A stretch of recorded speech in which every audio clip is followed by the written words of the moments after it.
Join the savage tribe.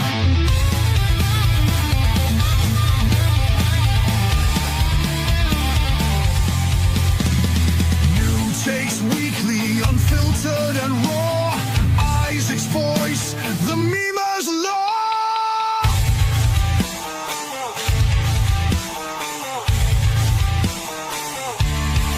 The golden age of America begins right now.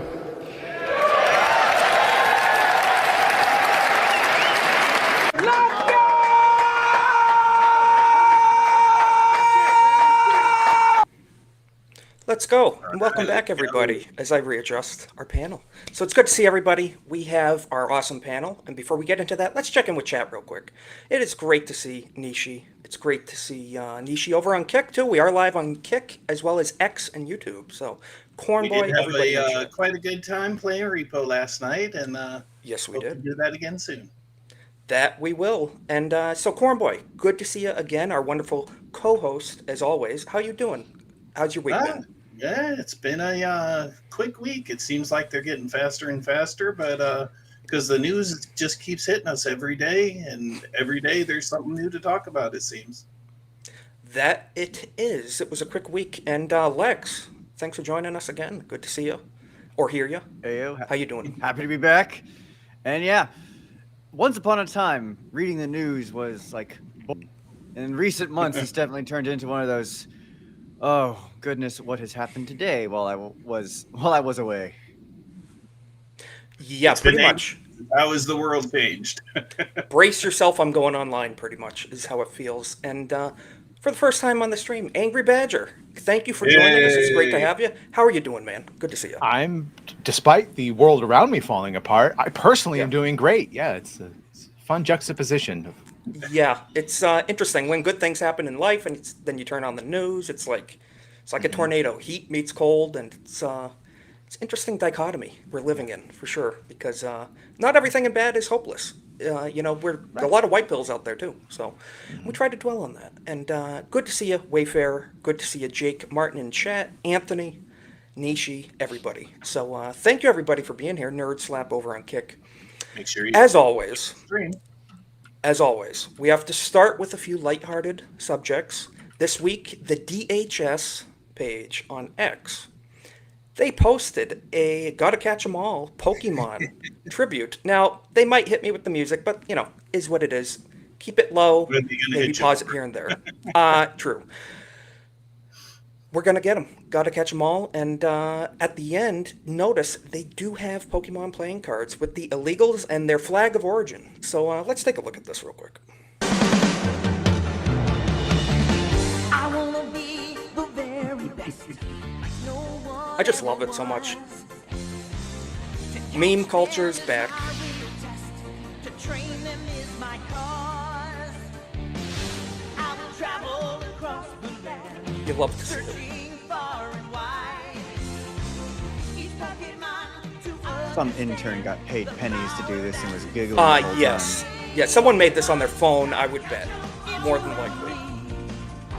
I know it's my destiny. Pokemon, oh, you're It's just my perfection. best friend. In a world we must defend. Pokemon, gotta catch 'em. Our hearts so true.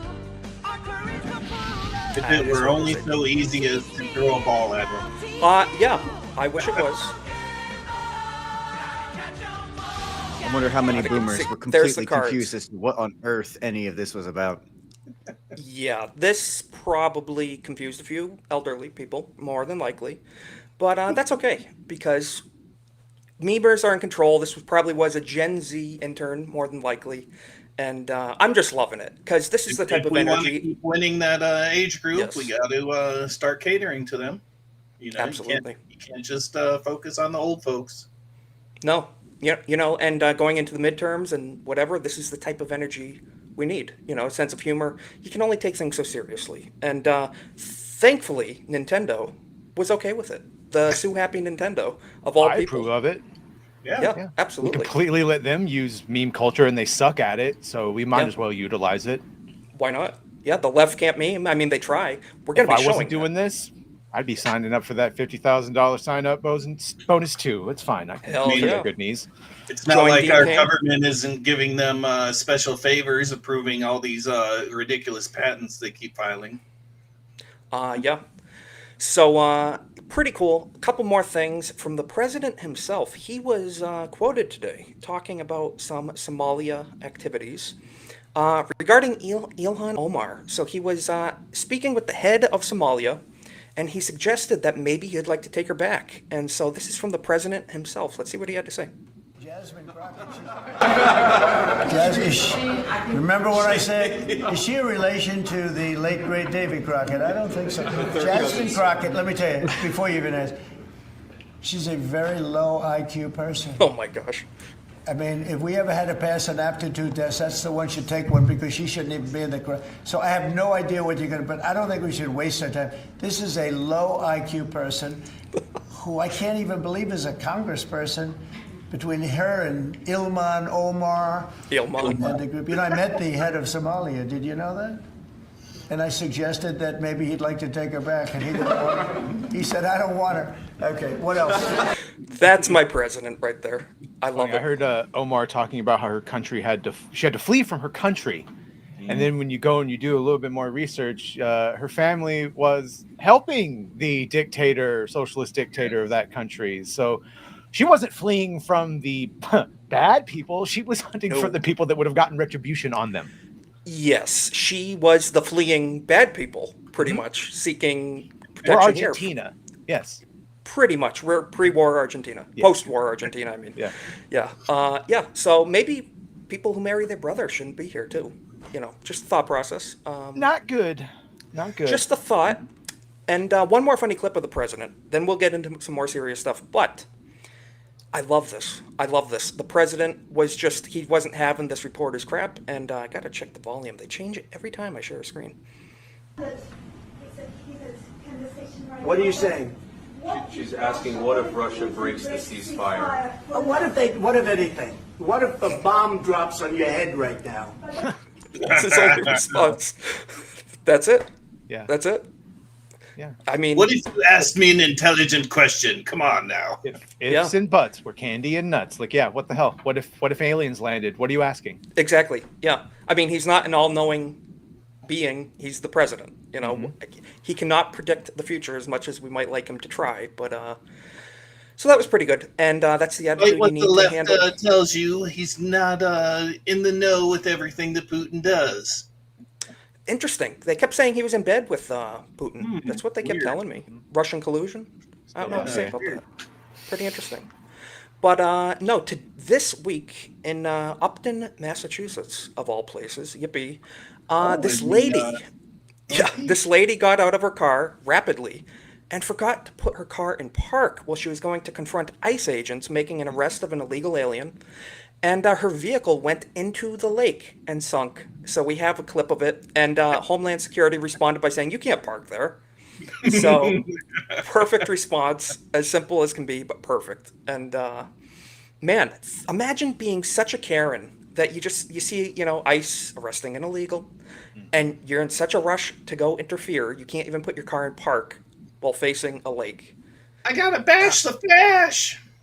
Yeah, she probably was screaming that. She Yeah. was probably late to her doctor that she pays a bunch of money for, and we could have explained to her that one of the reasons you pay all that extra money is because we're also paying for the health care of a bunch of people that shouldn't be here. Very true. Yeah, we are. And also they're on the census as well, and that expands voter rolls and congressional seats.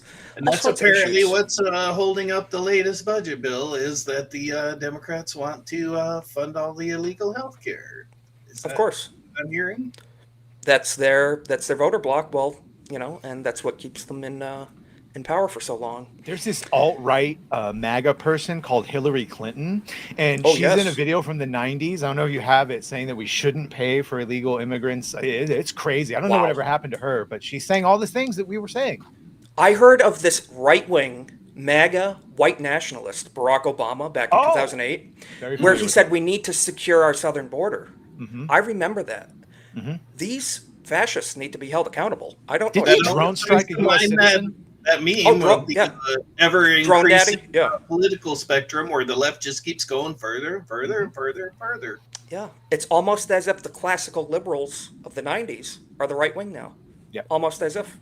So it's very interesting how those And they're getting more dynamics hate than change. the actual right wing people. Yes, pretty much. Speaking of which, we had to address this. This was a perfect response to the Earth X Peacemaker episode that you guys covered a lot over on your channel, Badger, with they had the swastika and the American flag. Oh no, they're in the white nationalist world. So this is perfect. This person said, it's crazy how sad and relevant this is. And this was the perfect response. It's crazy how sad and relevant this is. We are dealing with a communism problem in this country. And James Gunn just wants the virtue signal. And from what I'm hearing, I'm not watching. I watched the first season. And believe not it wanna or watch the not, second. those are not exactly opposing views. They're basically different opinions on the same views, pretty much. Yeah. It's what we talk about. Man in It's- the High Castle did it better. Well, and that's where James got the idea. Literally says that's where he got it from. Even like instead of the comic accurate Earth X, he took it from that. No, it's just like one battle after another, or the Savant, which we didn't see, or Yes. any other number where all you see is Nazi, Nazi, Nazi. All you see is Antifa good. And this is Right. just another one of them. When really it's the cultural Marxism that we let completely infiltrate our school systems and Absolutely right. destroy all of our heroes.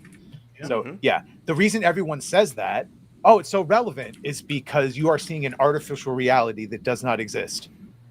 Yes, victimhood fuels their narrative. They need it to be relevant. The racism, everything. They need it to be relevant. They need something to fight, or they have no platform to stand on, really, because they have nothing good to offer. If you're a progressive, eventually you progress so far that your goals are accomplished, which we did. I'd argue we peaked at Will and Grace Yes. and a black president. That was it. It was done. But when they have no more grift to progress to, you start making ones up, like gender affirming care. Let's get all these immigrants in here, and so on and so on and so forth. And that's Yes, where it just propaganda spirals comes from, and not out of control. reality. Yeah, they have to manifest their propaganda into their ideal reality, and they must create dragons to slay. Absolutely, yeah. It's like some you said. of us are It's not going to stand for it. no. It's their fight to stay relevant, and if they don't have that boogeyman in the closet, then they have nothing left to offer people. I got out and yelled at them. And when people see one battle after another and they go, oh, look at the police state we could turn into. I said this earlier. I see ICE agents rounding up illegals that have never been here. And I feel heartened. I see National Guard troops in Democrat-run cities that have let their shit go to war zones to begin with. And I see the law returning. I feel very good about that. And they see fucking stormtroopers on the street. Yeah, but when there was people on the beach in 2020 getting arrested for surfing out in the bright sunlight, yeah, no problem. We are at all. fascists, but they wanted people to be tracked going for coffee during their Yes, yeah. and It's just- manually poke everyone. And people are not buying it anymore whatsoever. People are seeing through it. The normies. I think it's why it's so essential that we continue on the culture. That's also why it's getting so dangerous lately, because so many people are being so vocal about not buying it that they're getting desperate and angry. Yes, absolutely. And when they keep losing people on their own side, and people like John Fetterman, we're going to be pulling that up later, he's calling out their rhetoric, and he's telling the left, he's saying, no, it's you guys on the left. You need to tone down the rhetoric. That's what's causing a lot of this violence. It's not both sides. No, Sorry. it is not both Definitely not. sides. Yeah. It is a one-sided issue. One positive thing I wanted to share. This is pretty cool. I think you may appreciate this, Badger. I believe you've mentioned it before. My favorite handgun of all time, the Beretta M9A1, is back in production. I'm happy about that. That's pretty badass. That's a legendary firearm from Stargate, of all places. It was military issue for years. Pretty cool. And so It's it has the a gun quick of the rail for a 90s, light. right? Yeah. Yes, Die Hard, Lethal Weapon, everything. So it's ingrained in American psyche. And, Give me my 1911. I'll keep that. I'll take this over 1911. But Oh, the classical debate. You want firing capacity or stopping power? I'll take my Beretta. I'll keep. I'm a carrying good my shot, so Beretta. I'd rather have more chances to boom, boom, boom downrange than just Yeah. Give me 147 extended grain mag hollow points. It's gonna do the job. I do not agree with firing non-freedom units. I'll stick with 45. Hey, millimeters are acceptable in this one case. 1911 though is like right there with my love. Yeah. Right there. Still. I have to say, I wouldn't complain if I got a staccato. Just saying, it wouldn't be the end of the world. But we'll have to see. I do love my Berettas though. I wanted to get into this. As we all know, YouTube has a little reputation with censorship in this space we're all in, Wow, especially in another 2020, win. 2021. And YouTube has agreed to pay 24.5 million to settle a lawsuit for suspending President Trump's account in 2021. So rightfully so. I wish he got more actually, but it's pretty good because I was subscribed to that account and I wondered where the hell did that go? And they nuked them off the internet, face of the internet. I So wait how the many Alex lawsuits Jones. has he won now? The ABCs, the YouTube, some papers, I guess, so already. I had the list. I can't. Yes, It's let's see. like accountability is finally catching up to these He's people. approaching 100 million in settlements. ABC, CBS, Meta, and others have already paid out. So pretty fantastic. Keep it going. Because there's a lot to sue over. They've talked a lot of BS about this guy for years now. So Now they just have to reinstate the Smith-Munson or Smith-Munt Act and I If saw people talking about that. Act. if you And, just scroll down to the comments of the first one where it announces the lawsuit win, someone in the I- comments has all the. So it's YouTube paid Trump I just deleted that 24.5, page. Twitter paid Trump 10 million, Meta paid Trump 25 million, CBS paid Trump 16 million, and ABC paid 15 million. Wow. Good. I wish it was more, but still, it's a good start, because they have been pushing propaganda out the wazoo for years now. And Well, he's certainly not the only one to get censored. That's no, I await the Alex no, he Jones is not. lawsuits. Yes, This is obviously the test absolutely. bed for all of this. Absolutely. And that'll be very interesting. Maybe he'll call the judge a tyrant again in the courtroom. I'd love to see that. I mean, they were But tyrants. they were. He said only if you act like it. That's the only time I'll call you one. Yeah. But good to see you, Kohlhauser. Praise Ara. Good to see you. You had a red Beretta. That's pretty cool. I've never seen a red Beretta. yeah, Pretty Chevy. awesome. Really? Pretty cool. I like that. But President Trump commented on this settlement, and his response is just as good as you would expect from him. No. What the hell? Okay. Never mind. This is regarding the tariffs. Wrong page. Moving My on. bad. Yeah, moving on. Also He important. is, yes, he's imposing the idea of 100% tariffs on all movies made outside the United States. So a lot of people, Irwin has brought this up. Anime. A lot of anime films are catching on, making millions in our theaters. How that is going to affect things will be very interesting because, as the president says here, our movie making business has been stolen from the United States of America by other countries, just like stealing candy from a baby. I actually don't agree with that. I don't think it's other countries that have caused the demise of Hollywood. I think it's Hollywood. What do you guys think? Do you think this is going to help our situation have better media domestically produced? Or is this just going to incentivize Hollywood to make more crap and have less competition? I mean, what's going to go down with this? Badger, what do you think? You think this is going to improve anything? Yeah, I would say it's both because it's obviously the red tape and the adding on of like this tax and this tax and this tax. So it is a state level thing. Yes. I don't know how he would go about doing the 100% tariffs, especially on like foreign films or shit that by Right. necessity has to shoot out and like out of the country. But yeah, like the places that instead of filming it all in California or whatever. I mean, we were already shooting in Canada like a lot. Yeah, So Vancouver. Yeah. It just happened by necessity. So really, you need the state governors to loosen, stop being so fucking greedy. Yeah. Gavin Newsom cut the crap, basically. All this environmental stuff they do too and everything. Yeah. And, And by their union rules and all that, they have to have 5, 6, 800 people working on every movie now instead Yeah. of like 50. plus I mean- DEI requirements, all this stuff. It's It all pretty adds insane. up with It does. how much it takes a person to make a living here. You can't have that many people working on movies. No, not at all. And of course, That Park Place has a great article on this issue saying that Trump announces 100% movie tariff on foreign-made films in move that will devastate Disney. So how exactly will this affect Oh, Disney? no. I'm interested. Yeah, I'm so sad. I'm so sad to hear that Disney's going to suffer as a result of this. And What the happened? president has made waves this morning by announcing a 100% tariff on all movies produced outside the U.S. This Trump movie tariff is framed as a way to bring the movie business back to American soil, could have the largest impact on Disney, Hollywood's biggest player, and one that has increasingly shifted its production to the United Kingdom, which is true. I believe, didn't they film a lot of like the sequel trilogy and a lot of that garbage in the UK? Rings of I do Power believe. went from shooting on location to shooting Oh, there. A lot of yeah, Marvel movies Wheel of are Time, yeah, doing things yeah. there too. Yep. yeah. Yeah, so the order was delivered with trademark Trump flair on Truth Social Monday, and we did read that, but he pretty much said our movie making business has been stolen from the US by other countries, like stealing candy from a baby. Yeah, and he does address what you said, Badger. California, with its weak, incompetent governor, has been particularly hit hard. Therefore, in order to solve this long time, never ending problem, I will be imposing a 100% tariff on any and all movies that are made outside the United States. Thank you for your attention to this matter.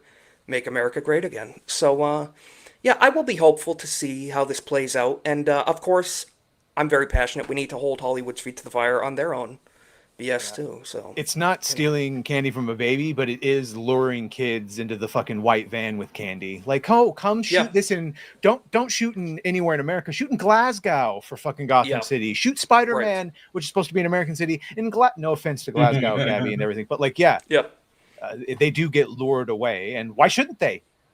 Their candy tastes Yeah. good. How does Yeah, a I tariff don't blame on them. Get stabbed media there. work anyway?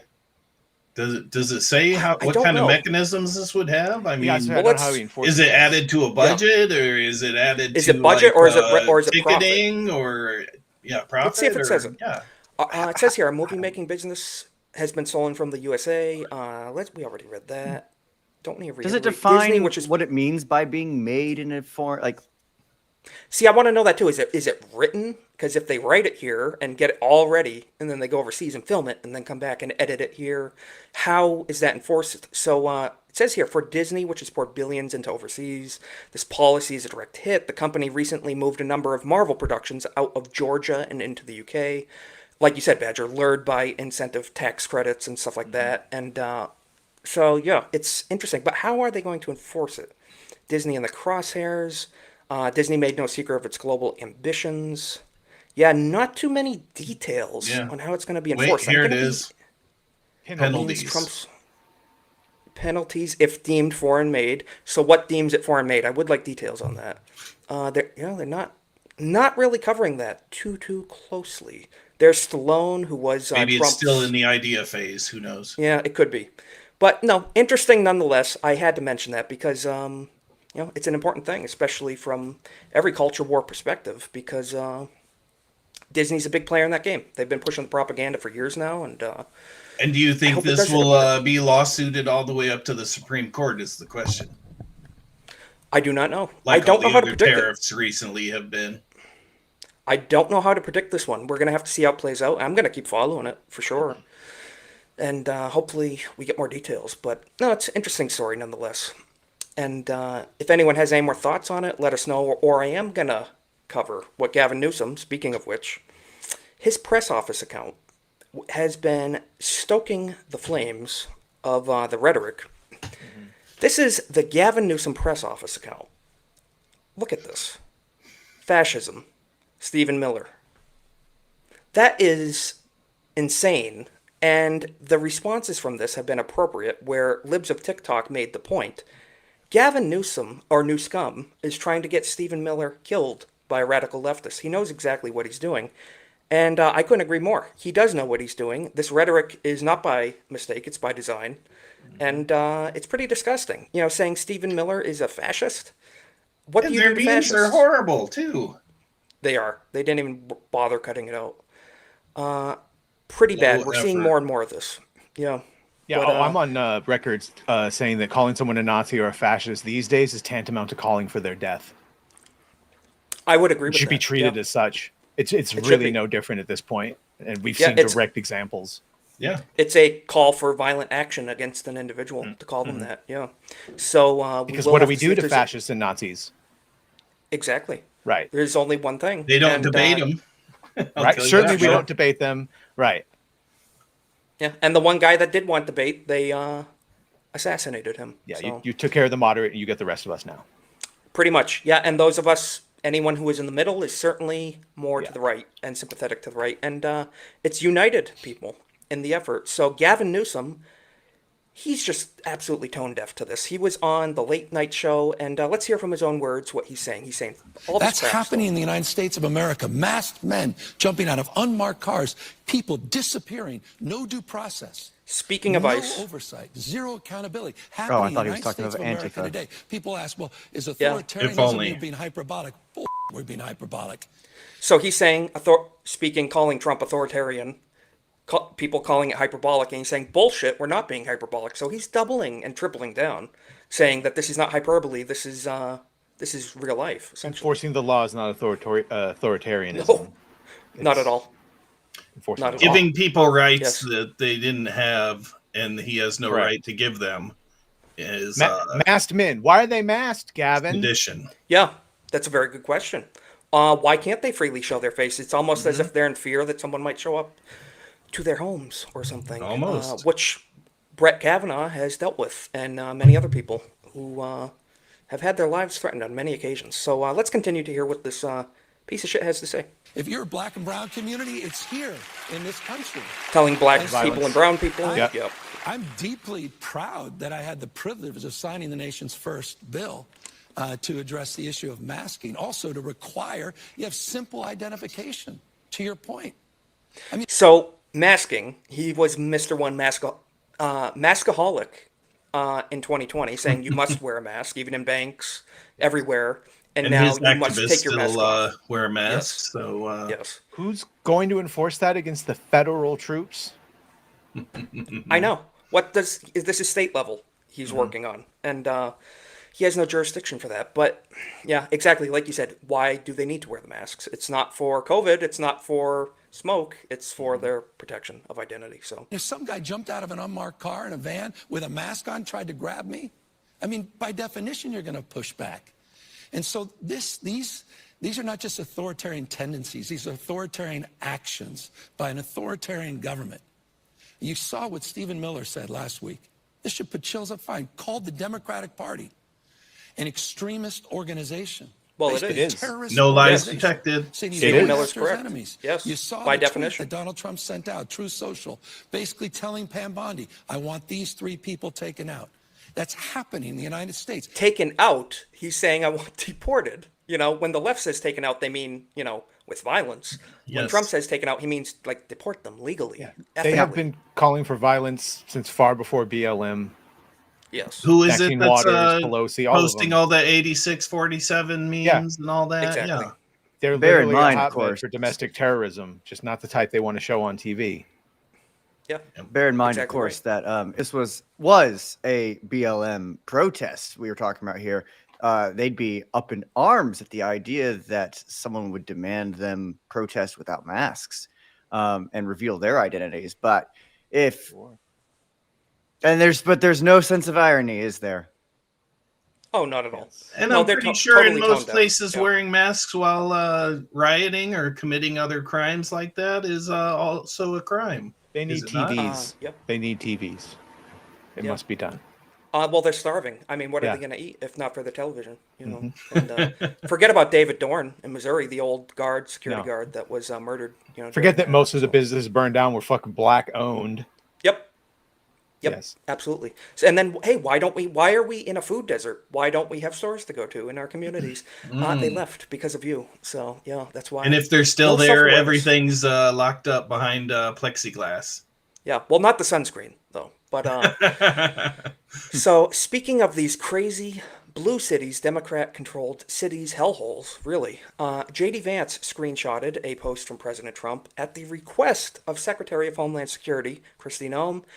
The president is directing Secretary of War Pete Hegseth to provide all necessary troops to protect war-ravaged Portland, Oregon, and any of our ICE facilities under siege from attack by Antifa, which they are. They have been firebombed and barraged by Antifa in these cities.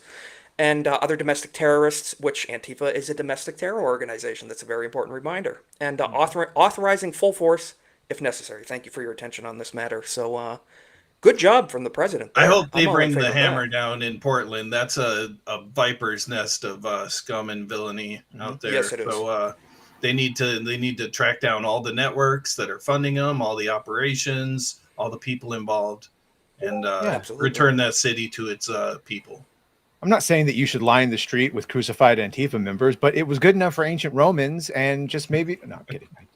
I'm just saying Vlad the Impaler got a bad rap. But That's all honestly, I'm saying. He was effective. where did these people come from? Like, don't they have jobs? No. How can these many That people is their job. show up and Not at all. exactly that has No, to they be do their not. job, because normal They're people getting cannot paid $75,000-$80,000 to riot in their cities. Exactly. So it's Let's see where that money comes from, completely too. invented for the narrative, for the images of it. I'm like, because I'm Absolutely. sitting there going like, And it only If takes even like, you- 10% of them to do that. They can convince other people to join them. They don't need to Yes. fund everybody, just a small Useful percentage. idiots. Yeah. And then we get pallets of cinder blocks showing up. Out of Yeah, nowhere. it's just frozen water bottles for people so they don't get thirsty. Yeah, soup cans. You need cold soup when you're on the sidewalk. Essential. Concrete Essential. smoothies. Yeah. Yeah. So, speaking of what you mentioned, Lex, do these people have jobs? Well, this man in a MAGA hat, Patriot, this Patriot right here, went out because he recognized a YouTuber, a lady who he recognized from YouTube. And she had her security guard, and they were at a rally in Portland. Again, Portland. We're going to be talking a lot about Portland this week, actually. There's a lot going on. And they were surrounded by Antifa. Let's hear, we can skip through a little bit, but this gentleman is brave to wear a MAGA hat in Portland, Oregon, surrounded by Antifa. So, let's hear what he had to say. Big brother. Yeah. Oh, hey, I seen you on YouTube. I was watching on live, and you were protecting a female. The lady holding I the came camera. down here because of you. Thank you. Because I seen you on YouTube. There's a guy watching you, and I seen everyone, and I was like, Very nice people I told around my girl, there. I was like, Yeah. nah, fuck that. I gotta go down there. Thank you. I live out in Beaverton, and I wear this hat every day at work. I That's work ballsy. at Safeway, and don't no one say shit. Because they're cowards. But Yeah, they are. All they can do What is do you think of boo and what's whistle. happening right now? They have no talking points. Tolerance and love. I feel it. they obviously don't have a job. Yeah. How do you guys pay rent? How do you pay rent? I got my own spot. I'll give you one that How do you pay I'll rent? give you one that listen, I got a job. Check my bag. Hey, I got At least he had an answer. Taco you know, Bell. Okay. But still, you I know, got Taco Bell. I just got off. Hey, I respect that. Who else has a job? this next guy's hilarious. What do you do? Take off your mask. Let me see. Blowing bubbles. Yeah. Listen to this though. The guy, well, we couldn't hear it too well. The guy said, "I'm a YouTuber." So, the next guy said, "I'm a YouTuber. What's your job?" "I'm a YouTuber." No, So, that dude that's right it. I mean, there, a big, strong black man, nothing more terrifying to them. Nothing more. No. Because that's A the free dude that they thinker? want to believe Breaks is a their fucking brain. victim. Yeah, Yes. yeah. Yeah, they want him to be calling for reparations and get back on the plantation and all that. Yeah. You know, I mean, they're still pissed that the Republicans freed the slaves, pretty much, and they want him back. But God forbid, and if they But don't when get you him, have no values to stand for, all you have left is victimhood. pretty much, yeah. When That they don't becomes get the way they rebellion. want, and the black community does not comply with leftist rhetoric, they firebomb their bus, thinking that it's an ice bus. It's actually an Ice Cube bus on tour in Portland, Oregon, again, of all places. And I just want to say, High Kings IQ. Advisors, thank you for the raid, brother. Appreciate it. Thank you, everybody, Hey, for stopping by. Kings. Everybody, it's awesome. Appreciate you, bro. We are in a bit of a competition. Me and he has a second channel, King's Court, where he breaks down legal issues. And to see who gets to 500 first, monetization first. So we're kind of neck and neck right now. So definitely totally don't subscribe to the King's Court channel on YouTube. But no, do. That's at the King's Court on YouTube. Yes. Don't do that for sure. But thank you for the raid, brother. We appreciate it.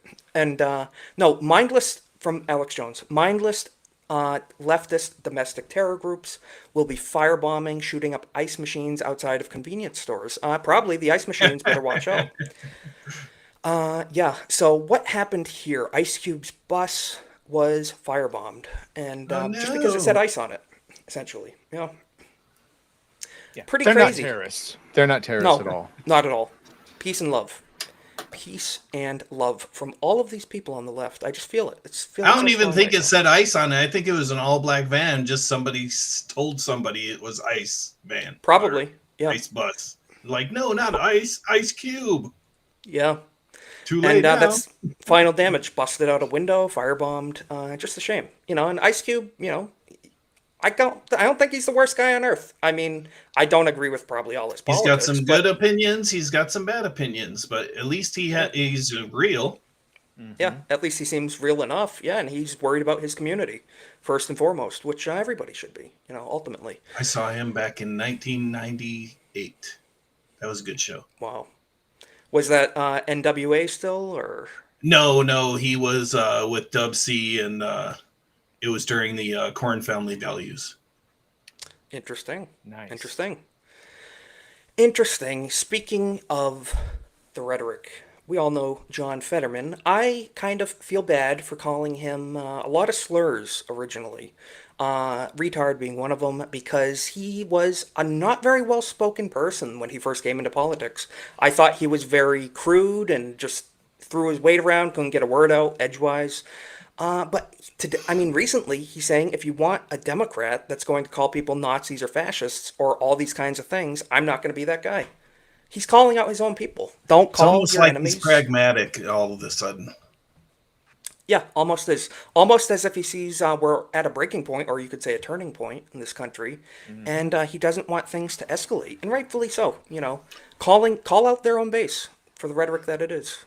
They should be doing that. I hope more He Democrats seems follow to suit. just be filling the hole that Joe Manchin left from West Virginia, though, as the one Democrat they can look to say normal things, but always vote left.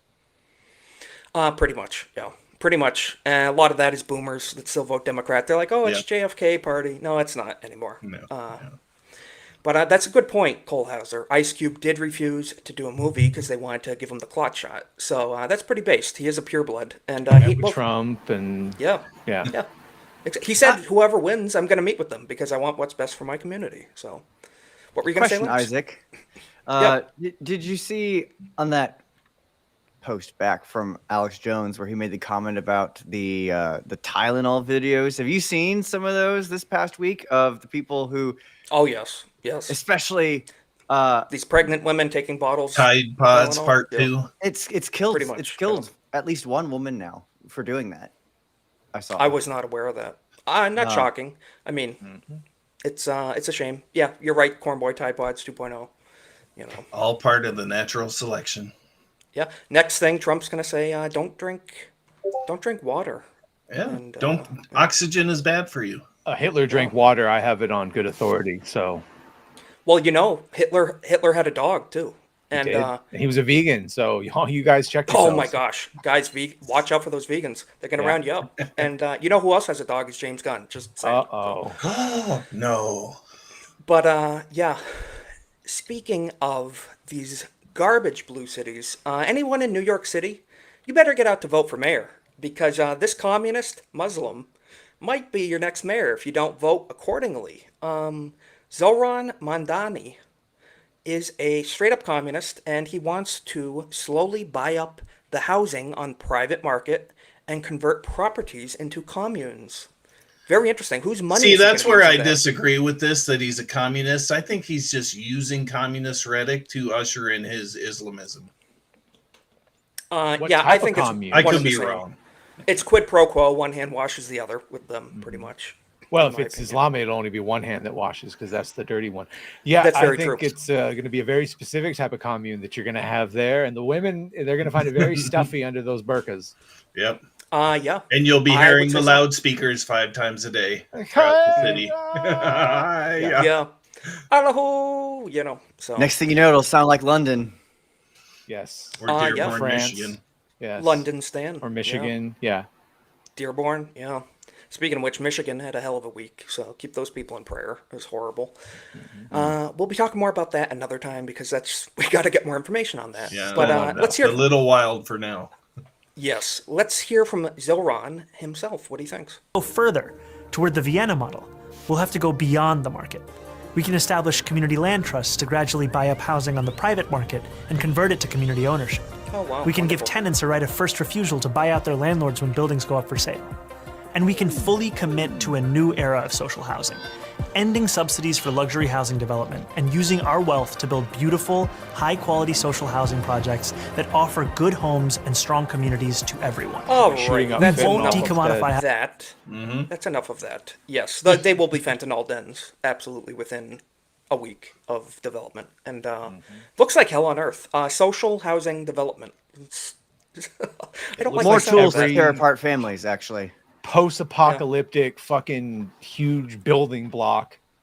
Yeah, Soviet era. It's gonna be brutalist, Yep. concrete, sharp corners, no aesthetic, no. It's meant to crush the spirit and make you comply. 15-minute cities they're gonna ride your bike to work everywhere. Red lines and- everywhere. yeah, pretty much. So hell Bugs on and earth. basmati rice go together just Yeah, like peas and carrots. yeah. They Yep. cling together with your fingers perfectly. You know. Yeah, and you only one hand at a time too, like you said. So Sure. 24 years. Never forget. People forgot. yeah. What's this, Jake saying? When I am weaker than you, I ask you for freedom because that is according to your principles. When I am stronger than you, I take away your freedom because that is according to my principles. That's very true. They want freedom when we're in control, and when they're in control, they take our freedom away. So, Yeah. People tend to forget that there's an actual tenet of Islam called taqiyya, where they basically are allowed to lie in the furtherance of spreading Islam. yep, you can lie, steal, cheat, kill. You know, As long as for- you're furthering If it's- the cause, and if it's the infidels, you know. So especially against the infidels. New York City, of all places, it's not like they've been affected by that group before. So we'll see how that election goes. But moving on, we just have to address this. YouTube has admitted it censored Americans at the request of the Biden administration, which we were told was absolutely not happening. And same thing with Twitter. We found out that multiple three-letter agencies were very involved. Elon exposed that with the Twitter files. And interesting stuff, because I felt like I was going crazy 5 years ago with stuff like shadow banning, people losing accounts, everyone. It was very dystopian, Orwellian, to say the least. And hopefully we can get some accountability for this. YouTube, this is from Camelot, quoting Rep. Jim Jordan, also admits that Biden administration censorship was unacceptable and wrong. This is from YouTube.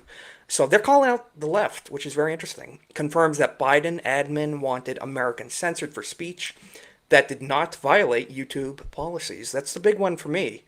So you're on YouTube, a private company. You do not violate their policies, and the government is telling you that you need to delete their accounts, regardless, even though they didn't violate your policies. That is terrifying. And they're saying that some might it's say. fascism. Yeah. Yes, Yes. it's fascism. Yes. And here's they're the saying, difference with this Jimmy Kimmel thing that everyone is equating this to.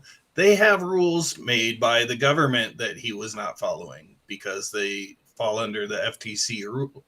FCC, Yes. FTC rules, FCC, rules. yeah. So it's not an equivalent position to be arguing those things. No, not whatsoever. Not whatsoever. They're saying, I heard someone even yesterday in person saying that I support Jimmy Kimmel because of free speech. Trump has no right to get him removed. It's like, what the hell are you talking about? Trump probably doesn't even know who he does, but Jimmy Kimmel is not on Trump's mind all day. He doesn't think of the guy. Pretty crazy. I don't even know who guarantee you you. are. Jimmy Kimmel does absolutely think about Trump all day, but yeah, Oh, yes. Absolutely. He's And obsessed. everyone He he has- surrounds himself with too, I'll bet. Absolutely. TDS like crazy, and it is a disease. And speaking of TDS riddled media, as we know, The Savant was canceled. Apple, or delayed, shall I say? Delayed, yes. Yes, Apple has delayed the release of its new series, The Savant, citing current events. Everyone's been talking about this. I just had to mention it because we covered it a few weeks ago. The series follows a woman who infiltrates online hate groups is in an attempt to prevent, quote, large-scale attacks, drawing comparisons to the assassination of Charlie Kirk. So is she going to be investigating the transmission and the furry and the leftist discords and subreddits? And I don't think so. I'm just Yeah. guessing. It's going to be literally guessing. just, oh, Geeks and Gamers Discord, straight up. That's the one Yes. she's going to do. Pretty much. Look yes. out, The nerd- GCA. We have infiltrators. Yeah. Yeah. I'm really Yeah, disappointed Nerdrotic personally. I Discord. wanted to see it. I wanted to laugh. Oh yes, absolutely. So You did would I. have laughed, but it would have just been another drop in the pool of fucking. Look at all the right wing terrorism. Look at this. Look how dangerous we are to becoming a full police state. It would have just fueled their Studies rhetoric that our even more. Antifa professors are producing that says right-wing violence is the cause of everything. Yeah, these straight white males. Something's got to be done about them. Yeah. These Christians, man, they're so violent. I don't know what to do about them. It's crazy. Nah, it would have just amped up their base even more, and the rhetoric would have probably gotten worse. But So do you think they're just going to delay it, or do you think that they'll make some reshoots or anything like Oh, that? it'll come or out eventually. just I bet it will. Delay. Yeah. I bet it will. No, I'm pretty sure it will. We'll have to see. I don't know for sure, but if it does, I'm gonna watch it and I'm gonna review it on this channel. I have already decided that because I think it's just too good to pass up, in my opinion. Are we going to have a series night like Acolyte in the GCA Discord? And bingo Rings of Power, cards. Bingo cards. Bingo Yeah. cards of which one they're going to hit. Absolutely. that would be fantastic. Yeah. Yeah. And just half of them are swastikas, though. Like, yeah. Yeah. Pepe the Frog, whichever one. Tate, Yeah. Matrix, Fuente, anything. Yep. Yeah. Exactly. Exactly. Yes. Exactly. They will all be Karen dead. saves They will all be dead. day. Karen Yep. sleeps with Yes. whoever in order to further a goal. Whatever. I mean, the trailer already checked off like half of them at this point. It's just insanity. So no, I kind of do hope it comes out though, because I want to see it, just out of morbid curiosity. But there is good people in media. We have guys like the Rippaverse making independent content. We have Epicverse. The guys Josiah Rises, Mike, Rough Night, all those guys making short films. And then we have Gabe Altaib, Big Man Comics, with Dean Cain, with the All-American Lawman series. But he has been posting a lot of really good political and kind of just like current event clips, speaking his state of mind. So we're going to listen to this for a minute and hear what he has to say, because Gabe made a really good point here. I just want everyone to hear it. Democrats understand nothing. Guys, I want you in the comments to explain this to me, because I can't figure it out. In life, it's easy to understand what, but it's much harder to understand the why. We know there's scientific research. I'm not ChatGPT or Grok. Look it up yourself. There's plenty of documented research showing that left-wing people do not understand how conservative people think. But when asked, conservative people know exactly how left-wing people think. So I would just say, in my experience, it's absolutely true. Yeah. That's absolutely true. You can describe their platform very accurately and assume it before they even say it. But they have all these assumptions of us, and it's just absolutely incorrect. Gabe nailed it right there, and absolutely true. So I just want to say to Cole Hauser, we did show that at the beginning of the stream. It was pretty funny. The lady with her car in the lake. But yeah, I mean, I'm sure we've all run into this. We say they have all these assumptions. Oh, you're racist, you're bigoted, you're this, you're that. And it's just what they're fed. They believe what they're fed, the narrative is. And I think people who are more on the right, a little more free thinking, can look at objectively the people on the left and break it down. for example, if I told a left-winger and a right-winger, sit down and write the stereotypical beliefs of the other side, the right-wing people nail it. The left-wing people, it's cartoonish. Nazis, Gestapo, transphobe, homophobe, all the stuff that isn't true. They don't understand how we think at all. That is what? Why? And it's called theory of mind, by the way, this concept. Why don't left-wing people understand? Why do left-wing people force themselves into... I would just argue it's because they're very much a hive mind, echo chamber, largely. They watch a lot of... They're more impressionable and susceptible to propaganda. I would, yeah, in my experience. I think is a lot of them would probably say the exact same thing about us. They think that we, Yeah. because I see them in like still go into Reddit just to see how crazy everyone is, and like the "Am yeah. I overreacting" or some shit like that subreddits, and one of them be like a Thanksgiving dinner where they fought, and the daughter would be like, "That's because I pay attention to the news, and you guys just repeat what you see on." It's the same shit. We all think I know. everyone thinks everyone else is brainwashed. I know. But And if we were to actually have those conversations point for point, they would run out of talking points far sooner than we would for most Absolutely. subjects. Absolutely. Careful, Yeah. that can get you killed. Yeah. Or we would bust Nowadays, out yeah. things like they all still believe the Steele dossier is true and that Trump had Russia collusion, Oh, even yeah. though it's been proven a billion times and that everyone knew it and they still went forward. Obama's guilty. Blah, blah, blah, blah, blah, blah, blah. Oh, that's not real. That's not real. That's fake. Fake news, ironically. Yeah. Ironically. Yep. Yeah. And they still believe that Donald Trump is a yeah. What's the word? Grape. Sure. Grape. They still believe that. They still say that. That's absolute defamation, like crazy. So they spout that all the time. But no, Gabe makes a good point here. Look at Twitter. Before Elon came in, right when people wanted to be there with people who disagreed with him, but they were getting kicked off and booted away by the old management. They wanted to be there to talk to people they disagree with, like Right. Charlie Kirk. Look at Twitter now. It's still open to anyone. The left people leave and go to Blue Sky. Blue Sky, Why do they silo themselves off? Why do they go to these information bubbles and then they don't know how we think? And then when we start talking about what we really think, they freak out, they want to cancel, Yes. they want to shut down. And now they want to kill people. One too, of them even so. took a life with Charlie Kirk. Why don't left-wing people want to know how we really think? My theory is it's ego. They're like, I'm right about everything, and you can only disagree with me by being evil or bigoted. And they don't want to hear anything that contradicts that. That's what I think it is. What do you guys think it is? I think that's a great assessment, and Rizkit makes a good point. They are idiots who want answers to the test instead of learning something of value. That's very true. And Jake makes a great point too. Doesn't think it's an issue of intelligence on the counter argument so much as emotional and spiritual inequity as well. We saw the whole test bed for this 10 years ago, and forgive me to make a gross comparison, but like, we got called bigots for not liking Rey Skywalker. I know. We go, well, she wasn't really challenged, and she did this. All they hear is, oh, you fucking hate women, and you're a bigot. Well, we don't have conversation. It's the same like framework. Yes. Yeah. Can't It explain is. what our problems are, even though we explain it very clearly. Hyperbole, what we're actually believe in. Oh, you guys are just bigots and horrible, and then you go into politics. It's the same shit. Can't explain. Oh, you guys are It just is. Nazis. Yes, Yep. it is. It's Okay. the same exact thing. We've been dealing with this for like a decade, like you've been saying, since Ray, it's like, no, we don't like the movie because it sucks, not because she's a woman. You can go back to, whether it's Star Wars, expanded universe fans love a lot of female characters. It's crazy. No, you It's hate crazy. black Not even the actor's fault. True. It's Right. the people producing and writing. Yeah, it's just because they think they know better. They always think they're on the right side of history. They always think that they're. And the other thing is politics, nerd shit. You attach yourself to it, and so when people criticize the Yes. thing, you take it like you're getting attacked yourself. Very much. They take it very personally because it is like a cult for them.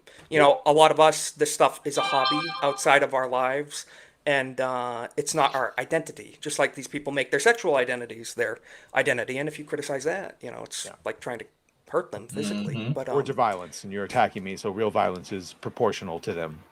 pretty much, yes, exactly right. And that's why they freak out when we criticize their thoughts, their words, their thoughts, which is all it is. And I just had to address this. This is the final thing, then we're going to raid into Off the Hip. This is inspiring. And on a white pill, Erica Kirk forgave her husband's killer, which is something I'm not sure I could do if I was in her shoes. If someone killed a wife of, it's a pretty big step, especially immediately after. She said, "I forgive that young man" at his funeral, and it drove Tim Allen to forgive his father's killer decades afterwards. So Tim Allen, I'm going to scroll down to his actual quote. We all heard Erica say, "I forgive him." Tim Allen wrote, "When Erica spoke the words on the man who killed her husband, that young man, I forgive him, that moment deeply affected me. I have struggled for over 60 years to forgive the man who killed my dad. I will say those words now as I type. I forgive the man," and under that it says, "who killed my father." So, killed my father, peace be with you all. From Tim Allen. So pretty moving. I was pretty moved by this. 60 years later, he was not able to forgive, and after hearing Erica's statement on the matter of her husband's killer, he was inspired to forgive. So that's all I wanted to show with that. But pretty inspiring, if I do say so myself. Erica Kirk is stronger and a better person than me, that's for sure. Yeah, I neither forgive nor forget, but I'm glad that she's out there as an example. Yes, yeah, absolutely. Pretty brave, and there's people all over Twitter criticizing the hell out of her now. People saying vile, horrible stuff, and that's what they do. So, Before we go, I want to check in with the chat one more time. What's everyone saying? Anthony saying she saw her husband's work spread around the world after his death. Absolutely. They made a martyr out of him. And his message even got that much more powerful. So far, so good at what she's doing to further spread his message and grow the organization. I mean, look at our buddy AP has already joined in his local area up there in the Northwest. Tom McPatriot, yep. Joining Turning Point USA along with countless other young people. And Rizkit, I don't know, you're the expert in that. But nonetheless, guys, we're going to wrap it up there, and then we're going to link to ABF's stream off the hip. But Cornboy, we have your links in the chat and description. Tell people where they can find you, what you're going to be doing. Yeah, at Cornboy on X and at Cornboy_199 on YouTube. Whenever Geeks and Gamers are playing Mario Kart World, I'll be joining them. And maybe any other time we have games going, maybe the next repo, I'll stream that. Who knows? So yes, that's going to be fun. Repo is a good game. Badger, have you played Repo? I have not, no. Pretty Should fun. try it. It's very fun for $10. Yeah, very good co-op game. But Lex, where are you going to be? Where are you going to be causing trouble? We have your links in the description. Never. You can come dive into the world of religious debates with me if you want over on Twitter, Lex_Ledendi. Otherwise, you can hear me rant and or try to contain Malty over on his channel on most Sundays. And other than that, you can find me here talking about the culture and the world that we want to build. Pretty much, yeah. And I think we're doing a good job. And we're having fun. And thank you, chat, for being here. Badger, first time on the stream. It was a joy to have you. Thank you for joining us. Appreciate it. It was a pleasure to meet you and talk to you. It was. Pleasure to be here. Pleasure to be here. And we have your links, of course, in the description as well. Where are you going to be at? You're a busy streamer nowadays. You're on Star Wars Theory. You're on Film Threat. You're on Irwin's, all the Cabal. Yeah. You're everywhere now. Yeah. Drinkers channel sometimes, yeah. Sometimes if there's something to talk about. Yeah, tonight you can find me on Moxie's channel for her Saucy Roulette. It's like a game show thing with some members of the Cabal. And then, Monday, Tuesday, Wednesday, Badger Cast. Friday, the panel show inside the Badger Den. And then, Thursdays, and you're almost at 10K. It's awesome. Almost at 10,000. It's a struggle bus to get there. But about like 180 away. So that's awesome. We'll see. So James Gunn keeps saying dumb shit, so that'll probably carry me right into 10,000. Yeah, you've got years worth of content with that guy. No short. At least till 2026. We'll see. Yeah. Yeah. So, guys, subscribe to Badger if you haven't. And Nishi, wow. Moving on. We're going to drop the link in the chat, guys. Go watch Off the Hip and tell them we sent you. Golden Age Raid. And thank you for joining us. We'll be here. Please, if you're watching the replay, drop a comment, like, subscribe if you haven't already. We will see you next Monday night, same time. Tell all same your place. friends there about us. Share the stream.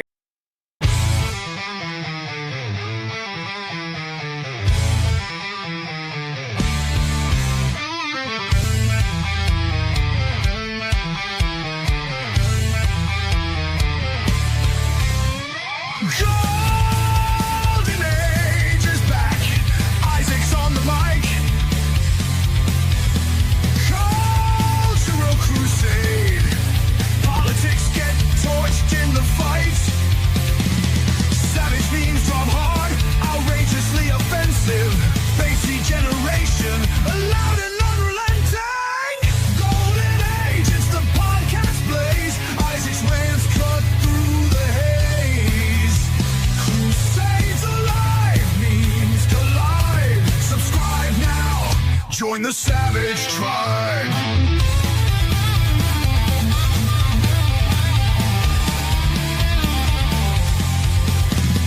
New takes weekly, unfiltered and raw. Isaac's voice, the memer's law.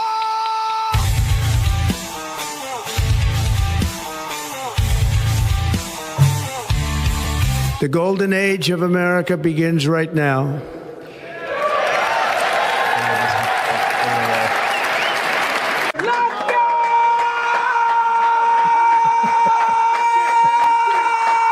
Let's go. Alrighty, everybody. Thank you for being here. Before we get started, a big thank you to the Angry Badger and all his viewers for rating the stream right before we started. Thank you Thanks for stopping by, sticking guys. around for that little intermission. Absolutely. Thanks for being here, joining us in the chat. Please like and subscribe. I hate to say it, but it is part of YouTube. But before we get into the panelists here, phrasing, we're going to check in with the chat. It is good to see you, Cole Hauser, up in Canada. Praise Allah, brother. Legatus, good to see you as always. Thank you for modding. Appreciate you. Alex, our based friend over on X. Good to see you, brother. Anthony. Nishi, who's this guy? Lex? I don't know, whatever.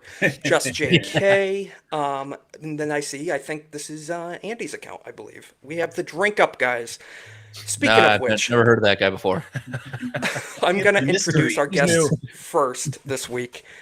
Jeff, Andy, Drink Up. Tell us a little about you guys. It's great to have you. Jeff, we've had you on the show before, but how you guys doing? Good, fantastic. Really good, yeah. Good. Monday good night. to have you. First time we've done second time we've done a stream on someone else's channel, so we're hitting the road a little bit more. Coming up, we got another one coming up in a couple of weeks, but yeah, no, we're just. It's awesome. Usually there's 3 of us, but he's working late, so we're just gonna watch the door when he gets Which here. is usually why we don't, stream on early in the weekdays or anything. Monday, rough one. Tuesdays.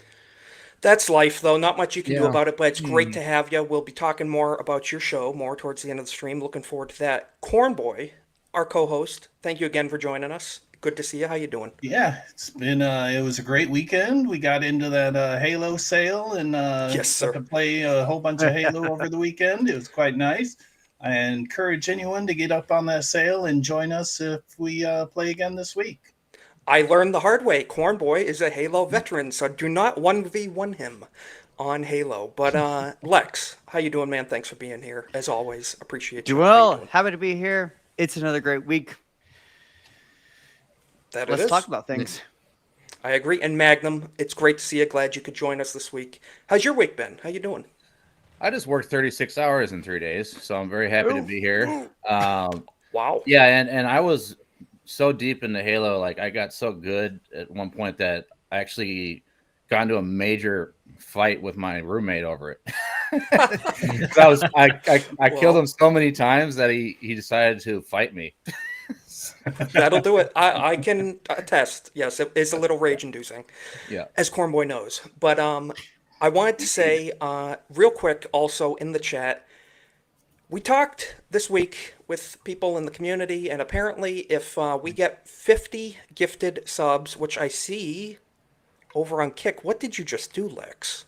If we get 50 gifted subs this month, I will be dressing up as an illegal alien for Halloween. And Lex just got us halfway to that goal. Chat, I gave you half. The rest is on you. 25 gifted memberships for cow. $125. Lex, I don't know how to thank you What a enough. Chad. Don't. I think you are going to be responsible for me being a Mexican this Halloween. So any outrage that comes of that... That's so worth seeing. Come on, that's so funny. Any outrage that comes of that is your fault, Lex. The responsibility falls on you. And Tell in me case you that's guys not don't know, funny. it is funny. In case you guys don't know what I'm talking about, let me show you a picture real quick. Then we'll get into the pressing issues of the week. But this is what I agreed to this week. Let me pull the screen up. If we get to the 50 sub goal this month, this is going to be my costume for Halloween. I am going to be an illegal The alien. Hakeem Jeffries party pack. Hakeem Jeffries A party JD pack. Vance meme. I see. Absolutely. Cornboy, you got us 5 closer. 5 gifted subs for $25. Guys, we're 30 there. I got the notebook ready. I'm going to be filling that out at the end of the stream. Keeping tabs. Cornboy, thank you so much for getting us that much closer to the goal. So, guys, we are 30 there. And, if you give an extra 20, if you give an extra 20, I'll put a microphone outside my door so you can hear all the mariachi music in my neighborhood. Hey, sounds good to me. Sounds good to me, guys. Yeah, 20 like a left to live go. band. Yeah. 20 left to go, and I'll be a Mexican. But 20 on top of that, Magnum will put a mic out his window. So, nonetheless, it is great to see everybody. I'm not joking, Thank man. Do it, guys. Do it. 40 more, and you get a microphone out Magnum's window here in the mariachi band, and who knows what else. Pickup trucks, banging mariachi music. Go ahead. No. Speaking of which, some racially inclined music. Guys, drink up, Jeff, Andy. You guys are in the Upper Peninsula of Michigan. Nowhere this is near. a biker. This is a biker gang in Canada, and I just have to say it's pretty interesting. Let's listen to this. We have to hear this clip. Sometimes I wash, sometimes it's not for day. People like me, they hold their breath and go away. Sometimes you tell me that by the kind of that you drink. Sometimes when you're alone, all you do is stink. So yeah, have you guys ever seen any of that in the Upper Peninsula where you guys are, right near Canada? See any of those biker gangs around? No, we have a giant lake between us. Mm-hmm. Thank God. Thank God. Thank God. Natural Good barriers, buffers. border. Yep. Natural barriers. That is a godsend. Yeah. And if that's, anything, we'll throw some soap in there. Here's all you out there. do it. Do it. Throw some soap. Throw some bleach. Looks like the drink uppers are drinking up. Drinking up. Hey, I got some water. Never I'm taken the Upper Peninsula tells me everything I need to know about that state. Also, shout out Jake Martin. Gifting some more over on Kick. Jake, what are Holy you doing cow. over on Kick? Oh, I said Jake more Martin gifties. with the 5 gifted memberships over on Kick for $25. Jake, thank you so much, guys. We are 10 away. 10. We're, Yeah, 25, 5, 5. No, we're at 35. I didn't even have time to write this down. We are 15 away on Kick. From Math me is being hard. a Mexican this Athlete, not Halloween. an athlete. So, guys, that is the pinned comment at the top of the chat. I just want to thank you, everybody. We're going to round up again at the end of the stream, but thank you for the support. I guess I'm probably going to be a Mexican this Halloween. Speaking of Mexicans, good to see you, Ronan. And but it's great to see everybody. That's He's all American to us. I was not alive yet in 1997. Believe it or not, even though Gen Z, we're aging a little rough. We're aging a little rough. But guys, did this actually happen? Because Stephen Hawking apparently was at the X Games. And AI, some people say it is, but I choose not to believe it. Stephen Hawking dropping in on the giant vert ramp. This is history. Picking up speed, rolling smooth. Look at his setup. He goes for the 9. Holy cow. Yes, lands it clean. The crowd is losing. Look at his moves. Pretty cool. Pretty cool. Yeah. I mean, did any of you guys see that live when it happened, or what's the deal there? Well, of course, I was there. You didn't exist, but That's a double cripple flip. I went to X Games 98, so I missed it. I remember the daycare lady wheeled the TV into the room when we watched it. You did? Okay, fantastic. With that the must be a TV that beautiful was core strapped memory. to the cart, Yes. right? Yep, that was strapped down with a VCR in the second shelf below it. Yeah, that's the way of it. Oh yeah. Well, it had to be strapped to the cart, or if it could fall off, it could kill you potentially with how big those No, things they're were. Man. One more funny thing I have to show you. We all love the sheriff from Polk County, Grady Judd, the sheriff down in Florida. Keep an eye on the black cop here in the background. He is trying very hard to contain his laughter. Now, what's he laughing about, you might be asking?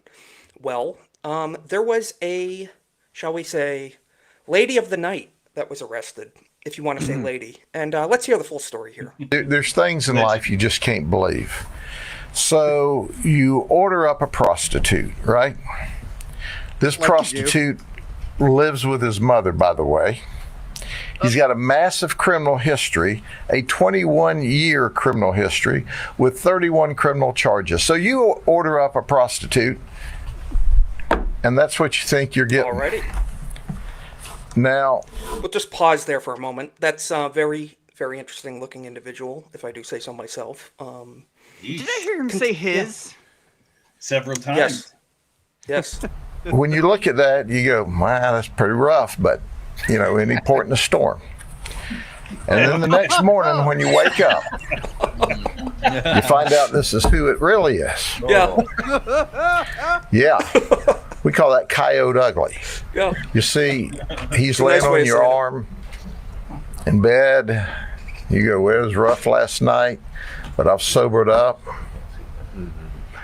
I think I'll just chew my arm off and ease away so I don't disturb him or wake him up. All right, so you think you're buying this, you're getting this. He's got 31 criminal charges, and heck, if you're lucky, he doesn't kill you overnight. There's Pretty things. interesting stuff, if I do say so myself. There is some crazy stuff going on down in Florida, guys. I don't know what to tell you. I can't imagine how they keep finding these people in his county when he's this based and has this kind of a history. I know. Guys, Florida's Crimer's reputation. gonna crime. That's true. Crimer's gonna crime. Hard R, crimers. As they said in that game one time. But Magnum, what do you think? Do you ever run into anybody like this where you're at up north? Or what do you think? No, it's just not it's not really like I try to avoid the tenderloin areas of certain cities. You know what I mean? Yes.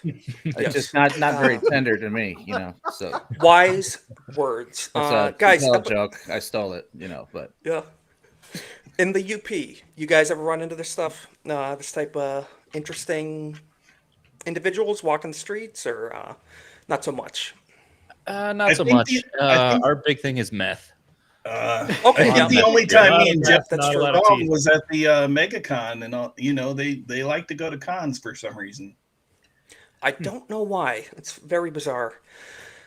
Yeah, very interesting. And Lex, I'm sure you've never run into anybody like that through your adventures. I would have to say so. Sorry, no, I'm far too upper class and also in Texas, and so that's a no. good thing. That is a good thing. There's one at work now that I think about it. I was like, what the hell? Well, where do you work? That's what I want to know. I'm supposed to work in that clean room too. So. You didn't run them off yet? One more meme, and then we got the more serious stuff. This week, President Trump on his Truth Social put out a post, and the Democrats with the shutdown, they are angry. They're so angry. And Hakeem Jeffries and Chucky Schumer over there were just ranting and raving. And this is what the president posted in response. Look, guys, there's no way to sugarcoat it. Nobody likes Democrats anymore. We have no voters left because of all of our woke trans bullshit. Not even black people want to vote for us anymore. Even Latinos hate us. So we need new voters. And if we give all these illegal aliens free health care, we might be able to get them on our side so they can vote for us. They can't even speak English, so they won't realize we're just a bunch of woke pieces of shit. You know? Perfectly said from Chuck Schumer there. Totally not AI whatsoever. Yeah. And there was a follow-up to that. Mouth. This week. I saw it on Hakeem X. Has to be true. Of course. If it's on the internet, it's true. Hakeem Jeffries was upset about the sombrero, so President Trump uploaded this in response. And, sombrero posting will continue until morale improves. That's the moral of the story here. A wise man said that. Every Yes, complaint, he did. the sombrero gets 10% larger. Absolutely. So, guys, I don't care what side of the aisle you're on. If you can't have a sense of humor while engaging in politics, you're not going to win. Memeing is how you win. You know, the hearts and minds of people, you have to have a sense of humor in this world. So, utterly The only thing essential. funnier was JD Vance saying, I promise we'll stop the sombrero memes. Just like, Yes. hey, is this real? And then the left tried to do one on him, and he replied that it's real. Yes. Yeah. Yeah. Oh, the left can't meme. The left tries, and Not at all. I saw Newsom uploaded some meme about Vance horrible. earlier this week, and that was cringe. But the thing is like Vance is gonna love it. Like Of course, I 'cause was we have a sense of surprised humor. Vance didn't go in and reshare it. Exactly. You have to be able to have a sense of humor. It's mandatory. So I see our third party member of the Drink Up crew has joined us. Have another I user. am here. We are back to Who full do we retard. have here? Want to introduce our third member here? I am Willie, the best looking and coolest member of the crew. Cool. That's quite a Allegedly. title. Screw you. Yeah. And the most humble. If you can tell by looking at him, he just got home off work. Yeah. Hey, I respect No it. showers Good needed. job. So we got I from agree. left to right, I Willie, Jeff, think we were Andy. needed. Perfect. So we got to get your opinions on this.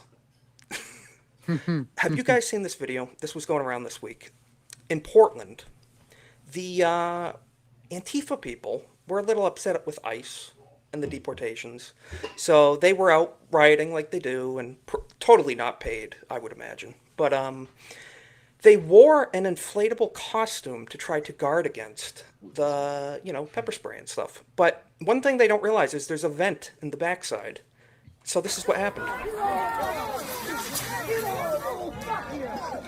A motorized vent in the back with the fans sucking that in. So how would you feel being on the inside of there and all of a sudden, that happens? Pretty rough. Should have been fart spray instead.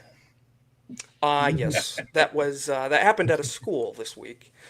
But yeah, pretty interesting. And it just goes to show here, as they say, FAFO, there's been a lot of FO lately to the FAing.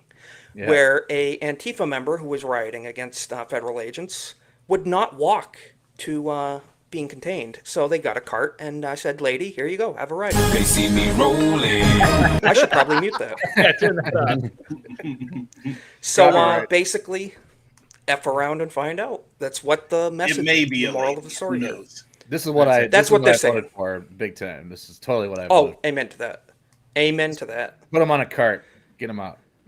Absolutely. Yeah, you're going to interfere with federal law enforcement and attack, officers and stuff. That's what's going to happen. So, very good to see. But, yeah. Anyone here ever been in the military? Or we all know somebody who has. And any of you guys? Andy, you been in the military? Yeah, sure have. Alrighty. So, this week, good to know. We'll have to get your opinion on this. You first. Our Secretary of War, Pete Hegseth, had a little speech to the officers this week, and no more identity months, DEI offices, or dudes in dresses. Let's hear from the Secretary's own mouth, and then we'll get some reactions to this. This administration has done a great deal from day one to remove the social justice, politically correct, and toxic ideological garbage that had infected our department, to rip out the politics. No more identity months, DEI offices, dudes in dresses. No more climate change worship. No more division, distraction, or gender delusions. No more debris. As I've said before, and will say again, we are done with that.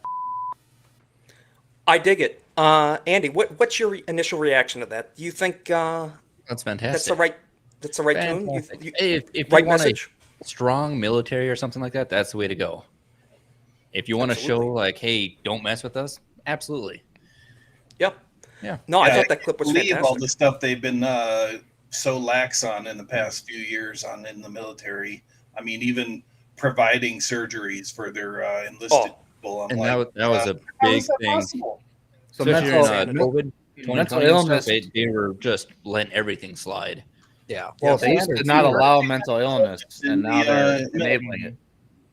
I'm all for whoever wants to be in can be in, but there's like a standard that you have to be able to achieve. Like you can't lower the bar to accept more people. There's a bar. Well, that's what you either hit it or you don't. That's what they've changed recently, as of this week, is if the standards across the board are going to be the same. There's not women's standards, men's standards. Less push-ups or more push-ups. If you can pass it, you can pass it, and you're in. Yep. But if you can't, what you need though, you got to be qualified for the job. Yeah, my dad can't qualify anymore because, like you said, no more beardos. That's very true. Unfortunately, for fear of the beardo and geeks and gamers, my dad is a Marine. I've had so many members of my family: grandfather, great grandfather, Navy, all these things.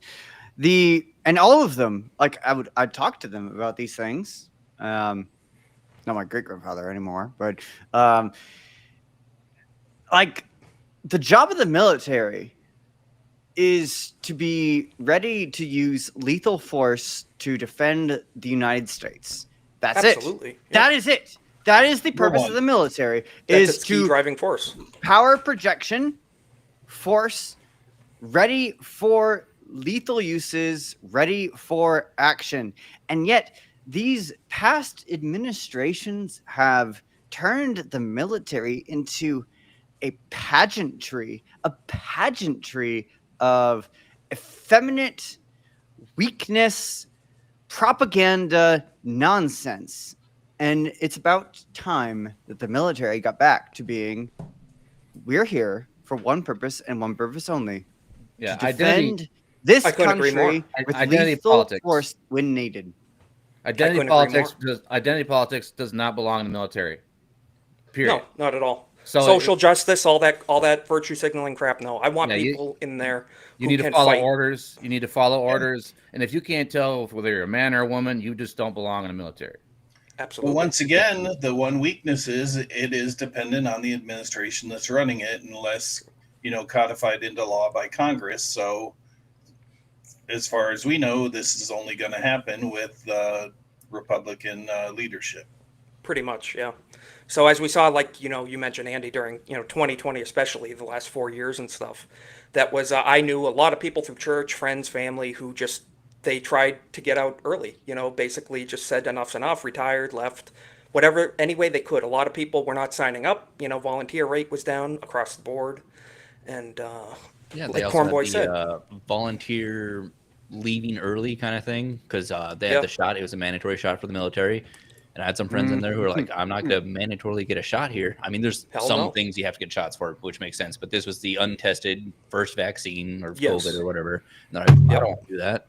And so they're like, well, you're voluntary separating. So absolutely. Yeah, I never took it.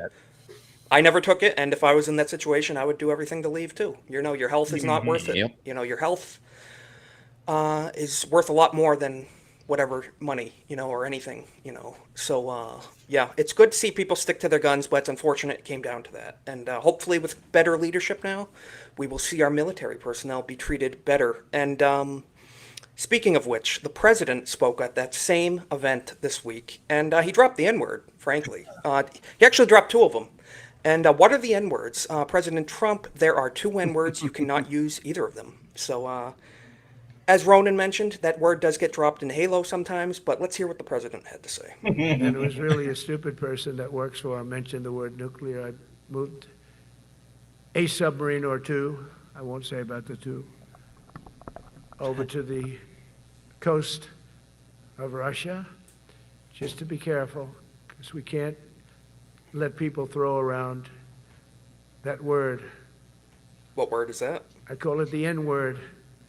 There are 2 N-words, and you can't use either of them. Can't use either of them. And frankly, if it does get to use, we have more than anybody else. So I know one of them one? is nuclear. I can't think of what's the other N-word besides nuclear. Yeah, Nintendo, I think Ninja. it's North I don't Korea. know. You're not supposed to mention that. North right? Korea. Very true. Yes, Jake. Yeah, right. Needler. who annoy yeah. you. Newfoundland. People who annoy you. Our enemy. Yes. Exactly. Yeah, people who annoy you. That's it's very true. Yeah. Naggers, I think, was the word on that show. Yeah. Naggernal, But, obviously. Yeah. Oh, Obviously Naggernal. I should Yep. have known. It was Naggernal. Gosh, the worst. He's banned. Yeah. Absolutely.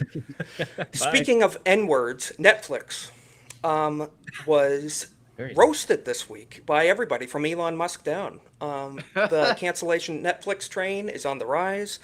Guys, if you're parents, anyone with kids, you got to be very, very especially careful nowadays what you're showing because, we all think Transformers, a lot of us grew up with Transformers. You think, oh, it's innocent. It's robots, it's animated, it's pretty simple. But no, so this is, the modern Transformers are literally Transformers now. And let's see this clip and we will get reactions. But man, this is the type of stuff they're trying to put out for kids now. Of course. Morgan, can you switch, Nightshade's pronouns are they, them. He or she just doesn't fit who I am. My apologies. Please switch their piece. Oh my goodness. Is that real? Oh my goodness. That is real. That is from the modern Transformers show. The robots' pronouns are they, them, not he or she. It's a robot. It's a kid's show directed for I think young children. robots speak in binary, so O's and got ones. that. I mean, really. However, That's very true. Over the head. It's funny too because in the original cartoon they were supposed to be non-gendered anyway. There's no genders in Transformers, and the first female one was RC, which they only introduced to attract girls to the for the movie. Yeah, show. Yeah. Right. She was introduced in the first Transformers movie with the Matrix of Power. Yeah, So now they're going the complete 180 on that one, I guess.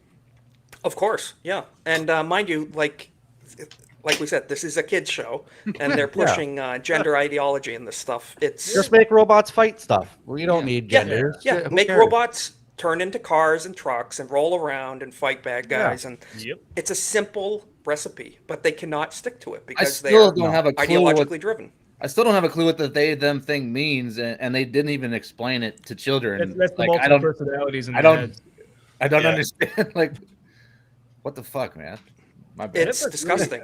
Netflix is really being. I believe it's multiple personality Good disorder. lately. Yeah, exactly. I don't know what the hell Netflix is thinking lately. All these shows, I mean, kids I shows know. like It's- this. If you're gonna do that, just put a separate category that's not in the kids category for the whatever you want to call the it. degenerate corner of Netflix, locked off 18 and above. Like It's for but the woke no, parents. Like it is. the kids don't care. Like course if the kid likes Transformers, they're gonna watch Transformers. But there's probably a mom out there going, "Well, we need to have some inclusion in here." Mm-hmm. The And message. the kid's just like, "Oh, cargo vroom." We need to groom our children for their future in our school systems. For single liberal mothers, I guess. Pretty You much. know, Wine moms. They wouldn't. Yeah. They wouldn't get so mad at us,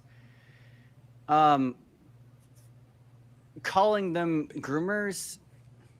If I don't know. I just think there's a funny link between the people who get so mad about us They weren't calling them actually groomers grooming. and It then is. getting really angry at us for cutting off. It's almost their as access if you to if you kids. hit a relevant nerve in their subconscious. If it's you know. true, then they don't like it.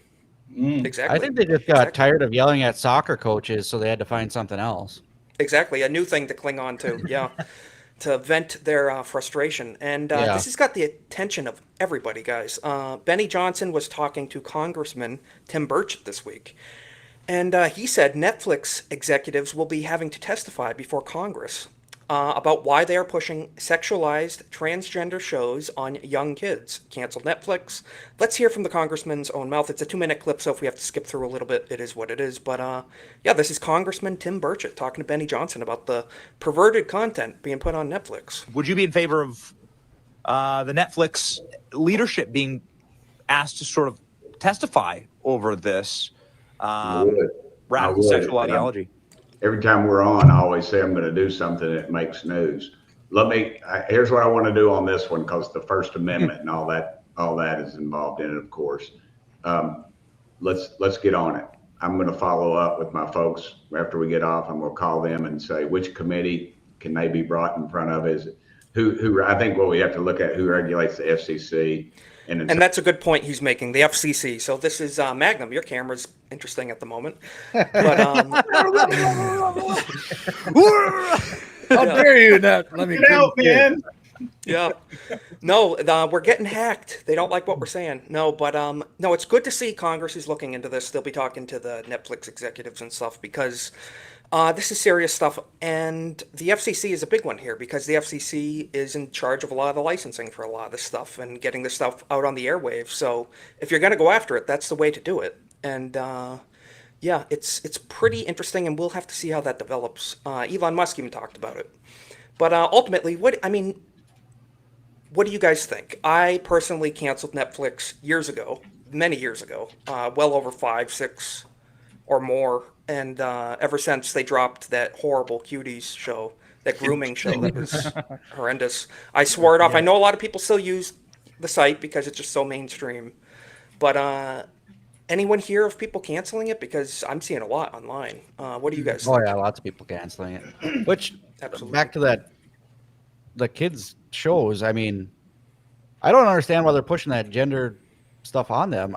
I have to yell at my kids to stop eating dirt, and we're gonna tell them that they need to choose who they are at this age. No, I get it. Exactly. If they're older and they're Gotta having get them young. That's how they grow their community. and that just confuses them farther in life. I mean, like I said, if you got a child that grows up and they're 18, 20 years old and they're like, hey, I feel this way, that's one thing. They're at least developed in, well, not fully, but But the point is, a sane mind and they've grown up somewhat. My 5-year-old doesn't know the difference between the two genders. Children have no idea. Young children have no idea what's up, what's down. Yeah. What's, like you said, when you're 5 or 6, trying to get them to not eat dirt. When I was 5 or 6, it's like you're burning bugs with a magnifying glass. It's like you're just a I kid. just wanted the next Godzilla toy. Yeah. I didn't care. Exactly. Yeah. Exactly. Your kids priorities mud are pies limited. over there. Better ask them what gender you should be. Well, they're 5 and 6. Usually the parents who are pushing this on their children are the type that raise children that want to please their parents. It's all about them in the first place, so they raise their children to please their parents, and this is what they push on them. They're using their narcissists prop to show how liberal they are, as like a flag, just like when they a virtue signal. When they they come out with a book against Trump, like look at me, I fought against Trump or whatever, Yeah. But Well, it's like a any competition parent like that is pushing ideology that promotes genital mutilation, that's borderline like prosecutable Demonic. in my opinion. Like I feel Yeah, like I think so too. I feel like if you're taking it that far, that's child abuse, and you need to be. It like, is. Oh Yeah. And places like Netflix and a lot of people that have these channels on YouTube doing the same thing. They know that parents are just going to put the iPad right in front of their kids and walk away. Yep. Or turn Well, the that's the TV on and problem. walk away. It's going to play whatever it plays. And I'm sure that algorithm after you finish a season of something on Netflix, it's going to go right to that, something like that right away. That's why parents can't be lazy anymore. Parents cannot be lazy anymore. What we want you to watch. It's also like it's a way for them to take the blame of things off of themselves as parents. They want to be, it's a competition for them to be the most accepting, as they'd call it. Like, oh, I do this and I do this, and my son does this because of I'm so accepting. Like they want that justification and praise for being such a open-minded parent or something like that. Megan Fox has and then they also use that as an excuse for like the kid does something wrong. And they're like, oh, well, he's just confused. And you're like, spank him. Well, they're saying that the trans community or whatever is like a 0.5% or something like that. But Megan Fox has 3 kids. That math is not mathing. That math is not mathing at that point. No. They say 1 out of 5 actors and actresses have that. No, she's turned her kids into showpieces. She's turned her kids the water's into turning to Foxgate. objects. Pretty much. Whatever's in the water, they have a lot of it out in L.A., Hollywood, and stuff. Don't and drink the I just wanna water say and thank make you it for The fighting the radio fires, for a I'll tell kid. you that much. Yeah. Very true. No, and you're right. The little margin for error, whatever they said, less than 0.5% of people. But, it seems like you said, Jeff, 1 in 5 approximately of these Hollywood people always end up having a very, very confused kid that is a product of this indoctrination. It's not by chance, shall we say, whatsoever. And No. Also, I mean, too, you can compare it even to like child actors. Look how many of them grow up to be messed up because they never had a real childhood. They're basically doing the same thing with a different process, but you're not letting the kid just be a kid. And that grow up it's as simple as that. Let kids be kids. Leave them alone. Because, And that industry has always had some sort of, reputation in that department anyway. You ever find it strange that the phrase "leave the kids alone" is offensive to some people? Yeah, it's very interesting. Yeah. Mm-hmm. It is very interesting how they get all wound up. They're like, "How dare you suggest such a thing?" Now go away and let your kid watch these videos we're putting out. It's no, just let the kid light the house on fire. Teacher, I'm just asking, why is it so offensive to say "let kids be kids"? Right? Because love is love, is Very what they valid say. question. Love is love. Right? Well, that's what the plus in LGBTQ for the maps plus out there. We know what the plus is. It's not a secret anymore. I think it's because parents want to just be lazy now and not raise their kids. Yep. So they're just like, you can't just let the kids be kids. I don't want them to run around and get dirty and muddy and light the house on fire. And you're like, hey, just get Also, some drywall. more and more parents the want to house. be their kids' friends instead of being their parents too. Yes. So 100%. kind of mindset leads to this as well. Yeah. Well, it's the iPad generation. It's the hands-off, the perfectly, everything's bumper-proof, safe, no risk involved at all. It's just let them watch whatever the hell comes up on the screen algorithm-wise, and that's their life. That's their worldview going forward. And it's very unfortunate, You should Yeah, be it's funny. terrified of your It parents. shocks until you're my about 18. kids. It's funny. Yeah. If your dad yells then and you you're not respect them after afraid, that. he's not doing his job. And especially you see now kids, it's not a big deal to swear at your mother at all. You see kids in public, Yeah. F you, mom, it's like, okay. Like someone needs to Okay, kick that kid's right? ass. Pretty Yeah, much. kids. Yeah. If I would have My tried kids swearing get screaming in the shocked. shopping Bring back cart. the wooden spoon. Yep. If Yeah. I would have tried Hell yeah. yelling the F word at my mom, I think the Ooh. belt would have been off before I finished the word.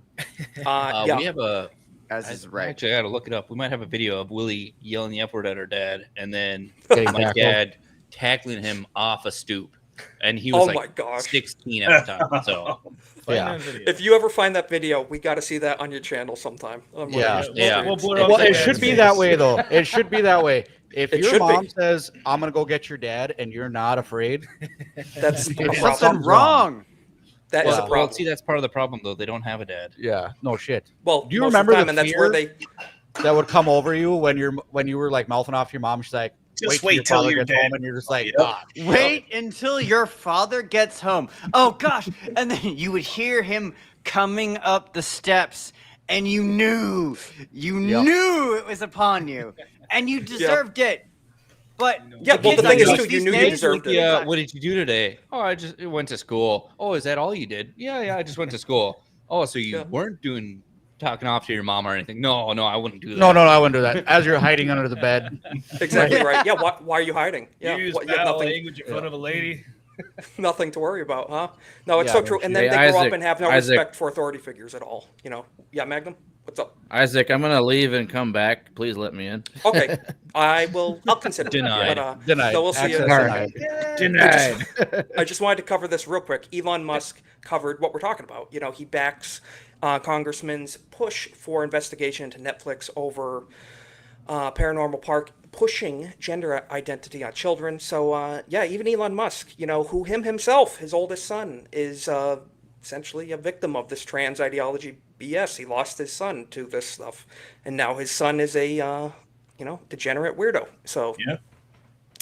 Elon Musk is backing congressional investigation into whether Netflix is pushing gender ideology onto children.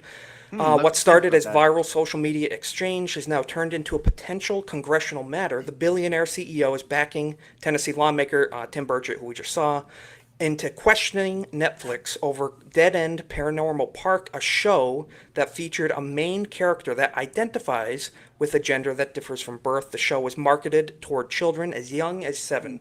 That's the age bracket they're looking at, that impressionable, around 7 years old age, to get that sick gender ideology into their minds early, so where it can't be rooted out very well.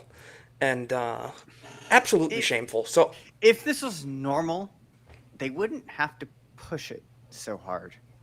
Period. Oh, very true. Yeah. It's predatory.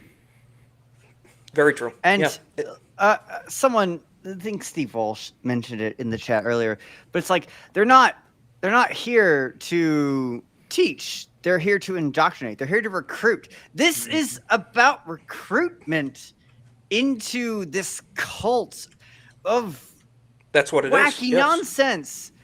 If it was true, if it was honest, if it was real, you wouldn't have to push it so hard. They absolutely true. have pushed it so hard for so long because it's not real. And they need to convince, and they need to convict, and they need to recruit. That's it. The truth is self-explanatory. You don't really have to explain it to people. Present it, and people will see it. And it's very true. Very well said, Lex. And but basically, the sum of that message is just parents, be very careful what your children are seeing, because this is a crazy and wicked world we're living in. And I wanted to show this too. Speaking of changes to the media that we're all so familiar with, the James Bond posters. Amazon has owned the IP of James Bond. Amazon owns James Bond now, the character, and everything James Bond related. Amazon has digitally removed firearms from the key art on all the James Bond movies on its platform. Shocking, if you ask me. What are your thoughts? So look at this. You zoom in, and it's presumed that they used AI on these posters that formerly had firearms. So probably one where his hand was, but you zoom down to here to Brosnan. He had a gun in that picture. You see there was absolutely a pistol in his hand before. And look at this holster is empty. And there's plenty of other pictures where the hands just cut off at the bottom where they used to hold guns too. Wow. Very true. Yeah. Insane. James Bond, the pistol is part of his character. Each James Bond has a upgraded pistol from the next usually. Walter PPK, come on. Walther PPK, exactly. Yeah. In 32 ACP, and there were 380 or whatever, but yeah, pretty 380. Crazy stuff. pretty crazy That's wild stuff. too, because like, what are you gonna do when you watch the movie? Is everybody gonna be surprised when there's a firearm in the movie? They're Well, just that's like, what I'm wondering. It wasn't What on are you the gonna cover. do? What is he gonna do? Is he gonna Yeah, we're slap watching a box? spy They movie. digitally altered them to look like radios. He's gonna slap box everybody now. True. Yeah. He called in the radio so hard that guy went flying 10 feet. Yeah. It's like, what are they hoping to gain from this? This reminds me of when Steven Spielberg removed firearms from E.T., had them digitally removed, and then he said, I regret it, eventually. He said, I regret, modifying my previous artwork that got me so much success, I thought I saw that Amazon was already backtracking on it and like putting them back. That's what I was hearing, but I haven't seen it. I haven't seen any updates. I don't know if that's affirmative or not from Amazon or if that was speculation, but nonetheless, they did do it. If they can change and retract I just don't going understand forward. why. Like, what do you gain by taking it off the cover? They're going to watch the That's what I'm movie. wondering. Yeah, well, right? they think it's going to be less offensive for the people that don't like firearms. So which- then they watch the movie and see a 5% bunch of of the population. firearms. Like, that's what I'm saying. Yeah, I don't understand what the value they gained from that was. It's virtue signaling. Just It's some limp-wristed bureaucrat saying we need to do this to make it more acceptable. That's the it. marketing. That's The all marketing- there is. it's the marketing Honestly, department. like that's the story of like the last. That's what it is. 10 years of this country. Some limp-wristed bureaucrat somewhere said we need to remove any sense of violence so it's more acceptable. Without But like I say, you're still changing going to watch anything. the movie and it's still going to be violent. It's like, the guy that doesn't like firearms, he's like, oh, this looks like a great cover. It's going to be nonviolent. And then he kills 10 guys in 10 seconds. Yeah, Exactly. you're quite right. Like, It's oh. stupid. Yeah, you're gonna. What do you think? You're gonna see a James Bond movie? Oh, there was no firearms in the poster. I bet it's a movie about love and roses and perfume and da da da. Yeah, so they're still going to get offended. Well, as for me, Daniel Craig one. as a man, if I see a man on a poster without a gun, I'm going to assume it's not for me. I'm not going to watch Yes, it. exactly. They're Why am I losing going me to by watch a this. movie with just a man like, oh, arms shrugged? Actually, that's kind of a good point because I'm not attracted to that. I don't want that. No. Pierce Brosnan has historically been in some rom-coms. Wait. So we're just If, going to be he, like, oh, if he had a Pierce gun, I'd be Brosnan. like, it's an action movie. We're going places. I was gonna say, so Yeah. if you saw a poster with a man holding a gun, you're attracted to that? I'd be like, all right, Okay. that could be an action movie.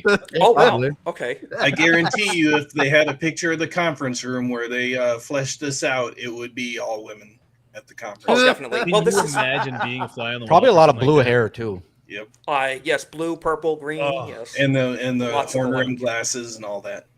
Well, Yes. if there were men in the room, you might be confused as to whether or not they were actually men. So Wait till they Like actually you said, watch the Some of movie. the and see women might have been also.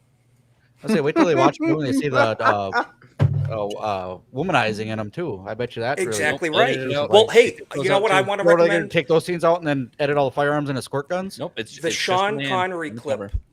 of how to deal with a woman when she doesn't back down. The Sean Connery clip. That Sean famous Connery. clip. Sometimes you gotta slap a bitch, is what the guy said to Barbara Walters. And so that's not for the PC culture of today, and that's real history, and let it lie. A Bond movie don't have- with Bond not having a gun would end in 5 minutes. He'd just be shot. He'd be dead. I think him not having a firearm or women would just destroy the movie in the first place. That's literally the whole premise of every Bond movie Well, ever no, made. not Bond, the last one. he's an ideal. Like men want to be like him, women want to be Exactly. with him. He's handsome. He's daring. He's living on the edge. That's the whole point. It's License to Kill. And they want to, and they want to pussify him. They want to pussify him, and He's very they're Bruce. going to. He's Bruce Wayne adjacent, essentially. Yeah, he's a Well, Bruce the, Wayne. with a He's license he's to the kill. man that Yeah. everybody that men want to be. Unless Exactly you watch the last 007, because the last one they kind of do the whole flip switch where it's like, oh, Right. it's James Bond, but then strong female companion who does all the shooting, who does all the car driving, and you're like, well, why is Of he even course. here then?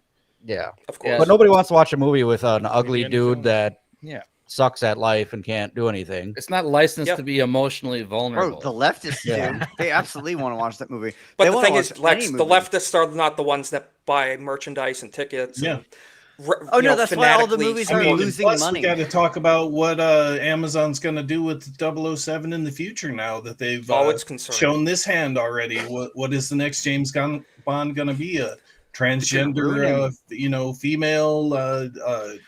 Black, overweight. I wasn't gonna say. lesbian, I was gonna say, why don't they just Okay. kill me running around? Perfect They can just have- segue. Perfect They can have a segue. guy that Lex. gets no girls, has no money, and they can just follow me around. Speaking of beta male losers, James Gunn. This week he called fans racist and admits he has no oversight from WB on DCU projects. So, guys, you're putting out shit. Yeah, nobody's watching it. That's why. James Gunn called fans racists in a recent interview while admitting that he has no oversight from WB on projects that he's doing in the DC. This is just echoing what we've been dealing with for years now in the political and the culture war spectrum of things. If you don't like our something product, fails. Yep. yes. If you don't like our product, you're racist, you're sexist, you're homophobic, you're misogynistic. And when in doubt, blame the fans. That's been Hollywood's favorite play for years. Now every time a franchise stumbles or viewers push back, executives and creators deflect by smearing the audience with labels like racist, sexist, toxic, like I just said. So first of all, guys, I think this is something we've been witnessing for years now. For years. Dang, I'm racist, sexist, and toxic. Anyway. I could have told you that. Like, come on, that's not news. But exactly. it's pretty crazy stuff. But this is after James Gunn put a essentially Earth X, which if you don't know, it's where the Axis win and not the Allies in World War II. And they're essentially saying that, let me get down to it. It's the part where they mention Jesus and associate people. Yep. Yeah, I'm trying to find the exact quote. I watch it for even in this show, even in these shows, they're saying like, well, the world where the Axis won isn't that different from the world we live in. I'm like, all right, well then, what is the point of even bringing it up? What is the point, Right. honestly? If we're all just the same, why are you complaining? It's not in that particular article, but there is a clip from that recent episode of Peacemaker where they basically are talking about racists and they're like, oh, they love Jesus. Well, of course they do. Essentially, they're trying to associate, people who love Jesus are racist. It's like way to, be subtle about it, James. I think that's a shot at Musk by calling it X. No, that's an old DC thing. So, that's an old DC thing. Was it not really funny though? Like we all see the clip when like this overweight black woman is running down the street getting chased by all these white people. But like, oh my god, that moment where the dude opens the door to his truck and just points, goes, "A black." It's a black. It's a person of color. One got out. One got out. Funny. Let me just say, in a world where the Axis powers won, and it's supposedly an America of white supremacists, I don't think they would use the word black. They would use the word more close to nuclear. Like we were talking about. I President think for Trump. how overweight she was running away, she would have been caught. I'll tell you what, if that's actually her running in those scenes, good for her. Yeah, Good for her. Absolutely. I mean that 5 miles an hour is hard to top. Yeah, but then another very far-reaching, far-fetched point is when she, swimming pool. I don't know. And wasn't his brother like one of the lead heroes or something like that? And he's just gonna sit there and honk the horn, saying, "Oh, there she is." Yeah, I don't think he's not running over there. He's not in costume. You don't know who he is. Fair enough. It's a mess. And frankly, I'm someone, I like the DC stuff from back in the day. The Dark Knight trilogy, all that stuff. I couldn't care less about the stuff coming out right now from James Gunn. I could not care less. Who's watching? What are the numbers? This for? Is anybody watching? No. They've made it clear that they hate people like me. So you know what? You hate me, you're not going to get my money. As Rough Knight said here, the thing that infuriates them is that Jesus also loves racists. He loves everybody despite their flaws. And they hate that. They don't believe in forgiveness. They think, if you're racist, you're irredeemable. They don't believe in redemption whatsoever. Oh, man. The most unforgiving. The whole Emma Watson situation is just testifies to. I didn't even pull that up this week. I love to sit here and point and laugh at her. But her whole what is wrong with Emma Watson? Arc is a test. Like ignore the fact that she is insane and has said absolute nonsense for years, but she'll never be forgiven. And JK, same thing. She's on board with almost everything they say for everything, but she disagrees on one thing and will never be forgiven. We're dealing with people who have no concept of forgiveness. No, not whatsoever. They don't believe in it. You made a mistake. You're fucked forever. You're an outcast forever. You are the enemy forever. I disagreed with you one time on one There's thing. there's also I a know. difference though, Forever. between making a mistake and sticking to your guns and your morals. And Yes. Yeah, I would have respected Yeah. her more if she stuck with her original position, even though it was bad. And these or people wrong. have no morals, so you know. Do you mean Emma? Yeah, I mean now They she's have like, nothing to well, stick with. oh, I want to walk it back now that Oh, yeah, she's that still can't. tired. You call society- someone an irredeemable POS, you can't walk that back. So no. Well, I do got to say this though. I believe that I don't know exact situation here, but I'm just saying I think that people's opinions can change. I think that's the point of debating and talking about but it. this is obvious though. This is like so that she doesn't get backlash from the public. Like she's putting her hand up and blowing with the wind. I don't know too much about this particular situation, but what I gather is it's child actor syndrome. Can do no wrong. No level of self It was introspection at popular. all. It was popular to be pro-trans when she said that, and now it's not popular, so she's flipping. That's what's happening. Pretty much. And that's what exactly what J.K. Rowling said about it. I also think it's the money. Money plays a big influence on it. J.K. Rowling said that she grew up as an entitled kid making millions of dollars in these films. But if she would have worked a McDonald's job or something like that, out there actually grinding and stuff, different personality of things. Elon Musk kid, never gonna have to work a day in their life. But if you put them out there and just like, hey, you got to work this job and suffer with puts things in a normal person. Yeah, she doesn't live with the plebs on the street in the UK Yeah. that are dealing In a with gated community, migrants roaming just- around doing crazy shit. You know what I mean? On the other hand, she did come up in a system where the bigwigs in that system put a high value on her type of employee for various things. So we have no idea what she went through Who growing up in knows? that Yeah, system. Hollywood is that is Hollywood true. is the meat grinder as well. Yes. Well, that's why that was back to what I said earlier. The child actors growing up in terrible environments. It always makes me think of that famous picture of her being held back by Harvey Weinstein. So horrible. You know something was going on there. Listen, you can't hate Hollywood enough, but you I want should. to focus on. Yes, you should. You should hate Hollywood, but you know what you shouldn't hate? Oh, hell yeah. Is the United States of America, and frankly, Steak and Shake has fully embraced this. But before we get to that, Chell, over on the Kick side, just donated 5 gifted subs for $25. Hey-yo! Guys, Chell, it was great playing Halo with you this week, but we are frankly only 10 away from me dressing as a Mexican this Halloween. Andy, So, guys, you really get your credit card. And we've got 10 minutes left. Come on, Guys, boys. we are That fully balance there. is at 0. I am actually going Mafunzalo. to.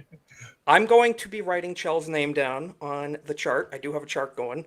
So K Jelly, as they like to say, just donated 5. So guys, we are at 25,555. So that is we're 10 away. So if you want to see me dress up as an illegal alien, this Mexican, head over to the Kick channel pinned in the top of the chat. So back to this. Somebody borrow me some money so I can do these. I want to go on. subs. before we Exactly. I don't continue even here, have kicks. with Chell. I Yes. was watching Forbidden Frontier one night and he said something, and I think it was X-Ray or Gary, like K Gel 3, K Jelly. K Gel. All right, Yep. we're all laughing in the chat, like you struck again. Yeah. They can never KY get it Jelly? right, but that's part of it. That's what they said. Yeah. But no, it's Chell. We will get it correct here, and we thank you for your generosity. We're going to round up again at the end of the stream. I just wanted to show I this watched Steak and the Shake. GCA try to pronounce my name. Lex forget about Ludendi. Lex Ludendi. Oh, do they ruin it every time? Lex Luthor. Mm-hmm. Lex Luthor. No! Lex Ludendi. There's Chell. Quaalude, Andy. I got to ask. I don't have Steak and Shakes around me, but holy do. crap, Jake Martin, with the gifted sub. 10. What's he got, a 10 gifted banger? subs. 1, 2, Wait a minute. 3. Let me check where we're at right now. Because He's I'm at concerned. 15. He's at 15. I'm Guys, at 25. He's at 15. Am I Cornboy's at dressing 5. up? Yep, that's the goal has been reached. Thanks, Jake Drink Martin. up, guys. You guys are gifting. Wow. Thank you. I got to check in with this. Guys, have where to are we check. at? Kick. Okay. Let me show. I got to show this page. Your generosity is just killing me, guys. Guys, we got Lex for 25. We got Jake for 15. Cornboy for 5. Chell for 5. Drink Up for 5 gifted memberships. Look at Guys, that. we are at 55. So we're there. We're there. So Jake for Dun, dun, dun. Jake for 10. Drink up for 5. Let me do the quick Wait. math on that. Big snaps. Big But my snaps. card connected to it. I hope so. Okay, Arriba! listen, let me do the math here. We got 25 from Lex, 15 in total from Jake. So we're sitting at 25 plus 15. We're sitting at 40. Corn Boy and Shell for 5 each. That's 50. And Drink Up, you guys rock. Thank you so much. We are at 55. Cue the mariachi music. Gifted subs. Guys, I'm going to put it back up on X. I am going to be an illegal alien for this Halloween. So stay tuned October 27th, live here on this channel for an hour long. This is going to be my outfit. I'm ordering this tonight on Amazon, 1 night shipping. Where's the handcuff? All 4 pieces. I will You don't have need handcuffs already. We have Oh, shut up, Lex. All 4 pieces will be on my person for the entire night of October 27th, our Halloween edition of Golden Age Podcast. This will be my outfit, so stay tuned. October 27th, I will. I'll be an illegal alien, and maybe I'll have to get deported. We'll have to see. Guys, I'm calling JD myself. Thank you. We have to I may hit this have one last to order thing. an ICE uniform. You may have to. We'll talk. Maybe that'll be a goal for next week, Cornboy. We'll talk about it. But guys, quickly, I don't have Steak and Shakes in my area. If I did, I would go. They have beef tallow fried French fries, everything. It's based, but they are installing the biggest possible flags that local government will allow. Frankly, I would say go bigger than what's legal, but whatever. Steak and Shake proudly supports American values and traditions. So, guys, what a patriotic company. Actually, you know, I need to follow them over on X. That's pretty big. They need to do the Trump cheat at one of his golf courses when he built a 25-foot flag, and they said you can only have a 20-foot flag. So he built a 20-foot mountain and then a 20-foot flag on top of that. Oh, I remember that. Awesome. Yeah. That's pretty awesome. Oh, we don't have Steak and Shakes anywhere nearby, but we have Perkins, and they got big old massive flags. This is the same place that's right next to my gun range. Yeah. There all the time. Shout out, It's not even large. Another 5 gifts. They're in the carrot. Over on X, what do you guys do? Get the garlic burger. Just put Jeff in a credit card debt on gifts. I'm already in Guys, credit card debt. Yeah, but we could really ruin you. I ruined myself. We are going to Perfect. round up. Jeff's going to be living in a box. Guys, I'm sorry. I lost a little track with everything. We're not getting to all the tabs tonight. We're having too much fun. This is the last thing we're going to show for now. We're going to round up on I blame Kip the right here at the end. Ubers. I want to give attention to this. Jeff, I have been on your channel, the history stuff, as many people know, on your Jeff Up North channel. But the 3 of you, Andy, Willie, Jeff, you have a podcast, the Drink Up Podcast, over on YouTube, linked in the description of this current live stream. We're going to drop it in the chat as well. Take a minute and tell people, what are you guys about? What does Drink Up mean? And where can people find you? So any of you. We'll start with the Drink Up, the UP. People are like, oh, it's Drink UP. It's kind of, yeah. It's kind of a word play. UP, Upper Peninsula of Michigan. So Drink Big Up. brain mold. Big brain mold. Yeah, that took about 6.5 weeks of planning in the garage to figure that one out. So, Honestly, it took 10 years. Every time we thought about it, we made a plan, and then by the time we woke up the next day, we'd completely forgotten about it. So we just start over the next week. Yep. But I like it. List of names, list of passwords, list of websites and everything. We're like, oh, we got this. And no, 6 different tries and sticky notes. Yeah, then you go to log in something and the password's wrong. You're like, shit. So yeah, no, That is we awesome. meet here every Friday at 7 p.m. Central, doing exactly what we're doing now, reading the news, telling jokes, telling stories, talking to the chat, everything like that, having a few beers, crack a few. Tuesdays, we do gaming stream at 7:30. That's Leveling Up. Same channel, just gaming focused. Yep. Yeah. And it's Halloween, obviously spooky season, so we're playing scary Absolutely. games all month. Except for Friday, obviously Friday the weekend stuff. Battlefield 6 comes out. I'm just saying. Nice. Oh, yeah. Oh, I'll be watching that. Great. That's awesome. Yeah. And I highly recommend that Friday show because you guys come on like right when Friday Night Tights is in the middle of doing all their super chats, and that gets kind of tedious. So it's a good thing. It's a nice breakup. Well, it's good for you. We don't have any Yeah. super chats. We used to start at 6, and I'm like, we don't get anyone watching until 7. I said, well, we just pushed it back. That's true. Yeah.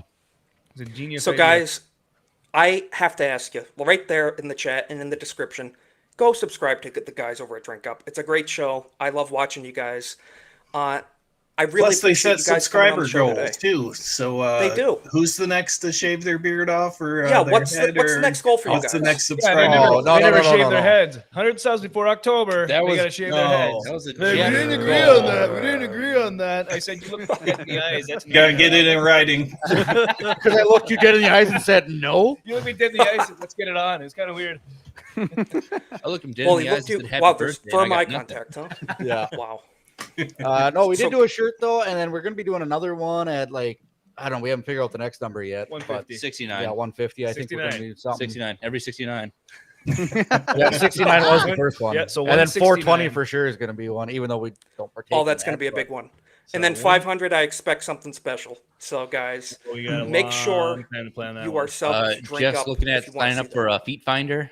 Yep. That's a big one. That'll be interesting. I will make sure to Yeah. not tune into that episode. So, thank you for warning me. Check out Jeff's Starring OnlyFans. Brie Larson. Megan Mouse scream. Yes. So, guys, I appreciate it. Thanks. Go sub to them. We got to get to the rest of the guys real quick, then we're going to round up on Kick again. Corn Boy, your channel is in the Yeah. description. Tell people where they can find you. Yeah, at cornboy_199 or cornboy on X. I'll be playing the Battlefield this weekend, so tune in if you like to see what that game's going to be all about. That's fantastic. Guys, sub to Corn Boy.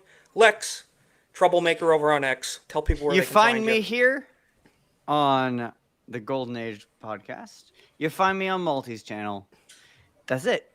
Or Twitter. That's awesome. You can come. You can come listen to my Catholic rants on Twitter, but Can we get some more that's so Protestants over there at totally Lex's X different. page soon? Yeah. No, you get nothing. You get nothing. All right. You want to Follow come Lex. listen to me rant about Catholicism? Come find me on Twitter. You want to listen to me talk about current events and politics and pop culture? Well, then you're already here. You're already in the right place. It's this channel and Multi's channel. That's it. Good to You get have nothing you. else. And thank you for being here again. And Magnum. Magnum threw out the idea of potentially, a Friday stream here on this channel at some point in the future. It's a good idea. We're going to be working it around, so stay tuned. We're working it out. But Magnum, thank you for joining us. I'm sorry your camera gave you a little trouble tonight, but tell people where they damn- can find you, what you're going to be up Yes, to. you'll see me on this channel and also on Nerd Wars, a couple different shows he does. And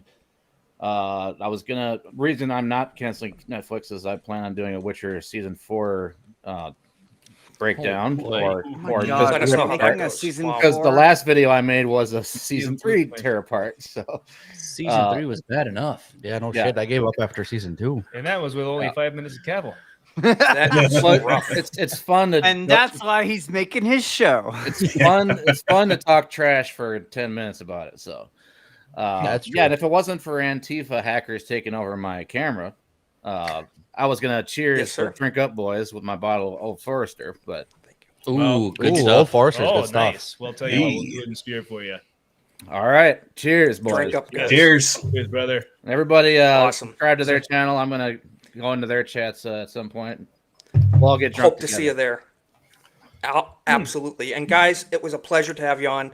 We got to check in with the Kick Chat one more time. Everyone's generosity tonight has been truly appreciated. It helps the channel greatly. And you're going to be seeing me as an illegal alien Mexican this October 27th. You mad lads. Lex for 25. Jake Martin for 15. Victory. Corn Boy for 5 gifties. Shell for 5. Drink Up for 5.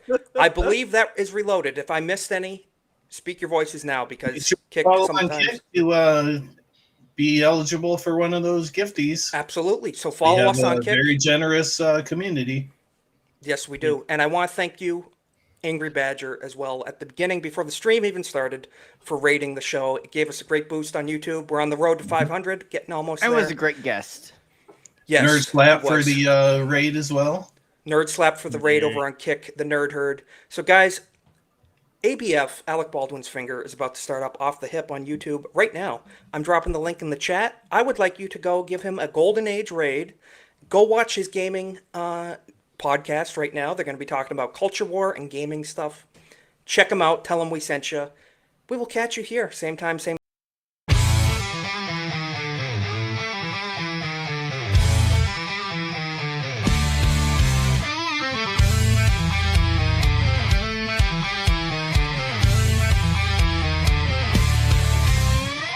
Golden Age is back.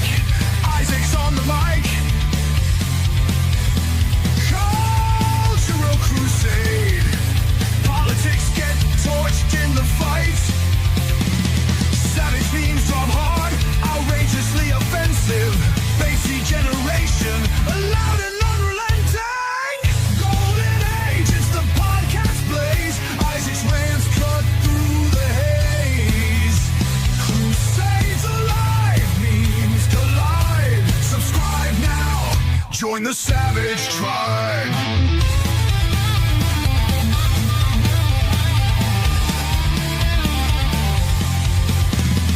New takes weekly, unfiltered and raw. Isaac's voice, the memer's law.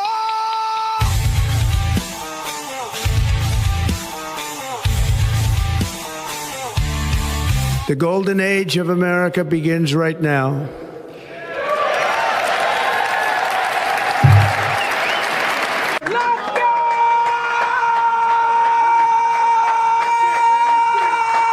Let's go. Alrighty, everybody, and welcome back. Episode 31 of the Golden Age podcast. I'm here with our panel and chat. Before I check in with our chat, Cornboy, thank you for being here as always. How you doing, man?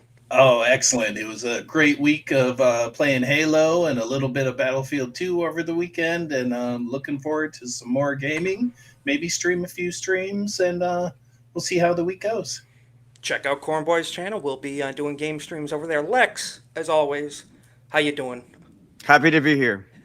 It's been why don't we call it an electrifying week? Why don't we? We'll be getting into that. Hassan Piker and his fun little electric tricks. But Eric, Dreaded Dinosaur, good to see you, brother. First time on the channel. How are you doing, fellas? Thanks for having me. It's going well. Good to have you. We're going to be talking. Real talent here with us today. I'm really psyched. I look forward to asking you about Daughter's Revenge and some of the projects you have in the works. And we always talk about here on the channel how, politics is downstream from culture. So it's good to get someone's perspective who's more in the culture, So before we get into that, let's check in with the chat. Cole Hauser, praise Allah. Good to see you, brother. Thanks for being here. Good to see you. Chell, or K Jelly, however you like to say it. Good to see you. Wayfair, as always. Great to see you. Jake Martin, great to see you over here in the YouTube chat. Fenris, and we have Alex, and we have Cornboy. I don't know who that is, and Lex, troublemaker or something. But good to see you guys and everybody else in the chat. So, as always, we have to start out with a few slightly more lighthearted things. It has been a year since today, actually. President Trump officially retired from working the McDonald's line. He worked his way up from the fryer to the presidency in a matter of a year. So pretty impressive. If I do say so myself, I got to make sure this volume doesn't kill us. Let's check it out. Tight. We got the salt on it. Legendary. This has made a million memes right here. Very good. Nice and full. Very good. Good. Tight. You love to see it. I mean, truly is the land of rags to land of riches. opportunity. You can go from the fryer at Work McDonald's your way to up, presidency in a year. Sky's the limit. It is, and he proved it right there.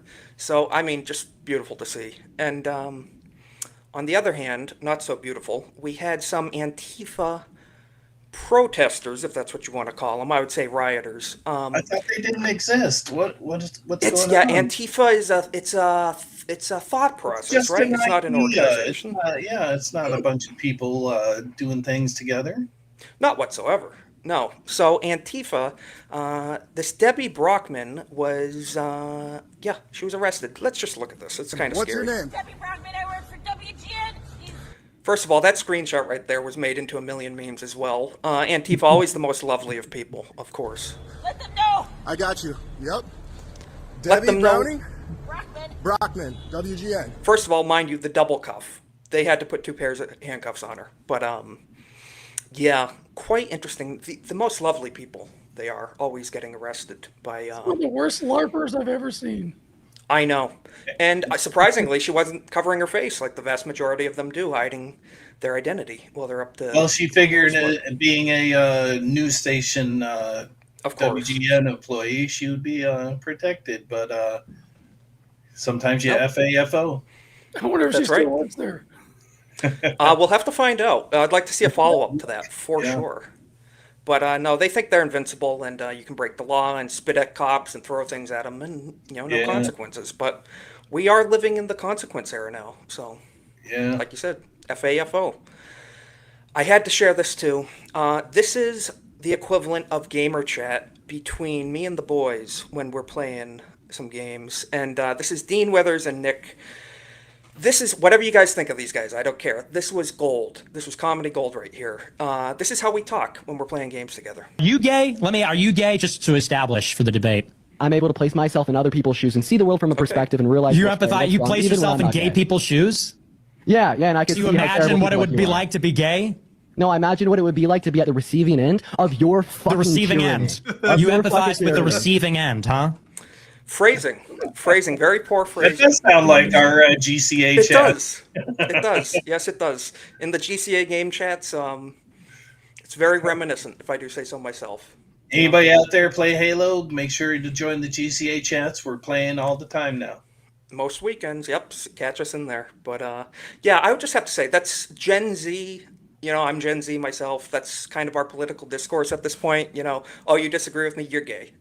And pretty much is what it boils down to. But it's how we engage with things. We're all familiar with Pocahontas, Elizabeth Warren. She's calling it Indigenous Peoples Day, and she claims to be one of them. But she's talking about the return of hostages, Gaza, all of that. And so J.D. Vance said, the president told me he did this specifically on Indigenous Peoples Day in honor of you. So I just have to say, I love it. We have memers in office. Patriots are in control as far as I'm concerned. It's great to see a vice president with a sense of humor. So I'm loving it. What do you guys think of J.D. Vance's response to Pocahontas here and her little comments on things? So she's got TDS more than most. I love to see it. It's just so fun to see a humorous way to just take someone down a peg, because all she's doing is soapboxing. Of course. And that's it. And he's just coming in and just like I think that totally like steals the thunder. Oh, I agree. It totally cuts the legs out from under any argument she was trying to make. But that's the way you do it with humor. As we say, the left can't meme. They probably wouldn't understand the sense of humor. They don't even realize that the J.D. Vance memes we make are complimentary, even though we're making him look insane. We do it in support of, that's how we win with memes. We always say it. Memes are a powerful weapon, Lighthearted, Don't take everything so seriously, Exactly. Learn to laugh at yourself. The sad thing is that we know J.D. Vance wrote that himself, and it was probably some unpaid staffer. That's the only person who's gotten to see it in Elizabeth Warren's camp. Probably, yeah. Elizabeth, I guarantee she doesn't know that ever happened. That the vice president just dunked on her. Yeah. Very true. But I do love to see the left and the right coming together to meme the right into further positions of power. I'm good with that. Yeah, absolutely. And as long as it's the present right, not the past right. Yes, not the rhino right of the neocon era of old. But we're going to be talking about that next post, actually, after this. But it is Christopher Columbus Day. I'm not of Italian descent myself, but I do respect the colonization and domestication of the pagan people that were present here before Europeans came here. And so Native Patriot, who is a patriot, he's a true God-fearing American patriot, and he is half Native. He says here, I'm a different kind of native. My attitude is of gratitude. My homeland is America. My heart bleeds red, white, and blue. So, guys, definitely give him a follow. He is a total opposite to these Marxist, as he says, woke Marxist indigenous had their mind corrupted and conquered by commies. Unfortunately so. Look she's flipping off Mount Rushmore. American heroes. Oh, I got my face mask. I'm just going to flip them off because I'm so tough, I couldn't imagine being this people. They look so miserable all the time. I know. So depressed. and they just hate you. You hate it so much. Feel free to leave. I mean, that's always an option. But they just hate America, and then over here you have Native Patriot Maurice with his MAGA headdress and his AR. You love to see it. It's Yeah, it's an awesome he thing. looks pretty proud of what he's doing with his life, you know. So Absolutely. take some He's always lessons here. he's always posting of his family and going out, loving our country. It's that's Yeah. the type of people we want, you know, not the flipping off Mount Rushmore. But it's too bad. And this was from the White House account officially on X. Columbus Day is back. So patriotism is back in our country, thankfully in time for next 4th of July is the 250th anniversary of the United States independence. I'm greatly looking forward to that. That's going to be great. See, my only bone to pick with Columbus is that, you know, he sailed for Spain and pretty much ushered in the Spanish language to the Americas. So, That's you know, true. if we could have got the English here first, maybe I would have been more supportive. But I at least can't the argue with that. Europeans. Hey, we may have to go colonize Mexico next. We shall see. You never know. But this is from, we were talking about the old right. You mentioned it, Cornboy, the old neocon, as they say, people who reach across the aisle a little too much. This was from John Thune, Senate Majority Leader, a Republican. He's saying here on X, virtue signaling to all hell, today we celebrate Native American Day. I'm proud to join South Dakotans in honoring the heritage and contributions of the Lakota, Dakota, and Nakota people.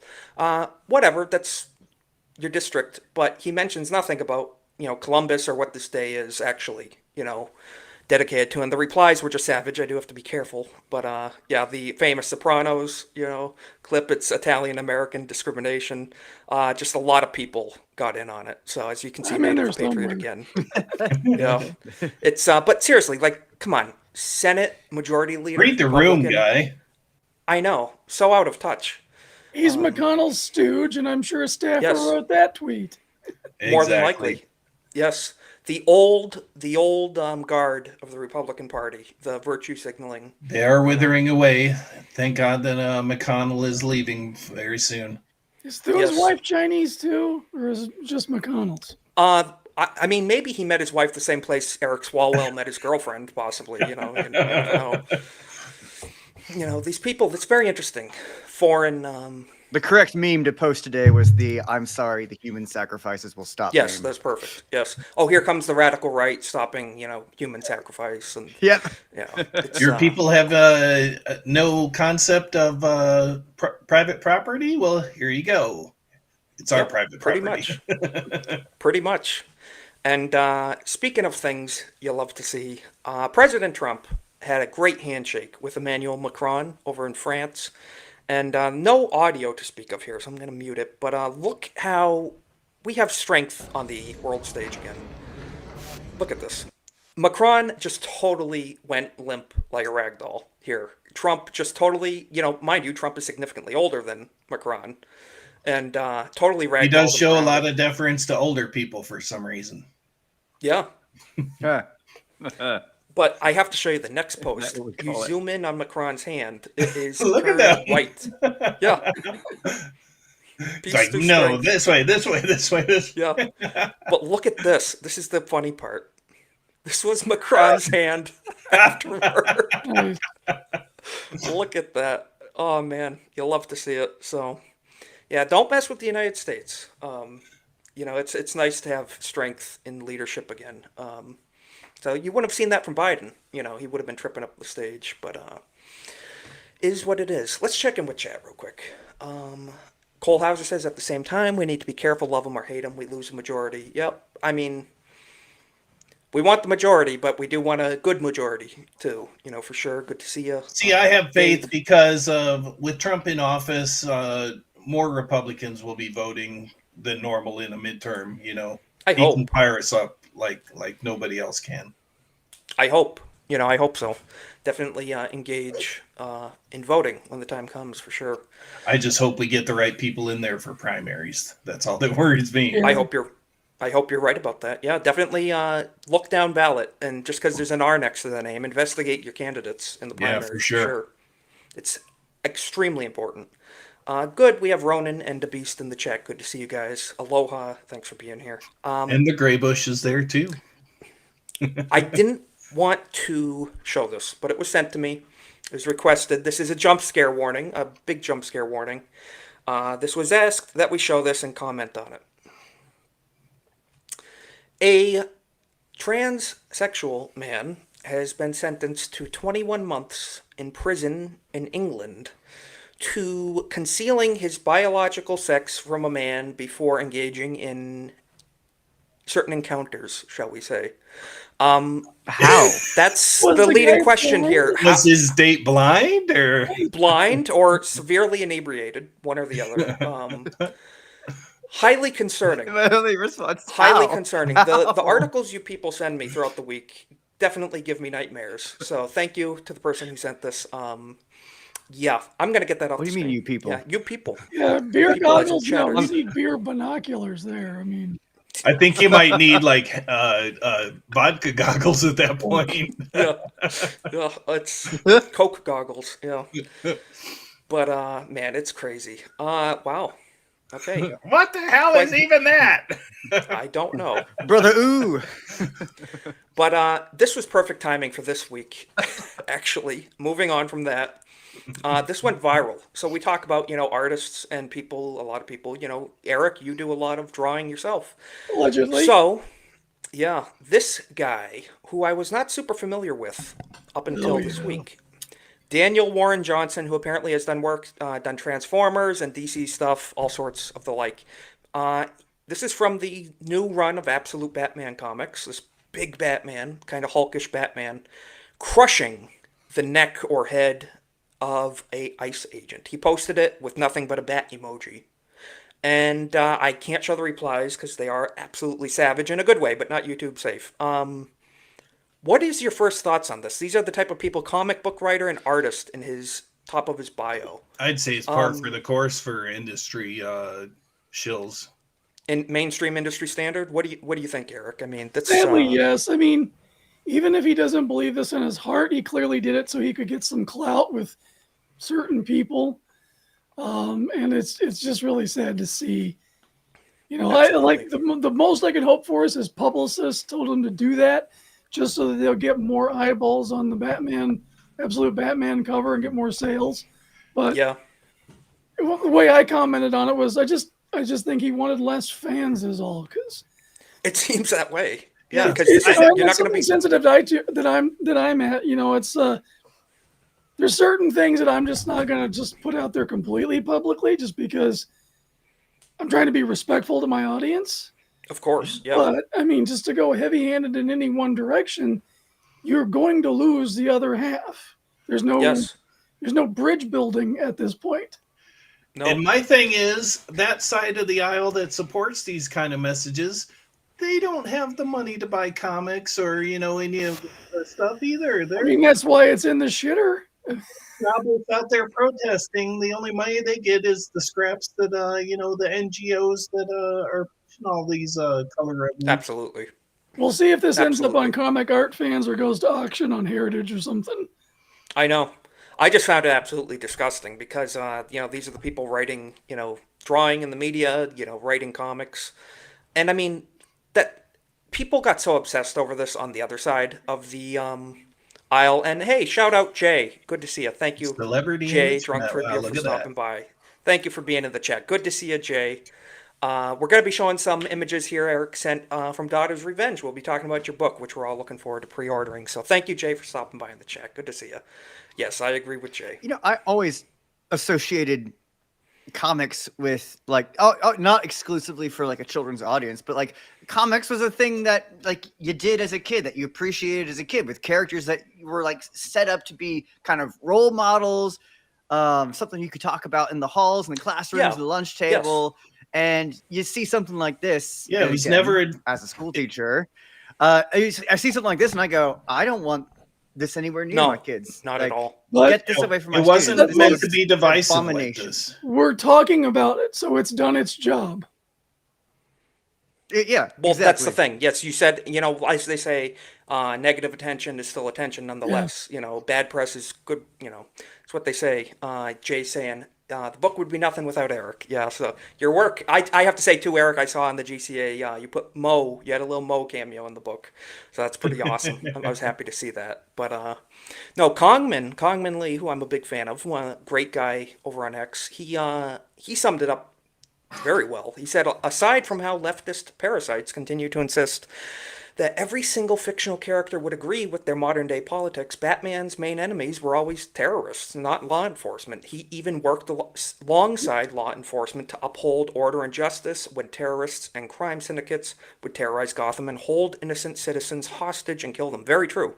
All throughout what I've seen of Batman, he worked alongside, law enforcement very often. Jim Gordon being one of his closest allies. So it's. I mean, he was always described as, like a detective. So that would absolutely be on one side, The not world's the other. greatest. Absolutely. So it's disgusting that you see them posting this type of stuff, and this was the perfect response I saw to it. This guy responded in a quote post, realistic accuracy, and as you can see, a more realistic version. Yeah, I agree with Nadia too. This whole Absolute series looks overall unappealing. I would have to agree. Visually, forget about the story, just visually, I really don't like it. I mean, is this what happens when Batman goes on the steroids and, has roid rage or I something? mean, He turns on the police? They're purposely trying to push the envelope with the Absolute Yes. series. So it's whatever it is to an extreme. I haven't read it, so I'm not going to comment on the story, but I have heard from people who I do trust that they enjoyed the story. So it might be something worth looking into, but honestly, it's like I got better things to do and better things to read. So Very true.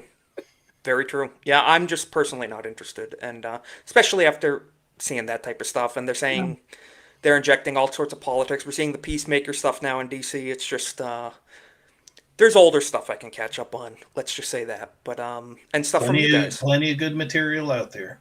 Yeah, absolutely. And that's the thing too, is that we need to create culture, which is what Jay and I are doing. Is trying to be a forefront, and a part of that is creating alternative culture. Yes. I'm glad you showed the alternate image, because that is exactly the answer that we should, as a culture, be giving. Absolutely, I totally agree. You return in hand, the type of message that they're delivering. Yeah, I agree. Yeah, Jay, he says the dude drew some of my favorite Transformers covers. Glad he's off that project moving forward. Yeah, I saw some of those Transformers covers. They were beautiful. I really liked what I saw. Cole Hauser saying, read Skybound Transformers. Yeah, it's a shame, but he's moving on from that apparently, and we shall see where he goes. But yeah, we do need more people getting in. We see the Rippaverse, all sorts of people, independent, common sense creators coming up through the ranks. So we need more of that and less of this. We see Jeff Bridges was on Jimmy Kimmel. This is just tiresome, absolutely tiresome. Jeff Bridges went on Jimmy Kimmel's show to promote Disney's new Tron slop. I love the first two Tron movies, not even watching the third one personally. Couldn't care less. Same. Yeah.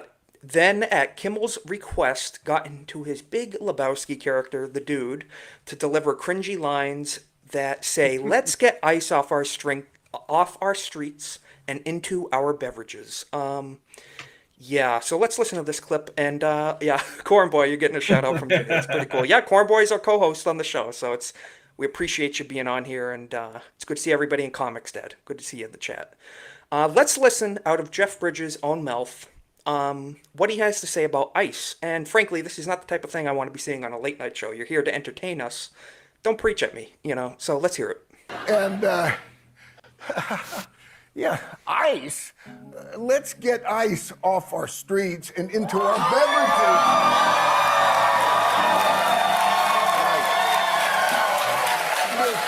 This aggression will not stand. Huh? What aggression? Right? Right. So let's just abide. Abide together. Yes, we can do this. Now, that's just like my opinion, but it's a good one, don't you That's think, a pretty Jay? great opinion. I think that's a pretty bad opinion in my opinion. You could have played by the law. You could. Yes, I agree. Let's get ICE off our streets after they've done rounding up the criminals, getting them out of our country. Let's get it done quickly. Let's get them out of the country quicker. Let's get more ICE. I mean, agents I out. would like to see a day where we don't need ICE on the streets. So let's have them do their job and then get them off the streets. That's I would love something I that. can agree with. Frankly, the Constitution was written around the formation of smaller government. We need to be going the other way. I totally agree. Let's get it done. Get ICE off our streets once all the illegals are out. Let's wrap it up. Let's wrap that up. So I don't know. Jeff Bridges, he seems just not appealing to me. I will say this though, the one meme that I've seen floating around that I really support is the idea of getting illegals to hunt down pedophiles and call the TV show Aliens versus Predator. I would love that. I would love that. Win citizenship. I mean, that's a win-win. Yeah, it's $1 million idea right If an there. illegal hunts down a pervert, maybe you can win your citizenship. We'll put you in the lottery. We'll consider it. You can go to the front of the line as far as I'm concerned. I would watch that. Perhaps I treated you too harshly. Yeah, I would watch that in a heartbeat. So that'd be great. So speaking of predators and all around pretty bad people, as you saw in the thumbnail, Hassan Piker was in the news this week pretty heavily. As we've mentioned in the show, I'm not his biggest fan. I'm not a big Hassan Piker fan, as I think many of us are not. But he is one of the biggest commie advocates, just all around not great guy. The leftist pretty boy, as they call him. There is now 7 videos of Hassan electrocuting his dog leaked in the past 24 hours. Same movement, same emotion, same reaction, every single clip. I hate even showing these clips. It's just horrible. But as we can see here, as we're all familiar, it's alleged that he basically had a shock collar on the dog, and he wants it to stay in frame for hours on end. And we have a lot of clips of this, but I just want to show this real quick. Check it out. Of all of America's much more consequential violence, okay? It's the same reason as to why America, Kaya, please just fucking go. Look, he puts his hand down, and then it yelps. The second he put his left hand down on the desk, the dog yelped. Absolutely. Anybody who says it's anything but that is a liar. Yep. Absolutely disgusting. And as you can see here, Phil Chan covered this. Zooming in. He holds up the collar and claims it's not a shock collar. But as you can see from product images, Hassan allegedly, according to Phil, removed the prongs and used black tape to cover the prong holes. Hassan shocked his dog because the dog is a prop for his streams. Essentially, yeah, look at me. I'm a compassionate, bleeding heart liberal. I love my pets, you know. And you zoom in here, it looks like there's tape over where the prongs form. And this was the day after the scandal. He finagled this together. And he made it 10 times worse. Just got even snowballed effect from there. And Jeremy piped in on this, actually, and made it perfect. He makes it significantly worse every time he talks about it. It's true. He's digging his own grave with this. And not only did he piss off, the right, but people on the left really like dogs, too. A lot of liberals and Democrats, like any normal person, you're going to have compassion for a dog. It's a dog. It's an innocent animal. And to have it sitting there for your 5, 6, 7, 8 hour streams, being a motionless prop, sit on its bed, and it dares to move to maybe adjust or get a drink, and you allegedly shock the hell out of it. It's pretty poor behavior. I'm not loving it. Cornboy, as I'm sure you know, Muslims, not a big fan of dogs. Absolutely haram to them, they say. Pretty much, yeah. Apparently, Hassan is not a practicing Muslim, though, only by, ancestry, I guess. Yeah, well, he's basically a Turk, and deport him, as far as I'm concerned. And the memes went crazy from this Hassan to his dog if she interrupts the stream for half a second, and then even Kick, which we are streaming on right now, in the pinned comment at the top of the chat, even Kick posted Hassan's Halloween costume sorted. So, pretty crazy stuff. It's disgusting. And one last thing, Amazon reviews even on electric dog collars, Hassan approved. So, yeah, it got all the way to Amazon. So, Hassan approved. Yeah, pretty crazy stuff. But, he deserves all the negativity going his way. I judge people by how they treat animals. Absolutely. Definitely. Yeah, absolutely. You judge someone by how they treat the weakest of beings, and dogs are as helpless as it gets. They can't even speak on their own behalf. But yeah, Even people who are in any way like dog trainers and supportive of the use of shock collars on certain breeds, that's not one of the breeds you'd use it on, and that's not the context in which you would do that. Like even in the most extreme examples, like this is absolutely not the appropriate use of that tool if you are even on the side that says there are appropriate uses of it. So this is just and it's to keep a dog hostage on a mat for a hours prop on on time your stream. as a prop, as a background prop. So no, it's. But you know what? Again, I'm still waiting. Maybe you guys. I'll have heard bet something I anything haven't, you but paid has, thousands for that has dog, Twitch done too. anything? No, of course not. No, they approve of everything he does. The only time he ever got suspended was on his day off for a day. Yeah, and they say, oh, he got banned from Well, Twitch you know- for 24 hours. So You know, if he had any other positions, that he would be long gone, long very gone. true. But not him. He holds the right political, favors. So I it mean, makes it okay, I guess. the Twitch staff throws birthday parties for this guy. They love him. Not a fan of Twitch. As you can notice, we're not streaming on there. We're on YouTube, X, and Kick. And I like Kick a lot, too. So, pretty crazy stuff. But, I had to share that. It's just disgusting. I don't want to dwell on it too much because it gets me pretty angry seeing that. But Hassan is a disgusting, evil human being in my book. And, just not a fan overall. I forget what else I was going to say about that. Kind of slipped my mind. But Atomic in the chat sent me this. He asked us to react to this. Angel Studios, which we talk about, good people bringing media forward. I'm a fan of Angel Studios. I saw a couple of their movies, The Homestead, and then I always forget the name of the Jim Caviezel one. What was it? Passion of the Christ? Or no, the Angel Studios, the child trafficking. Yeah, Sound of Freedom. Sound of Freedom. Yep. Yeah. I saw both of those in theaters. Angel Studios is doing great stuff, putting out good media. Well, they recently dropped a trailer, Young Washington. This is cool. I hope we don't get copyright issues, but we're going to pause it throughout. This is a movie about the young days of George Washington, and it's going to come out on the 250th anniversary of our country, Independence Day of next year. So let me check this audio, but we're going to get everyone's reactions to this. I'm pretty excited for it. What happened, Washington? All those bullet holes in your jacket. How are you alive? I don't know.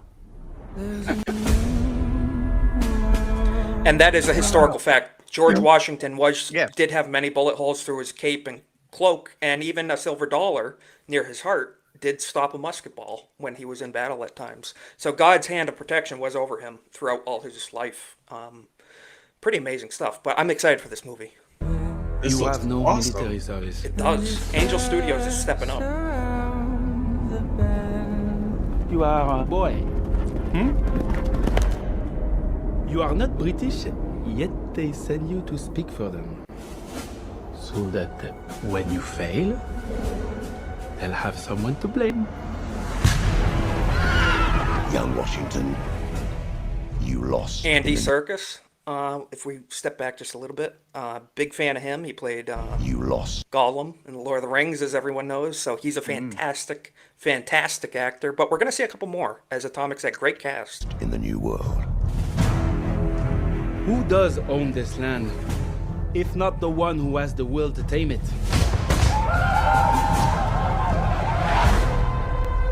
You do not want to start a war. So as we see, the Indian wars that we had pre-American days, and I wonder how graphic they're going to get on that. I'm sure it's not going to be above PG-13, being Angel Studios. But from what I'm seeing so far, I mean, this looks really good quality. Like, you think lower budget movies, they're supposed to be kind of cheap looking. To me, it doesn't look like they cut any corners on this whatsoever. The outfits and costumes look amazing. Looks fantastic. Yeah. So what do? We fight!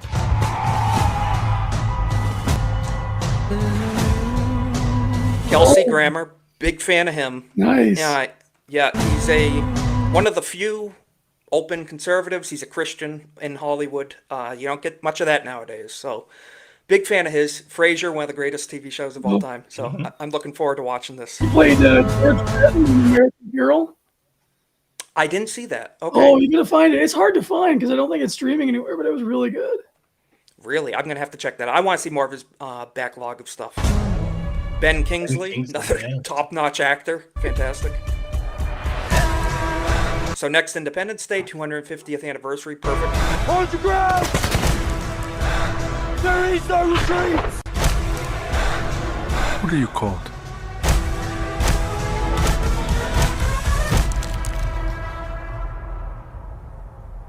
My name is George Washington. Fantastic. Perfect delivery, everything. I'm loving it. So I'm super psyched. I don't go to theaters too often, but I'm gonna for this. Independence Day 2025. So For America's 250th anniversary. Well played. Absolutely. I love The it. movie is gonna make a killing, I bet. I hope so. They deserve it too. They're putting in the work. Great company, Angel Studios, a Christian film organization. I love it. I love it. So it's awesome. You love to see it. Yeah. I haven't seen that trailer Me neither, yet. So yeah. That was my first time too. I'm super Pleasantly impressed. surprised. Absolutely. Yeah, I'm super psyched. So thank you, Atomic. I wasn't aware of it till you sent it to me. So thanks for the recommendation to see that. Yeah, Nishi, it looks fantastic. So yeah, Jake, more of that, please. I'd love to see it. Be fantastic. So that was the founding of freedom and the yeah, Cole Hauser, no blacks. So he's in. He is in it. Yeah, and you mentioned before you might come down to the free country. If it was made by any other studio, at least half would be recast. Yep. Yeah, there'd be gays and all sorts of wonderful diversity. But Cole Right. Hauser said it, and of all people, he can say it. No black people in it, yes. So moving on from that, no, the founding being the reinforcement of our God-given rights, and one of them being, I'm a big fan of, 5.56 by 45 in my name. I like guns a lot, and Amen. California, Thank you. California does not. So California, one of the biggest gun bans in the state's history, which that's saying a lot for California. Second Amendment showdown. California bans Glock brand handguns in major challenge to gun rights. So Mr. Gavin Newsom, who was on the Sean Ryan show saying, I'm not anti-Second Amendment, I'm pro-gun, I just believe in common sense gun control. He, the same man, Gavin Newsom, has signed the long-anticipated Reasonable Gun Manufacturing Act, Assembly Bill 1127, a law that may trigger a major challenge under the Second Amendment. The law banned the Glock semi-automatic handgun that are a favorite amongst American gun owners, including VP Kamala Harris, who said, I own a Glock. I keep a Glock for self-protection. And she was running for office. Imagine that. Whether you love or hate Glocks, that's a debate amongst the gun community. I think they're all right. They're good, very reliable, affordable. But basically, the Glock 19 is the most popular handgun on Earth, the most purchased, and they're incredibly reliable, and they work when you want them to work. And to ban an entire brand of handguns from an entire populace, over 40 million people in California, and to just outright say, no, you can't own that because I said so, is absolutely unconstitutional and disgusting. We have Fenris in the chat even saying, as a Californian, can confirm the place is the worst, beautiful, but the worst. That's unfortunately sad. It is a beautiful state, and to see this crap there is horrible. And Hoodie D, good to see in the chat too. All because of some illegal accessory that people can somehow get their hands on to which make is very a conversion ironic on the gun. Yeah, it's very ironic that they don't go after those people, inner city Chicago gang members with switches and stuff. But no, the law-abiding, people in California that just want a reliable handgun to protect themselves and their family, screw them, I guess, according to Gavin Newsom. Gun control advocates have been chipping away at this concept by arguing that a variety of popular weapons, such as the AR-15, cannot be considered in common use at the time of ratification. Well, that leads us to believe, so the Second Amendment, in their eyes, does not apply to the AR-15 or the Glock. Does that mean the First Amendment doesn't apply to social media, or does it not apply to typing on a keyboard? Because they only had pen and ink at that time.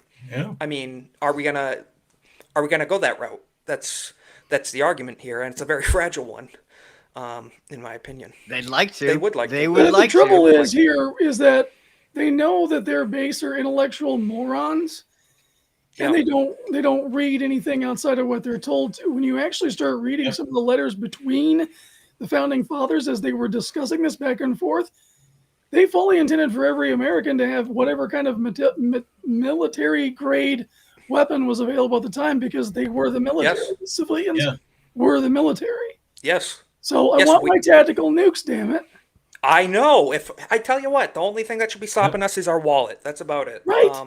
That's right. You know, we the people are America's fighting force. Every man and woman in this country. You know, and we have the right to military arms. There is no distinction, and it's insanity. So just quickly, just to wrap this up, I don't want to beat a dead horse, but the GOAT himself, Justice Clarence Thomas, in 2015, in a dissent, he joined Antonin Scalia at the time in a dissent in the denial of, I can't pronounce that word, and basically a denial of Friedman versus Highland Park, involving a local ban on semi-automatic firearms, which is pretty much every gun in modern day is semi-automatic. Thomas wrote that several courts of appeals have upheld categorical bans on firearms that millions of Americans commonly own for lawful purposes, and that such rulings are non-compliance are Second Amendment precedents. So, yeah, hopefully this doesn't pass, but knowing California, it will. It will. Well, and Steve, what we need is the NFA to be ruled unconstitutional. Yeah. Some case needs to go through the courts all the way up to the Supreme Court, because I think this court might actually do something about it. I hope so. I mean, let's not beat around the bush. The whole point of the Second Amendment is so that the people could take their country back from their government if their government got too pissy. That's yes, right. Absolutely. It's our final line of defense against tyranny in this country. And forget about domestic issues, which is the most present in our mind, but foreign. Japan, World War II. Yeah. General, I forget his name, but he basically warned the emperor. He said, no, we cannot invade mainland America. He said, why? Their military's occupied in the Pacific and Atlantic. He said, no, their people are their military. Behind every blade of grass is a man with a rifle. And so we're uninvadable, essentially. And, well, see, here's the great divide in America. You'll love to see it. Careful with YouTube, Eric, but you'll love to see it. I'll show you after. Yes. The great divide in America is the right views guns for defense against tyranny, hunting, and self-defense, whereas the left sees them for murder because that's what they use them for. Yeah, it's very funny. It's almost like a self-report. The left is like, well, guns are used for murder. Why does your mind go to that? What, is it because you hate people and you're always calling us Nazis and you're saying stuff like that? Why does their mind go to that? It's very interesting where their mind is at. They're very. I'm convinced that if they had one, they would use it for nefarious purposes, and that's why they're so against it. Look at their Reddit backlogs of posts. It's always like hate, kill, the left. They're always talking about that. And we're over here just saying, no, we don't want to be conquered or tyrannized. And we want to protect our families. But they hate family. So moving on, we're going to check in with the chat. Lost. So the Lost F-22, I can't keep. Yeah, very true. The right shall not be infringed. Yeah, the right of the people to keep that guy with the Pepsi points should have got his jet back in the day. I agree. No reason we shouldn't own one. But so we always talk about, moving on from that, politics is downstream from culture. I beat that dead horse. That Breitbart quote is just ingrained in my mind. It's very true. I tried. We've all had our time in mainstream politics, but the culture war is where it's at. And so I wanted to show this X-Wing's post about the Daughter's Revenge graphic novel coming out. Eric, you did a massive amount of work on this with the guys. This is pretty cool. So X-Wing's post about this. I did sign up for the email list. Looking forward to updates on that. Anything you'd like to say on this in particular before I play this, Eric? Because alrighty, let's hit it.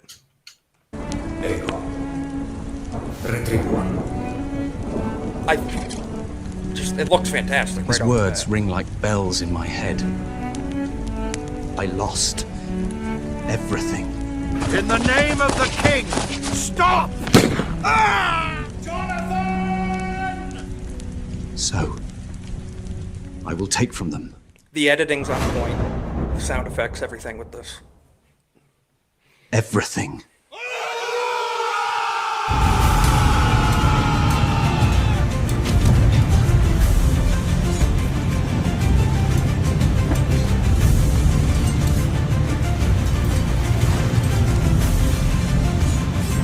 I just want to pause right there. I love that cross, the swords crossed right there. Thank you. Perfect. I think that's so cool. That would be a perfect Oh, screensaver.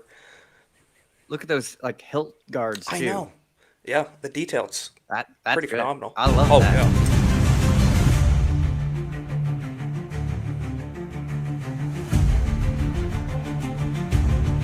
I love the Vindicta flag. I need to get a full-size flag of that. Oh, the skull and crossbones with crown of thorns is nice.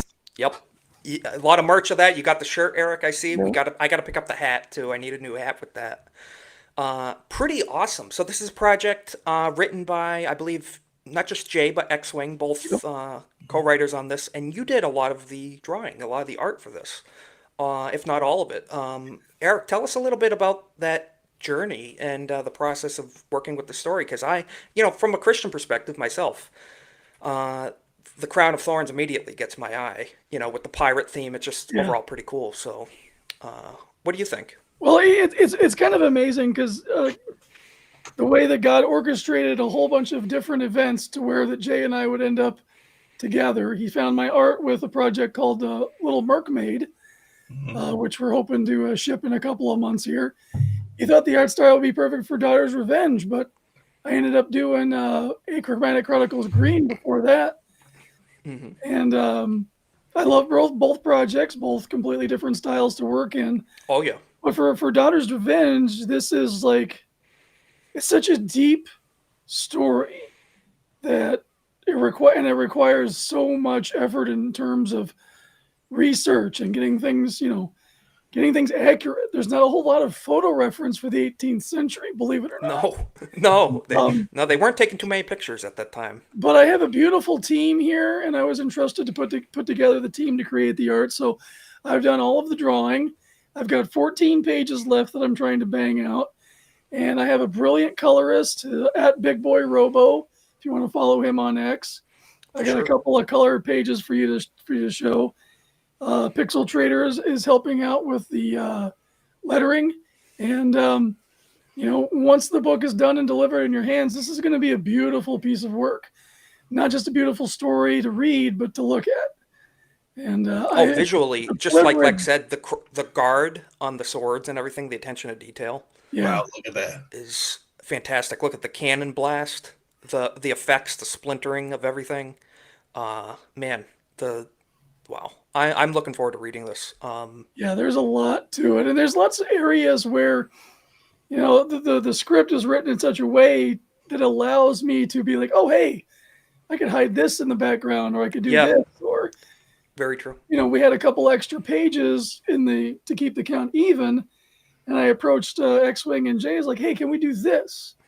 And we ended up doing that, and it kind of brings more of the characters out. I can't wait till everybody's got it and read it so I can talk more about it without spoilers. Right. But it's one of those stories that really tugs at your heartstrings. It really does. And those are the kind I like too. Very compelling stories, not hollow modern Hollywood slop. Lord willing, I'm basically drawing storyboards for a feature film. Fantastic. That would be nice. That would Maybe be awesome. we can get Angel Studios interested. Who knows? That would be incredible. Tag them on Twitter, guys, when it comes out. Just send them your screenshots and everything, and you never know. If it hits the right eyes, it could catch on one day. That'd be a great film series to see. But man, I am psyched. I love seeing our side of the internet. I say the Fellowship, the 199, everybody putting products. The Rebellion. The Rebellion. Everybody putting these things out there, because so many of us are tired of just woke entertainment, and not just that, but slop. And we want good new things to read with good storytelling and good quality art, which apparently you guys are absolutely doing. So pretty cool to see. Looks like a home run so far. It does. It's looking very promising. I'm excited. So Lex, I know you had mentioned the Crown of Thorns. Can you give us any insight onto what that means, Eric? Because I believe what I've heard Jay and X-Wing mention, there's definitely a Christian element to the story to a degree. So Jonathan Reed he's a man of God. He's a man of the crown. That's where we pick up the story in the beginning here. And events in his life cause him not only to question his faith, but to make decisions that he wouldn't normally make based on the things that arise out of it. And it's very, he really feels like God has put him on a specific path. And if you take 1,000-foot step back from him, it's like, wait, whoa, maybe not, but that's what he believes. And Right. that's his driving motive. So you can really relate to him as a character, because if you had events in your life take place and you knew, the other guy was involved, you'd be on a mission too. Yeah. It gives it Absolutely. to really develop the character too, because you're taking them from one place, making them very uncomfortable, taking them to another, so that you can hopefully, in the end, get them to redemption. And I like that. like I said, this is the roller coaster story. Your mic is muffled just a bit, Eric. It did cut out just for a second there. Sorry. Oh, that's What was perfect. that again? You were talking about, we last heard was redemption, on a character arc of redemption in this character Right. here. So you can really relate to the character because of the highs and the lows, and the struggle with the decisions that you have to make based on what's going on and happening around you. Definitely. And yeah, of course, that's going to be... The swords play a big role. Again, this is just volume 1, so there's a very large story to tell here. The swords are Michael and Gabriel. Those are the angels that are engraved. Oh, really? in The archangels, yep. Excellent. I like that. I didn't know the name behind the swords. That's new information to me. That's pretty cool. Well, you've got my attention. I'm certainly interested to see where that goes. And everybody loves a good story where you can see someone like passionately wrestling with like heavy topics like that and trying to navigate in a world of belief, but also conviction and that mission. So I'm really excited. Definitely. Balancing the world of, a sense of urgency, like to the crown, sense of dedication, loyalty, but having to balance that with conviction and spirit and stuff as well. Having to honor God in that practice. It's going to be a neat story to unfold, because I have a lot of assumptions of what I think is going to be in it, but I think might be proven wrong too. So there's a lot of Book of Job. Oh, really? Yes. There's going to be a lot of trial and tribulation, I bet. Yeah. It's a harsh world. The 18th century world that we knew, that we hear in the history books, is nothing compared to what it was, and it's absolutely, it's gnarly. It was not all sunshine and rainbows and flourishing and just happy free. Very little. Brutal. It was brutalist. It was a lot of sickness. There's a reason why the average age of death at the time was very low. So absolutely, take that. You were an old man if you were in your 40s. Yeah. So guys, definitely we have the links in the chat and description. Check out their projects: X-Wing, Jay, Drunk 3PO, Eric over on his Dreaded Dinosaur page. Guys, check it out, because I am excited. I love supporting this type of stuff the best we can. I believe pre-orders, are they available now, or are they going to be available soon? No, pre-orders will launch on Ripasend as soon as the book is done and in their hands. Because we want to get the pre-orders, the pre-order window happens, and then we go right to the printers, and it goes right to your door. Fantastic. So yeah, we'll be looking forward to that, keeping an eye out. I am on the email list, so we'll be and if you haven't subscribed, go to daughtersrevenge.com and absolutely put your email in there and get on the list. Give me a follow on X, because I can't wait to post that I am done drawing the book, and I'm looking forward to making that post sometime this month. So guys, give Eric a follow on X. That'd be awesome. Keep an update on what's going on, because I'm excited. So looking forward to get our hands on it. And yeah, Achromatic Chronicles series, that was a great series. We went through that campaign about a year ago already. I think it feels time kind of flew by on that. But there's more volumes of that too. We're gonna meet together as soon as Dodge Revenge is packaged up and finish the Achromatic Chronicles story. So that's awesome. Well, and when can you announce the next color? Yeah, because right now we're debating back and forth whether it's going to be red or yellow. I'm always saying orange. It's rello. Probably going to be chartreuse. Chartreuse. maybe turquoise or salmon. We'll be keeping an eye out. That's exciting. Mauve. But yeah. Well, I saw we had memes. Orange. We'll do a Trump comic. Achromatic Chronicles Orange for Trump. So That'd be funny. But no, looking forward to that. So guys, definitely give a follow. And we do have to close out. We're on the last few minutes here. ABF is going to be doing Off the Hip. So go check out. We're going to drop the link to Alec Baldwin's finger here in a minute.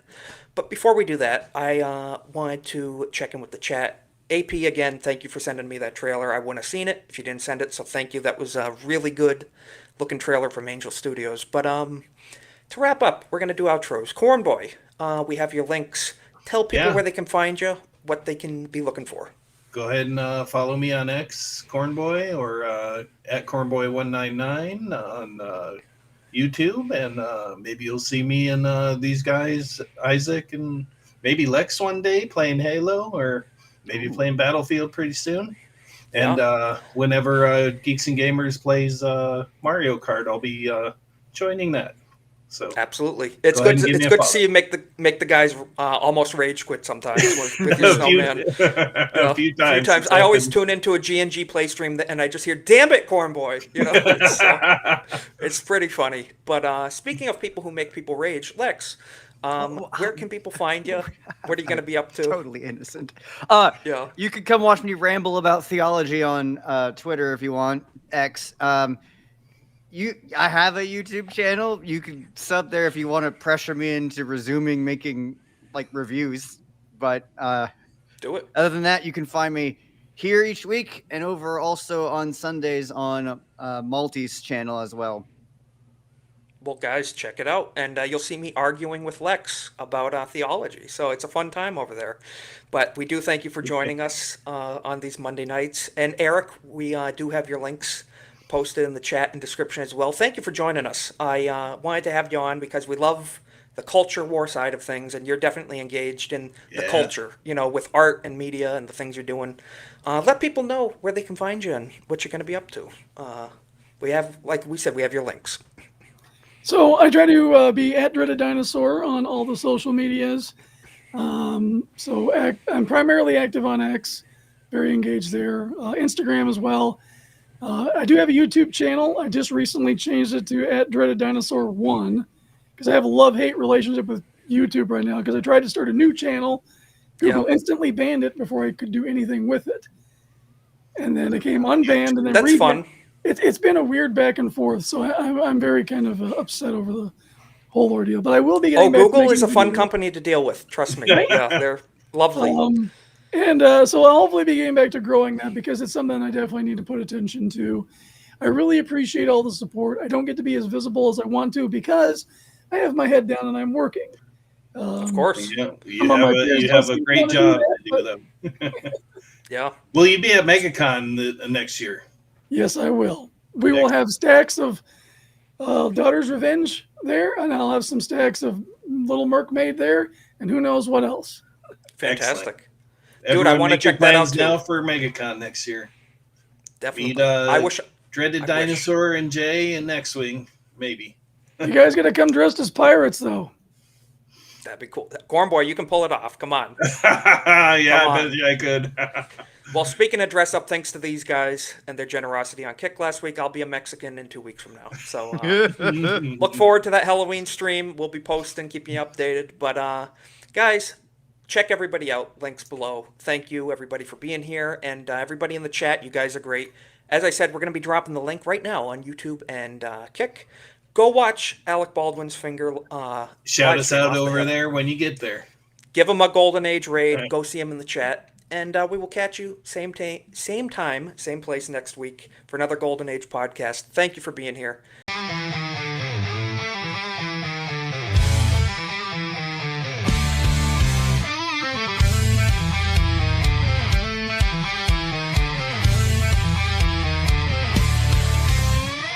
Golden Age is back. Isaac's on the mic. Cultural crusade. Politics get torched in the fight. Savage memes from hard, outrageously offensive. Bassy generation, loud and unrelenting. Golden Age, it's the podcast blaze. Isaac's rants cut through the haze.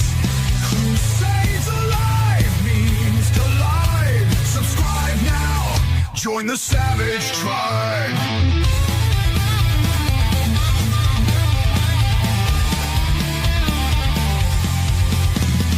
New takes weekly, unfiltered and raw.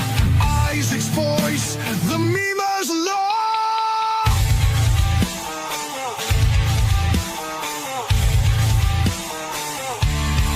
The golden age of America begins right now.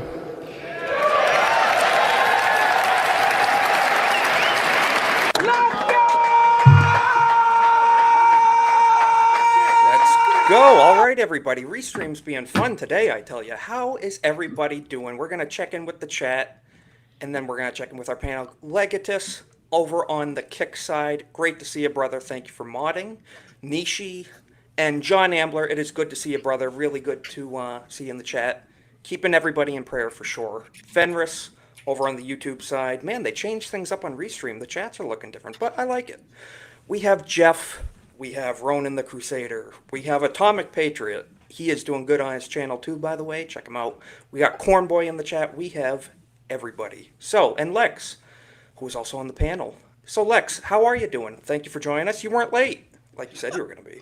Yeah, the meeting I had it right before ended sooner than I expected, which was great. And I literally got to my desk as the stream was starting. So, win-win. Talk about timing.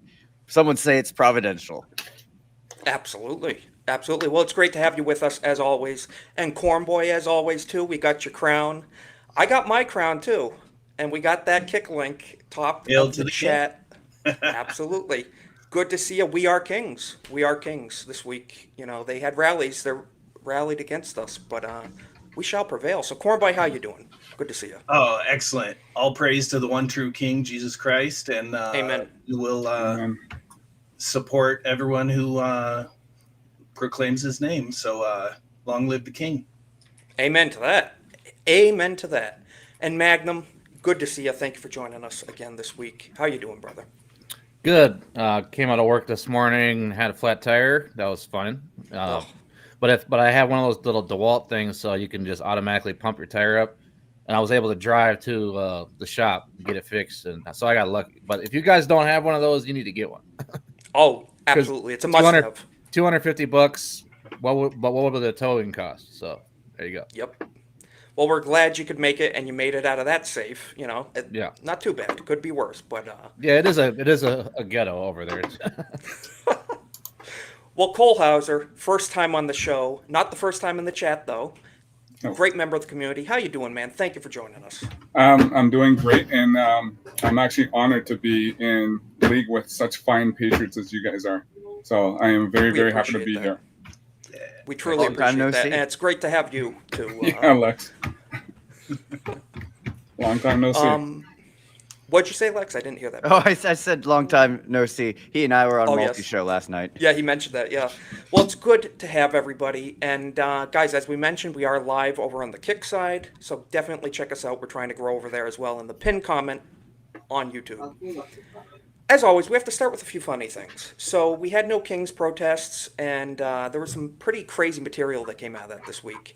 I have to share it. So over on X, JD Vance, actually, on Blue Sky, put the first post a vice president ever posted on Blue Sky. What was it, you may ask? Well, it was this. There may be copyrighted music, but we're going to live with it. So let's check it out.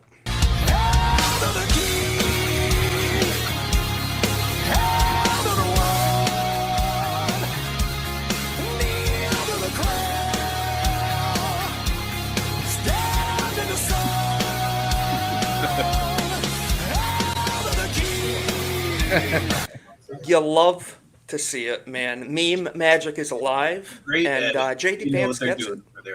JD Vance gets it. So President 48, maybe we shall see. Oh, it's coming. Oh, it is. It is. Don't kneel to the king of DEI. Yeah, that they will. Or BLM. So I have to say, this guy was at the No Kings protests, and he is my spirit animal now. He held a sign, bravely, this patriot. First of all, he was wearing a shirt that said, "You missed, B word." which is true. But deport gay retards. That is something I can get on with. 100%. I 100%. Look at that lady's face too. Look at that. Oh, that's a meme right there. Blue-haired, very lovely-looking lady right there. So this guy just, I think that is Only king of the one week way right it would there. have been better is if it would have said deport retarded F words. Yes, well, we could edit that. We could edit Someone put her face on the next thumbnail. Yes, there we definitely. go. Poggers, There we go. So we'll have enough of that though. But so that was That guy's pretty a king. golden. He's a king. That Yep. guy. Oh, he is. That guy's my spirit animal now. That is the energy we need to go into 2026 and 2028 with. Deport gay retards. So I think that's something we can all get along to. So speaking of retards, AOC had a wonderful comment this week, and talking about climate and important things we have to do. Protect the environment, all that wonderful stuff they like to talk about. What did she say? Instead of talking about having air that's drinkable, instead of talking about having One more time. air that's drinkable, We need to have drinkable air, guys. We must have drinkable air. Does she This know is, something we don't know? I don't know. I don't doubt know, it. but drinkable air is a must-have priority for the Democratic platform. The funny thing is when she So- doesn't mess up her speech, she's even more retarded. Yes. When she's actually purposely saying what she's trying to say, Yeah. she is absolutely illiterate. So, yeah. So, what do you guys think? Do you think we should have drinkable air in this country? I mean, prefer to eat my air, thanks. I do too. I prefer breathable water, actually. So, She didn't go to. She got a C in chemistry class. oh yes. Or an F. Can we mix a little whiskey in that air? Never know. Put it in a Fries it. humidifier. Yeah, that might work. That'd be good. And this is pretty good too. So this was speaking of climate stuff. This is some woke stuff in a kids' TV show. Don't know the name of the show, but I think this is the perfect response to it. And the caption was, "The kids are going to be all right." My heart says that the way I feel most myself is to go by the name Fred. That's because I'm non-binary. Oh, non-binary. Name that fits me best. And I also use they and them. Yes. So the guy that posted it said, my 13-year-old sent me this. The kids are going to be okay. So I think that's an appropriate response. And we won't get into the method of cooking because, of course, I'm going to say well done, but that's going to tick everybody off. So Medium we shall rare, leave damn that it. argument for another day. But ABF Hale, good to see you in the chat. We'll be raiding into Off the Hip here in about an hour. So good to see everybody. K-Scope, good to see you. I haven't seen you in the chat before. Nagardnall, thank you for being here and thank you for modding. It's just great to see everybody in the chat. Jake Martin, I love checking in with the chat. It's what holds the show together. And guys, Harry Sisson was very upset about this video.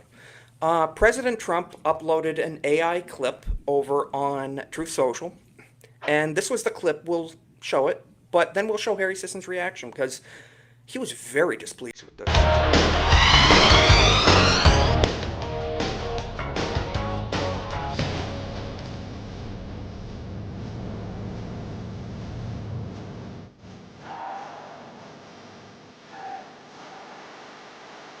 He picked up his organs in India?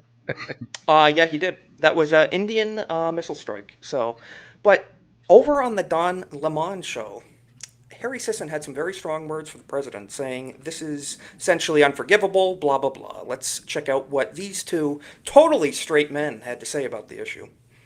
Saying like, oh, there's Harry getting, oh my God, there's Harry getting pooped on by the president of the United States. It's just not a sentence, number one, I imagine you ever thought you'd say, or a sentence I ever thought I'd hear. So it's been really crazy to watch all of this unfold. Yeah. What do you think about, how do you feel about that? It's not, look, I know that. But they take it so seriously. They don't understand. When you get offended by it, it's going to make us do it more. It's a joke, you dumbasses. Exactly. They don't understand this. But isn't this the same guy who the Democrats basically kicked out of the leadership, the party? No, Yes. That was Florida. David Hogg. Okay. That was David Hogg at the A DNC, different- but this a is different gay this is the retard, guy who's no longer allegedly on the payroll as certain things dried up. So Yeah, you're not seeing as much of him lately, but he's still around. So He They got all look alike. his own people. they do. Yeah, they all look alike. Yeah, exactly. Yeah, couldn't agree more. And speaking of all look alike, the No Kings protests were pretty much old white liberals over the age of 60, from what I saw, pretty much the baby boomer era. And they had some very expressive dances to express their displeasure with the president. And warning, this is cringe, so before I play it, but these are the people protesting President Trump.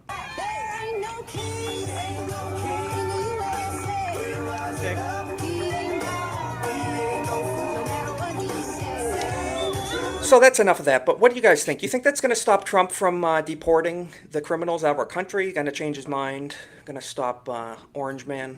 If this is the best they've got, we have nothing to worry about come 2026. Like, they are just in complete disarray. And by doing this crazy dance, like, what is that accomplishing? Yeah, apparently there's no testosterone either. No. None whatsoever. No. It's not. It's an They always estrogen. like to say they're not sending their best, but I think they are. This is their best, and it's pretty This is sad. their best. Yeah, You know- because they're not burning stuff down. They're just actually doing a normal protest. Yes, actually, that was something that I noted over the weekend myself, was that they were all so proud about how peaceful it was and everything. And I was like, you mean the norm? Like, that's the normal stuff? Oh, Like a I protest? get it. Yeah. Proud to be You're normal for also once, proud yes. about it because it's a surprise. Because normally when you all get together, it's rioting. So, Pretty Well, I much, got yes. Too many dislocated discs at that age to be burning stuff. Yeah, they Yeah, got to watch and- this while they're dancing. In their defense, too, there were no minorities in that crowd. So Not from what I could see. Pretty much, like we said, woke, white, liberal women. the Mostly. black people stayed home. Yeah, Pretty much. because a lot of them don't care. So, Yeah. you know, and these are the type of people you're getting to. This old guy, and I say old because he's old, but this is a felony he committed on camera. And let's just play it. It is a felony to threaten a president. 8647, explain it to me. I like the colors. Kill the son of a bitch.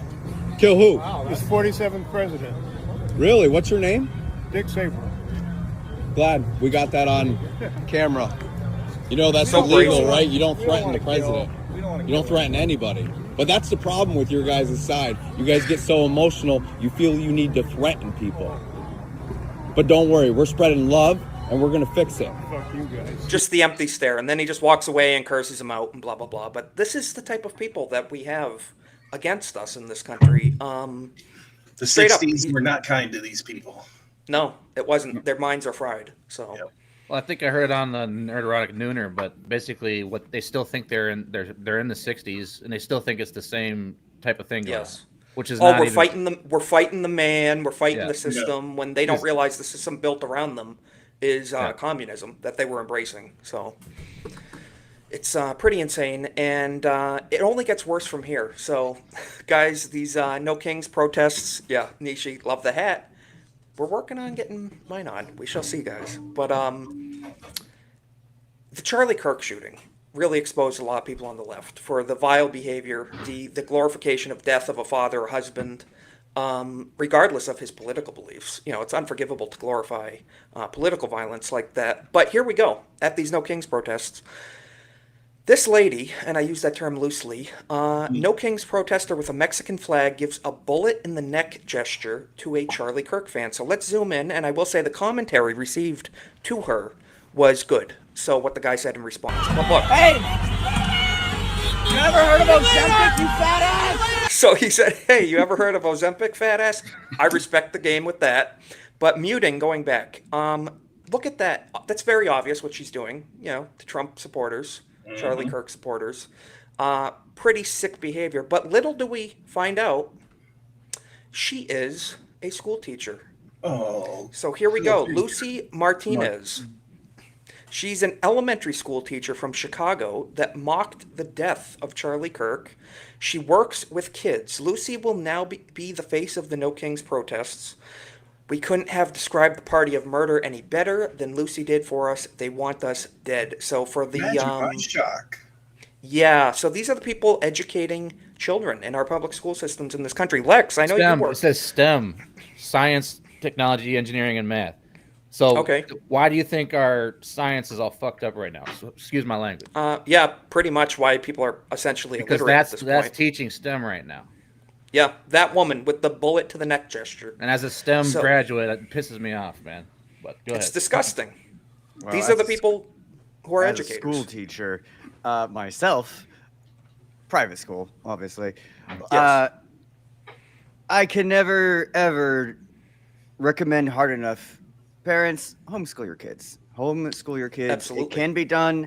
It's the only way to ensure, or send them to a school that you really trust if you have the means to do so. But even then, I would still say it's best if you can homeschool, do it yourself.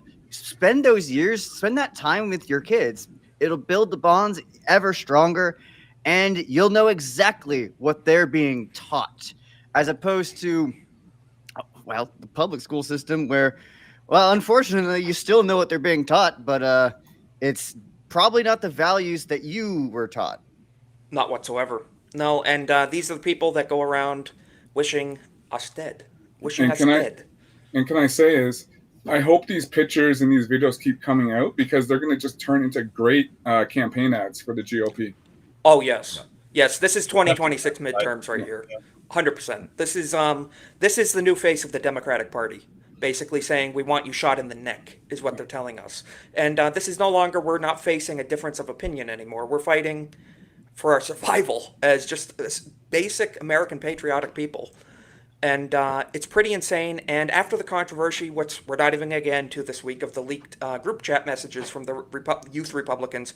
Whatever, we joke around, especially Gen Z right-wing people. Yeah, stay but- out of my Xbox Live chats if that offends you.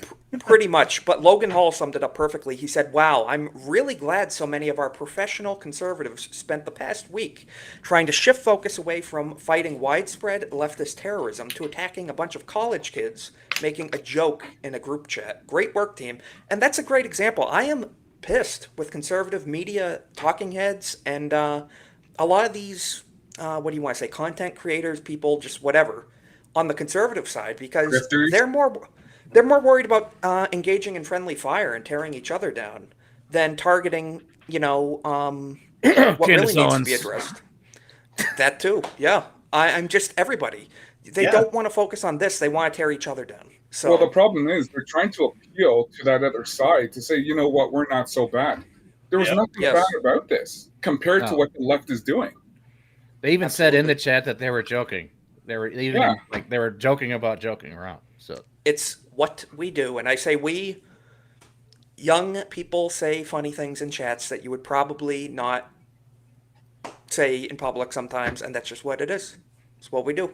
Even in a Warfare 2 lobby, you know, things got a little, but there was no, threatening and certain things. You know what I mean? And everybody did it. It didn't matter what kind of person you were. Yeah, everybody just accepted it and rolled with it. Everybody. But this is now caught on camera. It's caught on film. What the left is doing, and they're just showing the whole world how crazy they are. yeah, who wants to live in a world where you can't joke around with your friends? Yeah. But they're trying to separate everyone anyway, so no one has any friends, and all they do is go home and be miserable. So Pretty much, yeah. And they're very just self-revealing, too. They don't do a good job of even trying to hide it. And it's crazy stuff. Yeah, you mentioned, too, the Modern Warfare 2 lobbies. You want equality. You want true equality in this world.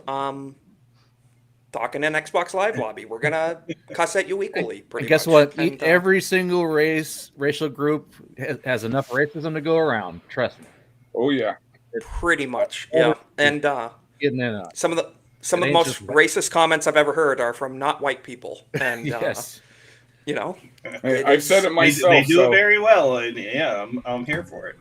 I'll admit I've done it many times, and I've had a good time doing it too. If it just rolls off the tongue. If it's equality of racism, then I'm all for it. Absolutely. And, going back to what we're saying about the left, this was said at a Chicago No Kings protest. Progressive Labor, in front of a Progressive Labor Party sign. This guy was talking about you got to grab a gun. We got to turn around the guns on the fascist system. Let's hear it from this idiot's own voice. You gotta grab a gun. We gotta turn around the guns on this fascist system. These ICE agents gotta get shot and wiped out. The state machinery that's a full display right there has to get wiped out. Hello, FBI. I think someone should have a knock at the door. Yeah. There he is. Yep. Pick him up. I bet you there was a bunch of people that were there just said, you know what? I didn't sign up for this. Yeah. Because they know, absolutely. You know, they know they're going to be focused on this guy now. And they're like, you know what? I was there. I didn't know he was going to say that. Yeah, they just doxed everyone in the crowd, too. Yeah. Absolutely. Because why weren't there people there cheering him on? Yeah. They weren't. Yeah. Oh, dude, they weren't condemning him. If I've done a lot of political stuff in my life, and we're going to get to Jake Martin's generosity in 1 second. I just want to say I've done a lot of political events.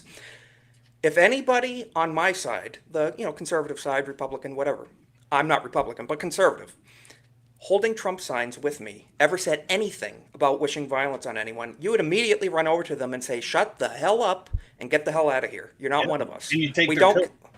we don't condone violence on the right. And over there on the left, they're very brazen about it. But Jake Martin, with the 5 gifted subs over on Kick, we're halfway there, guys, to the goal. So 5 more subs, and I will be a king for the rest of the stream. So All right. check it out over on the pinned comment over on YouTube. So Jake with the 5 subs for $25. Thank you for your generosity and for supporting the channel. Jake, we appreciate you. You're hanging out over on Kick and YouTube. You're the best.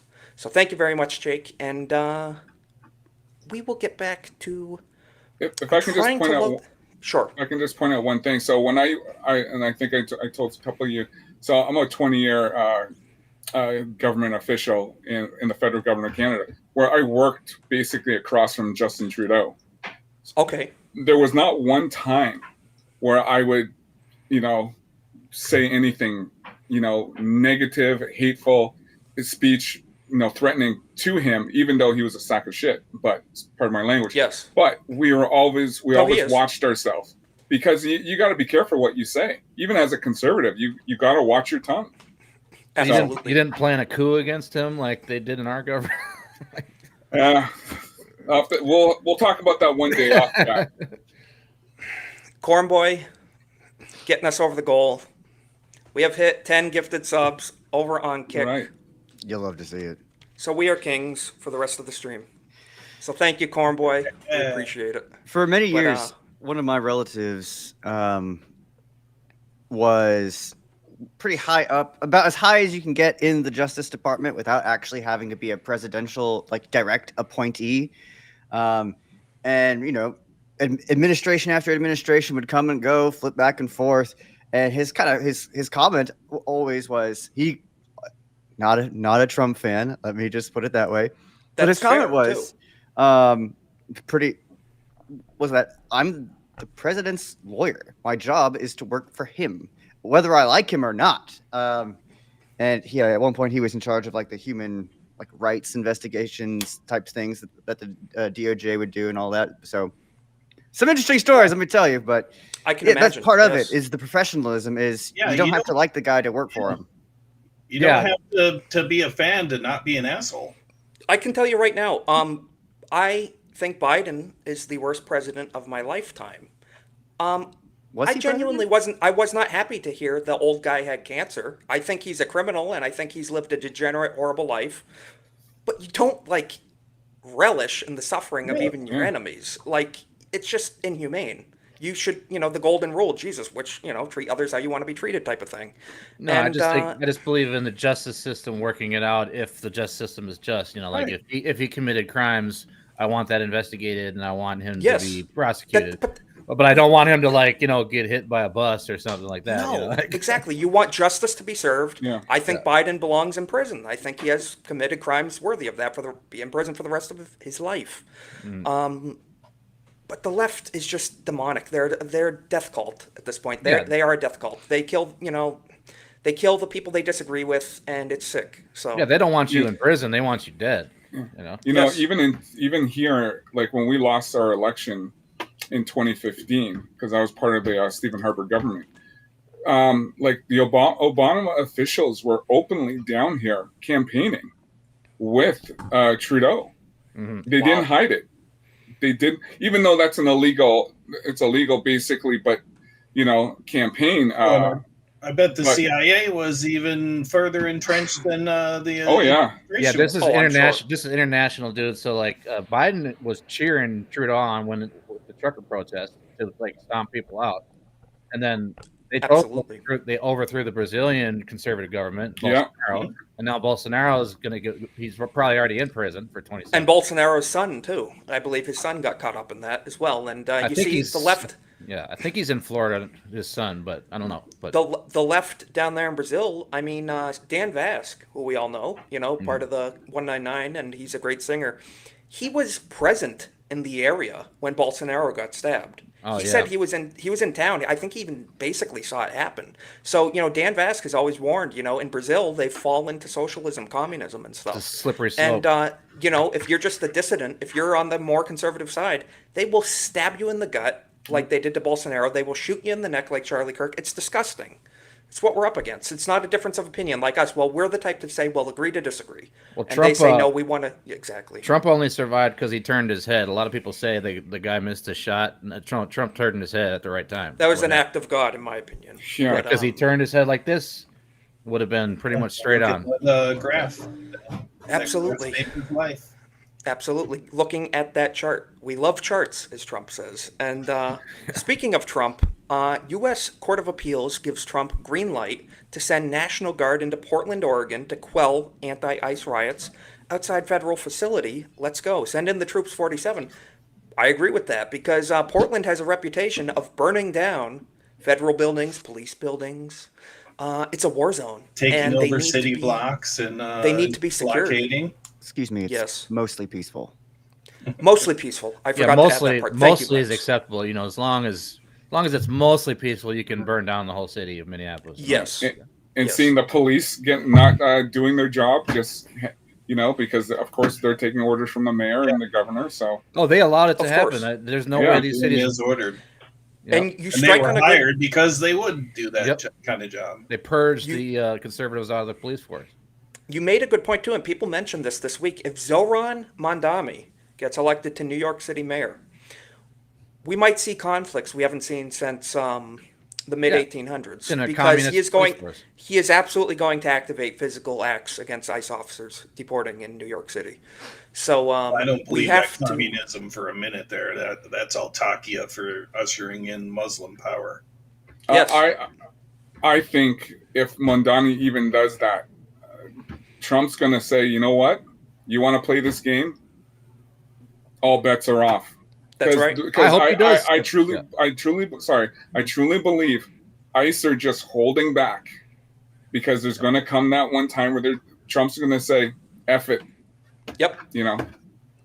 And don't forget, we still have 3.5 years. Yes. No, if Mamdani tried to perform a coup and tried to inhibit, federal law enforcement from acting accordingly, and he tried to engage in violence, Trump would crush it. Trump would crush and he'll crush it hard. That's the silver lining that's coming out of the radicalism is we're at least we're getting a swift response, So. Yeah. Well, even if all that stuff doesn't happen, the guy is going to be an absolute 100% financial disaster. And yes. You know what? It might be the best thing, really, to just accelerate the collapse like that, because nothing's going to change until there's nothing left to lose. Well, that's the thing, and you hate to see it, like we saw with Charlie Kirk, unfortunately, losing Charlie Kirk. And then going back to COVID, it takes, unfortunately, certain tragic events to wake people up sometimes. We don't want that to happen, but if it did happen, maybe some New Yorkers will finally get with the program and wake up to the radicals that are trying to take over their city and state. Yeah, I don't want to sound negative, but letting New York crash and burn, is that a bad thing? Because it's just been a hellhole ever since when Rudy Giuliani left office. It hasn't gotten any better. They voted for it. Yeah, they voted for it. Like, okay, maybe you need to learn the hard way. Like, I had to learn the hard way a lot of stuff in my life, and it's made me a better person. Who are But, we to like- tell them, hey, you want communism and Islam and stuff? Okay, enjoy. And once you know. slide further and further down that path, there's no one left to get them out of it either. So they have to just hit rock bottom first. Yeah. Yeah. When you see Unfortunately. something happen, when you see something actually happen in front of your eyes, and then you hear someone say what's happening, you can tell the difference, right? So like, Yes. there's these people are just spouting all this crap about this and that. Maybe they need to actually experience what needs to happen to see the reality of the situation. So It's very possible. And like ABF mentions in the chat, drug addicts don't stop until they hit rock bottom. 100% true. The consequences of my own actions. 100% Socialism true. is the greatest of all mind. But the drugs. feds have to stop bailing these cities out though. Exactly. Because otherwise because they're just Yes. they're just feeding the drug, cycle. Stop So- the funding to the blue cities immediately. Yeah. We call those enablers. Yeah, Yes, exactly. pretty The much. president just announced that he was halting all funding to California. Yes, I saw that. Fantastic. Yeah, More man. of that, please. Yes. More of that, please. I just wanted to show this because Kohlhauser, you would know more than probably any of us. So we have no kings. You mentioned, what did they call it in Canada? The tyrants. No tyrants. Okay. No tyrants protest. Okay, so no kings because as many people don't, for some reason, don't seem to realize, Canada does have a king. That's King They are Charles subject to III. the crown. Yeah. They are. So Mark Carney, the Prime Minister of Canada, pledges his allegiance to King Charles III, the King of Canada. So let's check that out real quick. 13-second clip. I, Mark Carney, do swear that I will be faithful and bear true allegiance to His Majesty, King Charles III, King of Canada, his heirs and successors. All right. So, 51st state, anybody? I mean, come on. Can I ask Cole Hauser, can I ask you a question? Sure. Because you know Canada's government more than I do. Is it kind of like a placeholder like UK where the king is just sort of a prop? Yes and no, but if there's anything like King Charles can basically dissolve our government. If really? like he can, in Europe, The last resort type thing. because our governor general is nominated by the UK king. Okay. Yes. So the governor general basically is in charge of our government, but he's anointed from the UK. So that's weird. It's very weird. Yeah, that's why we broke away because we didn't want to deal with that type of So you got- long-distant relationship. Yeah. So you got France and the UK messing with your country. Yeah, basically. And China. And too. China. Oh yeah, no, China's messing with everybody. Well, Absolutely. here in Canada, the second largest population is Chinese. Oh yeah. Really? I assumed it would be Indian. Personally, Yeah, No. actually. Indians are rapidly growing population there as Yeah, well. they're growing, China but- got a big head start. So That's insane. yeah, That's insane. But So- the funny thing is though, you remember, some of you guys may know, remember the 08-09 crash? Yep. Yeah. So basically, our Prime Minister, Stephen Harper, conservative, he nominated Mark Carney to lead that to get us out, because we were the first country out of the G7, or I think it was still the G8 then, to get out of it. So that gave him, the status where when he was going to run for Prime Minister after Trudeau stepped down, because he had a lot of the establishment conservatives backing him. So that's why the election never went the way it did. That's crazy. Yeah, So, wasn't he like you said- wasn't he like CEO of, not CEO, but like JP Morgan Chase or something? Yeah, and he was governor of Bank of Canada, also Bank of UK. So he's all tied into the system. all that stuff. Yeah. Yes. World Economic So like Forum too. Anthony said in chat, he's a WEF ally. Yep. So yeah, pretty crazy that guy's essentially running our neighbors to the north at this point. And I used to work for Pierre Poilievre, who should have been prime minister. Yes. So, but like I said, a lot of the establishment conservatives backed Carney, and that's how he pulled up. Now it's still a minority government, so they all have to work together. But if he gets about 3 seats from the Socialist Party, the NDP, then he's in office for like 5 years, because he has to call an election within 3 to 4 years. Yeah, as soon as That's it happened, insane. I knew that you traded one left stooge for another, and this Yeah. guy's just a lot smarter than Trudeau. You know, at least he got that going. But that's probably Yeah. not a good thing if he wants to destroy your country. You trade Castro's son for Soros's Yep. bitch, basically, and it's a shame to see. So Yeah, he's but- Trudeau was like he's pure trash. Yeah, if I could tell, like I said, I can tell you stories upon stories upon stories when I was working on Parliament Hill. I can only imagine. We'll have to maybe dedicate a whole stream to that, the history of Canada's downfall. Pretty crazy. So we'll be praying for you guys up north. And like I said, 51st state offers always on the table. Well, no, So, actually, no. Hold on. A territory, because if we were to become a state, no voting. It though. will can't be vote New here. York. No. It'll be basically every blue state: California, Yeah. New York, Washington combined. I would give Alberta statehood personally, but that's like about it. Yeah, give Alberta statehood. Yes, Maybe the rest of them, Manitoba, too. we're just gonna. The Yeah. rest of them, we're just gonna take like we took Puerto Yeah, Rico. but make the rest of the country territories. Yes, I agree. Take it away from the crown, and like Jeff up north says, up north you say yes. We say up north. I think Jeff might even be further north than you. He's way up in the UP, kind of where it jets up a little bit. But, Oh, okay. Yeah. So, slightly moving on.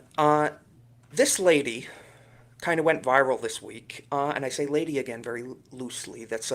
She's not a lady. She's a female woman, but not a lady because she's pretty disgusting. So this guy's hilarious, Damon Imani or whatever his name, but he's a funny comedian on X. Look at this. So she's got all the rainbow stuff going on, but he says it better than me. So let's check it out. It's me. Hi. I'm the mom MAGA is worried about. Okay, whatever. I'm the problem. It's me the problem. So she's showing she has children with her children, in a cart with a shit ton of rainbow stuff on it. It's easy. Time's right. Everybody agrees. She's bragging, I'm essentially MAGA's worst nightmare. Well, okay. I can confidently tell you that MAGA is not worried about you, but worried about the confused-looking little Johnny and his sister, whose only reason for being there is so you can virtual signal about how stunning and brave you are for increasing the chances of at least one of them getting on hormone blockers in the near future. I hope this helps. Couldn't have said it better myself. That guy hit the nail right on the head. He didn't She's even tell a virtue joke. signaling. He didn't even tell a joke. He's just like, He said to tell the truth, yeah. Yeah, I agree Well, with he Maginot, put too. it lightly, though. I mean, there's a high chance that they'll 86 something in the future with 42% chance amongst that community that they do not make it to the end. And we have this, when you talk about kids, I'll make fun and name call the adults the freaks, but she is sacrificing her children on the altar of woke. And it's a shame to see. You hate to see it because she thinks, oh, I'm going to own the MAGAs. They're going to be so mad. No, we are actually really, our heart hurts for your children, Yeah, and it reminds me of the discussion, just real brief, it reminds me of the discussion on FNT the other day where they were asking this kid constantly if he's gay or not, for the, what is it, Stranger Things show. And then he becomes gay, and it's like, well, Yes. there's such a thing as grooming where people are pushing kids into a certain direction. And you can't tell me that doesn't have an effect on them, I absolutely agree. And Nishi is a mother over in Australia. And I can only imagine, what that must feel like to see this type of stuff because it's really disgusting. Yeah, Jake, it is a cult. It's a cult behavior. It's and it's child abuse. The cult of and woke. It's child abuse, and people should be prosecuted for certain things like that, Well, and it's turning your children into like an accessory, like a handbag. Look at me. Yes. It's a fashion. They are human beings, not accessories, not pawns in a game that you're playing. And when parents or school teachers treat children that way, it does make the blood boil. Yes, it does. I was going to say it would have been interesting to sit in that meeting with Trump and Mark Carney last week when Trump went off about trans rights and this because he has Carney has a non-binary kid. Really, I was not aware of this. So I was kind of when I saw Trump when I watched that interview when they had the reporters in and Trump went off, I was loving it because Carney must be going. Does he know what kind of Yeah, you can kind of see it. You can kind of see his eyes like twitching a little bit. Oh, he Well, knows. under those circumstances, the memer himself, Trump, I think he knows. Well, here's the That's question. why I brought up. Here's I the question was that- not aware of that. So Mark Carney's one of those Yep. parents. Wow. Here's the question: do they actually are their kids actually gay or trans or non-binary, or are they just like kind of? I mean, They force obviously, the shit upon them. That's what I'm saying. They force it on them, but at the same time, they also try to get into the club, right? Like, Yeah. the parent might be a sacrifice. Yeah. like that. Maybe the kid's doesn't even have a clue what's going on, and the parents just saying, "Yeah, my kid's non-binary," and the kid has no idea. You do hear success stories of people are like it's just an lying. adult just by now, right? Because he's pretty old. Mark Carney's kid. Yeah. Yeah. Probably. Yeah. How did he turn? Do you know how he turned out? Is he still? Whatever. I can't remember, but he's still in that phase or whatever. Yeah, that's too bad. You hate to see it, but yeah, basically they treat their kids like an accessory and basically a virtue signal to I'm more woke than you, other parents. Yeah. Let's compete. Yeah, basically. So it's a cult. It's a death cult. And they want that acceptance. They go, well, you know what? I got a kid who's this, so you got to let me in this club. Well, he is part of the WEF, so there you go. Yes. And that's the thing about virtue signaling is you don't know if they're lying or not when they're virtue signaling. So it's like well, most of the time they are. Most of the time they are, but like, is their kid? Are they just lying about their kid, or are they actually number? That's well, that was the whole thing with Trudeau. Like everyone thinks because now he's dating Katy Perry. His wife left him because he was caught with another dude. Really? Yeah, that's big news. I don't know this. I don't know the Canadian backstory stuff. That's big news here. That's why she was banging her doctor. That never even showed up on my political radar. I never knew that about him. Yeah. But I have to be honest. That's the least surprise. That's the least surprising. Well, I mean, thing I've ever heard in my Trudeau's life. parentage is widely speculated as well. So it just runs in the family. Yep. Yeah. Yeah, but I have to be honest. I didn't hear about it, but I'm not surprised either, considering the source. So, but yeah, this is pretty bad stuff. And Snoop Dogg, this is great God. from the updated Geeks and Gamers website. I am loving the update to the GNG site. Set that as your big props to homepage. You them. won't be sorry. Guys, great news coming out from people we even know in our own community. Jessica Lindstrom, everybody else writing in there. This one is from Marvin Montanero. Snoop Dogg puts out LGBT song for preschoolers with Glad after slamming Disney's Lightyear for same-sex parent scene. Claims this is what real gangsters do. And I just have to say he's slightly right because, as we know, a lot of these black rapper industry people kind of have a reputation for Diddy parties and some very sus activities in their industry. So you know what? Maybe real gangsters do engage in LGBTQ stuff, shall we say? As the black guy on the panel, I can say because I grew up in yeah. NWA and all this stuff, and I can tell you, it wasn't any LGBTQ stuff. I can imagine. I'm saying the industry at the top. Yeah. These guys putting this stuff out there in the Hollywood sphere and the Or they Hollywood just spectrum. did it really well. Yeah. You never know. I mean, Easy did have AIDS, though, allegedly from a female. Who knows? Though? Kohlhauser, our diversity hire. Yes, we appreciate it. And No problem. but I got to be honest, I'm not too shocked that he's virtue signaling with this stuff. He probably got the call. Yeah, because he's doing his penance for going off script on that interview.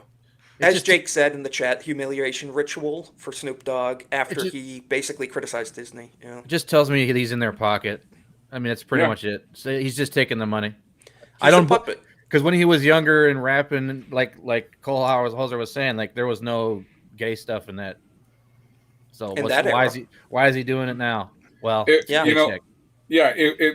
gangsters like drinking 40s, smoking blunts, and banging hoes. That was the gangsters. I mean, that's what they. Well, that was the agenda they were pushing on the pop. That was the agenda they were pushing. But as you're finding out now, I mean, now he's later on actors all along. He's kowtowing to this crazy stuff. So it's like it's crazy how you see the change over time. Well, they use it as a diss. They use it as a diss. Yep. I mean, Ice Cube called Eazy an F word, So yes, yeah. Well, think about this. What and And Lex, I remember I mentioned this to you. Do you remember what Snoop Dogg's first album was called? Which one? Doggy Style? Yeah. So, Okay. So think about it. I don't know. I mean, so he's playing off like I'm this, playboy, badass gangster dude, and now he's saying he wants to make LGBT songs for kids, and it's wild. So it says here it doesn't take long to go from confused grandpa who's And having put to it in explain to his of grandkids. course, an animated series that he's. Of course. So now he has to make this stuff. So Love is Love, Doggyland, an animated animal show branded towards kids. Snoop has joined forces with the Gay Lesbian Alliance Against Defamation, GLAD.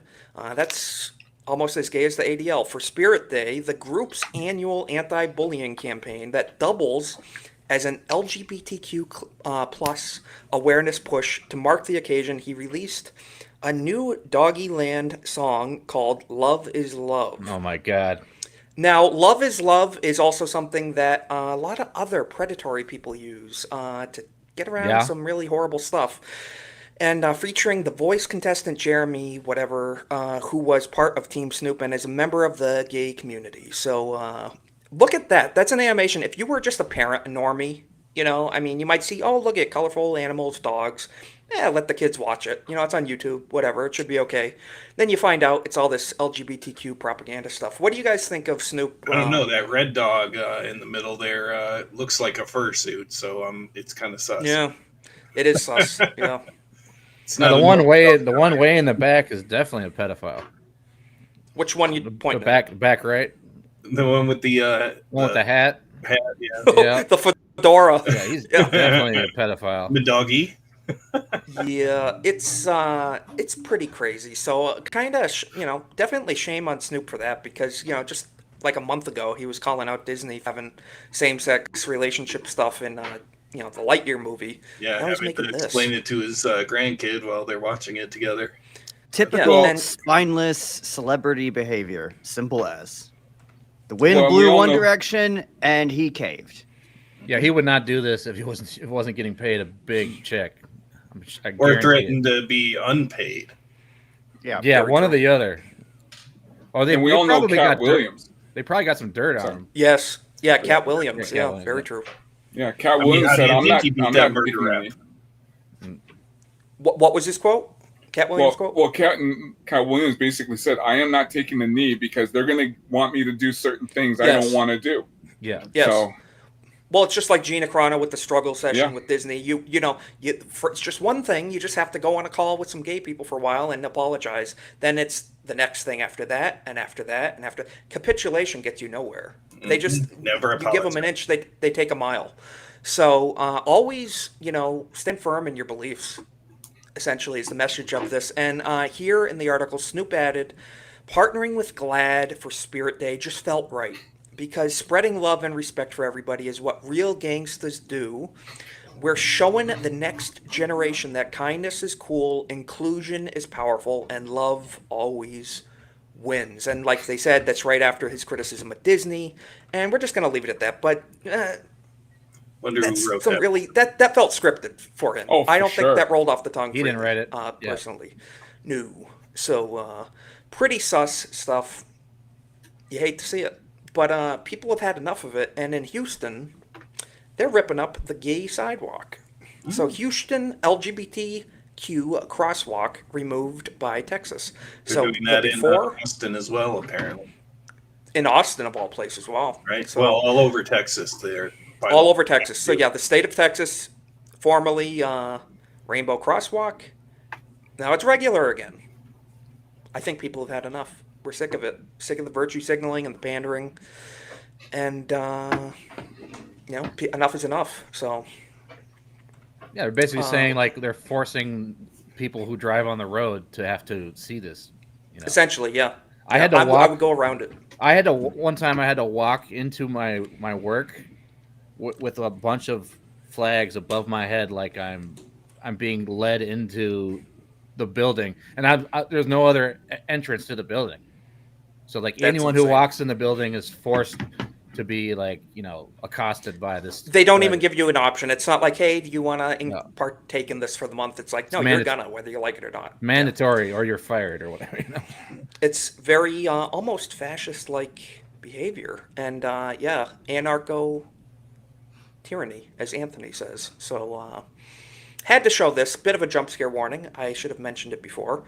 Jimmy Kimmel, who's just, we're such a big fan of Jimmy Kimmel, of course. Totally not the worst person on cable television. Brought a grown man dressed up, as they say provocatively, I would say horrendously, disgustingly, as a woman, to read a book to kids and mock Trump on his show. The goal of drag is to expose kids to alternate queer identities. Disgusting rumors. I totally agree. That is the goal of it. I want to check the volume on this before I press play. We're not going to play the whole thing. It's over a minute. Just check it out for a second. I'm Trixie Mattel. First of all, what the hell? Do I scare any of you? Isn't that what, Lex? Said, wasn't that thing in Doctor Who? Yes. I believe that was the last Doctor Who. Doctor what? Really? Doctor Nurse what? Oh, why would that be scary? That is so affirming. Thank you so much. You guys are So affirming. Thank you. But look at these kids were sent by their own parents to partake in this. Which Well, is how much did they get shame on the paid? parents. Books here. Yeah. Probably, yeah. The parents probably did get paid. So sacrificing your children on the cult of woke. I wonder if they even told the kids that was a man. But Probably selling not. your children, Probably don't even not know. just Well, the thing is, sacrificing. they tell them this is a woman. That's what they're telling them. Oh, well, why does he look weird? Likely. Why does he sound like my daddy? Well, no, that's a woman because that's how he identifies. What's that giant bulge? Yeah, pretty crazy. Yeah, I agree. John Ambler, break out the wood chipper. Indeed. So Sometimes there just aren't enough wood chippers in the world. Be careful with that word, There's- though. I got in trouble on X for using that word. X can be weird. It is what it is. One last thing. I'd like to get everybody's opinion on this. Apparently, J.R.R. Tolkien was a racist. Did you know that? It's according to the Daily Mail. And so here, from a university, woke university, says J.R.R. Tolkien demonizes people of color. Of course, spelled with a U, being in the UK, they're illiterates.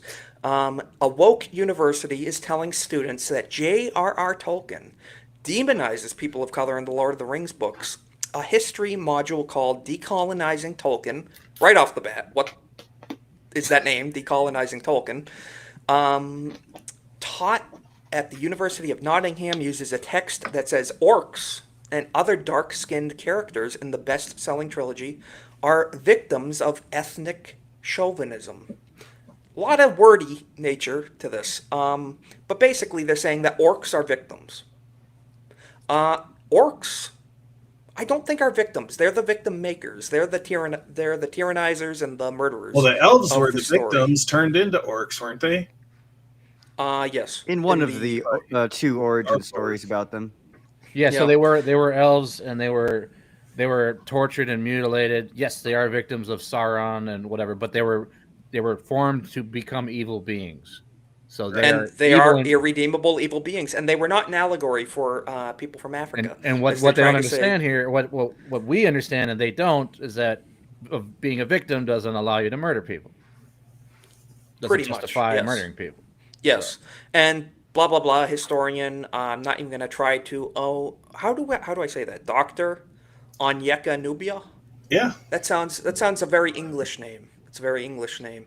Argues that Eastern races in the fantasy novel are depicted as evil, while fair-skinned peoples of the West are shown as virtuous.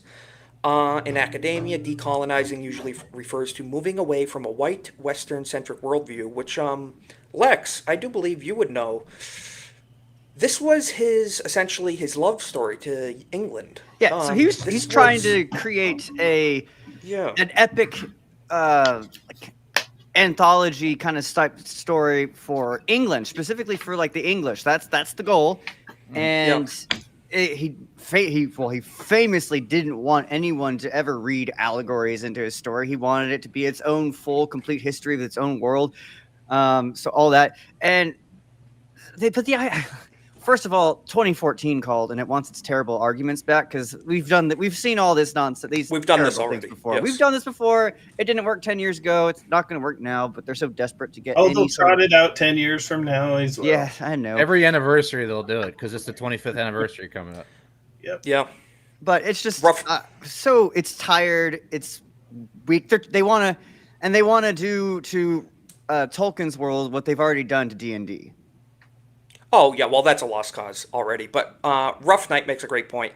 Maybe if you think the savage monsters like this are a veiled reference to people of color or whatever, any race of people, that's on you. So the left is saying, hey, you see this monster on the screen? That's black people. Because that's what we think as Democrats. And Yeah, it's liberals, insane if you so. think about it, like what they're actually saying. It's like, well, that's what you're saying. Like That's what you're saying. We've never thought that, ever. That's insane. We've never insinuated that.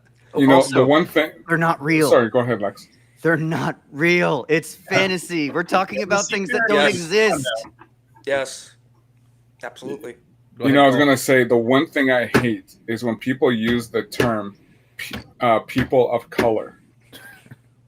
I'm black. What more do you want? I hate when people use people of color. Yeah, that's true. And look, it's littered all through here. Yeah. Oh, Kohlhauser, yeah, the black guy. That's it. You know. There's nothing to be ashamed of with that. It's just the color. But it goes back to this whole DEI sentiment of you got to have more blacks. No, you know what? I don't want to see a black Superman. I want to see a white Superman because that's what I grew up on. You know? Yeah. That's Superman. I mean, Clark Kent is a white guy. You want to see a Black Isom movie, though, I'll tell you that much. I don't want to see a white Blade. Yeah. You know? That's very true. And it Very doesn't true. even matter what I think or they think. Certain characters are just who they are. You can't just race swap like they did with Lawrence Fishburne is playing who's a white vampire in The Witcher. So yeah, it's like even originally for the Matrix, excuse me, the first Matrix, the Val Kilmer was supposed to be Neo. What was things or Morpheus? Morpheus. Yeah. So there was no complaint. I never knew that. Yeah. No. Yeah, and but there wasn't they're trying to inject bias in politics where there is none. But there wasn't a bunch of comic books before the movie came out that had the character built already. The character was not established yet. So like exactly, it didn't matter. It didn't matter. You know. True. Yeah. Yeah. Exactly. We have Black Superman too. It's called Steel, and Handyman. Yeah, and Steve says, I go by Steve, man of color's absence. Yeah, that's true. And Jake says POC is just gay race commie speak for everyone who isn't white, inherently exclusionary, ironically. Yeah, it's very true too. And yeah, Rough Knight responding to, I get what you're saying. I was using their terms to emphasize the point. Oh yeah, I don't think that was a call out against you. That was a call out against the idiots on the Daily Mail. Trying to say people of color, you know, and Rough Knight, don't worry, I got that. Absolutely. And they're trying to like link black people with Indian people like they're the same. Yeah. Or something. It's like not even close to be the same, man. Not even close. No. So that's the last thing we're gonna talk about for this evening. The hour did fly by for me. I don't know about you guys. It did. Yeah, it did. Yeah. That's why we're gonna have to explore scheduling maybe another stream throughout the week. Longer stream, we shall see. But we do have here right now, actually, ABF is starting off the hip, so we're going to link that up. But before we do, I'm going to check in with the chat and the panel. Wayfarer in the chat, good to see you. See ya. Rough Knight, thank you again for stopping by. Legatus, thank you for modding. We appreciate it. Lislex guy, I don't know who that is. I should ban him from the chat. Jake Martin, good to see you. Steve Walsh, thank you, brother. Good to see you over here on the YouTube side, too. Irwin's Sentient Potato. Anthony Shaddix, Nishi, everybody. It's just great to see everybody. Thank you for showing up. Good to see you, brother. And also, everybody, for the generosity over on the Kick side. We got the 5 gifted subs from Jake Martin. Thank you so much, brother. And from Cornboy. And we got the crown goal. So we are kings this week, and that's all due to you guys. So thank you so much. And Cornboy.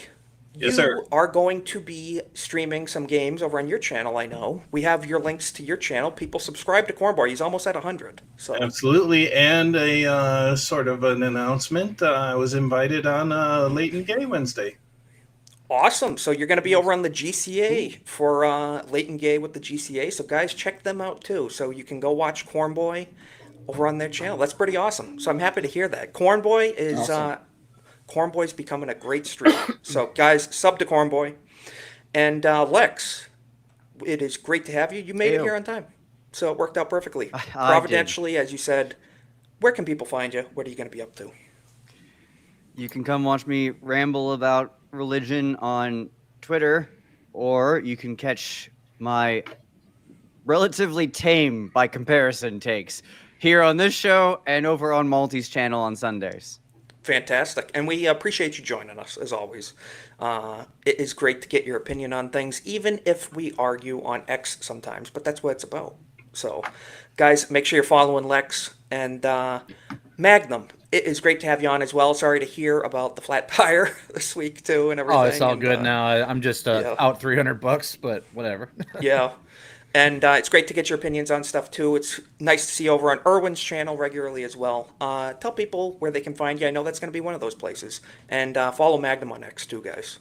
Yeah, so basically do couple shows with Nerd Wars. It's tomorrow night we got Nerdspiracy, and then Saturday we got Weeb Weekend. And other than that, planning a Witcher Season 4 video. I'm going to crap all over it, and we'll see if I can crap on it as well as other people crap on it. I think they're going to give you plenty of material to work with. Yeah. And Cole Hauser, first time on the stream. I see you're starting streaming a little bit here and there. It's great to see you getting out there and talking about stuff, because it's always been fun to see you in the chats, part of the 199 as a whole. But tell people where they can find you and where they can follow you and support you.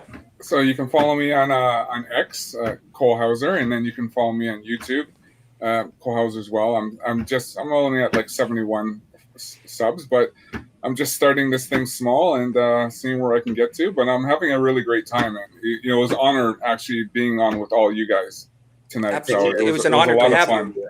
You have more subs. You have more subs than I do, so you're good. It was an honor to have you guys. Please, definitely. We're not sub to all Cole as Hauser. talented as Jessica. This is true. She hit over 500 last night. in 3 weeks. Yep. But guys, Shout out to sub to her. Cole and follow him on X, because you have some really great takes on stuff. And Oh, thank you.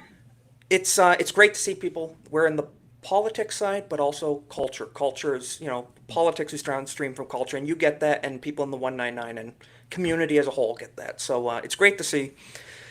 And we hope we can have you on again. And Anytime, I'd love to come back. It was great, Awesome. It was a blast. So absolutely. So guys, check all these fellas out. Give them a sub, and I'm going to be dropping the link in the chat right now. Go watch Off the Hip with ABF. Tell them we sent you, and we will see you next week, same time, same place.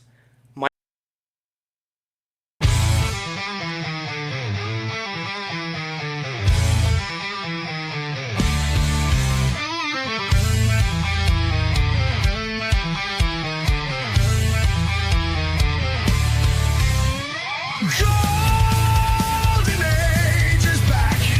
Isaac's on the mic. Cultural crusade. Politics get torched in the fight. Savage memes drop hard, outrageously offensive. Bassy generation, loud and unrelenting. Golden Age, it's the podcast blaze. Isaac's rants cut through the haze. Crusades alive, memes collide. Subscribe now, join the savage tribe.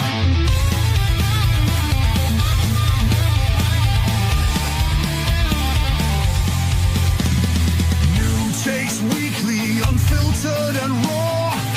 Isaac's voice, the memer's law.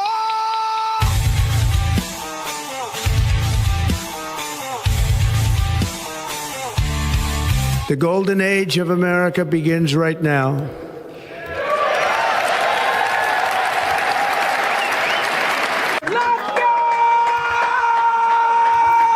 Let's go. All right, everybody, and welcome back to another episode of the Golden Age podcast. I am here with Cornboy, Cole Hauser, and Magnum Norse. How you fellas doing, Cornboy? Good to see you again. Excellent as always. Looking forward to another great week here in the Western world. Looking forward to what's happening. Lots to break down. Yeah, that's for sure. And Magnum, as always, good to see you. How you doing, brother? And belated happy birthday too. Just wanted to say Yeah, that. I'm still recovering from yesterday. It was. I woke up with Burger King in my lap, so that's a good sign. Had a good night then. Sounds good. And I got my Burger King crown right over there, so we may need it. We shall see. But Cole Hauser, once more, good to see you, brother. How are you doing? Thank you for joining us. I'm doing fantastic. Magnum, happy birthday. Thank you. Yeah, it's great to be back on with you guys. Great to have you back on. Thanks for joining. Jake Martin as well in the chat. One of our best mods. Good to see you here. Thank you, everybody, for following us over from Badger's stream, which just ended. Thank you for the raid, Badger. You guys are the best. Ronan the Crusader, or Rhonda, as we like to call him. Nishi, as always, good to see you down in Australia. Legatus, Erwin Sentient Potato, everybody in the chat. It's great to see you. So, we had a very eventful week. As you probably saw in the thumbnail and in the title, some people were very upset and offended over the course of this Halloween. Last week, we had our Halloween stream. We did some costumes. It was fun. But, guys... PG in comparison to some people. Yes, we're going to be according to the getting internet. into that. Yes. It was a little controversial, to say the least. But starting off, I'm going to pull up this clip. I think we've all seen it. But for those who haven't, President Trump did it again. Back in 2019, he did the famous putting the candy bar on top of the little minion kid's head. He did it again. Check it out. So I can't play the audio. Well, He did them all. I cannot play that audio. It's copyrighted. But as you can see here, this was back in 2019. He did that, but there were some new trick-or-treaters this time around. Hey, Little they got Dollar some Store girls. Obama and Chucky Schumer. So That's great hilarious. to see them going out for candy at the White House. You gotta love it. And yeah, he'll try ABF. We shall see. Might get a little hectic up in here. But no, just had to share that. It was nice to see little Hakeem and little Chucky out getting their candy for Halloween, you know, with the lovely First Lady. She's doing a great job over there. But yeah, so there was that. Let me see what else. Did you guys see? It was in the thumbnail. For over the last year, we've had the fat JD Vance memes, you know, the frizzy hair, the fat suit, the tie, everything. He did it in real life. The Vice President of the United States embraced the meme, and this was his costume this year from his official account. He did the meme, the curly He hair. even did the spinning to the purple and pink video. That he did. Yeah, with the Twilight Zone. Yep. So remember to say thank you. Happy Halloween, kids, and remember, say thank you. That's what I voted for. Got what I voted for, and you love to see it. So kudos to him, because that's something the left cannot do. You know, they cannot make fun of themselves, self-deprecating humor. They take everything so seriously. Yep. They get upset when you poke fun. Like, look at right behind Cole Hauser. Look, Ryan Kindle with his Pharaoh's outfit, everything. Jay with the Canadian bear. You love to see it. That's what we're all about. You know, having some fun. Well, that's the thing. It's like only JD Vance can actually grab something, take it, and run with it, and it's something the left can't do. They just don't have the intelligence to do that.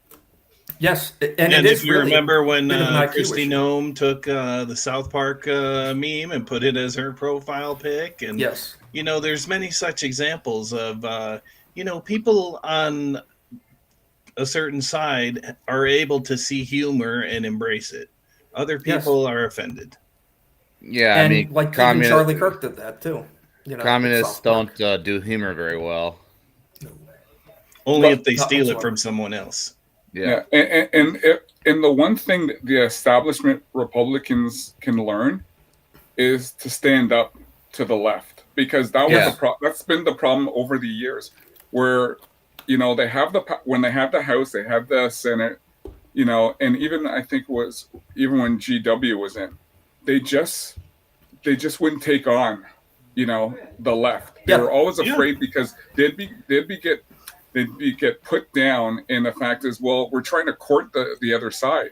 Yes. You know. Respectable bipartisanship, as they like to call it, which is really just capitulation. They always to frame what their is now a opinions as communist to party. not offend their opponents. I don't believe in that one bit.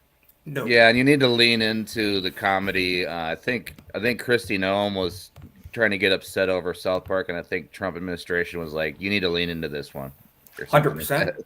100%. You have to So- embrace it. Look at it. The VP even went out with his family trick or treating, hair flowing through the wind. Glorious mane on that guy. Glorious. Absolutely glorious. And he's teaching his children too, have a sense of humor. Don't take yourself too seriously. Be a serious person, in deed and in word, but you can have fun too. You don't have to be the fun police all the time. Yeah, I kind of stopped watching like Tim Pool because it was too damn serious all the time and not funny. Fully agree. I would Fully much agree. rather watch this show or Steven Crowder, something with some comedy to it or something. Yes. Let's have some fun Speaking- while we're fighting the fight. Yeah. Speaking of people that know how to have fun, Lex, thank you for joining us. We started a Hello. few minutes early, didn't give you a warning. We just had to do it, but it's good to see you. How you doing? Glad to be here. And the irony is, I said that you were coming out, and here I am, the one who's now late and gay. Late and very gay indeed. I couldn't agree more. But you know who's not gay? Okay, I take back what I said. Geeks and gamers. They're a little gay. Little gay. Great article on the news site. They straddle the line. Borderline. And I'll be showing something super gay regarding them in a minute. But great new articles on the updated website. This one is from Alex, how do I pronounce that? Gerzo? Gerzo. JD Vance dons a fat JD costume for Halloween. Geeks and gamers also got in on the fun. So what fun did they get into? Well, we'll be getting into that. Yesterday was Halloween, So here is the meme that JD based it off of. Many great edits from that, but I want to get into what Geeks and Gamers got into. If they have the pictures, we shall see. Yes. Okay, so this is what it was. Jay, Drunk 3PO. What did he go as? Krista going trick-or-treating? Get rid of that. That's Krista. Happy Magaween. Don't forget to say please and thank you. And this is how we win. Embracing meme culture and having a good time. So kudos to Jay and all them that's embracing the meme. I think Jay's a great JD Vance meme, if I do say so myself. I think he killed it. JD Vance posted the meme. I wanted to get to... If I can just throw something out quickly. Of course, yeah. If you go back, can you imagine if we had JD Vance in 2016, where the shift could have been avoided in pop culture because he would have been able to seize and grab on it, and we would, because Pence was a nobody. Pence was part of the establishment. Pence is horrible. But if we had JD, I tell you, 2016, 2020 would be a lot different. I fully agree. Because he would have, you see the side-by-side in the Oval Office there. And Mike Pence, when they were debating Pelosi and Schumer, Mike Pence was sitting with his hands crossed, all quiet. And then you have JD over here saying, did you even say thank you? Say thank you. Getting in their face like you need to do as a politician, Yeah, Pence has the personality of a piece of cardboard. Pretty much. Yeah. Pretty much. He's a boomer from Indiana. I mean, he's a... Not to bash Indiana, sorry, corn boy, but it's mind you that Pence was on. Well, JD wasn't a big fan of Trump, but if you could have just had gotten those two together at that time, the shift would have been fantastic. It would, if you could have gotten today's JD Vance back with 2016's Trump, it would have been a match made in heaven. Yeah. But we learned, and it got us to where we're at. Unfortunately, he wasn't available back then. He wasn't even a senator yet. Right. But we have him now, and we may have him in 2028. But rumor for this month. So that's the silver lining then, that they stole the election from Trump, and we got Vance to carry on the torch later. 100%. Yeah, we learned. We learned what not to do. Trump kind of learned how to surround himself with better people, which we know. If you guys, everyone was paying Still attention. debatable, but unfortunately, the normies had to endure 4 years of Biden to wake the hell up. So, yeah, that's true. But the key is for Trump and Vance to keep those establishment hacks in line in the House and the Senate. That's going to be key. Now you're right. They are standing strong right now with the shutdown, but they have to stay, focused, and they got to. And I would they say gotta on stay, both sides of the aisle yeah. too. The establishment Democrats and the Republicans need Keep to your get foot in on the line. gas. You got to keep your foot Yeah. on the gas right now. We really need to win the midterms, just to save this damn country. But yeah. And from what I'm seeing, the Shapiros and whatnot are chomping at the bit to take us back to the old neocon. We'll be talking about that too, because there is a great divide in the right, which I would argue if you put a foreign country before our own, you're not in the right. But America first. We'll be getting into that. I just had to cover this, speaking of geeks and gamers, not to shift too hard here, but Jeremy posted this. It is on Polymarket that there is a surge, 17% chance of Trump saying the N-word in the month of November. So if he drops a nuclear bomb in November, I'm going to be pissed, guys. And Jeremy posted this in response. What do you think? You think he's going to drop a hard R nuclear in the month of November? Polymarket's saying it's possible. I'd say only if he has a conference with Vince McMahon, maybe.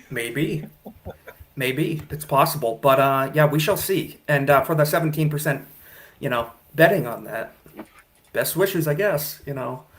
But I had to show this too.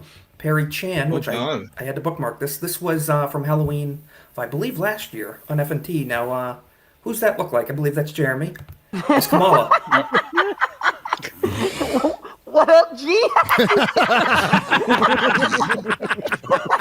Doing his best Kamala impression. So, flashback from last year's Halloween FNT. You love to see it. So, somehow looks better than the original. A little bit, little more sensible. Somehow less gay. I don't know. He's not on his knees.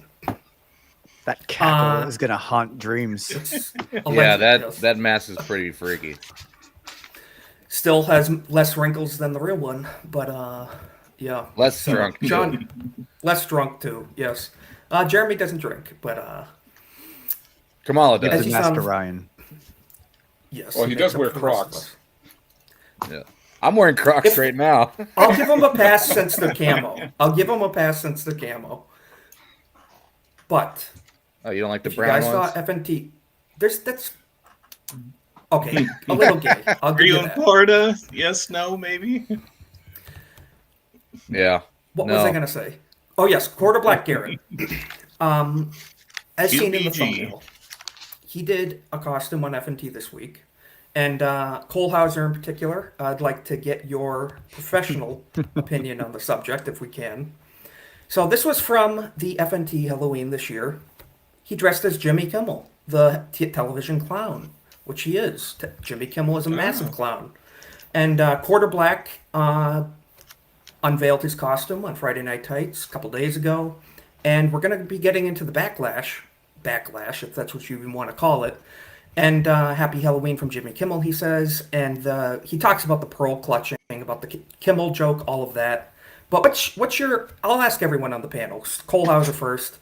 What's your initial reaction of Quarter Black dressing as Jimmy Kimmel for Halloween?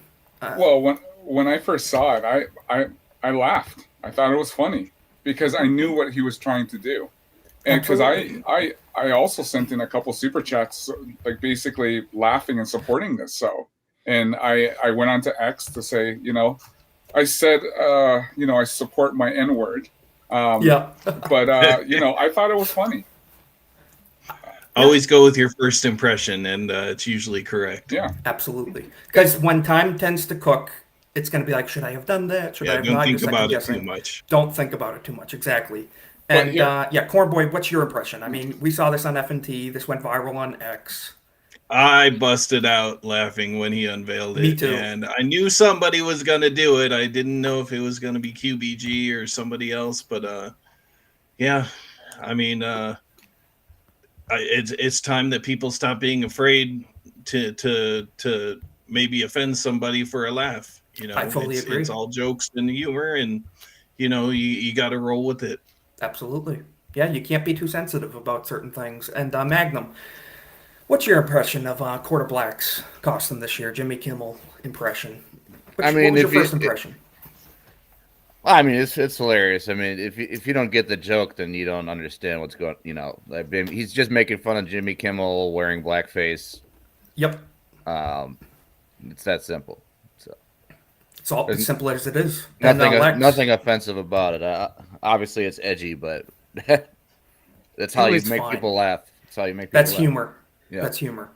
Yeah. It was a joke. And then you got people in his comments saying things like, this guy's trying to push society back by 90 years. And I'm like, or he's being a dumbass on the internet with his friends. We also got people like this account and others in the replies saying it shouldn't end at Charlie Kirk. What do you think they may be implying with such a comment? Mostly peaceful protests, I'm sure. Yeah. Mostly peaceful protests. Okay. This is the left, I was told, that believes in inclusivity and love and, welcoming others. Well, What here's they're talking the thing. about. Yeah. Sorry. Here's the thing. No. It's like when the left does it, it's accepted. When the right does it, the world's going to implode. Yeah. So Pretty much. That's basically it. So as a A black, lot of their heroes have done it. Your former prime minister up there has done it. Exactly. Jimmy's done it. Sarah Silverman. So do you remember when Ted? He's joking remember about when Ted Danson did it? Yeah. And he was dating Whoopi Goldberg at the time. Wait, Ted Danson dated Whoopi Goldberg? Yeah. Mm-hmm. I never knew that. Okay. So and think about this.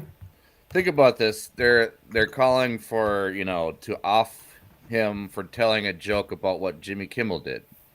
Right.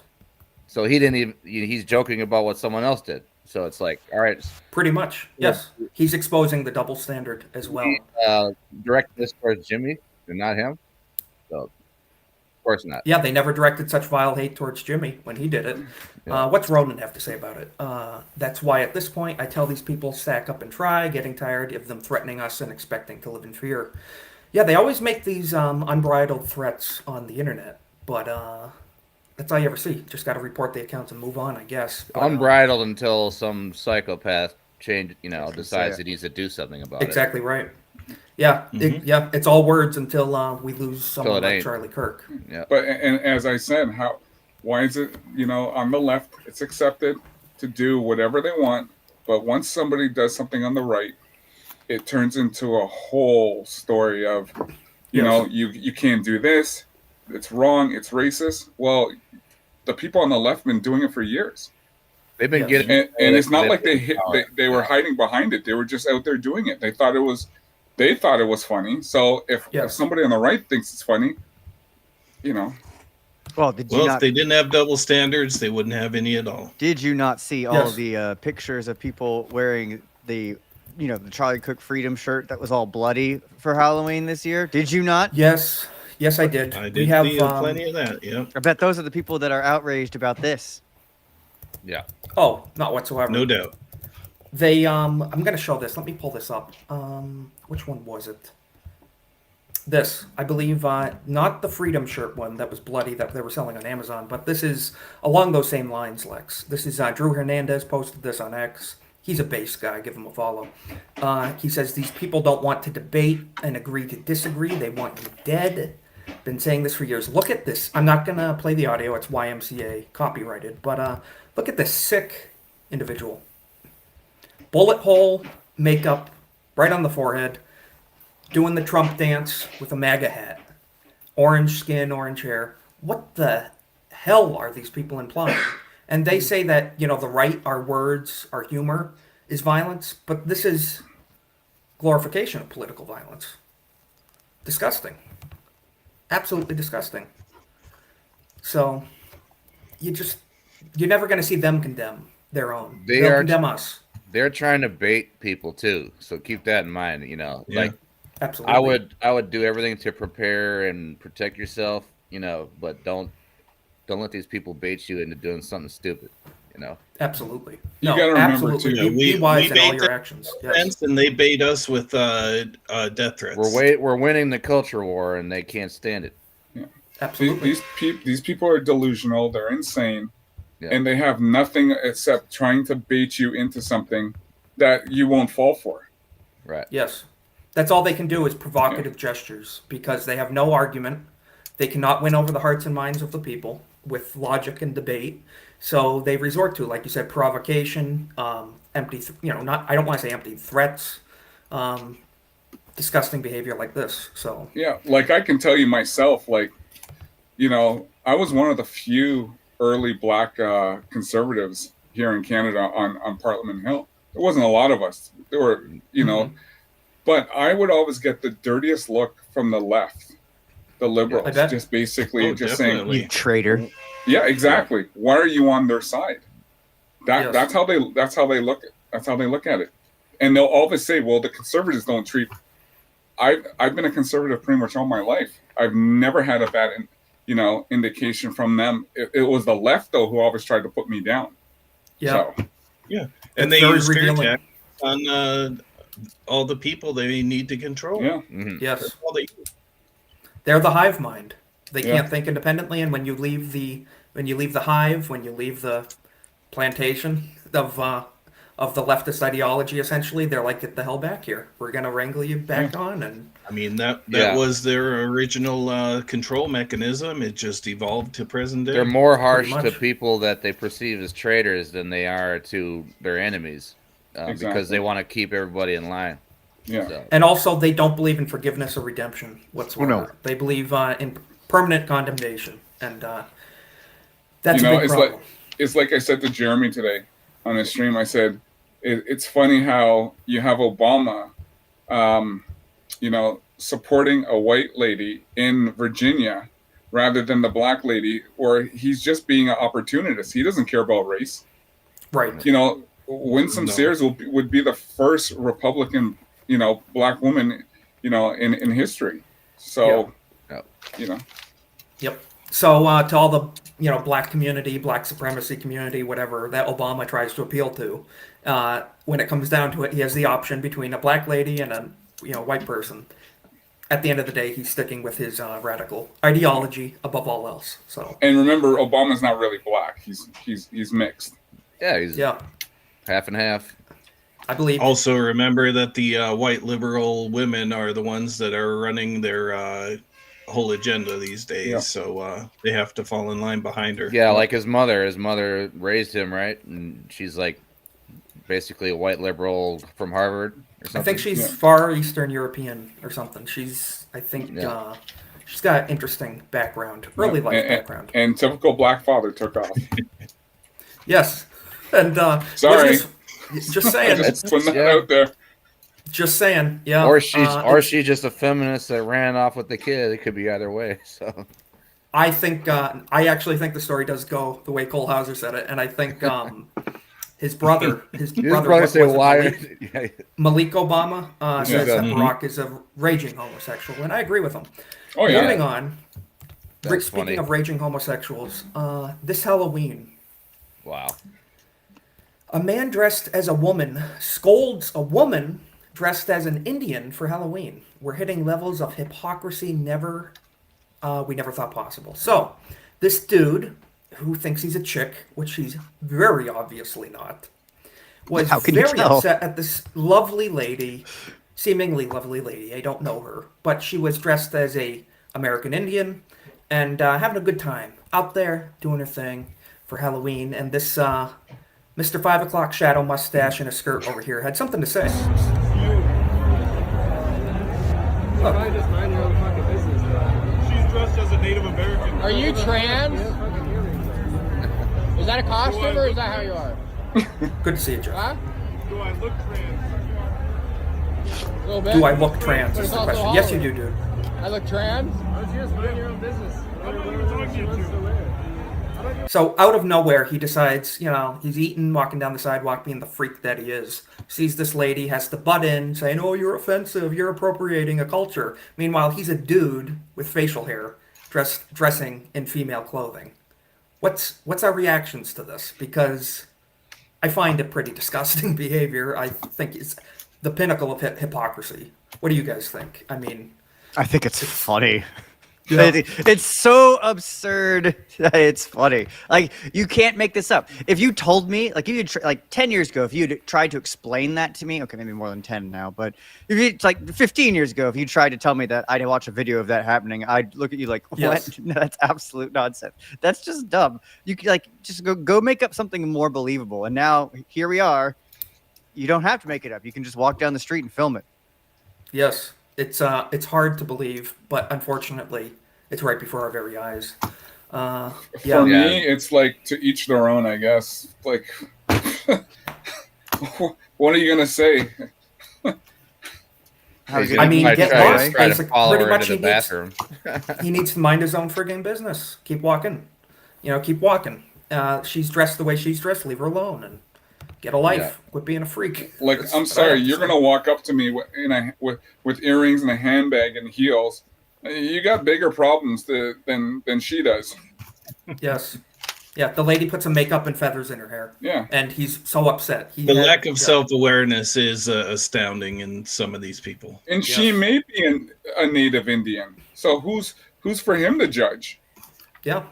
And even if she's not, it's none of his business in my Exactly. opinion, too. Keep walking. And like Jake Martin nailed it. This dude could give two shits about Indian people in the abstract. It's just about power and control that it is. They want to manipulate and bully people into compliance with their woke little. Yep. Damn it! When India. people get offended on someone else's behalf.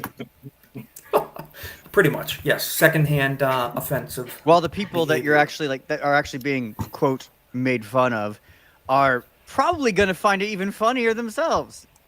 Yeah. Oh yeah, dude. I have a ton of friends that grew up on a reservation. They'd be laughing their ass off. Of course. And really, Notice if you're it's always- trying to, who's more appropriating, like the person that's dressing up like that, or you taking it upon yourself to defend these people on their own behalf?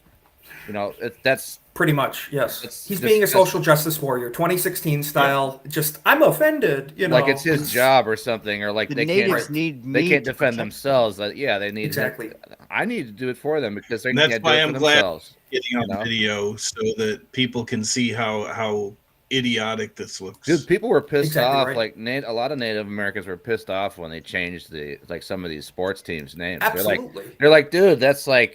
Erasing bro. Yeah, history. they're trying to erase them from And history. erase Yeah. Indian culture, so we're Native But Americans. you know what? whatever. That guy, there could have been somebody sitting there eating a steak, and that guy still would have went up and says, "That's murder. You can't eat meat." Exactly. they're Exactly. Or still gonna your go- pocketbook is made of leather or Yeah. something. So They these need people something are to be mad involved. about. Some offense. Exactly. Yeah, exactly, John. I'm offended at their offense. It's like it's just a chain. You can just keep going. I'm offended of being offended. It's crazy. But Don't harass people in public. Just don't. I will say, speaking of being offended, I'm not offended morally or ideologically by this. I'm offended that my eyes are in pain. Jump scare warning. You may need bleach after this. DNC juggernaut. Olivia Juliana dressed up as the widest receiver in the zone for Halloween. So DNC juggernaut, Olivia Juliana. As you can Linemen see don't here. usually throw the football, lady. Yes. So she is the widest receiver in the game. But she's there with Joe Biden. He looks funny about on the more size than of one one of her level. legs. Do you think he has any idea what's happening? in No, that not picture? at all. He said, "This is the lady to bring me my ice cream." She ate it on the way. pretty Sorry. much. Sorry, Mr. President. Yeah. Essentially, Is she the same one that was wanted to go on the hunger strike? yes, the hunger strike. She was the DNC male youth outreach leader as well, Okay. hired by the DNC to How try to long did that attract hunger young strike men last? to the DNC. And I just have to say, as someone who falls in the young men category, I was not drawn to the DNC in particular. It didn't have the effect intended. I can say that for a fact. What do you guys think? You think that costume was in good taste, or I don't know? You don't see us getting offended in the sense of like them, like, oh, you're appropriating my culture. It's like it's just ugly. So I'm only offended that she was trying to be a quarterback and not a offensive lineman. yes, very true. Very, very true. We have Should have to been a defensive acknowledge tackle. What is this? One Raider. side or the other. over here with the 10 Raider. gifted subs over on Kick. Raider for $50. Big claps. Thank you Big for your support to the channel, Raider. Everyone, Hail. if you received Make any- sure you go follow on Absolutely. Kick so you could get one of these gifted memberships. Absolutely. Sweet I'm going to gift. drop the link in the chat once more. We are over on Kick. If you received a gifted sub from Raider over on Kick. Please tell him thank you guys over on the Kick side, because that's very generous of you, Raider. Thank you for your support to the channel. It's very, very much appreciated. So awesome. We'll acknowledge that once more at the end, and Legatus thanking him for the sub. So yes, I just want to address what Hayden said. Her hunger strike just last, yes. It did not have the effect intended, I don't believe. Did you guys notice any hunger strike effects having any benefit on her? Or? I saw no results. Yes. And ABF making the great comment here, his Land Cruiser would get destroyed by her, and those things are made for like large game in Africa, I think.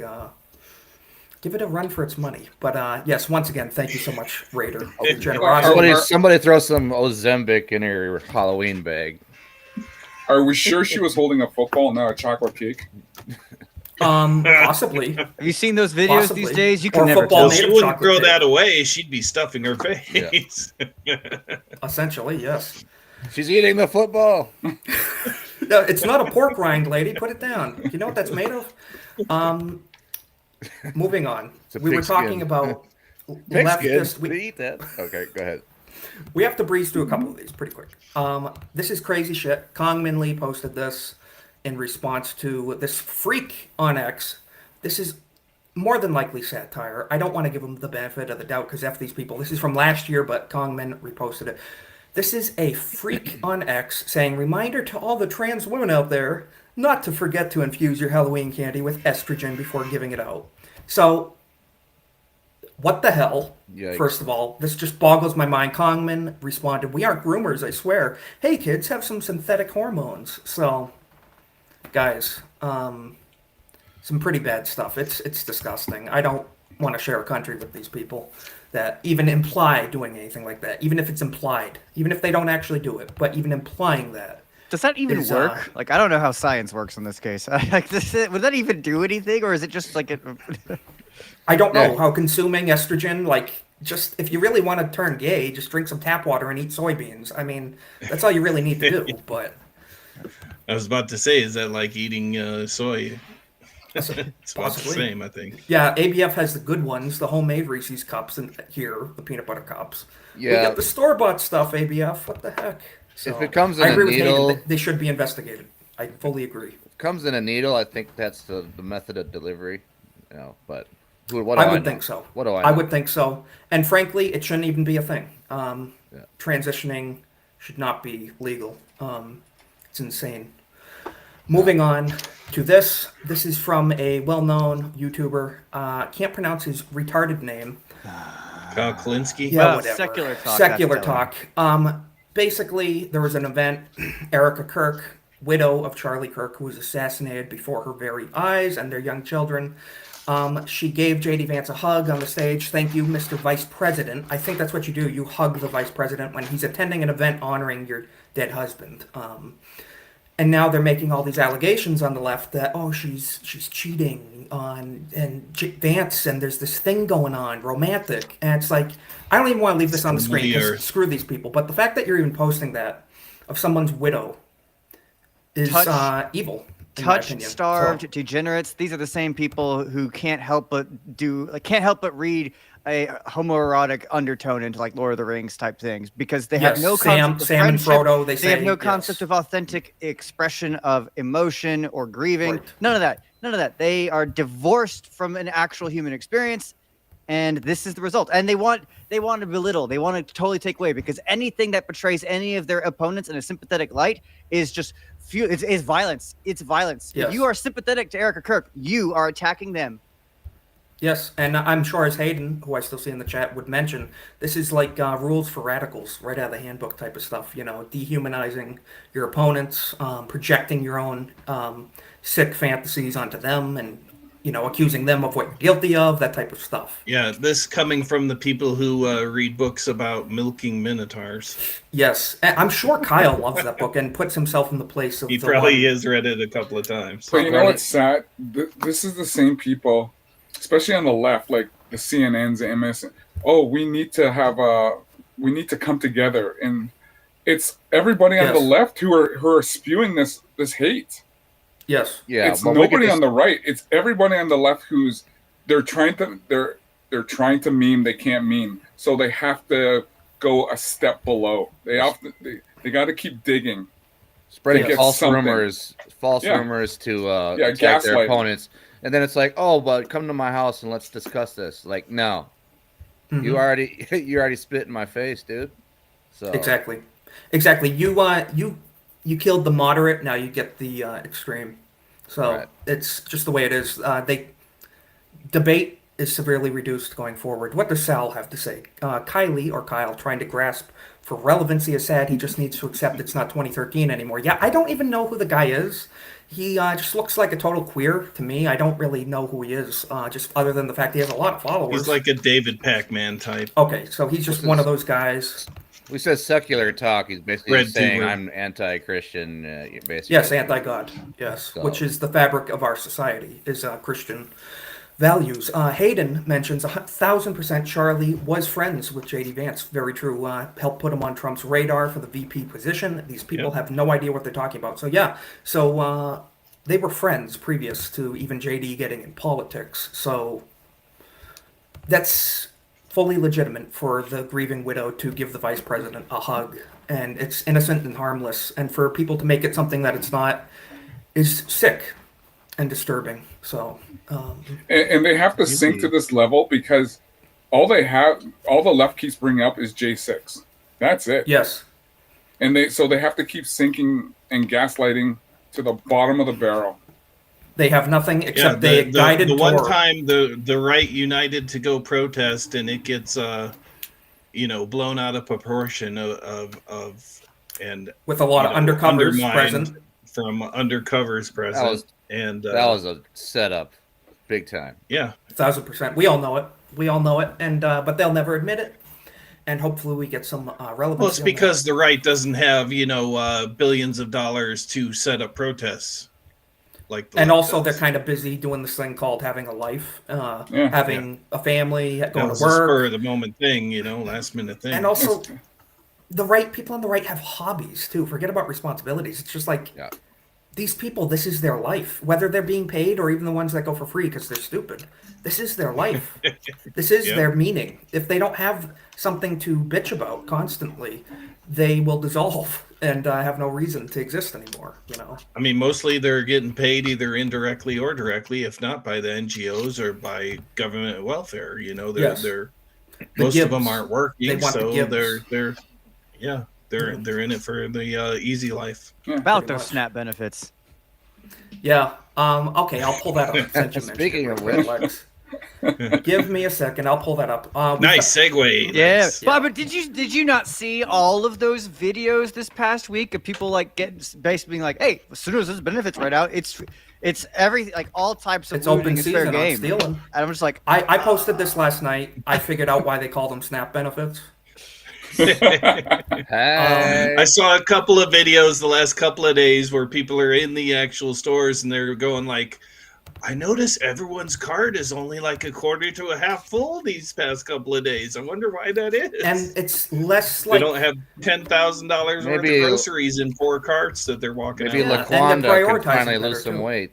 You mean Shaquanda?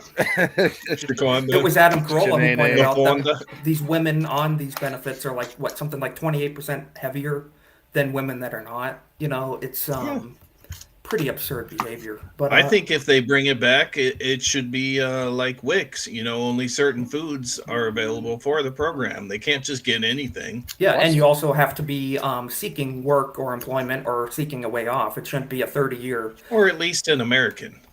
That too. You shouldn't be from not here and getting our stuff. Keep this going for Yeah. a couple of months and watch the obesity rate just Plummet. drop. So this is Watch the food prices go down because all their subsidies are Yes. going away. This is one example. It's on the incline, guys. Watch out if you're going to the stores. If you live, depending where you live, be careful about sending your wife or kids to the store. Just my advice. This type of stuff's happening left and right now because these people are pissed. Relax, bro. Check it out. Bro, come on, man, take it out. I didn't take nothing. Dude with a backpack walking in the store. Relax, bro. Let him out the store, bro. Let him out the store, bro. Hold on. Let me call you right back. loaded up Wala na. with a mask, of course. Ano, you want to check me, bottom? Just entitled. He's like, "Oh, what the hell are you doing touching me?" Da da da. It's like no shame that you just tried to steal. You know, you don't feel any embarrassment you got caught. He's just like, "Oh, I'm a victim." You know, crazy. It's crazy behavior. But Well, if you're black and on the left, you are a victim. That's how they see it. One. Yeah, victim mentality. You were made a perpetuated by the victim, left. and you became a victim.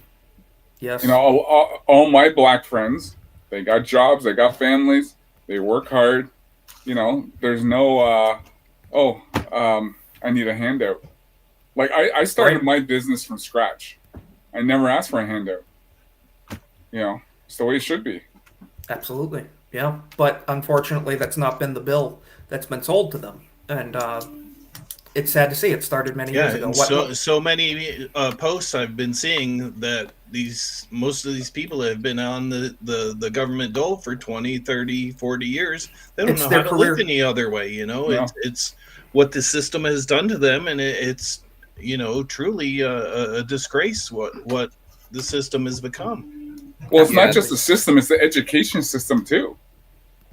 That's very true. Yeah, as well. I believe.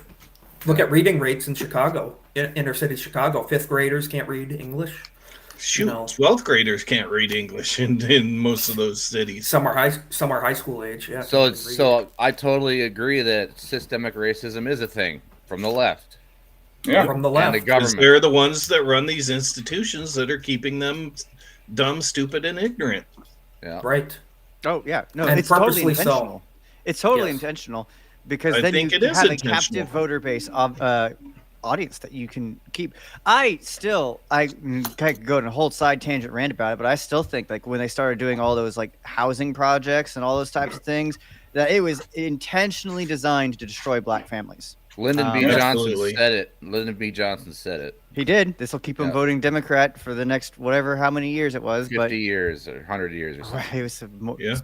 It's 100% intentional and I think evil. I think if you go back and look at the statistics, before all that, I think the black marriage rates in the U.S. were better. Like It was, in terms it was of like higher. It divorce, was like 91%. better than the whites. Yeah. Yeah. It was higher. They valued the nuclear family, having a mother and father in the home, and they were all helping each other out. You know, they weren't you know, robbing and stealing and murdering each other like the statistics are saying they do now. Very true. Very true. And they formed great really well communities. communities. But they had great churches. They had great businesses. Yep. And then the Democratic Party came in and said, "Well, you're going to be dependent now. We're going to break up your families and everything you got going on because you're easier to control when you're apart. But when you're together, strong family unit, community, we can't control you as well. You know, Yeah. They hate that. Because I look at like my parents. My parents came here from the Caribbean. You know, they started off small. There's five of us in the family. They started off small. You know, when more started happening, you know, more kids started coming, bigger house. We had to go bigger, but we always had that, you know, sense of responsibility. Yes. Of common sense of, you know, you got to work for things. You know. Yeah, you don't steal from your work- neighbors and work destroy ethic, your own yeah. neighborhood. Sell drugs to your mother and stuff, like, you know. Yes. Some of the BS That's- going on in the ghetto. You can also we might need to start a whole show on this, but the CIA selling drugs in certain communities, especially Los Angeles, a lot of other places. But Indeed. we do have to pivot to crack. Boo-hoo. We do have to pivot. One year ago, President Trump showed up in a garbage truck for the campaign.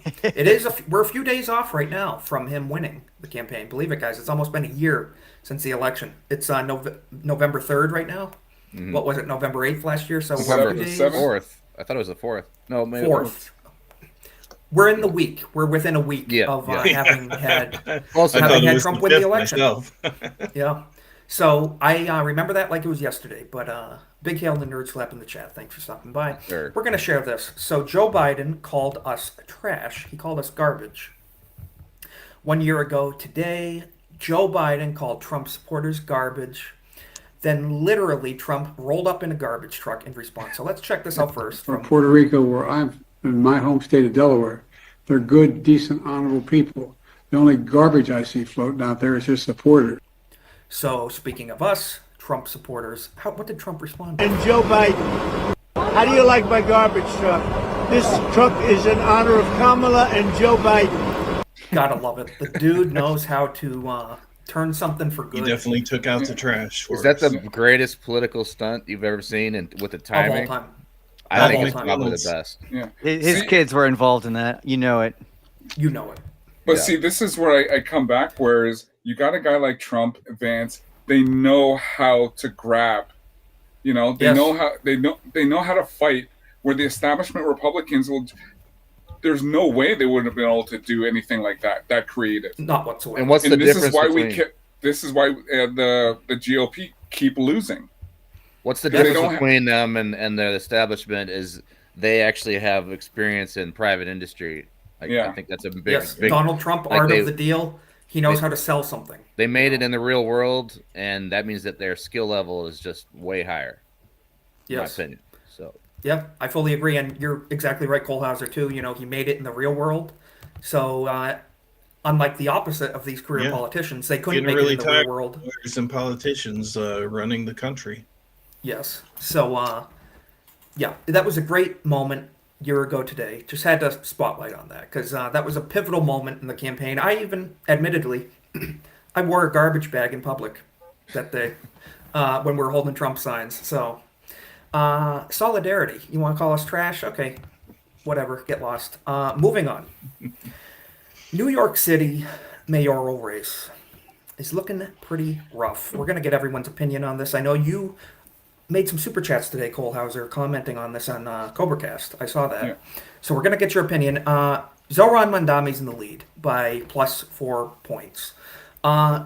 It looks like he's going to be the next mayor of New York City. He is a radical Islamist communist scumbag who also eats with his fingers. He eats rice with his fingers. Not too good. Ineligible for being an American in my book. But if he becomes mayor of our biggest city, formerly our capital, what do you think that's going to say for New York City and the voter base there going forward? Do you think they're going to learn from their mistakes, or do you think they're just going to double down like they've been doing? Oh no! At least 1 million people will leave the city, and it'll go further and further into degeneracy. Most likely into Islamism, because I don't believe for a second this guy is communist. I believe that he's using it to usher in Islam to the city. Or Sharia law. I say shout out to the final mayor of New York City, because that city's about to crash and burn. And honestly, that might be the only thing that can ever give it hope again, is if it completely fails. Destroy and rebuild it. Yeah. Yeah, and that's what I was saying too. It's like, and I guess I was going on Jeremy's sentiment as well, whereas it's not a bad thing that if he does win, because New York will crash a lot further than LA and Chicago, or even Portland. Like, it will go down. But then once everyone sees how bad it's gotten, and this is where Trump talks about his new golden age. Yes. For 2026. Yes. Yeah, I think 2026 we do have the potential for a golden age. And going forward, then securing hopefully Vance in 28 or someone who's great. But guys, got to stay active and keep the pressure up. Don't get complacent just because Trump is president. We have to be proactive in securing our nation's future. I just wanted to show this too. This is from Clint Russell on X. 92, basically the balance. 92% likelihood Mandami, 8% likelihood Cuomo. This is from Polymarket. So Clint said it perfectly, 92% chance of communism, or like Cornboy said, Islamism, jihad. 8% chance of grandma killer. If you remember, Cuomo put a bunch of old people into places with a bunch of sick people during the height of 2020. So a lot of people died in New York.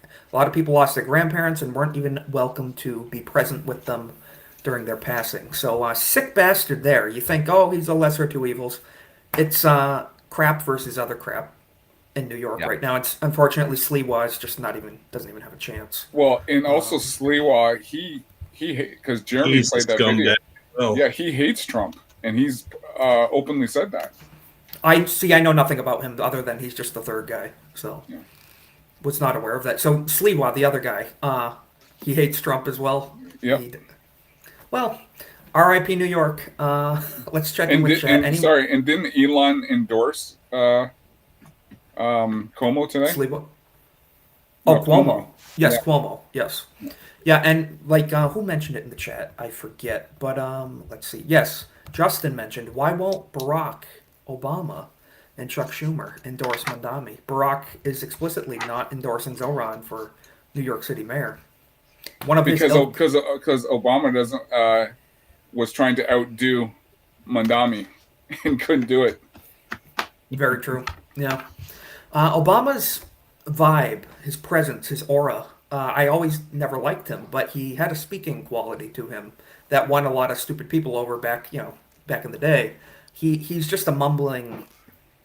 He's like belligerent now. He's So just the Democrats pick their candidates, which is why they're running a disgraced former mayor against Mondami. Former 'cause governor. Mondami is the one they selected. You don't get to vote for these things. The Democrats select them for you. pretty much. They are the opposite of Democratic. Bernie Yeah. Sanders was robbed of his nomination in 2016. They never mentioned that. Kamala Never. was appointed. Yep. Yes. Well, there seems to be a war going on between the Democrats and the progressives. So, yeah, that's good. The We shall see how it Democrats goes. seem to be losing, apparently. Yep. Let's keep that momentum going. President Trump was asked yesterday on 60 Minutes regarding Zoran. So, reporter, President Trump on Zoran Mandami, we can listen to himself. This is just a quotation of it. Let's hear what President Trump had to say on the New York issue. Zoran Mandami, 34-year-old Democratic socialist. He's the front runner. Communist, not socialist. Communist. Exactly. He's far worse than a socialist. Some people have compared him to a left-wing version of you, charismatic, breaking the old rules. What do you think about that? Well, I think I'm a much better looking person than him. Zoran Mandami. You'll love to see it. That's why. That's we the win. kind of answers that woman deserved after how she behaved. Yeah. Jeremy broke that down on CobraCast last night. Hour and a half interview, basically. She was a horrible interviewer. Oh yeah, she got smoked. Yeah, 100%. He interviewed her. She had He said no idea what she was doing. She thought she did, and she phrased her questions like she knew stuff that she just was out of her league. Yes. Yeah, and Trump said to her, "You can speak now." And she said, "Oh, really? I can. Thank you." Go ahead. So he dominated, and Trump's going to do Trump things, and you love to see it. But if Zoran gets elected, we're going to be seeing more stuff like this. So in North Carolina, Magnum, Yeah. how do you say that? Moncure? I've actually North never heard of Carolina? that town. This must not be near where It I'm looks at. pretty rural. It looks pretty Yeah. rural, hundreds of acres.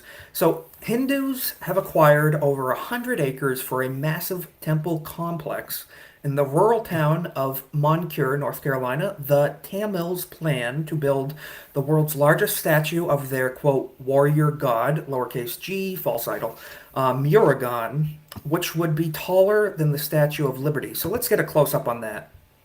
This sick pagan idol to a demon, in my opinion. Dude, there's Factually, though. Hindu temples all over RTP area. It's crazy. It's absolutely like they're everywhere.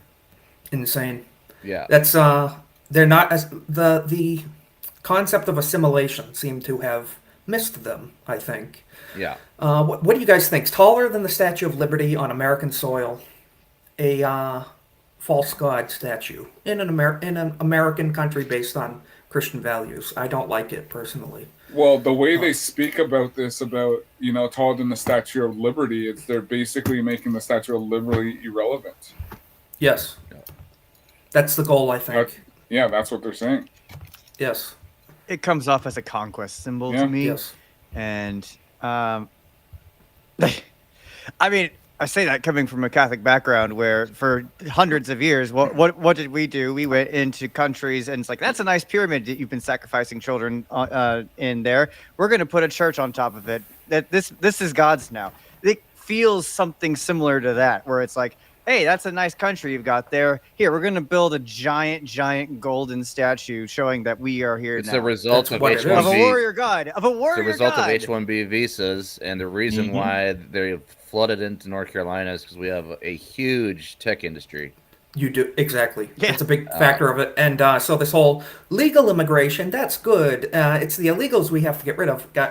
My opinion, it's both. Because this H-1B stuff, ushering people in that just utterly do not assimilate, is craziness. So, craziness. Jake makes a good point. Warrior god, you say? That it's a warrior How god. about that? It's not their idol of peace or their idol of love. It's their idol of war. And there are Like you tens said, of thousands of computer science grads that were born in the United States that cannot find work because these people are taking their jobs for less money.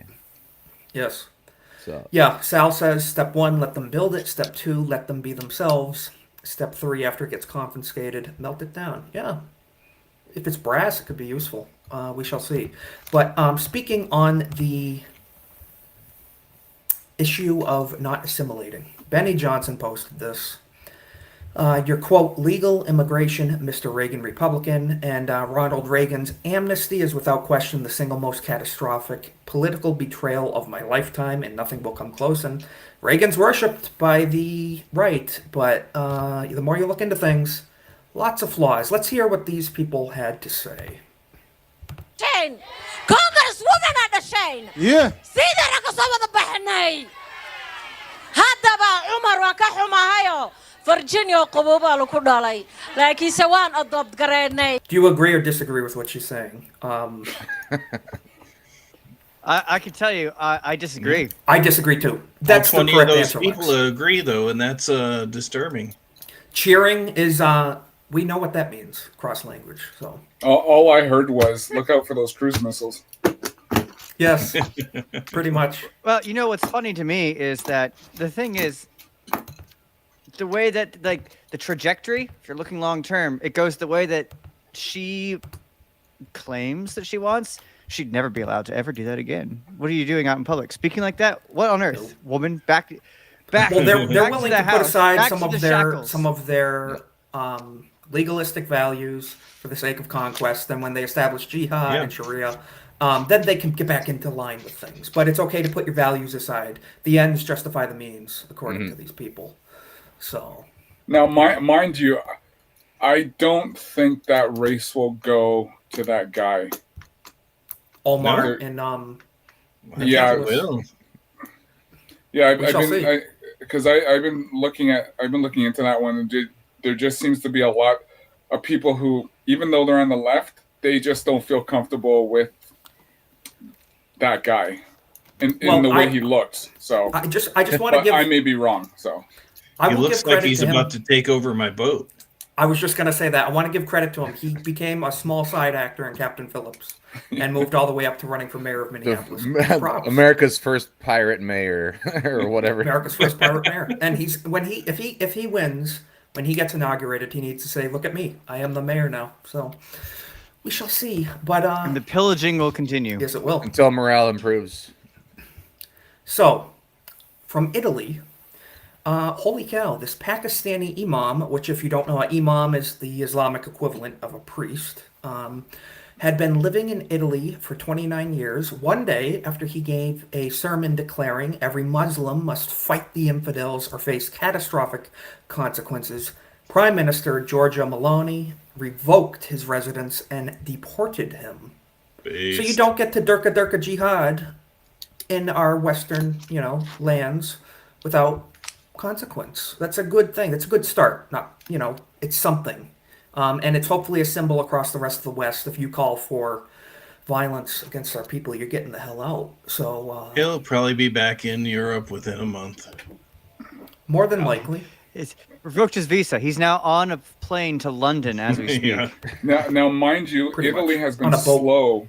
Italy's been slow in getting this process and getting these people out. Yeah, because some of my Italian friends have been telling me they've been having a really tough time down there.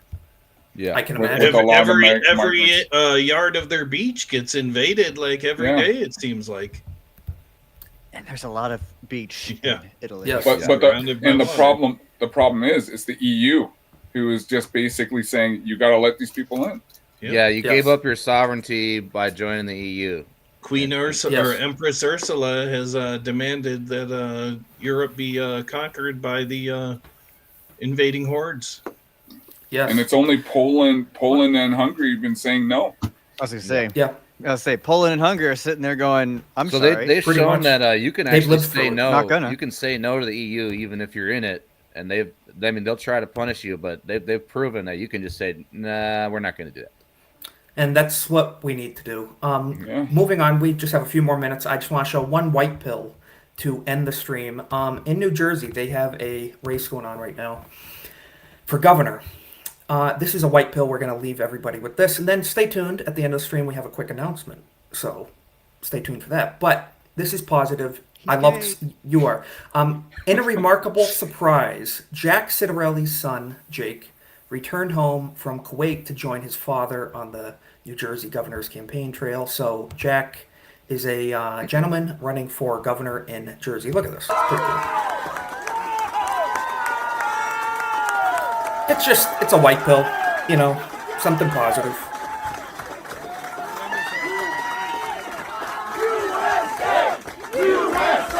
And that's in Jersey.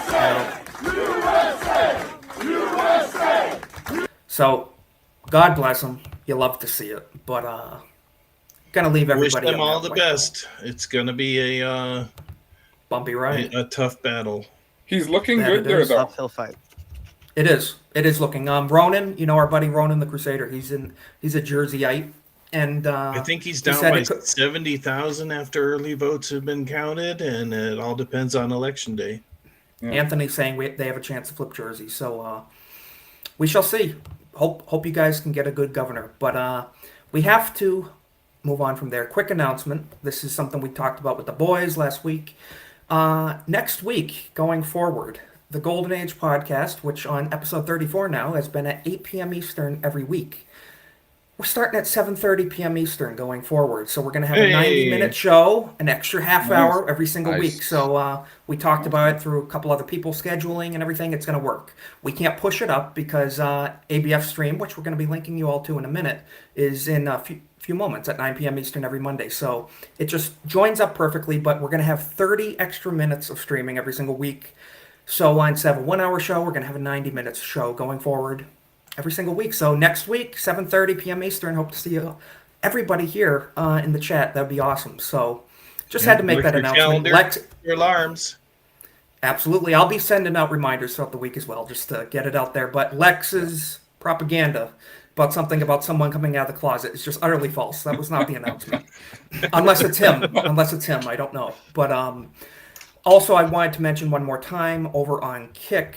Thank you again, Raider, for the 10 gifted subs for $50 over on Kick. Because, guys, as you know, we are streaming over there as well. Multi-streaming on YouTube, Kick, and X. Hail Raider. Hail Raider. Thank you for your support.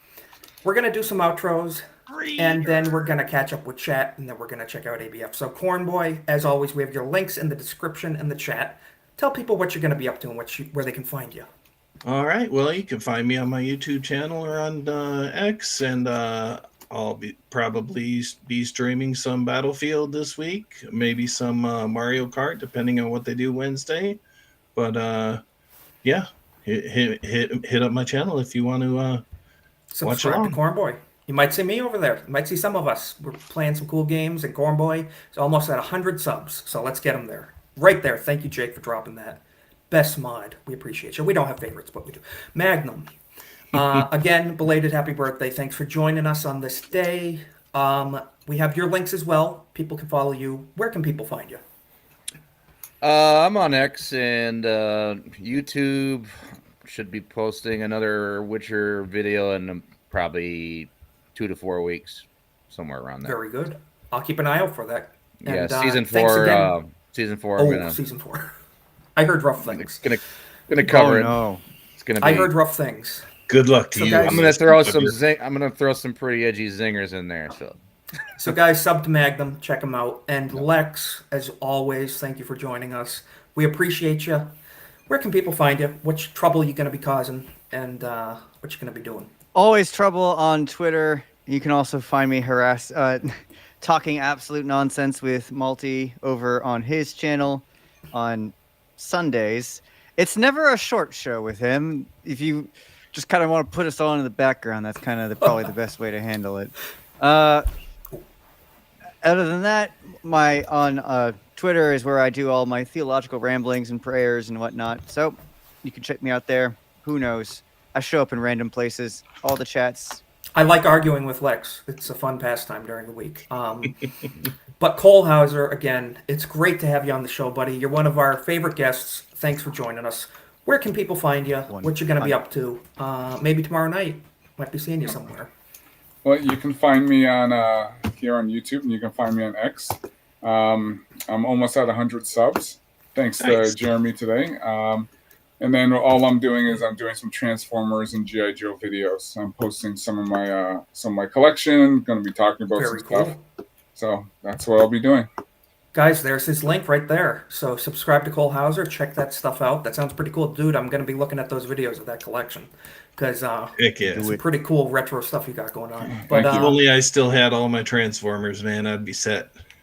Yeah, the disappointment of getting rid of stuff as a kid, teenager, as you're growing up. Mm-hmm. But guys, it's 9 p.m. on the dot right now. Dropping the link on YouTube and Kick. Go watch ABF. Go say hi to the boys over there. They're going to be talking some Culture War gaming stuff. And tell them we sent you. So thank you again, Jake Martin, Legatus, everybody in the chat. We will catch you next week at 7:30 p.m. Eastern. 7:30, don't forget. New time, same place though, same channel.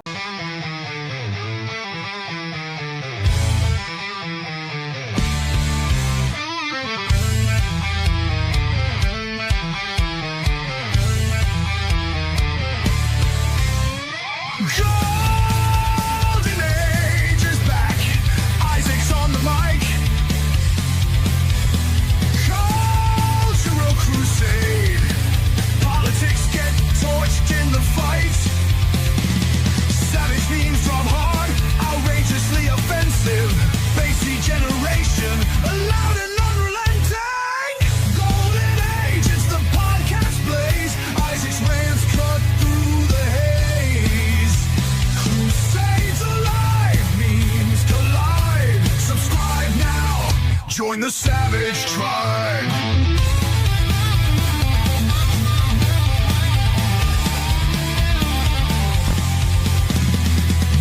Takes weekly, unfiltered and raw. Isaac's voice, the memer's law.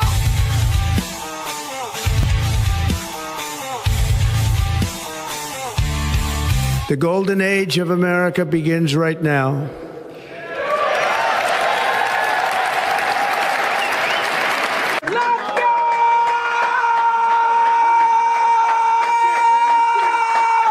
Let's go. Alrighty, everybody, and welcome back to another episode of the Golden Age podcast. We're on episode 35. Great to see everybody in the chat, but before we get to the chat, Cornboy, as always, how are you doing? Excellent, man. Riding high off a win on last Wednesday's Mario Kart, and heck yeah. Hopefully they play again this week, but you never know, but we'll see. I heard the folks over at GNG, I hop on the stream, listen, and they're like, F you, Cornboy, pushing me off the track. It's funny. So you give them a hard time. But speaking of the GNG community as a whole, Cole Hauser, praise Ra. Good to see you, brother. How you doing? I'm doing great. Great to be here. It's been another great week. Yeah, that it has. We'll be breaking it down. Lots of news this week. And Ronan, first time showing your face on the channel. You've been on the channel before, but yes, I in have. The flesh. How you doing? I am now a full-on flesh tuber, as some of us weebs likes to say, just to differentiate from the VTubers. But yes, hello everybody. Y'all know who I am. I'm Ronan the Crusader, and it's quite an honor being here on the Golden Age podcast again. It's an honor to have you, dude. Thank you. And we'll be getting your opinion on things. We like to refer to Ronan as our illegal immigrant sometimes. It's okay, you know. But we shall see. You guys heard Zoran Mamdani won the New York City election. Yeah. He's a radical left Muslim, which is kind of weird because they're kind of very strict about certain things, but Yes, we'll be very getting into that as well. conservative in their own countries, it would seem. Yes. So in the chat, we have Nishi. Now, Nishi sent me this video of an undercover, totally not AI, clip from a gentleman's club in New York. So they have updated for the recent election. I'm going to full screen this. New York gentlemen's clubs are about to get wild. Let's check it out. Let's see if YouTube allows it. Undercover footage. What is this place?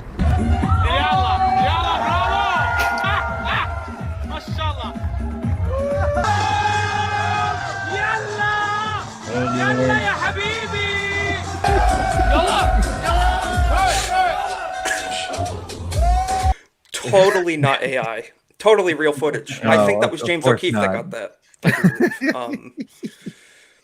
What do you guys think? I'm surprised James O'Keefe was okay with wearing a hijab to get in there. That's okay. That's surprising. That's the surprising part. Yeah, it was more than just glasses this time. Yeah. Yep.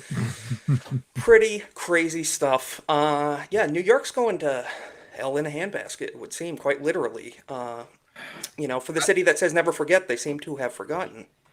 Oh, man, I mean, being like a close resident to New York, because I live in New Jersey myself, obviously, Right. so we have a lot of our own residents here commuting to New York to the actual city itself for work. Like, I'm not entirely surprised that they ended up voting in Zoran Mamdani. Like, it seems as though the tri-state area ends up becoming a Democrat stronghold. Unfortunately, it always tends to stay blue most of the time. Now, recently, with like the last presidential election, yeah, we saw that Jersey was slowly starting to turn a little bit red. Yeah. Not to dock myself a bit, but like the county I happen to live in is actually getting more red than it has been the past couple of years. We're seeing that occur, but when it comes to the local elections, state elections, I've heard a lot of people say that unless Trump's on the ballot, people don't really go out. That's the big problem. So I Yep. guess that's actually the issue. Well, Republicans don't get out for local elections enough. The issue I saw is that this governor's race this year had some sort of Biden bump. They had the most votes for governor ever, it looked like. That's what I was also hearing as Like well. 3 million interestingly more enough. votes than ever before. Or Was it at 3 a.m. by 300,000 any more chance? votes I than ever mean, before, something like I that. decided to, sneak away to see the closest ballot section just to see what was occurring. Yeah, let's just say it could have been a 3 a.m., surprise drop off. Who knows? But yeah. Well, Any interesting trucks or water pipes? Yeah. And I wasn't surprised too when it came to the blue states. We know they're going to try to manipulate as much as they can, even though there is the process of trying to change the election laws. But yep. it is a big battle. It's a very huge, big battle to climb. It is. And now we see Yeah. California with their Proposition 50 redistricting and all the weaponization of Once it voting goes down that districts. road, it's very hard to get bring it back out. Right. Yes. But if I recall, for California, when they tried to do redistricting the first time, didn't the courts stop it? I believe that was because the government did it themselves. for This sure. is a referendum this time. Right. Oh, okay. It was a ballot proposition, yeah. Okay. But I don't know, guys. These blue states are getting worse and worse every year. Even the New York Giants updated their team mascots for the new mayor. This is Their pretty crazy to cheerleaders see. are having a hard in the time. United States of America. Just absolutely wild.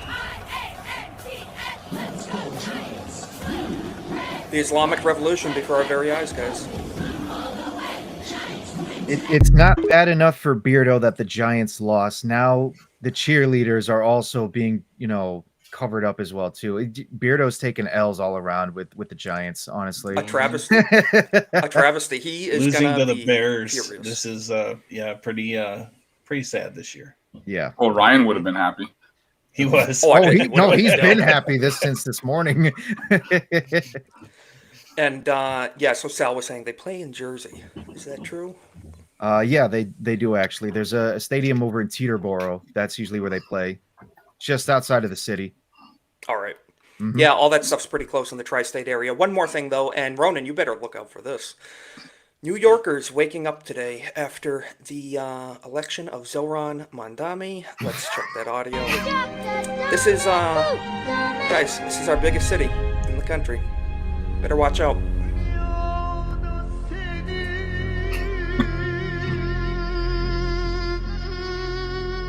So, yeah, just be careful. You know, if you live in one of these cities or states that's controlled by crazies, be very careful. You know? Well, Manhattan's like 15 minutes away from me, but I always got good old two-way protecting me. So, you know, just in case That's it the way to ever do it. occurs, I give them a nice surprise. Always be prepared 24/7. That's for I hear they're for already sure. blasting the call to prayer in several areas of the city too. And they have their Sharia patrols too and Yep. stuff. The guys go out. It's madness. So I have a lot of family in New York City where it just prompts me. I just don't feel like going. So. Yep.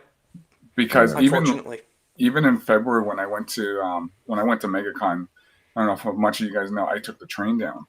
Yeah, I think I remember you saying that. Yeah, so one of the stops was New York City before I got on the next train to Orlando.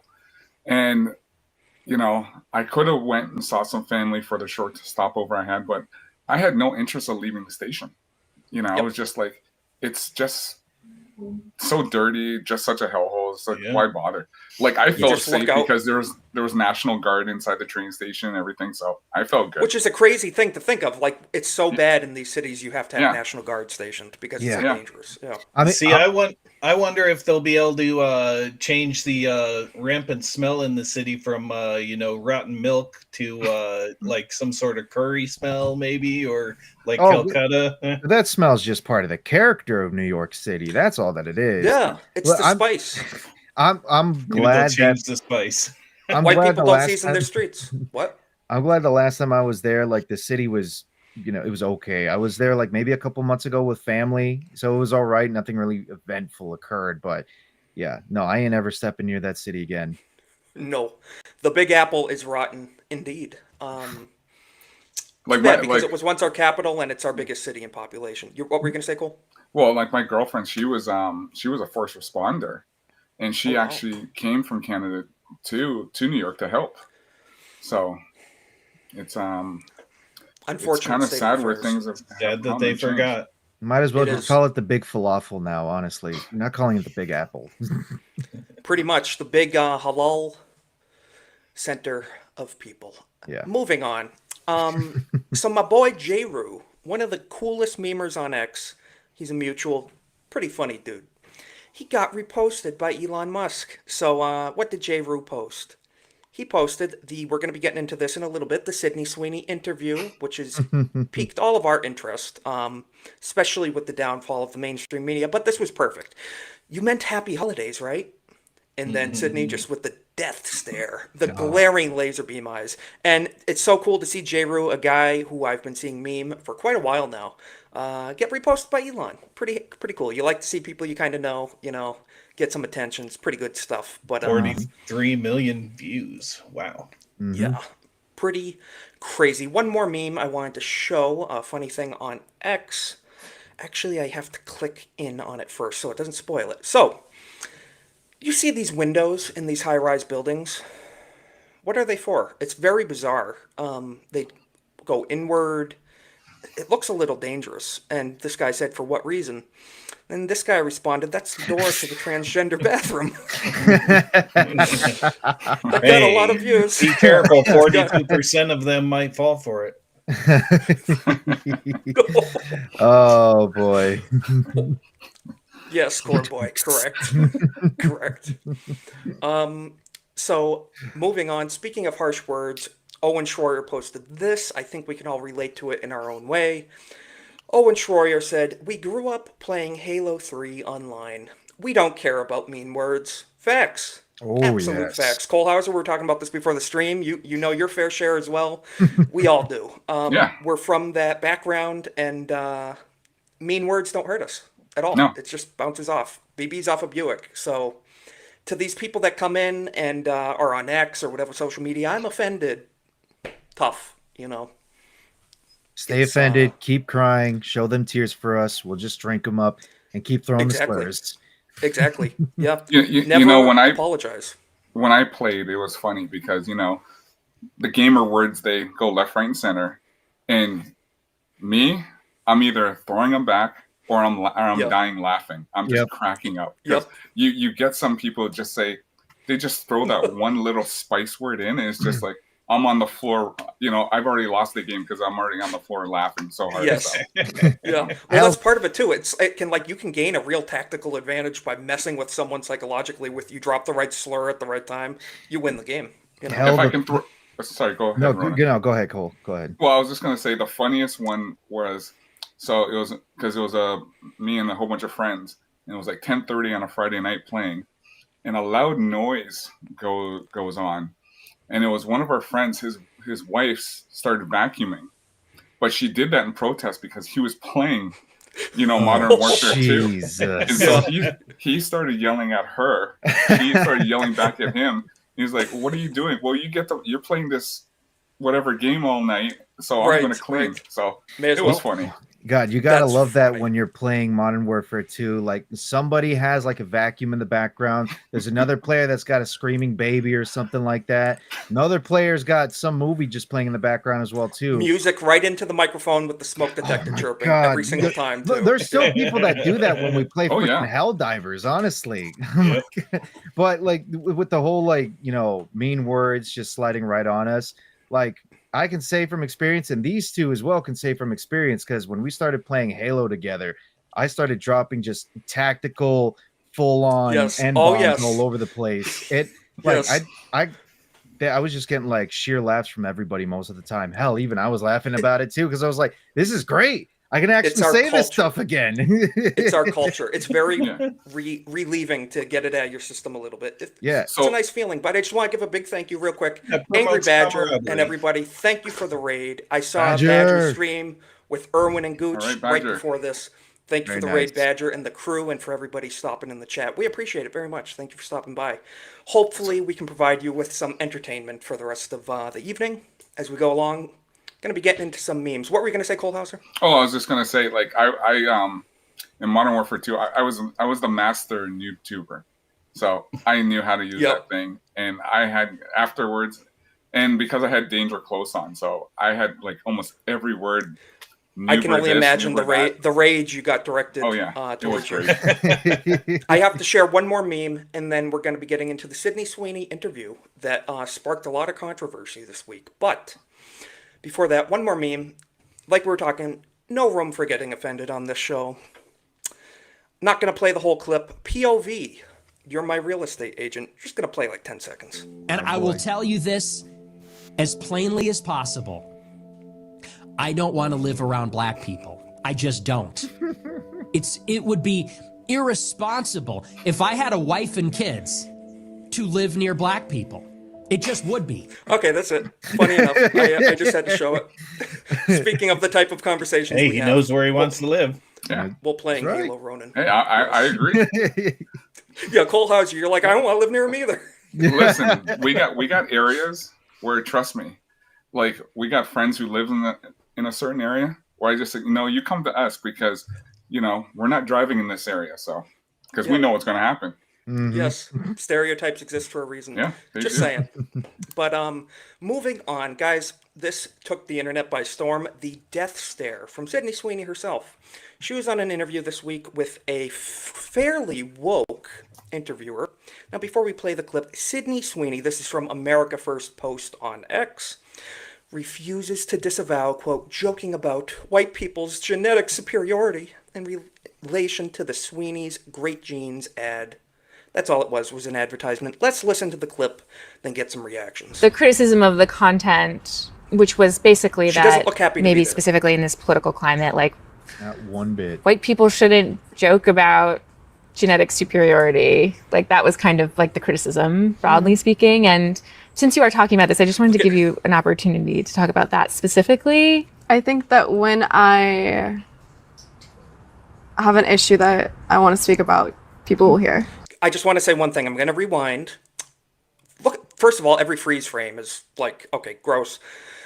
Listen to what she says. I want to give you an opportunity. About this, I just wanted to give you an opportunity. Who the hell do you think you are? You're just an interviewer, and you're talking to a world-famous superstar. Absolutely crazy. Absolutely crazy. What do you guys think? Right off the cuff. I your have initial no doubt reaction. that she had been kicked out of 109 interviews already. Yes, more than likely, and it was not her fault, Corn Boy. It was Not never her her fault fault. at all, no. Look The at Sydney intent- Sway's face the- progressively getting. I am sick of this woman. I am sick of this interviewer. I hate it. What were you saying, Ronan? The intent of that interviewer, that lady, if we want to call her, just is clearly she's trying to lead Sydney Sweeney into saying a particular thing. You notice with the questions, she's trying to get her to have a Yes. particular response. And just as if I couldn't love this woman any more than I already do, because she's, absolutely smart and attractive. No Like, simping, Ronan. No, I'm all kidding. right, What? all right, no simping. But the point I'm trying to say is that she clearly knows how to handle these kinds of questions in any of these Yes. kind of interviews.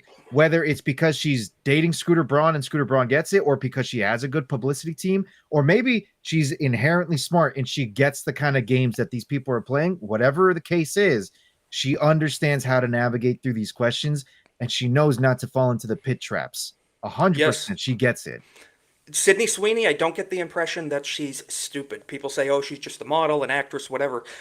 It seems she knows how to handle herself with these interviewers. See bait when it is right in front of her, and not falling for the "is this the gayest Star Wars ever?" Like like they like to say, bait them into this stuff that they're not even implying, but then they feel forced to be like, "Yes, sure, definitely." Mm-hmm.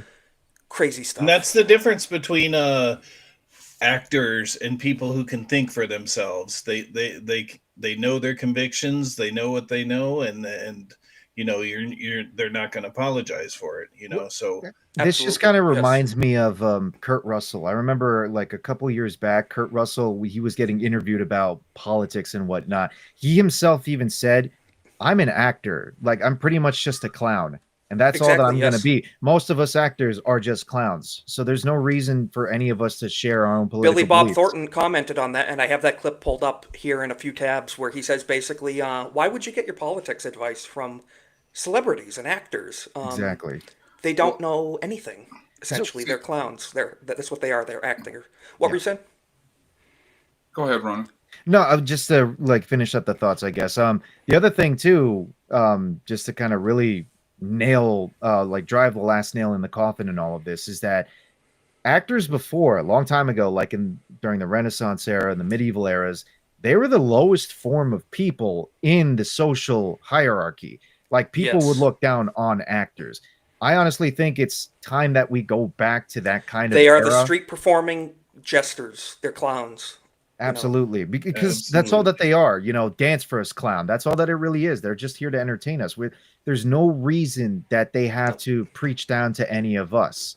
Your job They're not is the just pinnacles of morality in a society, to say the least. If anything, they're the opposite of that, of It's- degeneracy and ignorance. pretty much it. Go ahead, Cole Hauser. What were you gonna say? Well, see, the problem is with this interviewer. She basically has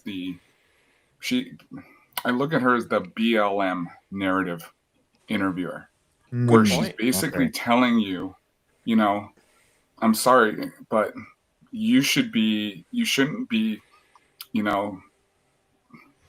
I'm trying to not say a word, but she's basically trying to trying to shame her or something. Exactly, in Pretty her much. whiteness. So okay. that's like I said. I'm Will just you trying to be- apologize for your ancestry? Will you say Exactly. sorry? I'm Yeah. too white. And that's why what they're trying to bait her into doing. And that's why she brought up the whole Trump thing, because if she basically said, I agree, well, he's a racist just like you are. And that's how they're trying to play this game.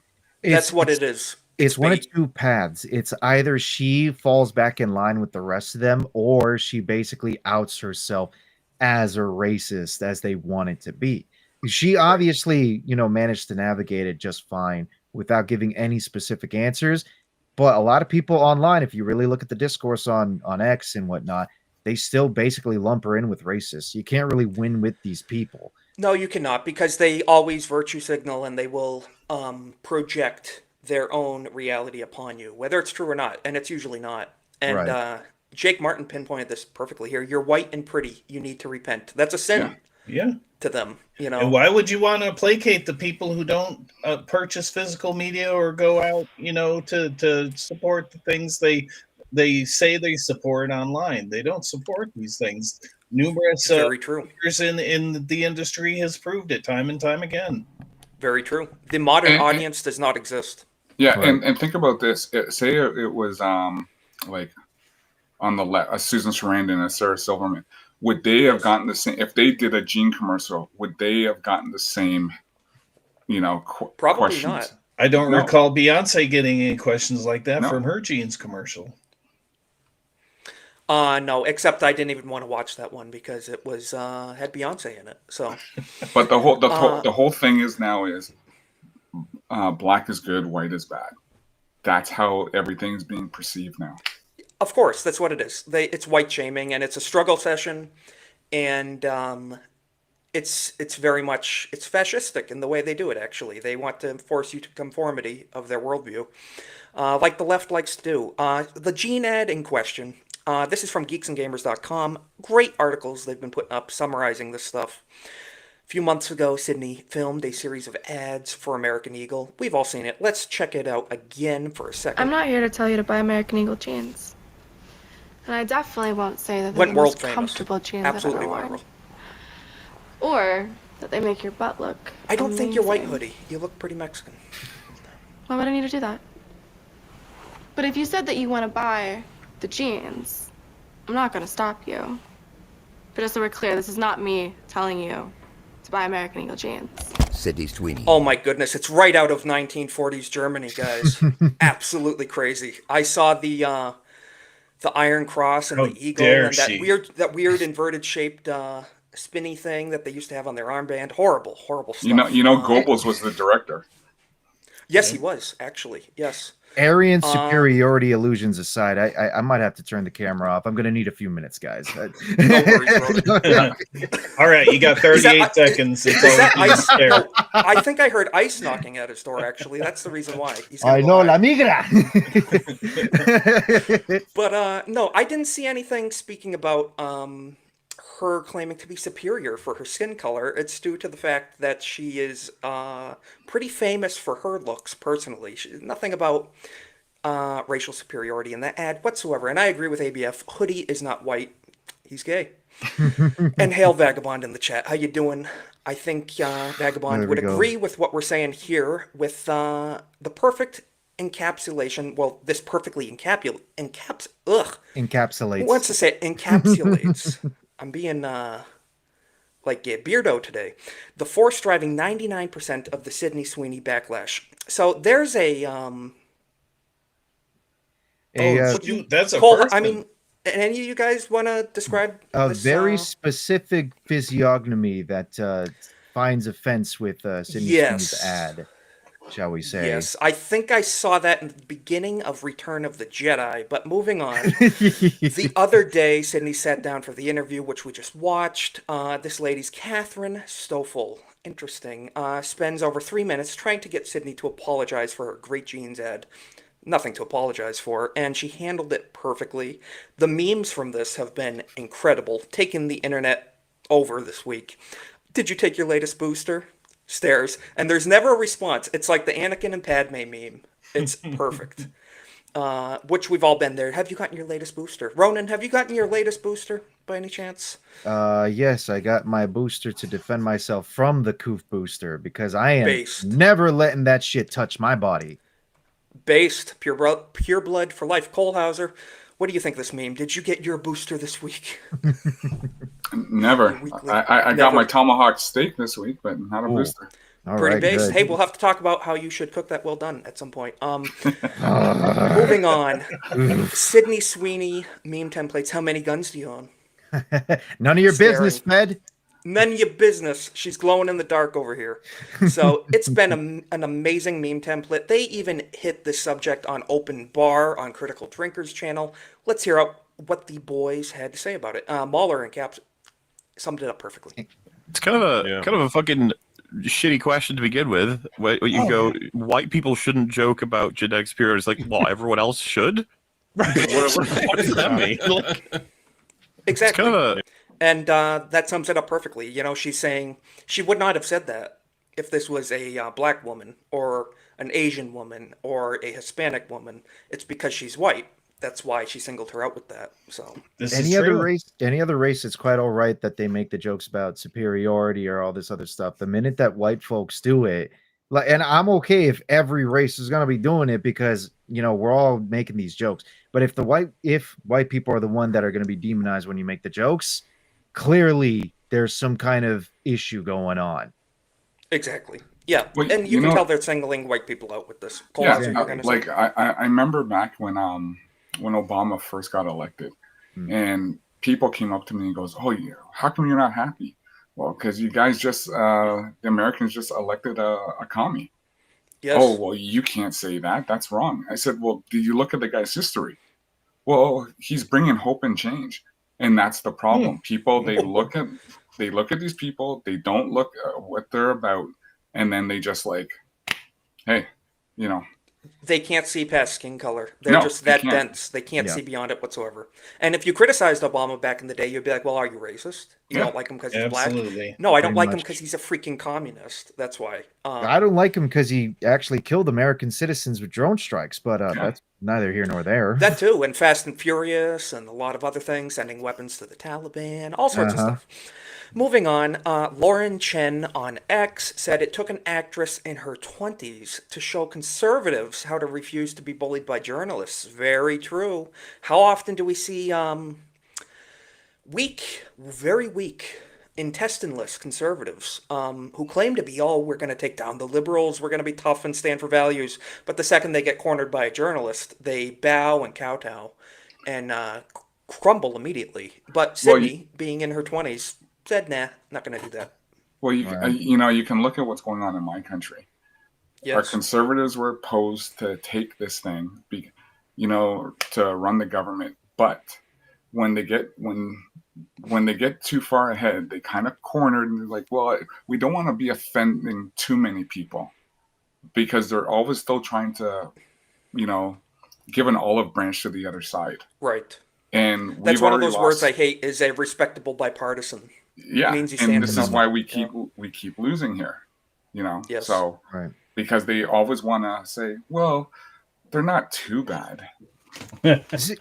Honestly, Cole Hauser, if They're I'm not too gonna evil. be for real, when the truckers protests occurred and the government had actually cracked down during that should have been a genuine wake-up call for all the conservatives in Canada to basically say, we can't play nice with these kinds of people. We actually need to push harder against them. We can't show olive branches. We actually have to compete and kind of, I don't want to say topple, but basically push them out and try and challenge take their control beliefs of the aggressively. country back. Yes. But I that's will basically what tell needs you, to happen. Ronan, at the beginning of that protest, the conservatives basically said what the liberals said: you guys need to go home.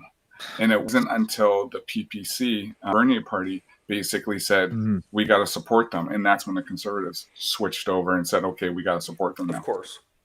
Right. So, Of course. Of course. It always takes that. They can never. Because I was in the formulate that on government their for own. about 20 years. So. Oh, okay.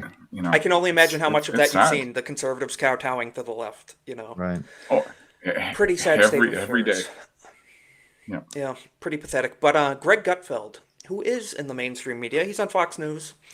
Pretty funny guy. Obviously, I don't agree with him on everything, but in terms of mainstream media, as far as that's concerned, he's funny enough. That's what I'll say. Greg Gutfeld is going viral with the biggest mic drop moment when a podcaster from the New York Times, very interesting, the New York Times now has podcasters on their team, whatever, tried to complain about Planned Parenthood receiving mean letters. Gutfeld, well, I mean, they are killing kids. So let's hear his response to the reporter complaining about Planned Parenthood getting mean letters. They write letters, but they're so polite. No, the ones I get, I'm telling you, man, the ones I get, it's like, Greg, we always respect your opinions, but I must ask you, please refrain from using the Lord's name in vain. And then they will try to, Penn Jillette said to me, like, he's an atheist. He's like, someone who works at Planned Parenthood might have a different opinion about how polite the religious well, I mean, they letter are killing writers children, but- so that's part of the game. Mic drop. You see that guy just immediately clam up from that response. Immediately. That's how you deal with the media. Pale as a ghost, that man, as soon as he hears that. Because let's face it, that is the He actual knows it's true, reality. too. That I know. is the genuine reality. When pregnant women go into Planned Parenthood, if they're not going there to actually get help for the pregnancy, they're going there to terminate it. And I don't just mean terminate it by removing the child. I'm talking about the whole process where they literally cut the baby up into pieces. It's vile. It's sickening. Straight out of a horror movie. Yeah. It's eugenics and it's murder. It's Well, it's genocide. Well, I mean, it's funny you mentioned that because that's how Planned Parenthood started. Margaret Sanger. And why and Very where true. was it that they focused it around on? Mostly the urban areas. And who was mainly living in the urban areas? A lot of black folks. So, you know, two and two They'll together. defend her till the cows come home, though. Apparently, she was a hero of women's rights, according to the left. Yes, But it's Pretty kind of crazy sad stuff. that black. It's funny because at the end of the day, blacks won't take responsibility for their actions. Unfortunately, and it's a sad state of affairs because we want our fellow Americans to be strong and have strong families, and it's a sad thing to see. But But you know what? But you know what will happen for somebody who's on the other side watching? They go, well, this guy Kohlhauser, he's not one of us. He's an Uncle Tom. You know, you know, Of course. That's how they will. That's how they will look call at you a things. race traitor immediately. Yeah, exactly. The second, Exactly. just because you don't want to see people die. You know. Yeah. Yeah. But we've seen this play out with Charlie Kirk and how they really think of us and what they want to happen to us. But before we get to that, I wanted to a little more lighthearted subject moving forward. Trump State Department says that U.S. visas can now be denied to unhealthy, fat foreigners. So we have a few pages on this. Let's see. Gonna scroll past that pretty quick. Foreigners with certain health conditions, including obesity, may now be denied U.S. immigrant visas under new guidance by the Trump administration. The move aims to reduce risk of foreigners relying on public benefits and becoming a, quote, public charge that drains taxpayer money for the benefit of unhealthy immigrants. Guys, what do you think? Is it too much to ask that, hey, if you want to come into our country and become a citizen and apply and da-da-da, maybe don't bring a bunch of diseases and detrimental things to our country? What do you guys think? Is this too much to ask? Well, you got to look like me. You got to be fit and strong. That's the way it should be. Pretty much. I mean, this whole coming here to milk the system for all the free stuff is pretty crazy. Yeah, if we could get more Kohlhauser type immigrants. This stuff we can have a ties into conversation. like the SNAP and the EBT benefits as well too. Yes, Because it if you does. really consider it, like how many fatties, shall we say, are actually on SNAP and EBT? Seriously, like those people are very high literally percentage. holding it down with with their own weight. They are weighing it down. Yes. Yes, Well, they it's are like pretty that much weighing meme it of the down. two shopping carts. You know, the shopping cart that's barely empty, shopper with job. Shopping Yes. cart that's filled to the brim overflowing, shopper without job. I wish I saved yeah. that meme. You're absolutely right, Cornboy. Middle class America, practically empty shopping carts scraping by. Mhm. And then people, abusing the system, which is what they are. They're abusing it.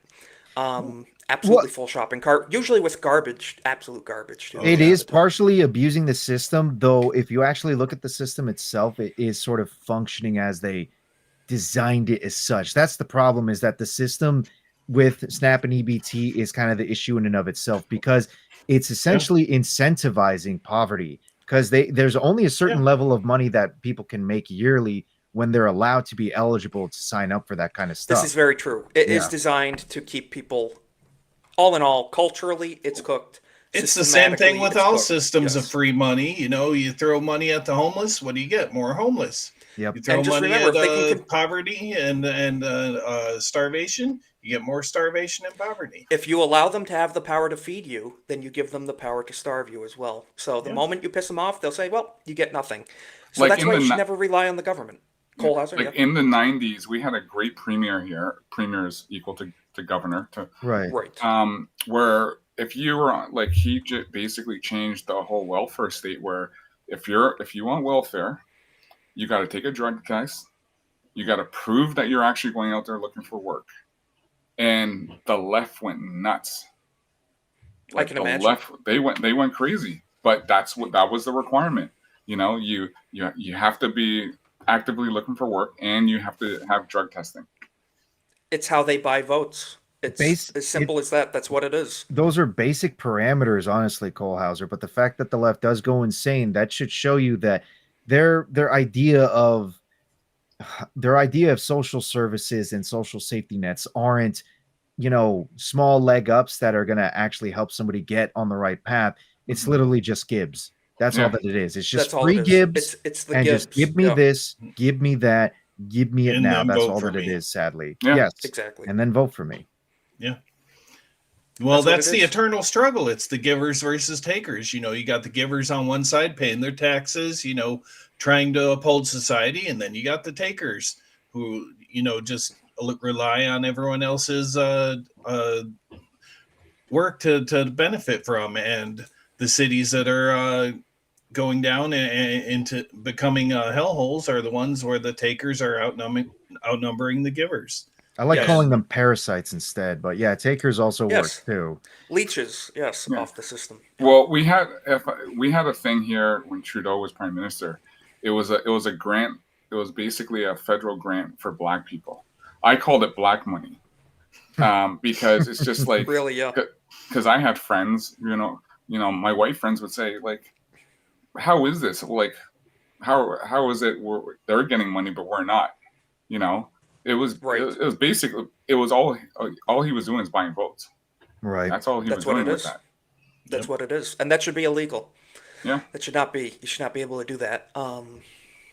It's just a bad thing all around, and I hope Trump can get this under control. The Trump administration, and people are crying victim. One of them being Olivia Juliana from the DNC. She had some things to say about it. So, the Trump administration rolling out new visa She restrictions weighs that in would again, allow. huh? She does. She's always weighing in on these matters. Weighing in. That would allow immigration officers to deny visas to high-calorie humans and others deemed to be a risk for public health systems. The exemptions could apply to weight or other pre-existing medical conditions. This is the face of the liberal youth in this country, unfortunately. Did they use the phrase high calorie humans in that post? High-calorie humans. High-calorie humans, yes.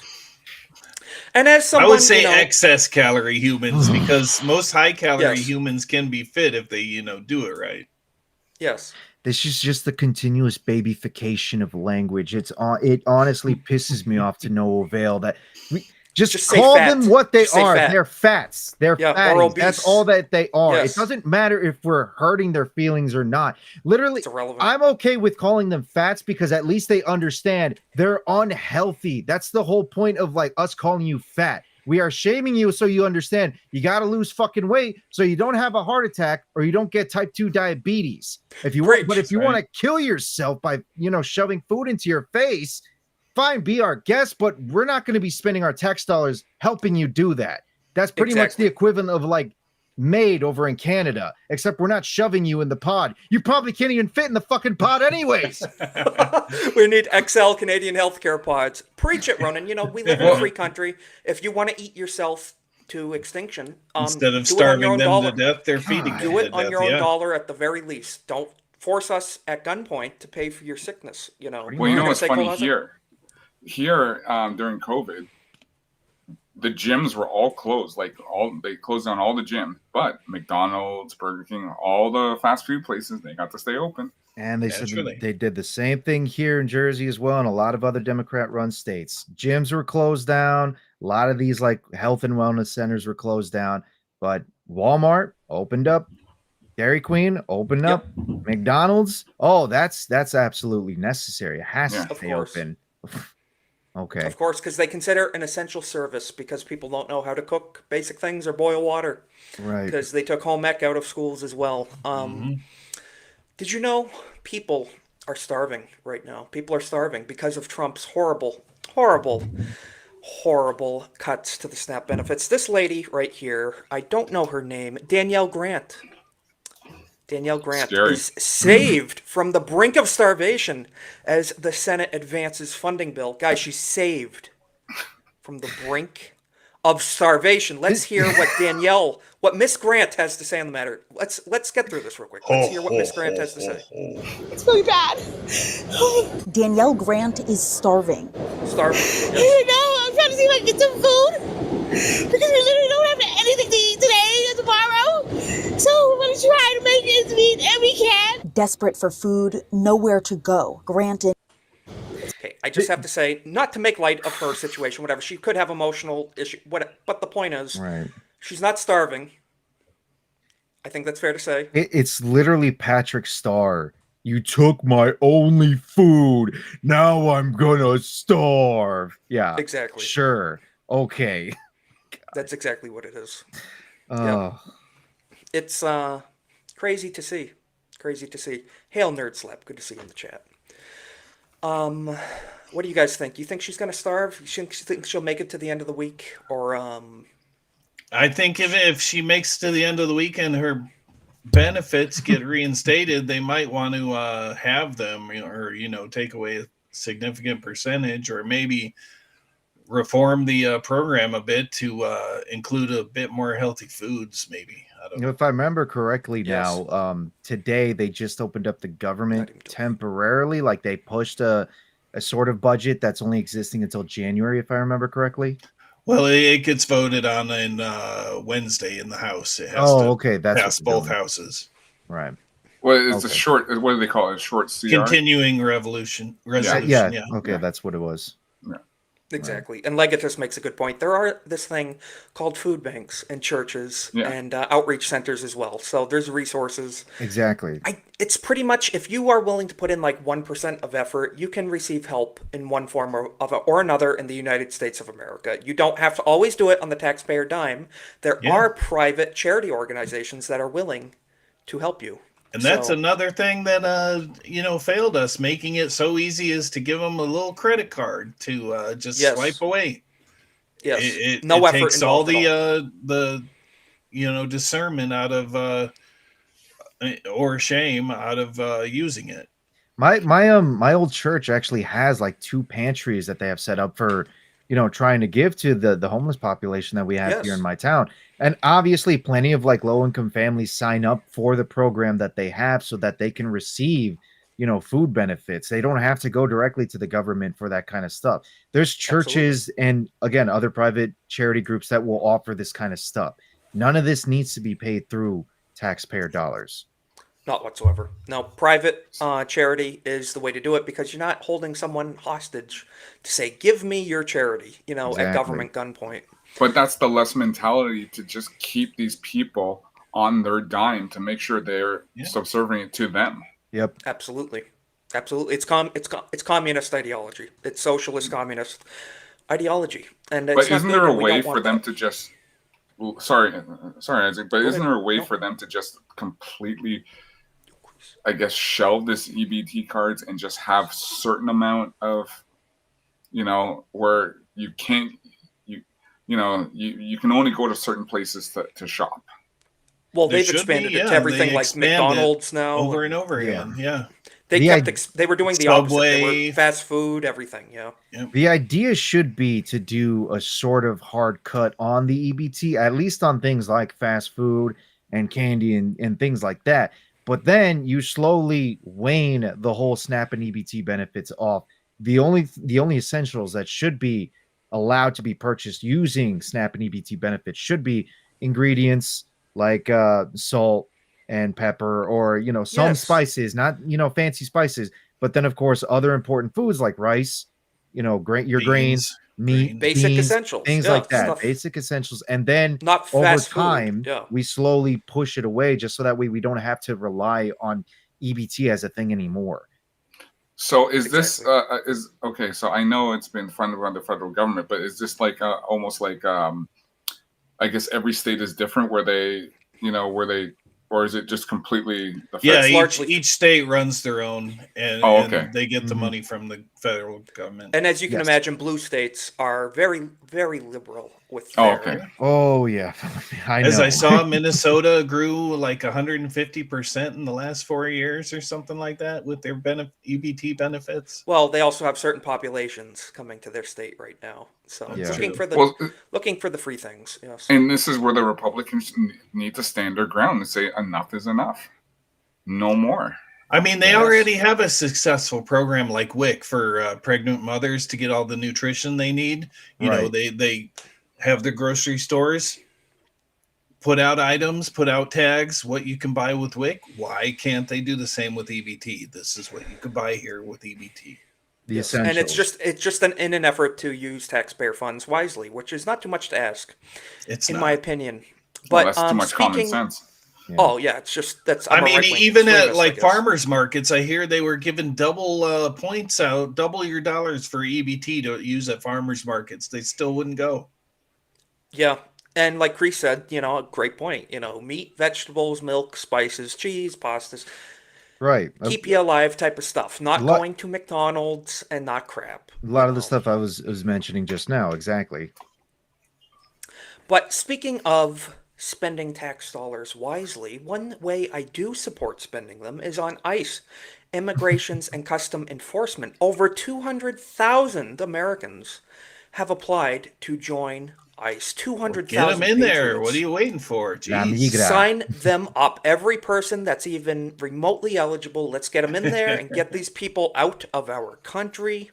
What do you guys think? 200,000 patriots. I'm going to looking be for honest. ICE. I partially thought about signing up just because there's that $50,000 bonus. It sounds That too. pretty good. And yes, defending the country's borders. I'm actually willing to do Absolutely. something like that. See, if if it can fast track my American citizenship, I'll do it. Hell yeah. Nice. We'll No, import well, okay. Canadians to There you go. get the Mexicans Let's out. do it. Cole Yes. Hauser, right there. That service guarantee citizenship, just Yeah. like Hell yeah. Starship Troopers. That's a good way of looking at it. I think I'd be a great ICE agent. I would love Yeah. to see that. Cole Hauser chasing down the. I got to be careful what I say, but Yeah. nonetheless, He's already got the bouncer experience. I think he'd do a good job. Well, I got my government experience too, so Right, that as well. Yeah. But Cole, you might need to deal with people like this. A lady, and I use that word lightly, a woman in Oregon. Portland, of course, Oh. Portland, starts panicking, hyperventilating, and begging for mercy after getting pulled over for impeding ICE operations. Impeding law enforcement activity is a felony in this country. And then she started screaming, "I'm just a mom, I'm just a mom," she pleaded to the So you cops. can do literally whatever you want then, huh? Okay. lady. Exactly. The woman was captured on camera running a red light before trying to box in ICE vehicles, blocking them in. According to the Post-Millennial, the woman is a, quote, spotter who is stationed in the neighborhood to alert illegals about ICE operations. The woman's information was handed over to HSI and the U.S. Attorney's Office. We don't have to watch the whole clip, but let's get an impression of what this woman was up to right off the bat. She was flipping people off. Look at this. Making faces. There's the finger. That Mustang's coming out. What a pretty respectful fast. lady, right? She just ran a red light. Setting Ran a red real light. good example to her kids. Absolutely. She's just a mom, guys. Yeah, that's of a fast course. little car. She's right behind you now. Running from the cops, evading police. On a wet road, so All right, that's safe. slow down. Let me do this. Yeah, come down here, Slow Fine down. Road. Okay. Look at Turn on the that. lights. Turn on the lights. Turn on the lights. Turn on the lights. Turn on the lights. She's just a mom, guys. She's not doing anything wrong. Watch this Right. next Turn on the part lights. Turn on the too. lights. Hey. She knows Hey. who's right next to her, so she immediately Exactly right. tries to leave. Exactly right. It's a felony. Turn on So the- collided with a officer's vehicle.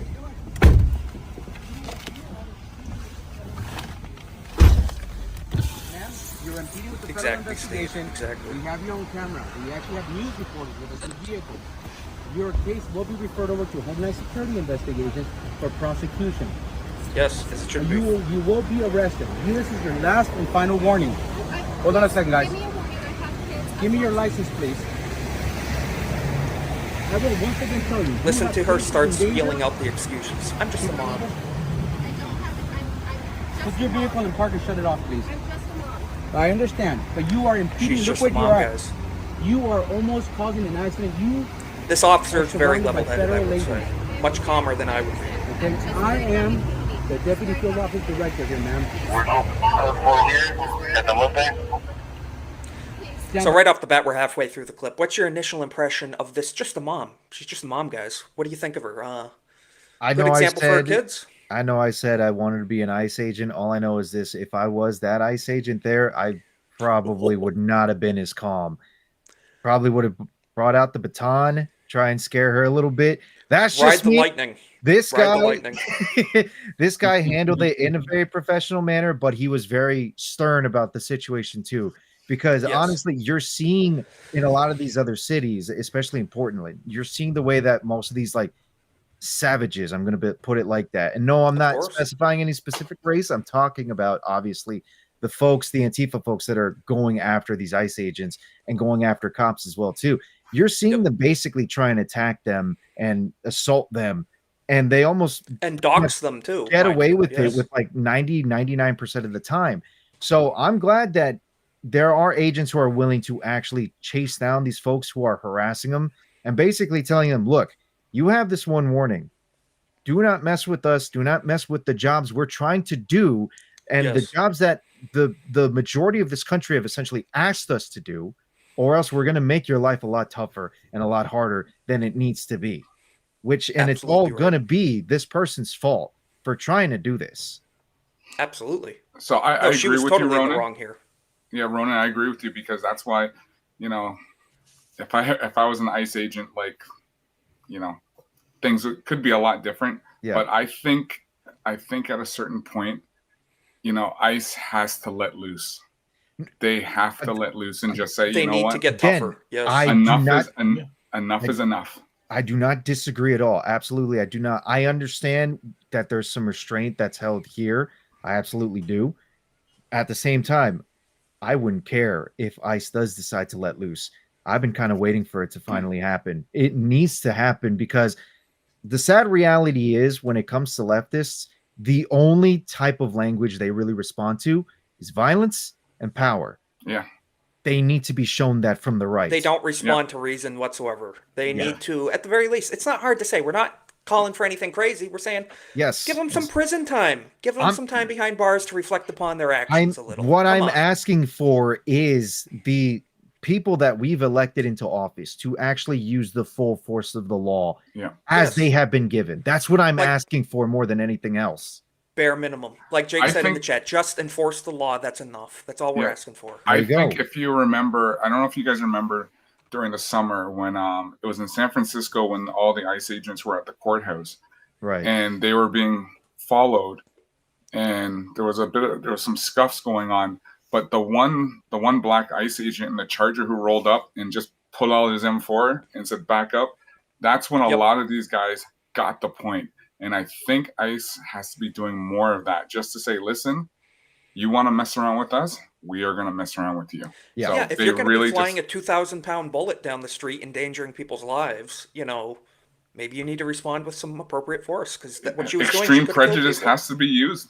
Exactly. Absolutely. Yes. Absolutely. It's not about feelings and it's not about optics. I mean, unless these it's people for getting a point across. Yeah. These people are already using violence to the point where they had a sniper try and shoot at ICE agents. I think it was in Texas, if I remember correctly. Yeah. And Dallas. I mean, thank God the guy was a terrible shot because he just ended up shooting the illegals. I mean, That he did. Again, terrible thing that happened, but thank goodness the ICE agents weren't hurt. But these guys are already resorting to violence to an extreme degree. Like the bare and minimum they're spouting that it can occur, online left and right too. the bare minimum that should occur would be, as you said, Cole Hauser, these guys need to take out their service rifles and basically say, if you want me to use this, I will use this. And hopefully that kind of gets it through their thick skulls that they have two choices there. They either back the hell off and go home, or, well, You know what the second Because, option mind is? you, not only are they endangering civilians, which is horrible enough. There could be children walking on the street, horrible stuff. These officers have the right to go home safe to their families at Yeah. night, too. These are Absolutely. people as well. They're not just, robots with a badge on. They have the right to protect themselves, just as anyone else does. So that's something to keep in mind. I just want to finish up this clip, and then we will get final thoughts. We're running the name. ahead. We're going to refer this case over for enforcement action. I'm just a mom, please. Doing the crying act. Please, I'm just a mom. Just a mom, right? Just a mom, You are guys. you turn around and get out of here. I'm getting out of here. I'm getting Here out you of go. here. I'm getting Slow out of down. here. Hey. Yes. Hey. I'm getting out. She Guys, wants to guys, be I white got it. George Floyd. I That's got what it. she I got wants. it. Got it. Everybody break away. Break She's away. stalling, too. She could just Everybody leave. break He's away. saying leave, and she won't. Kylie, look at me. Look at me. Quiet. Look at me. Take a deep breath. Take a deep breath. Having to be Okay? your I need therapist you at the right same now. time. Take a deep breath. I want you to pull over right here and go home. Okay? Take a deep breath. I'm shaking. You may leave. Please turn around. I'm gonna stop traffic for you. She pulled the. I'm Go. literally shaking. Okay? Literally stopping traffic for her. Yes. Which is way more than she deserves, honestly. See you again, Kylie. He just said I gave you a break, and he did. Everybody break away. I got this. Oh yeah. Or whatever. And I just want to say the most heinous thing of all that I saw everybody point out. This is an electric charger. What the heck? That should be illegal. This should Mustang. be gas. Mustang, whatever. Mustang. Yeah. Jeremy pointed out on CobraCast. That's just heinous. Like Heinous. I Not charging I know Mustang. from myself when I do security at our events, when I was doing it when I was working in government, everybody knew they mess around, they're gonna get hurt because I always, like, even when we did, because I had Jay here at TFCon and I ran the security, and I made sure I let everybody know, you mess around, you're going down, and you're going to go down hard. So Yep. And like Jake Martin said again, perfect. This is not Twitter or Blue Sky. This is real life, and there are real consequences. yeah, Exactly. Yeah. That there are. And sometimes you need to have a brutal awakening like that to realize you can't act like an insane child in public. But the liberals are preparing to allegedly, according to this guy, storm politicians' offices on November 20th and demand Trump's impeachment. Well, we don't have to watch this whole thing. Let's hear what this clown with F. Donald Trump gear all over him has to say for a moment. It's time to remove the regime. We have to The remove regime? him from power. Oh, wow. There's one way to do this. It's not violent. If it's violence, if violence is the way, then America has failed. The way we take him out of power is the people that are sitting in those offices on Capitol Hill look at what's going on to the people in this country and say enough is enough, and they push forth articles of impeachment. They support it. They vote for it. Everyone should be signing it. If they get enough to pass it and send it to the Senate and convict him and remove. So they're calling for Trump's impeachment. They're trying to pressure their elected officials into doing this. Mind you, these are the people that still say democracy is under attack, even though Trump was democratically elected by a voter majority in this country. Mhm. What do you guys think? Are these great defenders of democracy, these people right here, or are they clowns? Because that's what I think he is. Well, they're great defenders of their democracy. You have to remember, like, Yes. they really like to use the phrase "our democracy," like speaking on their behalf. They really like using that terminology. And clearly, when they say that phrase, they're not talking about people like us being part of that democracy. Not a damn bit. Not whatsoever. No, they want to tell us to face the wall. That's what they want to say, when they get their democracy, And Steve makes a good point too. The Thor's hammer on his chest, I noticed that. You're based pagans, or What were you going to say, Cole? well, you got to remember, these people don't understand or know what democracy is about, because these are the same people who cheered when they locked us down, who told us to stay home, who took the jab. These are the same people who push that, and these are the same people who will push for digital ID, push for censorship online, Push for banning a sitting president off of social media, So they're all in agreement of this. So These are the same people that will celebrate when a husband and father is shot in the neck in front of his family 2 months ago. They want their I left this- utopia, and they want somebody else to pay for it. Yeah. 2 months ago, And you guys remember, it was only 2 months ago, mind you, but all the people that celebrated and cheered for the murder of Charlie Kirk, it just exposed the leftists for who they really are. They're a demonic, satanic death cult. And that's not to say, I'm not talking about moderate liberals. I'm not talking about people who disagree on a few things. I'm saying these radical leftists, which have infected a large portion of the Democratic Party in this country, they love death and they love seeing their opponents be murdered. So, Well, Isaac, I remember when you first invited me onto the Golden Age. It was especially for this, which just to just to say real quickly, that was probably one of like the best things that I could have ever been part of was this stream when we were discussing his assassination. But like we were talking about on that same day, when this happened, these people really revealed themselves for the monsters that they are. Now, we obviously there have been signs that it's always been there, but when this happened, because you got to remember, Charlie Kirk, yes, he was a conservative. Yes, he was trying to push for the GOP. Yes, he wanted for Trump to win and everything. But in comparison to a lot of us and a lot of our beliefs, he was essentially a moderate. That's all that he was. And again, he's also the guy who, he kind of supported a certain country, shall we say, that exists in the Middle East.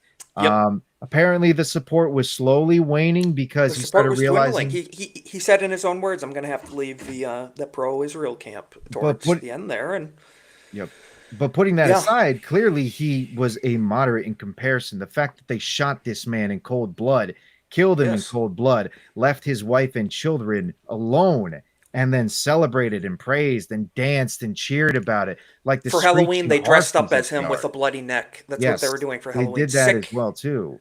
Evil people. These are inhuman people. The things that they celebrate and the things that they fight for. It is, as you said, it is a death cult. That's what they are. Yeah, and the one thing I found sickening was how the left keeps saying we got to bring the temperature down both sides. You can't bring the temperature down on both sides when it's only one side that's doing it. Constant over and over again. And 2 months ago was the mask off moment for them too. Yeah, and the fact that the left keeps saying that, in my opinion, I don't believe that there were any leftists out there who said, they were for civility. They didn't, but they promote this with all their, with the shaming of Trump and going after him.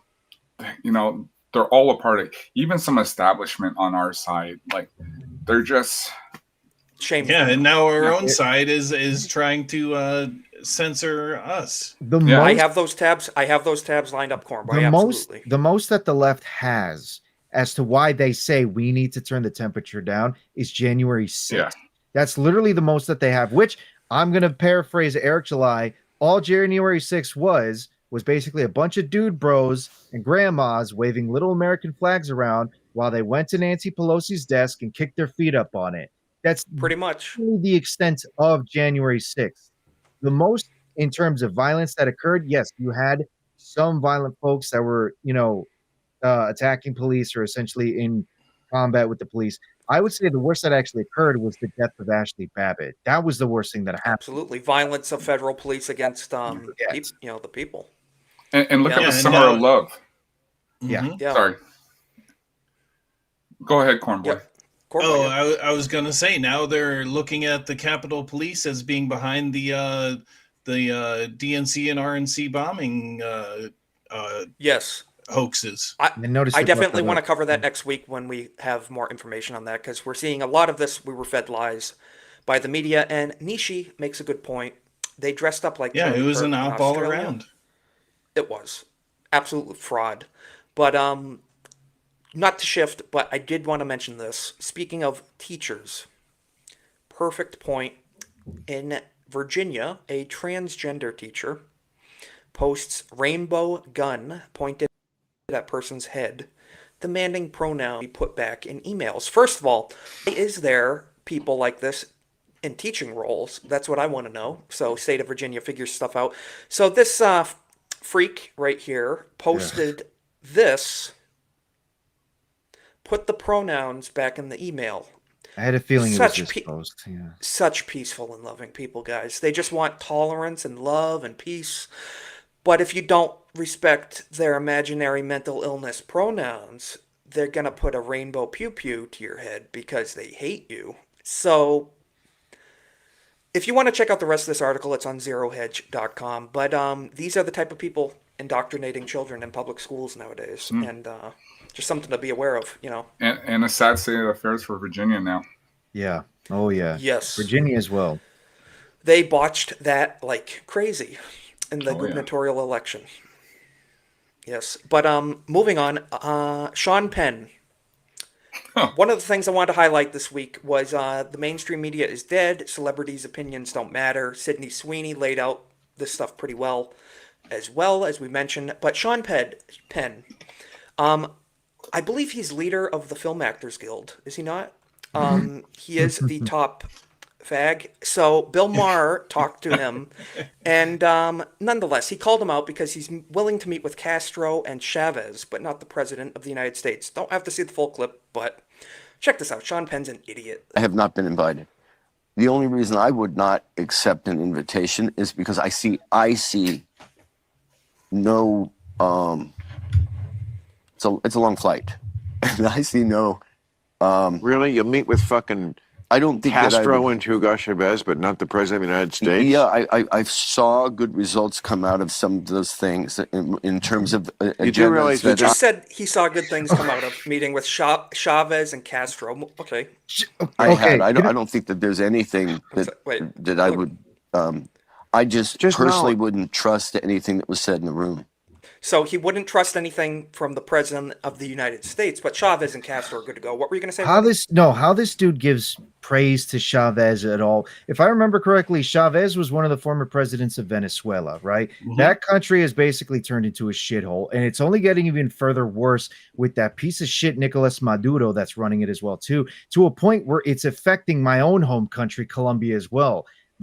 My own home country, Colombia, has a really retarded president too, Gustavo Petro, who's basically in cahoots with all those, cartel and militia pieces of shit. At this point, if Trump decides to intervene, shall we say, in either of those nations, you won't hear me complain about it, because at the very least, we get rid of the communist scum that exists in those nations. This is the one time I would actually ask for intervention. But outside of that, I just am absolutely perplexed. But I shouldn't be surprised either, because Sean Penn's clearly a raging leftist retard. Full-blown commie, I'd say. Yes. Yeah. Well, wasn't it Sean Penn who said we should give?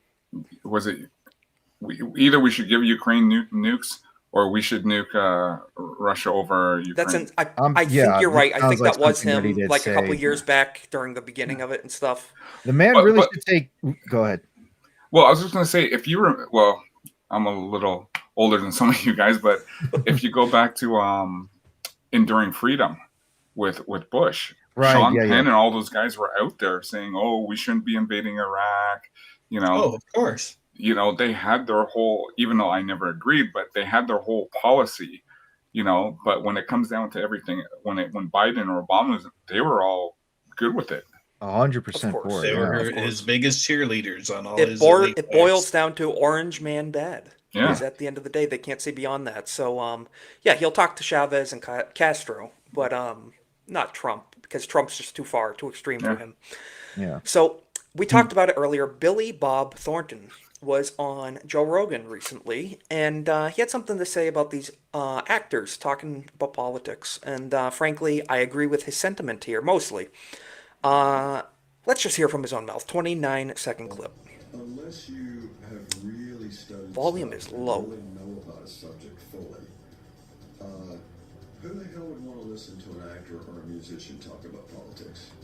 I agree. He said unless you know about the subject fully and deeply, who wants to hear a actor about political issues, and I fully agree. That's just their shut up and act, essentially, I mean, a week ago, Jennifer Lawrence had that interview, and she talked about how she understands most people don't really care to hear the opinions of an actor or an actress anymore, especially political opinions. They just kind of want to watch them do their roles and act. She herself regrets the fact that she said anything terrible about Trump because nobody cares. None of what actors say actually, changes the course of this country's like path in terms of politics. None of what they say. It's like what I said earlier. Kurt Russell again says most of us are just clowns. And yes, Jennifer Lawrence understands she's a clown now. Billy Bob Thornton, he absolutely understands he's a clown. Most of these actors, Sean Penn needs to understand he's a fucking clown. He is the entire circus. Most of these people need to understand that now. They are becoming self-aware finally. It's learning to think for itself, the actor hive mind. They realize they're not so important as they think they are in their own mind. So Olivia Rodrigo tells Trump administration not to use her music to promote deportations. So, as we know, the Department of Homeland Security has been posting some based meme edits on all of social media. And this singer or musician or whatever she is, I actually don't really know her too well, Olivia Rodrigo, is mad at the Trump administration and warned them not to use any of her music to promote their ramped up deportations of illegal immigrants. So basically, they posted this on Instagram. Let's check it out. If I can play it. I cannot play it. It's on Instagram. But nonetheless, it had her music in it on the advertising the CBB Home app, all of this stuff. Let's see. Here's her tweet. Here's her post on Instagram. Don't ever use my songs to promote your racist, hateful propaganda of just enforcing basic immigration law. That's what she's actually talking about. So just goes to show these actors are full of it. They're ignorant. They know nothing. And enforcing immigration law makes you racist and hateful, according to her. So did somebody ask her, like, well, I guess you were okay when Obama put those kids in cages? Yeah, who built the cages, Brock? Who built the cages? Yeah. I didn't see her crying at the fence with AOC. I don't know. Curious. I have to give you a jump scare warning. We have a few more things till we have to end the stream. Oh boy. We have a mental illness problem in this country right now. Brace yourself. Don't have to tell me twice. Oh my. Oof. Okay. So we don't have to watch the whole thing, but this is what these people think of themselves. I don't know if it's the ears or the way I'm dressed today or something about my disposition, but I literally just had the third man in a row blush and react to me as if he'd underdressed for the day he was going to meet his future wife. It's been okay. That's it. Enough. But I'm dead. Which one of you got? Thank you, Ronan, cleansing the stream with the word "thank you." But which one of you fellas was that blushed when you saw this lovely individual? I mean, it certainly wasn't me. Of course not. It wasn't you, Ronan. Okay. Oh, to each their own, I guess. As long as he doesn't drive in my neighborhood, I'm fine with him being somewhere else. I honestly do not know. When I look at stuff like that, half the time I'm thinking we probably are in the end times. Honestly, half the time I'm Feels thinking like it. Jesus is coming much closer and closer because everything's getting topsy turvy. Good's becoming evil, evil's becoming good. Man Woe to becomes those who call woman. evil good and good evil. Yeah. Yes, exactly. Just as the scripture says, it's horrifying. The kind of fine if you want to put it as mental illness, sure, but I could also see it as because. Just to go on a side tangent here, I do watch a little bit of Tim Pool, and I watch some of his culture war Shame stuff on on like you. Fridays. No, I'm kidding. And he actually had a Catholic priest who's specifically focusing on exorcisms. Like that's what he does. His main line of work is doing exorcisms for the Vatican and for the church and everything. And they had the discussion about if there's like a rise in possessions, demonic presence or diabolical machinations, shall we say, right? And the way that he describes these possessions is that obviously in scripture and in a lot of these teachings, possessions only happen if the individual essentially allows the demon to come into their bodies. That's kind of what it feels like anytime I see a lot They're of these welcoming folks, demonic. is that they're welcoming these forces. vices into their lives, which means they're allowing these demonic powers, essences, whatever you want to call them, into them to basically take hold of them or to just influence them. That's what it feels like. You look at Legion, the demonic forces of Legion, they refer to themselves as they and them and many in the plural sense, not as I, but as us, Right. which is what these people with The multiple Vatican may want to personality expand their departments a bit. Well, definitions of this. I always say Unicron can't get here fast enough. Bring it on. Bring it on. I welcome it. One more in the demonic category. In Georgia, police officer under investigation after confronting and, quote, misgendering a man pretending to be a woman using the woman's bathroom at a public library. So, mind you, a public library. A lot of children use these facilities to study for school. And this sick pervert, man in drag, decided, I'm going to dress up and go in the women's bathroom. So let's just hear, and kudos to the officer who is incredibly based and protecting his community. He is a hero. I'm not going to full screen it because I don't hate you guys that much. So let's the restroom, the women's restroom, like I have been for months, if not years. Never had any issues. Sarah, just totally nailing it on the woman voice, by the way. Totally. Johnson is a regular at the Fooled Tucker me. Reed Kofer Library. She says after she used the ladies' room on October 20th, a DeKalb police officer on hand for early voting confronted Sure hope her. not so. He says, "Excuse me, sir," so misgendering me right away. You're not a woman. So the officer says to this freak, "Excuse me, sir," misgendering me right away. It's like the ego on these people. You must respect my pronoun. That's obvious. Swinson says she tried explaining to the officer that she's a transgender woman, but he got angry. This is a police matter. There are women and little Public girls safety in issues, there. yes, I it have is. to protect them. She says it ended up causing a... So the officer says there's women and children in here and I have to protect them. We don't need to hear more of it, but whoever that officer is, you deserve a raise. We commend you because you are protecting the community you were hired to protect and serve. Keeping freaks out of women's and girls' bathrooms. It's insane. It's insane. Well, What do the you old- guys think? You think that voice was convincing? What were you going to say, Cole? Well, I was just going to say the old saying is the freaks come out at night, but looks like they come out during the day now. Yeah. They're getting, They're they're real getting a bold. lot more bold. Yeah. Right. Yeah. When they were in the closet, they only came out at night. Then they're out of the closet, Yeah. they come out during the day now. So maybe they should go We're back in the getting closet. But daywalkers. one more thing. Do we have any, without doxing, do we have any Gen Xers in the chat or in the panel by any chance? I don't know, but Right this here. lady, alrighty. This woman is baffled and confused why any Gen Xers could be MAGA. So, what a disappointment, she says. She wants nothing to do with you. 58-second clip. Let's hear what this lovely lady has to say. Can somebody explain to me what happened to my generation, Gen X? How did you turn out I to think be she's MAGA? on the older side of Gen X. I truly am perplexed by this. She's What so a perplexed disappointment. by it. Well, So, hey, I'm Gen X, and I'm the complete opposite of MAGA. oh, good for you. Thanks for making that statement. So clear. She's like, I She's probably disavow. child-free and then lonely as F. You know Oh, what, Cornboy? I was like going to it. say, I got 100 thinking she has a black boyfriend. More than likely. Maybe If some it's not kids that, that it's probably a dozen fur babies, as they like to call Yeah. them. Yep. Fucking cats. Yes. More than likely. So I don't know. She's disavowing Gen Xers who are MAGA, as she would Her say. boomer But, parents did her no service. Nope. none whatsoever.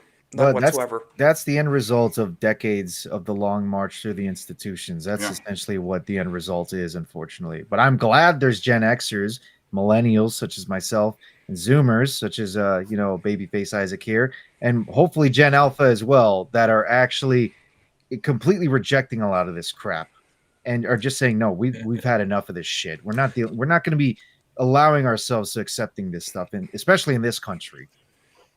Some of Gen Alpha is looking to be pretty based, Yes. So we shall see. Yeah, guys. as long as the people in charge of our side don't mess it up like they have been doing the last couple of months. Yeah, let's maybe not push the 50-year mortgages, usury to the banks for indefinite times. I mean, like, look, say what you will about Trump, and I imagine a lot of you guys here in the panel like him. I liked him a lot too. And then when like January 6th kind of happened, I felt like it was starting to move beyond that. I'm not saying I hate him. I'm not saying I don't like him. I like a lot of the things that he has been doing. I gotta say though, the $2,000 stimulus check that we are getting now recently, If come we on, do, man. you know. If we do get it, like, come on, you're just kind of hurting. But you make a good more. point, Ronan. You know, they call us MAGA cultists. I've had my beliefs since before MAGA was a thing. Right. A lot of it based on that book you just held up, The Word of God. Yes. Yeah, you can be I voted for Trump. You can be a Trump voter, a Trump supporter, and still criticize the guy. I don't agree with him on everything, and that's okay. Yep. It's Well, called being a free thinker. So Yeah, I look at myself because you guys can vote, that way. Where here we crave for MAGA. We crave for a great conservative leader who believes in freedom, who believes in the Second Amendment. We just don't Right. have that here. They are slowly taking our gun rights away here, and sorry, pew pew away here. So exactly. No. They're taking your guns away. Because I know a Yes. lot of people I followed on social media, Canadians. I saw there was one guy I followed. They had Berettas and Glocks and some cool stuff. You didn't carry them, but it was much more restricted. But now the government's saying no, you got to send them back in. It's tyranny. Canada had a gun culture that was almost similar to the United States, where they loved it as much as we did, and then as time went on and we reached the And they 21st needed century, it they more back slowly in the day too. they very true. did, because it's a lot of is woodland territory, a lot of it's wild, especially the Yukon. And now you have non-Canadians invading your country. But yeah, I agree with Wayfarer. Can we make Cole Hauser an American citizen? I'd love to see that. Great to get you down here Plenty and make of you. people would sponsor that. Yeah, I'm working on it. Well, I do have a lot of family in the U.S. Fortunately, a lot of them are liberals, but what can you do? Got to work with what you got. Still got to love Yeah. family, But right. Well, at least because I can tell you a lot of my family who are in the U.S. military, they love Trump and they love what they're doing for him. All right. Yeah. There you go. He's made their lives better, regardless of what side of the aisle you're on. But we are wrapping up here in the last minutes. So, guys, first week of the Golden Age podcast starting at 7:30 p.m. Eastern. I think it's nice having an extra half hour instead of the crunch time, 60 minutes. We have 90 minutes from 7:30 to 9 to work things out, talk with the chat a little more, be less restricted. So, glad we decided to do this. As always, Cornboy, thank you so much for joining us. We have your channel linked below and in the chat. You got it, If man. people could Thanks go to the subscribe, mods. tell people what you're going to be up to and where they can find you. Depending on what Geeks and Gamers play Wednesday, I'll play whatever. But other than that, maybe some Battlefield 6 streams later on this week. Maybe some repo if we could get together. Who knows? That would be fun. And guys, it's on sale on Steam right now. So if you want to check out some cool game streams, make sure you sub to Cornboy and Cole Hauser. I know you have a channel as well. We have your links below. And tell people what you're going to be up to and where they can find you. So, you can find me on YouTube. You can find me on X. On Friday, I think I'm going to do my first stream with Anjanette. Awesome. Very nice. A test stream. So we're just going to try that out. Going to talk about some Transformers and some G.I. Joes and stuff, because that's what I want to be doing. So, and again, thanks for the invite. It's an honor to be with you guys and finally get to meet with Ronan, because I know we banter a lot on X with some of the fun memes. Yeah, absolutely. We didn't chat as much when we met up in MegaCon. I know you were mostly hanging out a lot with Jay, but meeting up here now and bantering, we definitely share a lot of common interests. So it'll be cool if I ever meet with you again in next year's MegaCon. It'll be fun. Yeah, I'll be there. I hope to maybe see you guys too if we can work it out. And as always, Cole Hauser, it's an honor to have you on. Hope we can have you on again as soon as possible. That would be awesome. Ronan, first time showing your face on the channel. Yes, it is. It's an honor to have you on the show again, man. You have some really good ways of explaining things. tell people where they can find you, what you're doing. I know you just hit 100. Didn't you just hit 100 on YouTube? Yes, I did. I actually hit Awesome. 100 like about 3 weeks ago when I was doing one of my horror Very nice. streams. It was a lot of fun. You can find me on my channel at Ronan the Crusader. You can also find me on X as well. Find me on Kick. I got my own link tree, just as Jake Martin is sharing it. I got several things you can find me on. This Wednesday, if anything, I'm trying to plan for another gaming stream because that's mainly what I do. Is I do some gaming stuff most of the time. I don't talk politics as much, though I do enjoy it. I especially like talking politics here. It's a lot of fun. And you have great breakdowns and opinions on things too. It's we appreciate getting your commentary because, like we said, the culture war stuff, gaming, having fun is important too. That's also kind of a good thing. And but when we can get everyone from across the internet, our side of the internet, it's great to get some people's beliefs on things because we're not always gonna, agree necessarily, and it's great to talk about. So, guys, subscribe to these guys. I know Cole Hauser, you just hit 100 subscribers as well. So, guys, go check out his channel. Everybody, thank you everybody for being in the chat. We are gonna send you over to ABF's channel right now. They're gonna be having Off the Hip. You can find me after this stream right now on Nick's channel. The Plot Strikes Back. We're gonna be reviewing Hacksaw Ridge live for Masculine Mondays. So I will be on Nick's channel. And as always, make sure you go click this link and go watch ABF's Off the Hip. So guys, leave a comment below when the stream is done. We appreciate it. Drop a like. Thank you for subscribing, and we will catch you next week at 7:30 p.m. Eastern for our new permanent time.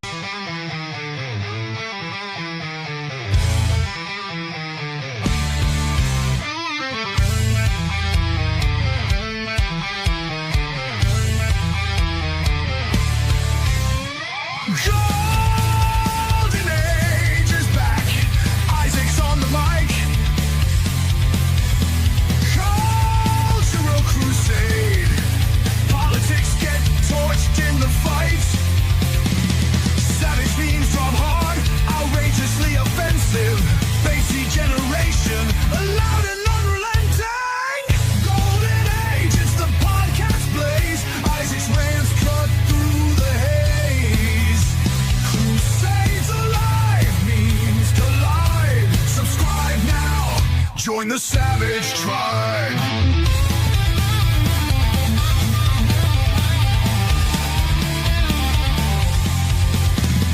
New takes weekly, unfiltered and raw.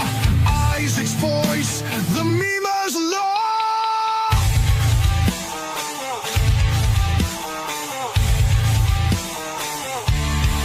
The golden age of America begins right now.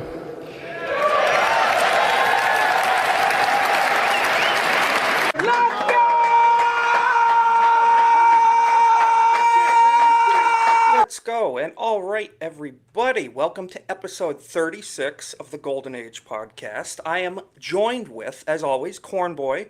Thank you for being here another week. Good to see you, man. How you doing? Excellent, excellent. Hopefully the news just keeps on coming and we get to keep on reacting to it. It's been a wild week for news, and we have a lot of stuff pulled up. But, Cole Hauser, again, great to see you, brother. How are you doing up there in Canada? I'm doing great. Canada sucks, but we just keep on trucking along. So thanks for having me. Trucking, literally. I noticed I that. see what you did there. Still muted, Smoo. We'll work on that though. Magnum Norris, as always. It's great to see you, brother. Magnum, how you doing? I'm wonderful now that ICE is in my state cleaning up house. So Based, I have an article for that. There was some confrontations in your state with ICE. But should I be scared about that, Magnum? a couple states no, away. they don't arrest Finnish people. Well, no, for Ronan. Ronan, on the other hand, our friendly Mexican. How are you doing? Brother? I'm doing very good. I'm glad to be back with my fellow deplorables, fellow patriots, however you want to describe it. It's good to be here again. It's good to have you. And Smoo, have we worked? We're still muted. Still muted. Lex, you should take over for Smoo and introduce him. But Have that's you tried all right. plugging it in and Sure. Everyone knows Smoo around here. Smoo the DJ. He's like a mod on half the channels we frequent, an often Hail the guest on fellowship, several. and he does some gaming streams of his own, which you should check out. He has some really obnoxious people that mod his channel and whatnot, but we won't talk about them. I can give a quick shout out with Smoo as well too. He also does a weekly Wednesday show with the real Tomby, the Hump Day Chinwag, who, funny enough, it's his birthday today, so I figured I'd throw that out there too. So happy birthday, Tomby. Hit him up on X. Wish him a happy birthday. Yeah, I was just watching that last Wednesday. Awesome show. Happy birthday, Tomby, too. Great people on the Hump Day Chinwag. Definitely, yeah. Smoo, do we hear you? Audio we'll give it a settings. minute. He's figuring it out. I found the solution. We got Smoo! Oh, A round of applause all right. for Smoo. I wish I had a soundboard. Let's see what the face palming solution is. Here's the thing, right? I have Rode Unify for this new computer, right? And everything's going through Rode Unify. And because this freaking microphone picks up literally everything that I'm doing, even if I'm walking around in the next room, I muted it on the system, and I was like, surely I must have forgotten to unmute it. And sure enough, it is. But thank you for having me, guys. And yeah, happy to be back. And Lex made a very good introduction. Thank you. Even though I don't agree with the obnoxious part, I think you're doing a pretty good job. But I agree with Lex. He's pretty obnoxious. But I mean, I'm too. So it takes one to be one. I'm not obnoxious at all. We all are. Smoo, it's great. It's great to have you on, though. Thank you again Good for to see joining us. Kohlhauser, Ronan. We Blackman, the fellowship Convoy. are some of the best people, aren't they? You know, it's really I it's agree. an honor to Yes. know everyone. Yeah. No, seriously, absolutely. the fellowship is a bunch of great people. I can't Yes, stress really enough. absolutely. And High quality people. Exactly. Yeah. I mean, we have some oddballs every once in a while, but you know, they come. Well, I mean, what group Hey. doesn't have oddballs, honestly? At least I'm perfectly normal. But we'll just say quick hello to the chat. Mhm. As Define always, normal, Isaac. Define normal. Yeah. You mean oddballs like normal people? Like we are the oddballs, subject. right? It's So- subjective. Well, I am Canadian. Oh, yeah, that already makes you weird. I As live pretty close. Yeah, to we'll forgive you this one time. This one time. But we'll be getting into that. Nerd slap over on Kick. We are live on YouTube, X, and Kick. So, guys, if you're watching on any platform, please. And there's a Badger raid. Welcome in, Raiders. Welcome. All right, welcome, Badger. Thank Welcome. you. Over on the Hope YouTube you had a great side, show, Badger. Hail Raiders. I saw you guys had a great stream with Erwin and Gooch talking about the biggest news in pop culture. Crazy on that front, too. But Jake Martin in the chat over on the YouTube side. Good to see you, brother. We got Nishi. We have Nerd Slap over on the Kick Nishi. side. Erwin's Sentient Potato. John Ambler. Good to see you, brother. What up, John? Everybody in the chat. Yo, John. Well, John. So It is good to be back. Yo, Mark. It's Guys. good to have you Survived back, California. Lex. Or California survived you, one way or the other. Mark Andre Roy, good to see you. What up, sir? We have a few funny things. We always have to start with some humor, some levity.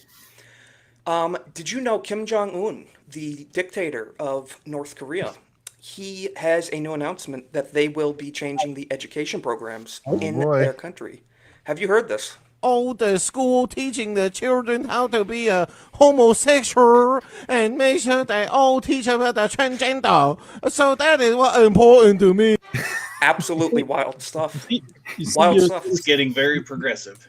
You That doesn't subverted sound my like Phil at all. expectations there for a second. I thought you were going to talk about the announcement that he's going to broadcast the English Premier League in North Korea, where he's going to cut out like 30 minutes of the match, and every time a South Korean player is going to be on screen, they're going to cut that out as well. Of course. And all the They're gonna ads blur on screen, they're going to replace them with national advertisements and all that stuff. It's like Yep. And he's also going to be the scorekeeper too, right? Yeah, exactly. Accidentally hit the button. And he wins every single North time. Korea too. wins every match. Never change. Another noble country taken down by the vile infections of the West. Not even Yes. the bastion of civilization could Friendly stand. reminder that North Korea actually partook in a World Cup just a couple of years ago. That's Don't ask right, what they happened did. to I the just players. remembered that. Ask what happened to the players, though. Hmm. They took a trip Wow. somewhere. I'll Never just say change, that. dear leader. They went on Never a. change. They went to the farm. They went to live on the farm for the rest of the days. Correct. Yes. They got to retire in peace and quiet. Yep. Mhm. Yes, they Yeah. did. And they, So- they tend the soil underneath 6 feet under. I'll tell you what. I'm an open Trump supporter. You know, I voted for Donald Trump. This is not a secret. He has been on a roller coaster this week. Social media, as always, is a hellscape. Social media is a hellscape sometimes. So with the ups and the downs, and everybody just had to remember, you know what? We come from good stock. This is the Trump that essentially I was first introduced to back in 2015, the Republican primaries. Just a great, memorable clip. Remember how vicious these debates were? Let me talk. Quiet. A Elderly lot of visit. times. The donor class did not like him back That's then. all of his donors and special interests out there. So that's what it is. That's what. And by the way, let me just tell you, we needed tickets. You can't get them. You know who has the tickets for the? I'm talking about to the television audience. Donors, special interest. You gotta love it. That is the fighter that we've always known. When used to tell it like it is. When 2016 came around, I was roughly 20 years old at that time. And so I was already 2 years past the age when I could actually start voting. And I unfortunately allowed like my college peers, because I was going to like a community college at the time. I kind of let them convince me not to vote for him. It wasn't so much because I was, believing in liberal tendencies. I had my conservative and traditional ideals at the time, even then. But it was more so because I wanted to vote for Trump purely out of spite. I watched the one video where you had a Trump supporter wearing the MAGA hat and everything, being chased down by Hillary supporters at the time. And basically, I think they actually beat the dude when that occurred. So when I saw that, I was like, I'm voting for the orange guy just to spite all these fucking people, because I do not want to live in a world where I have to deal with this level of violence just for a difference of opinions. Political persecution. Even when I was growing up, we didn't see it to this degree. Like, yes, with Obama, it started to change. But even then, as a kid, it didn't get to this level. Like, I did not see it get to this level at all. Well, at least it's gotten better. Oh yeah, totally. Obama brought this about. He pretty much changed the entire left to weaponize. He basically weaponized the left. Yes, and turn them into flat out communists now. He was a communist revolutionary, and we witnessed it firsthand with the Obama. They were Democrats before Obama, and now they're not. They're freaking communists. Don't ask him how his ex-husband is doing, though.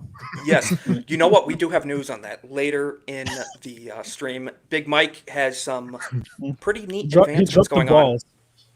Did you know? Speaking of the Obama family, Steve Irwin, definitely AI. R.I.P. Steve, the goat. But there is an infection of ceiling birds going on in this country, specifically. I miss Steve Irwin, man. Yeah. Oh, dude, that was. I want to take out every single one of those animals. But irrelevant. Yes. No, Steve. Like, as much as we would want Steve back, and as much we want to take vengeance, even I know Steve wouldn't want that to occur. Absolutely. But I understand the feeling. I do.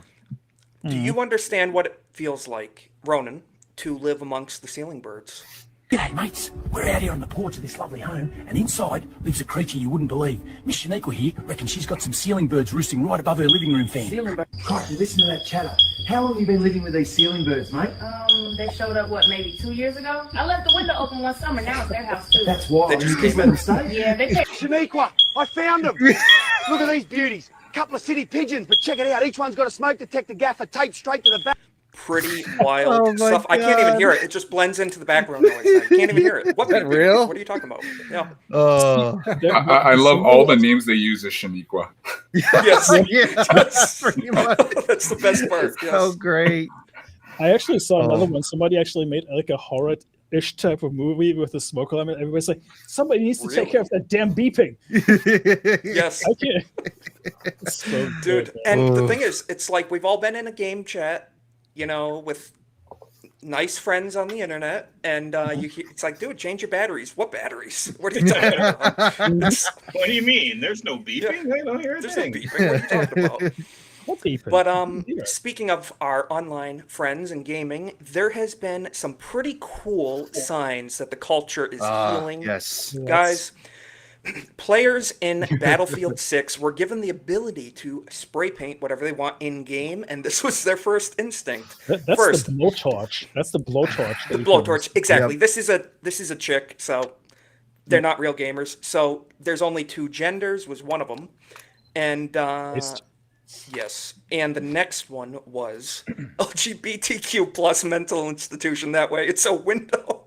I mean, Or the just LGBT war is kind of a battlefield, Yeah. so yeah. They checks out. 100% forgot at least 5 to 10 letters that come after that. That's really insensitive. I'm Yes, offended. yes. I'm not gonna lie. I wish I saw those signs in game when I was playing a few days ago, because otherwise I wouldn't have actually busted up and done a Naggard on my controller. Oh, I was no. having a terrible match. Now the L1 button basically doesn't register anymore. Really?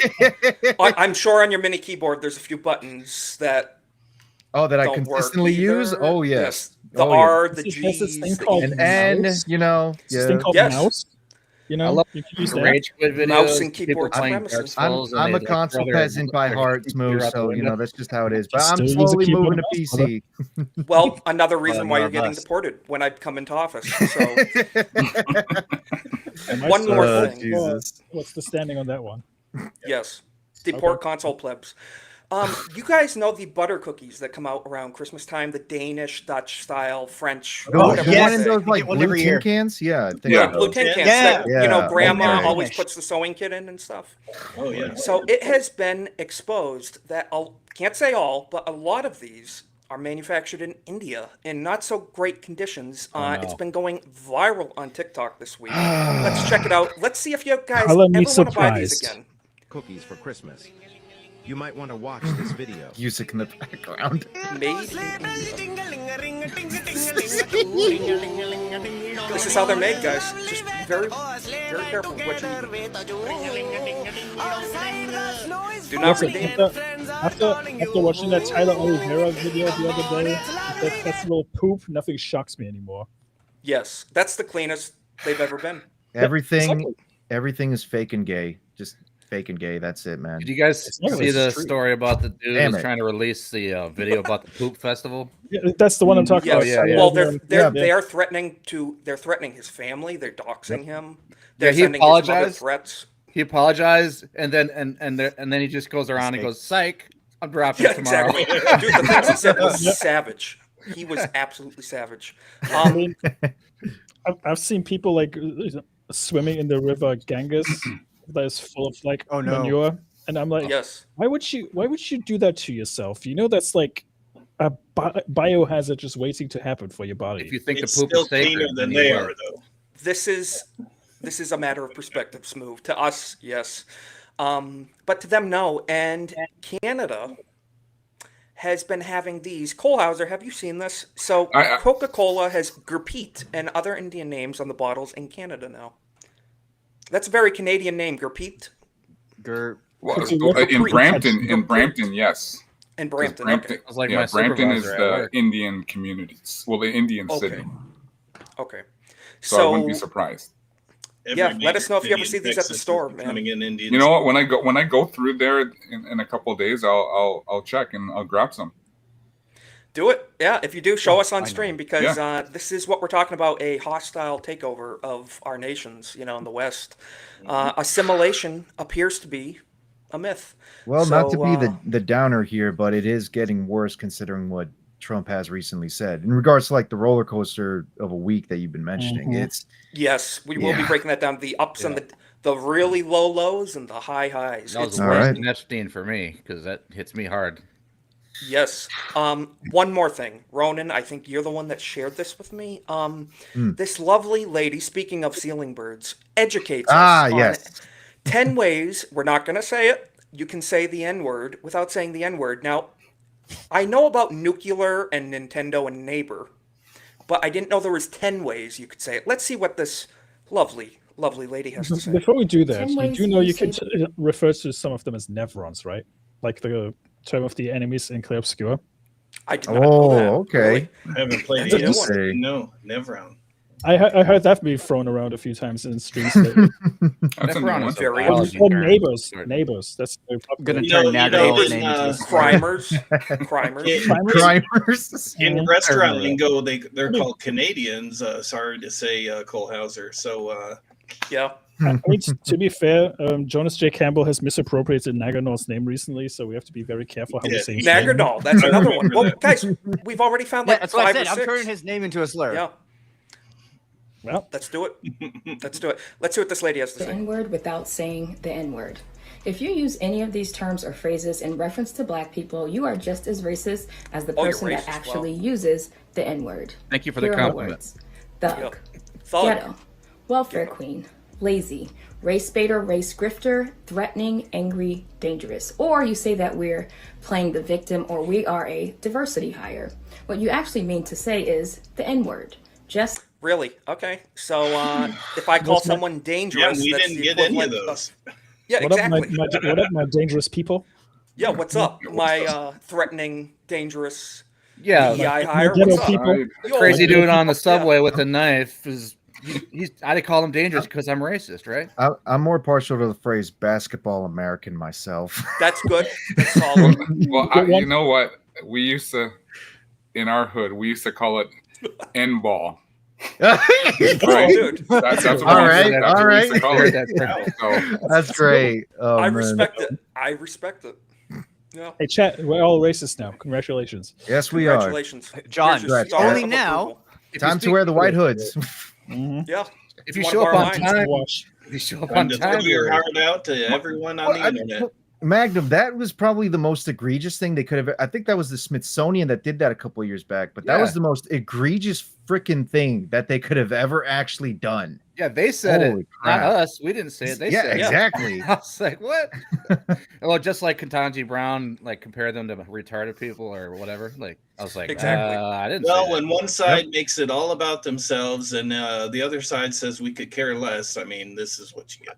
I'm still curious where the origin comes from that people think that orcs are black people. I'm still curious about that. Extra credits. Extra credits. You Was want it? anybody to blame? Graduation. It's the extra credits video. We're like Is it that. The liberals in Berkeley told me Tolkien I'm was a assuming that racist. it is That's what they're saying. because at least in the modern discussion, that one video when it came out a few years ago, it just exploded the whole concept of being black. I do recall minority. that one, It's yeah. insane. That just proves that liberals are the most racist people on earth. Yeah, That's yet all they can saying see. they're not racist. That's the ironic thing about it. You know? That's all they can see. technically, thug. Yeah, I can see that. Yeah, because who else are thugs out there? That's I mean, true. probably like white trash folks kind of guys. You know the. I'm I'd just say saying, the like last the white ones that try, people that the were ones that called try to were emulate. in the 60s and Well, I mean the earlier, ones that maybe. like try to emulate ghetto culture, You know. put a W in front of that. A W. So Okay, I got you. Yeah, We're gonna I get got into So trouble. that's what we call the white side of a the white of a thug. neirs. The white Yeah. neighbors. The wig They're wearers, 90s right? terms right Yes, now. yes, exactly. The wig wearers. The Well, we'll say it off chat. Wigwams. Yep.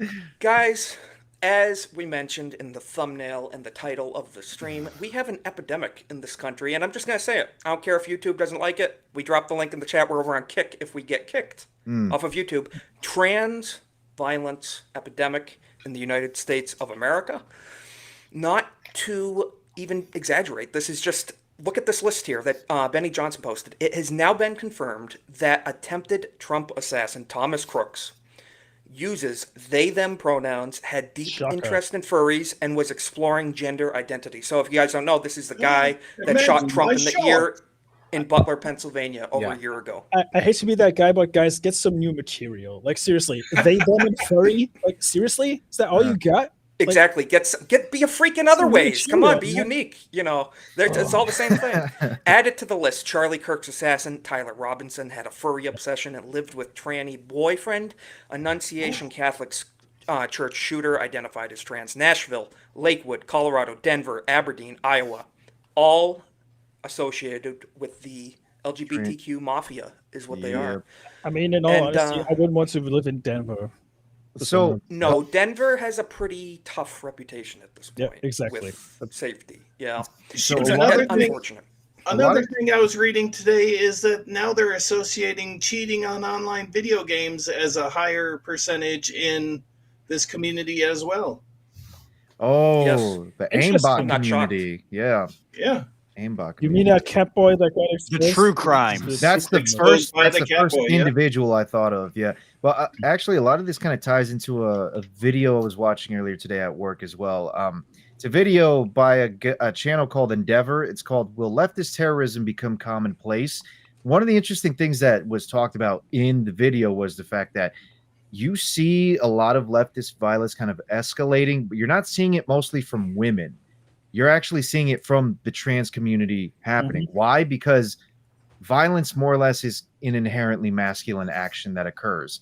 So, ironically enough, a lot of the trans folks that are male transitioning to female are more than okay with performing violence. Except they're all women. You just dead named everybody.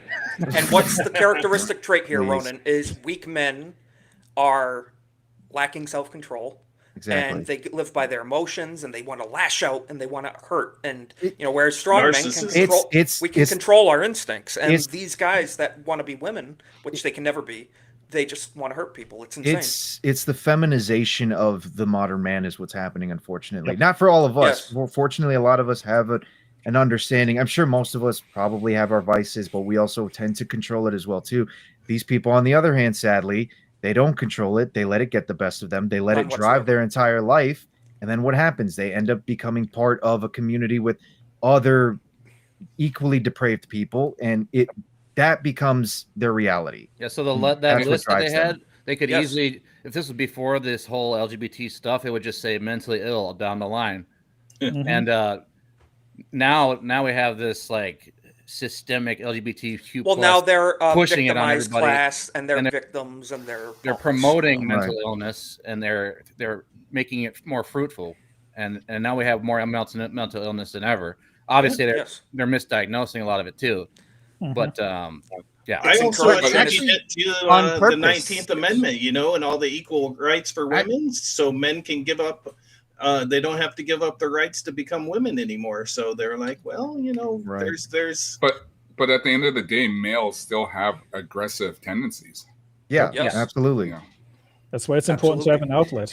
Actually, Magnum, what you were saying before with like how, all of it used to be mental illness, and now we're slowly calling it like trans identity and this, that, whatever. Let me rephrase what I said before. It's not so much just the feminization of the modern man, it's the feminization of society as a whole is what's happening, because you're seeing society be softened up. And I'm saying that propagates mental illness is what I'm getting at. Like, repeal the 19th. Absolutely, repeal the 19th.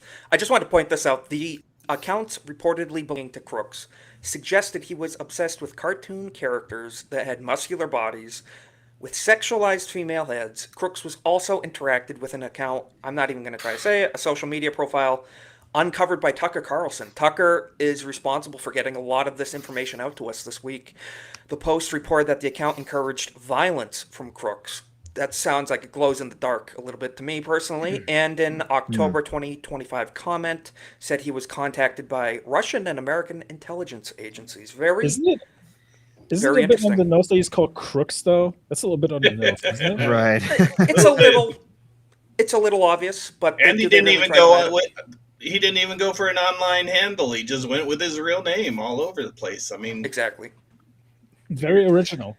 Easy way to box yourself. Wasn't he in a BlackRock commercial? Well, no, okay, that was proven to actually be a thing. So there is definitely a rabbit hole and a spider web that's connected with this guy. There's a lot of weird connections, shall we say. I don't know so much about the Russian and American intelligence connections. That I would say is a little bit glowy, but outside of all of that, I will say this. I don't like the fact that they're trying to drag muscle mommies into this and trying to, condemn them. The most likely scenario is stochastic terrorism. Look at this. That's a weird trend on this, though, isn't it? Sure, most of these weirdos. What's the trend? Thanks, Tylenol. Muscle mommies trying to divert men from younger men from thinking. It's just the opposite spectrum of feminine men, masculine women, and stuff. I mean, look at Angela or Marisa from Street Fighter 6, right? And then you say that's a woman. You look at right. You say to yourself, some women have a Y chromosome, by the way. So and actually a lot of most, I think, like a large those are scientifically classified as men, though. If there's any kind of Y chromosome, it's X. Okay. Well, actually, they still call them women. It's XX and a Y. Those are classified as men with a. That's a huge chromosome. Percentage of sports athletes that play in women's sports are XXY. Like a large percentage. It's weird. Okay. I don't. Just want to look say at Serena LGBT Williams, man. She could beat my ass. Okay, you have a point with that. Big Mike, Serena Williams. It's a particular breed of women, Magnum. We're not going to get. We were already through the racist part. Okay, we're making a point. LGBT extremists are the most dangerous domestic terror threat in the country, and it's not even close. I agree with Matt Walsh. Honestly, there's definitely an uptick. There's definitely an uptick in that demographic when it comes to violence, and it's massively pretty obvious. I mean, I don't know if you guys remember that Iman Khalif boxer dude that was beating up women. Yeah, he's XXY as well. Bigger than me. I jokingly said when I was on Nomi's stream with Dames and Dogs, I was like, so the IOC is actually okay with domestic violence, and then like almost 2 years later now, they're like, yeah, we're gonna ban all trans athletes from like competing in sports. And I'm like, so you're saying we were right? They always like to admit it way after the conversation's passed. And didn't Brittany Griner just have a kid? I think so. Yeah. Yeah, with her, with his husband. Yeah. Yes, he sure did. That's why I'm saying there's still women. But Nishi brings it up pretty well in the chat. Is that intersex people have the extra chromosome? I would have assumed that they're also scientifically referred to as hermaphroditic. I thought that would be the case. They used to be the term that people will refer to. Right. It's rare. It's rare, but it happens in extreme, like extremely good sports. Of course. It's the headline. But outside of the actual biology of it, obviously what we're seeing is mostly like people who are mentally allowing themselves to be changed to such a crazy degree. There's always an outlier to everything, but the Yeah. vast majority we're seeing, as we can see here, suspected trans arrested for assaulting ICE officers, fleeing in high pursuit chase. That's a dude. Nagadol. What the heck? No. Moving on. That's Loretta. That's Loretta right there. That's Loretta. That's the alter You ego. got Loretta. This is in White trash Charlotte, Loretta. North Carolina. Magnum. Did you hear about this at all in Charlotte? Oh, No. A U.S. citizen was arrested for allegedly assaulting officers and taking them on a high-speed car chase. Guys, this was nuts. High speed down the highway. They had to, what did they do? Border Patrol.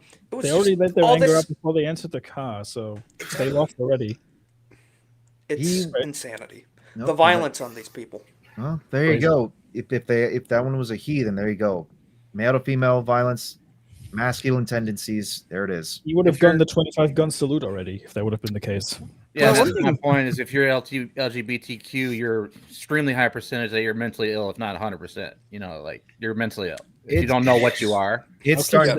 It's starting to look more and more like it, unfortunately. But I'll keep saying this: COVID amplified a lot of this. You're shit. detached from reality. Oh yeah, absolutely. Well, COVID Smooth, you make a great point. It's the Redditing of America, is what it is. Yep. It got people locked indoors, stuck on these. You know, I'm not blaming the internet, but these predatory groups that are grooming people, especially at a young age. You know, What parents really need to be fucking aware. sends me is that one clip of this doctor saying to a 13-year-old, "Yeah, we're going to start hormone therapy when you're old enough," and I'm like, "Jeez, start what now?" Yeah, exactly. Like the insanity. Like the funny thing here in Canada is, we have a conservative MP who, before she became a member of Parliament, conservative, she was the lobbyist for Walmart. So during the lockdowns, she was able to get Walmart and other big box stores to stay open, where mom and pop shops had to close. Oh, dude, tons of small businesses were destroyed. They call her lockdown landsman. Marking the big box stores as essential. Okay, Yes. yeah. you know what the biggest crime was? Imagine that. Keeping gyms shut during COVID. Yeah, that was the biggest The fucking liquor crime. store stayed open. So I live in New Jersey myself, right? I'm probably like maybe hour and a half, 2 hours away from Attila's gym when that whole thing completely broke down. That was a wild scenario. And yes, the town cops in there were friendly with this guy, with Ian, because obviously townsfolk, you're all friendly with each other, you all know each other. So what do? They send the fucking stadies to try and shut this guy down, which is probably the worst thing that could have ever occurred. Because they have no local community bonds like the local cops. No, as much, clearly not. They'll obviously what's the word I'm looking for? They'll enforce the law that the government wants them to enforce with no problem, because again, they have no connections to the communities. Yeah, these They're Democrat cities have purged anybody that's not on their side from the police force, as far as I can tell. Like, Yeah. Yes, you're not going to do their bidding. That was a big reason for it in the military and police forces, was to get rid of the free, independent thinking people. Decrease morale and then bring in the people that'll do your bidding. So, What's funny here in my city, they did the exact same thing, bringing in all these left-leaning cops, and they're still arresting them for harassing the citizenry. And we also have cops who are not citizens of the United States. We had it here. Go ahead. Yeah, like we had an incident here where, one of the police platoons, they were ready to step down because they had to go and do COVID calls. So if somebody wasn't wearing a mask, or if someone wasn't showing their piece of paper showing that they were vaccinated, exactly, they basically said they weren't enforcing those anymore. They had bigger things to do. So, yeah, right, yeah, it's a scary thought to think that there's a lot of blind yes men that will just take orders and execute upon them. It reminds me of a certain time in history. Yeah. Mm-hmm. Magnum, can you just quickly address this? I don't know. One last thing. You don't know about the this. flatworms that ivermectin has been curing homosexuality from? Yeah. Oh, yeah. I've heard about that. You know who could really use a dose of that jump scare warning? Is this absolute freak. Guys, this was at a Barnes & Noble. Mind you, women and kids go to Barnes & Noble. It's a bookstore. Isaac, question. Where did you get the images of my sleep paralysis demon from? From your sleep. From your sleep. We're watching you, man. Moving on. This was at a Barnes & Noble. And, of course it was.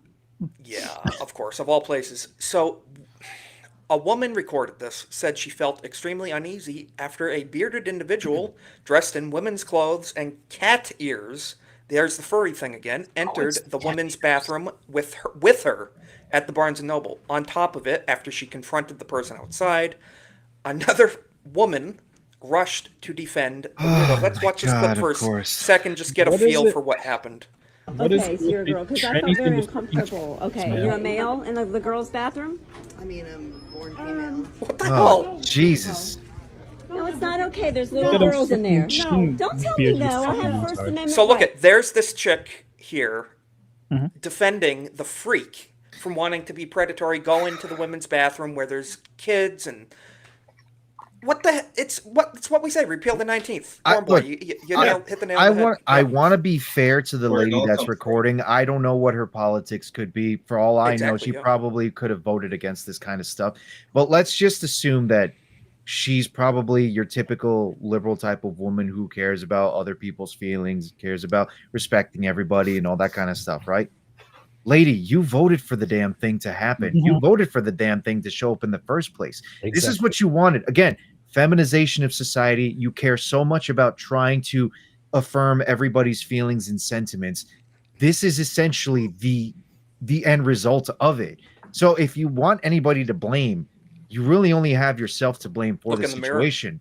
Again, that's if she's a full-on liberal type of lady. I don't want to make the assumptions. Yeah, we really don't know. If that's the case, there you go. Everybody gets a trophy culture has pretty much allowed this to happen. I say shame on that other woman that intervened and was defending that freak, that bearded freak in the in the drag. And Jake in the chat actually does bring it up perfectly. Most of the time, this isn't a dysphoria thing. It's clearly a sex and a fetish thing. It's a fucking fetish. Most of the time, these people are autogynephiliacs. That's what it is. They dream of wanting to be women, and they get off to the idea of being a woman. Doesn't it make perfect sense now that they're like outside of their bodies? So they're saying not only am I a woman, but I'm also a cat dog or something like. Oh yeah, it just gets worse and worse. Well, I can see this on the another end of this where. There were people here in Canada who were supporting BLM, and these were white leftists, but they would never let their daughter or son, date a black person. Absolutely, interesting. Yeah. That, rules for thee, diversity for thee, but not for me. Yeah, I mean, that's I'll be always the honest, way it is. I hate white women too. I'm joking, of course. Oh no! Listen, I am not racist. I think all women are equally should not be voting, regardless of race. Women should They not are vote. the reason I'm not we're in racist, this situation. Hey, Isaac, Yeah. I've They dated are the German reason. women before. Trust me, if you date German women, you tend to get bitter and salty after a while. I can imagine. From what I've heard, yes. Eastern European in general, I've heard a lot of interesting things. Oh, yeah. Moving on. Speaking of German, let's talk about something I'm passionate about: nationalism, American nationalism, putting America first. And the new thing this week is America only. I like the sound of that, but one good sign is, for the first time in a long time, white births have seen the most significant rise in fertility in the U.S., accounting for nearly all of the country's birth increases from January to August. White births increased from 49.75 of the population to 49.91, so that's a small increase. So you're saying the white fathers came back and brought back their milk? So that was Well, I mean, yes, they did. 60% of the population only having less than 50% of the births is still pretty bad, though. It's bad, but I'm just gonna white pill if we're going in the right. I'd rather see it be in the plus category than minus. We're heading the right direction. We need to continue that way for a very long time. Do you notice a trend where the birth rates have gone up? And very recent though. I mean, look at the statistic again. Look at all the states that were listed there. Right. I There just were a lot deleted of the southern page, but yes. states. There were a lot of southern states, and there was Washington D.C. all of a sudden. I'm like, okay, all right, it's kind of interesting. Yeah, it is. I don't know. I like seeing it in the plus category. It's better than seeing the constant negative. It's not much, but I'll take a win where we can get it. Another thing, I would like to get everybody's opinion on this. Steven Crowder posted this. I think it's very fair. And this is what I'm chanting: America first, America only. Steven Crowder, this has been a divisive issue. We're going to be getting into it. Number one, cut foreign aid, including Israel. I believe in cutting all foreign aid. America first. 2, deport illegal aliens. 3, halt the H-1B program and replace. Cut all entitlements rife with fraud, SNAP, etc. Audit and replace remaining entitlements. Are these really wedge issues on the right? Man, Ben Shapiro, I can hear him screaming. I can hear the radio going, shut it down. He's getting the call. Exactly right. He's getting the call. 100%. Ben is already negotiating a sponsorship. Oh boy, here he is discussing it now. So our lovely friend Benjamin over here, he's a fan of some of the H-1B stuff and replacing American workers. And I'm a bigger fan of his sister. Let's just put it that way. Oh yeah. You know what, Smo? You are a man of culture. It is also better for the American people, broadly speaking, to bring in the best from other countries. Now, how do you determine the best? No, it's not. You can make, again, the case. The H-1B visa program is fatally flawed. It's not bringing in enough of the best. I would argue it's fatally flawed in the mere fact that it exists. I cannot accept the 80% to get the 20%. Okay, mind you, and I got to go on a quick tangent on this. Mind you, these H-1Bs are opening to also 600,000 Chinese students as well. We're talking about bringing in young folks from an adversary nation, for God's sake. It doesn't matter if they're coming in just to learn and educate themselves and then potentially go back to their own nation. The fact that we're letting them into this country in the first place is a terrible thing, mainly because the Chinese are IP thieves, and they're also spies of any kind of information. Yes. Okay, and they require all of them coming over here to pledge allegiance to the CCP. I'm glad you brought that up, because that is exactly the case. Pretty much every single citizen of China, whenever they go abroad, the CCP demands of them to basically perform some kind of espionage. Now, some of them will probably do it willingly. Most of the time, they're probably doing it because it's either that or their whole family gets sent to the gulags along with them. Yep. That's the two choices that the Chinese have when it comes to it. So anytime they go to a different state or a different nation, they are basically foreign agents that are performing espionage. That's pretty much the reality of it. Why we're allowing them to come in the first place is beyond me. It's insane. It's Ronan, you narrowed it down perfectly. This has nothing to do with the catchword, buzzword. Oh, racism. No, we don't want to compromise our national security. And little Benny over here thinks that we just need to reform H-1B, not abolish it. Yeah, I just want to say, and Ronan, I agree with you. But could it be on another side where basically Trump's saying, listen, okay, we're letting them in, but at least we know who these people are to keep an eye on them, rather than having some radicals from where they wouldn't know. I'm just speaking out of turn. Maybe the problem is they're taking 600,000 spots from us is the problem. Yeah. That's okay. that's no, one see, issue the I would problem say. Yeah. is they're adding On the spine. 600,000 college admissions to where our system is way too bloated, and it got the way it is because of this. And Trump college $1,000 cartel has too much power in this country. And Trump himself said he did not want these colleges to go bankrupt. That is 100% something that the American people want. I couldn't care less. We don't care about most of these colleges. Pushing all these ideas on all these students. Yes, they're indoctrination communism is facilities. coming That's from what in it our is. country. That's why I never went back to college. I only did my community college in 2 years. I never went back because I know most of the education that we're getting over at these colleges now is a lot of this like Marxist neo-communist bullshit propaganda. I don't want to learn about any of it. Only the STEM portions and like certain other portions like law enforcement and education are the ones that have any value at all. And even now, the STEM has like, this is after I graduated from STEM. Like the STEM has totally been infiltrated by the left now to where they're saying transgender this and that, even though it's going totally against biology for hundreds of thousands of years of people studying this shit. You know, if Trump wanted to put an increase on education and try and bring some kind of like, foreign aid or assistance or like foreign citizenry over here, if that were to be the case, I just don't even see the I point would of that. say he needs to put more money into vocational schools, trade schools, actual proper education for Americans, specifically for Americans. Yes. No, absolutely. Yeah, you don't get a student loan. You don't get a student loan unless you're going to actually earn that money back. How about that? Well, let me just tell you guys something. I think everyone has made excellent points on this matter, but a certain group of people, mostly the neocons on the right, not America First people, are very upset. So first, Benny Johnson said this: inject this into your veins. This is what America, he says, this is what we're fighting for. Our America, family first. America first, America only. Hell yeah, Benny Johnson, got it. Yes. So this is from the homosexual himself, Misfit Patriot. He responded to Benny saying, if I see this on your page, I'm going to assume you're an ignorant. See you next Tuesday who knows F all about geopolitics or foreign policy. You know the two things that made America the greatest country in the world. America only equals China first. You effing retards need to stop being so effing ignorant. It's annoying as F. The guy likes to swear a little bit too. But guys, I didn't know we were all agents of the CCP when we say America only. You weren't supposed to say that on stream. It's a bit of a stretch. Hang on, I gotta go call Chairman Xi. My cover's. I gotta get my check. Chinese noodles. Real quick. Hold on. No, Yeah, we're not. so- we're not So I've seen this clown constantly on X. This dude has a whole ton of like neocon takes and like some of he's the most horrible. ridiculous like America First takes that he talks about, which most of it is just the continuous support of like, foreign nations that we consider our allies. He's like John McCain with a beard. Pretty much.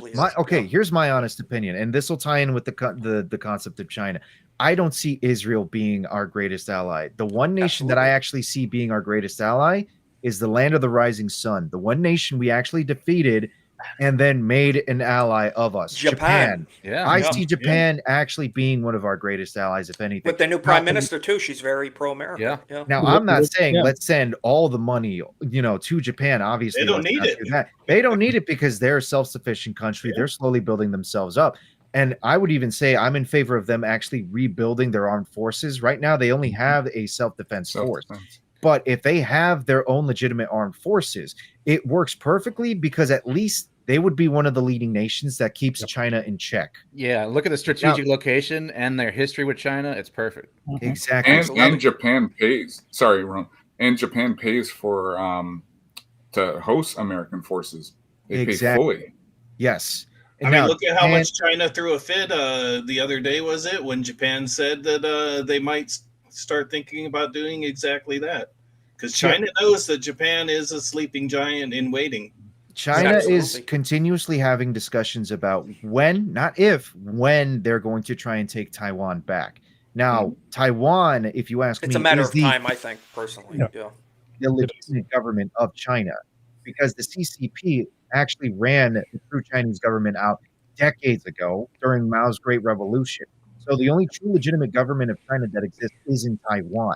But if you were to see a coalition of sorts with Japan, possibly South Korea, I don't know how you would mend it because obviously there's still some bad blood from the. There's so much tension between them. Yeah. But if the Japanese and the South Koreans could possibly mend, at least understand that they have a greater threat with China, and then several other South Asian nations could try and come together, you have a genuine coalition that keeps China in check.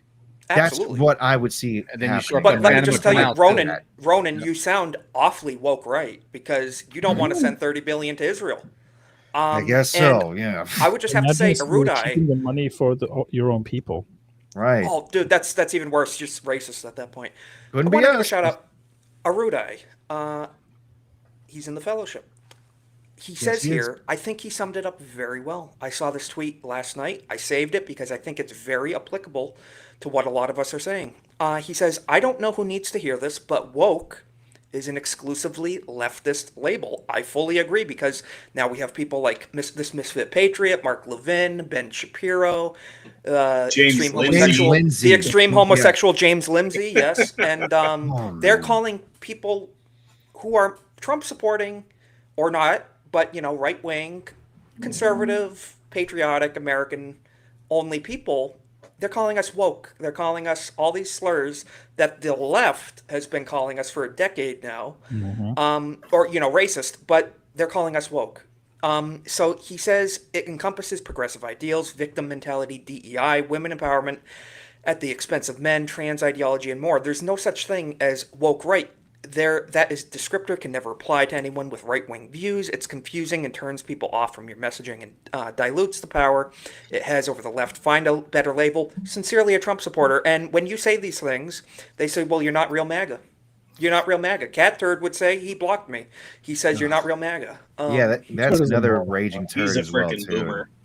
Yes, he is. Well, James Lindsay likes to make the argument of calling guys like us woke, right? Because from his perspective, we're using identitarian arguments and like ethno type of arguments because identity is a real thing in life. No, of course, that is the obvious case. But because of that, like James Lindsay clearly would like to call us, woke right because of that regard. I guess to him, like he's completely ascended on the right because he's able to view all races and just kind of he's also an atheist liberal too, so there's that. Obviously. But, the most egregious thing too when he said is that, I'm going to pretend to be a Christian just so I can talk down to Christians. Yeah, that's egregious. Blow me, buddy. But his perspective is, I would say, not to be super philosophical on it, but his perspective is like the whole Rousseauian noble savage and like blank slate kind of thing, where everybody's basically just a gray mass amorphous blob. We're only shaped. Yes, we're all just carbon copies of each other. There's no such thing as culture or heritage or ancestry. Yes, pretty much. Forget all of that, and we all do have unique heritage and ancestry, and you should embrace that for the good, along with the bad. So you're telling me gay is a choice?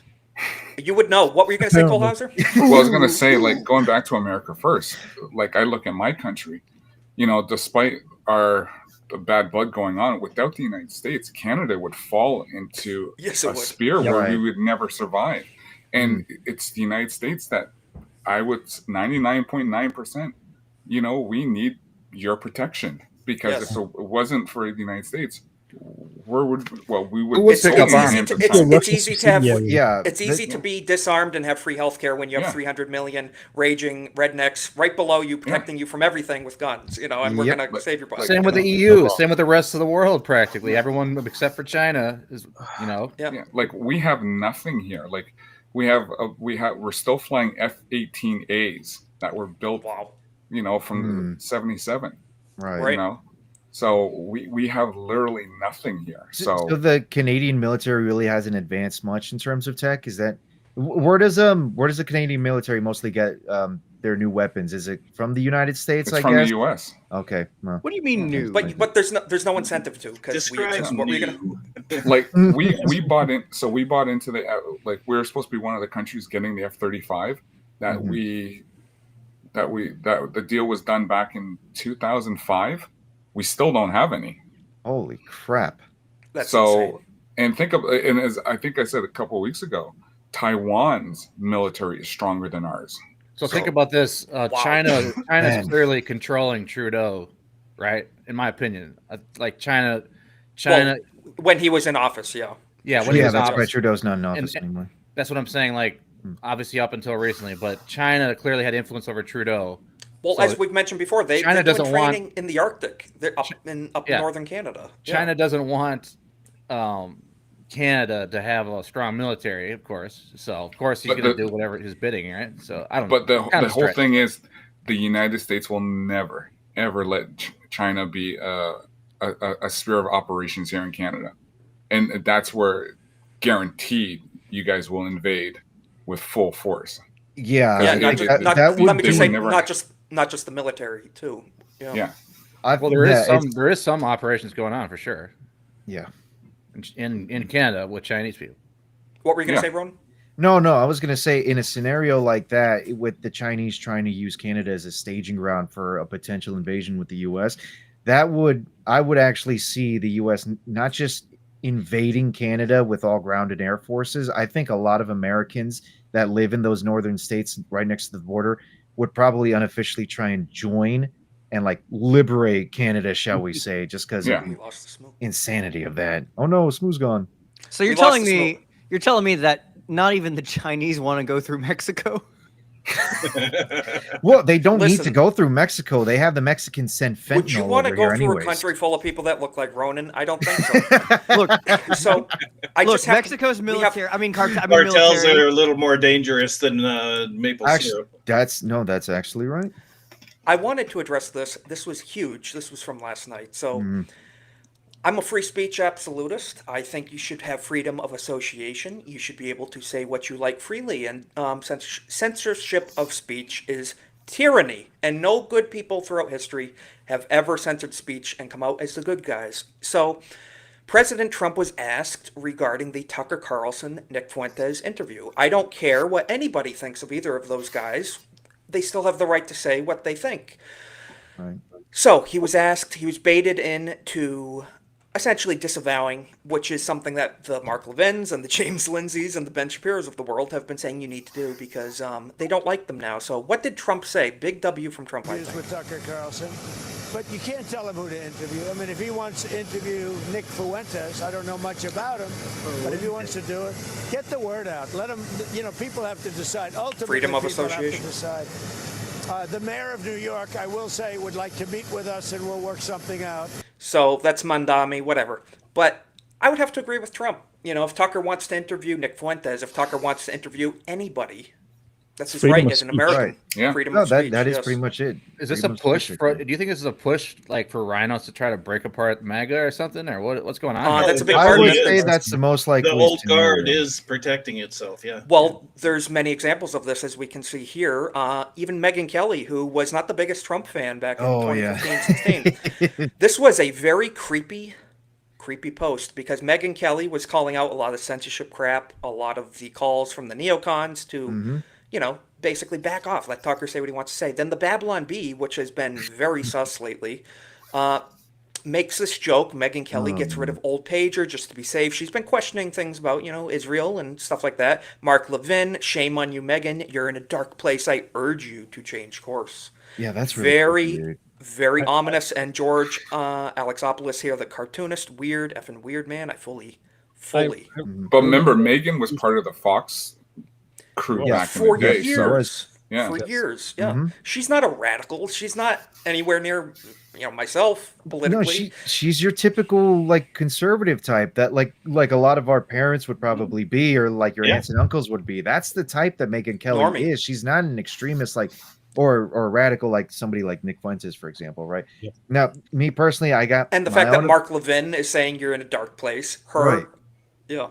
Yeah. What were you gonna say? Yep. No, I was just gonna say, me personally, I got my own opinions on Nick Fuentes and everything. I'll be honest on it. I think he's nothing more than a catboy loving jagaloon, honestly. He is. But what I will say is this: he obviously knows how to say things to get the youth to pay attention to him. Yeah. And I think one of the interesting thing too is that there's the one statement that everybody tries to condemn him for, where he was like, "Oh, I don't think funny mustache man, shall we say, did anything wrong? Like he probably had some good points. So you're saying he said the stuff that everyone said in Modern Warfare 2 lobbies like 15 years ago, Essentially, he's bringing it to the new age.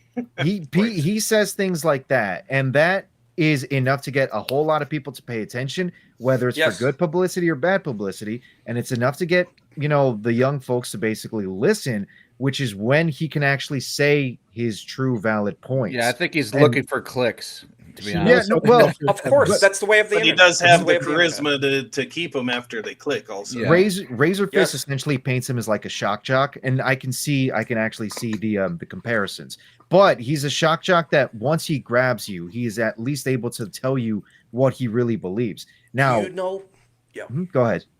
No, go ahead. I was just going to say, with Nick Fuentes and with anybody, the perfect way to sum it up, I fully endorse everything he says that's in line with the Bible, and I fully condemn everything he says that's not in line with the Bible. That's pretty easy. That's where I stand. I was going to say, same with anybody. Isn't Mark Levin still on Fox? Yes, he is. Yes. Yeah. So and he screams a lot. Very high decibel levels. Very angry. Yes, he's very angry. He's getting very senile lately. Yeah.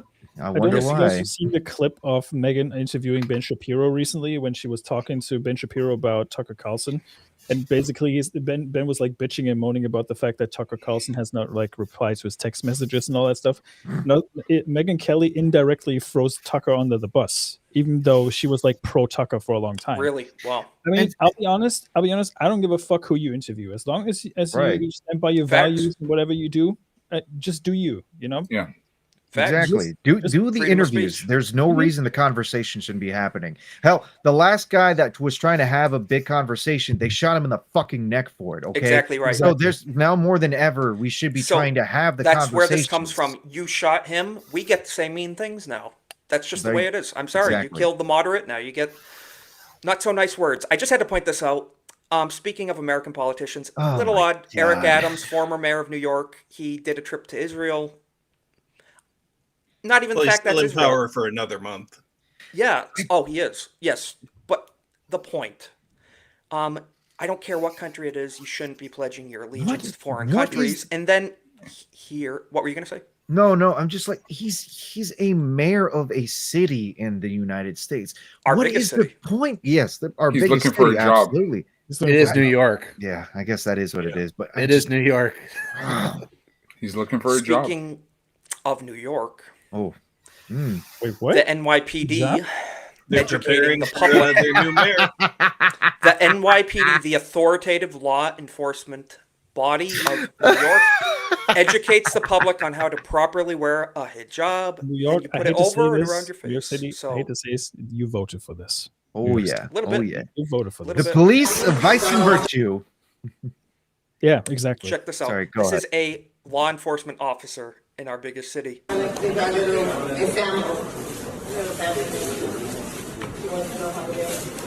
So ideally, you just because there's different ways, by the way. This is America. How you want to, but This Yeah. is our biggest city in it's America. one side This is America.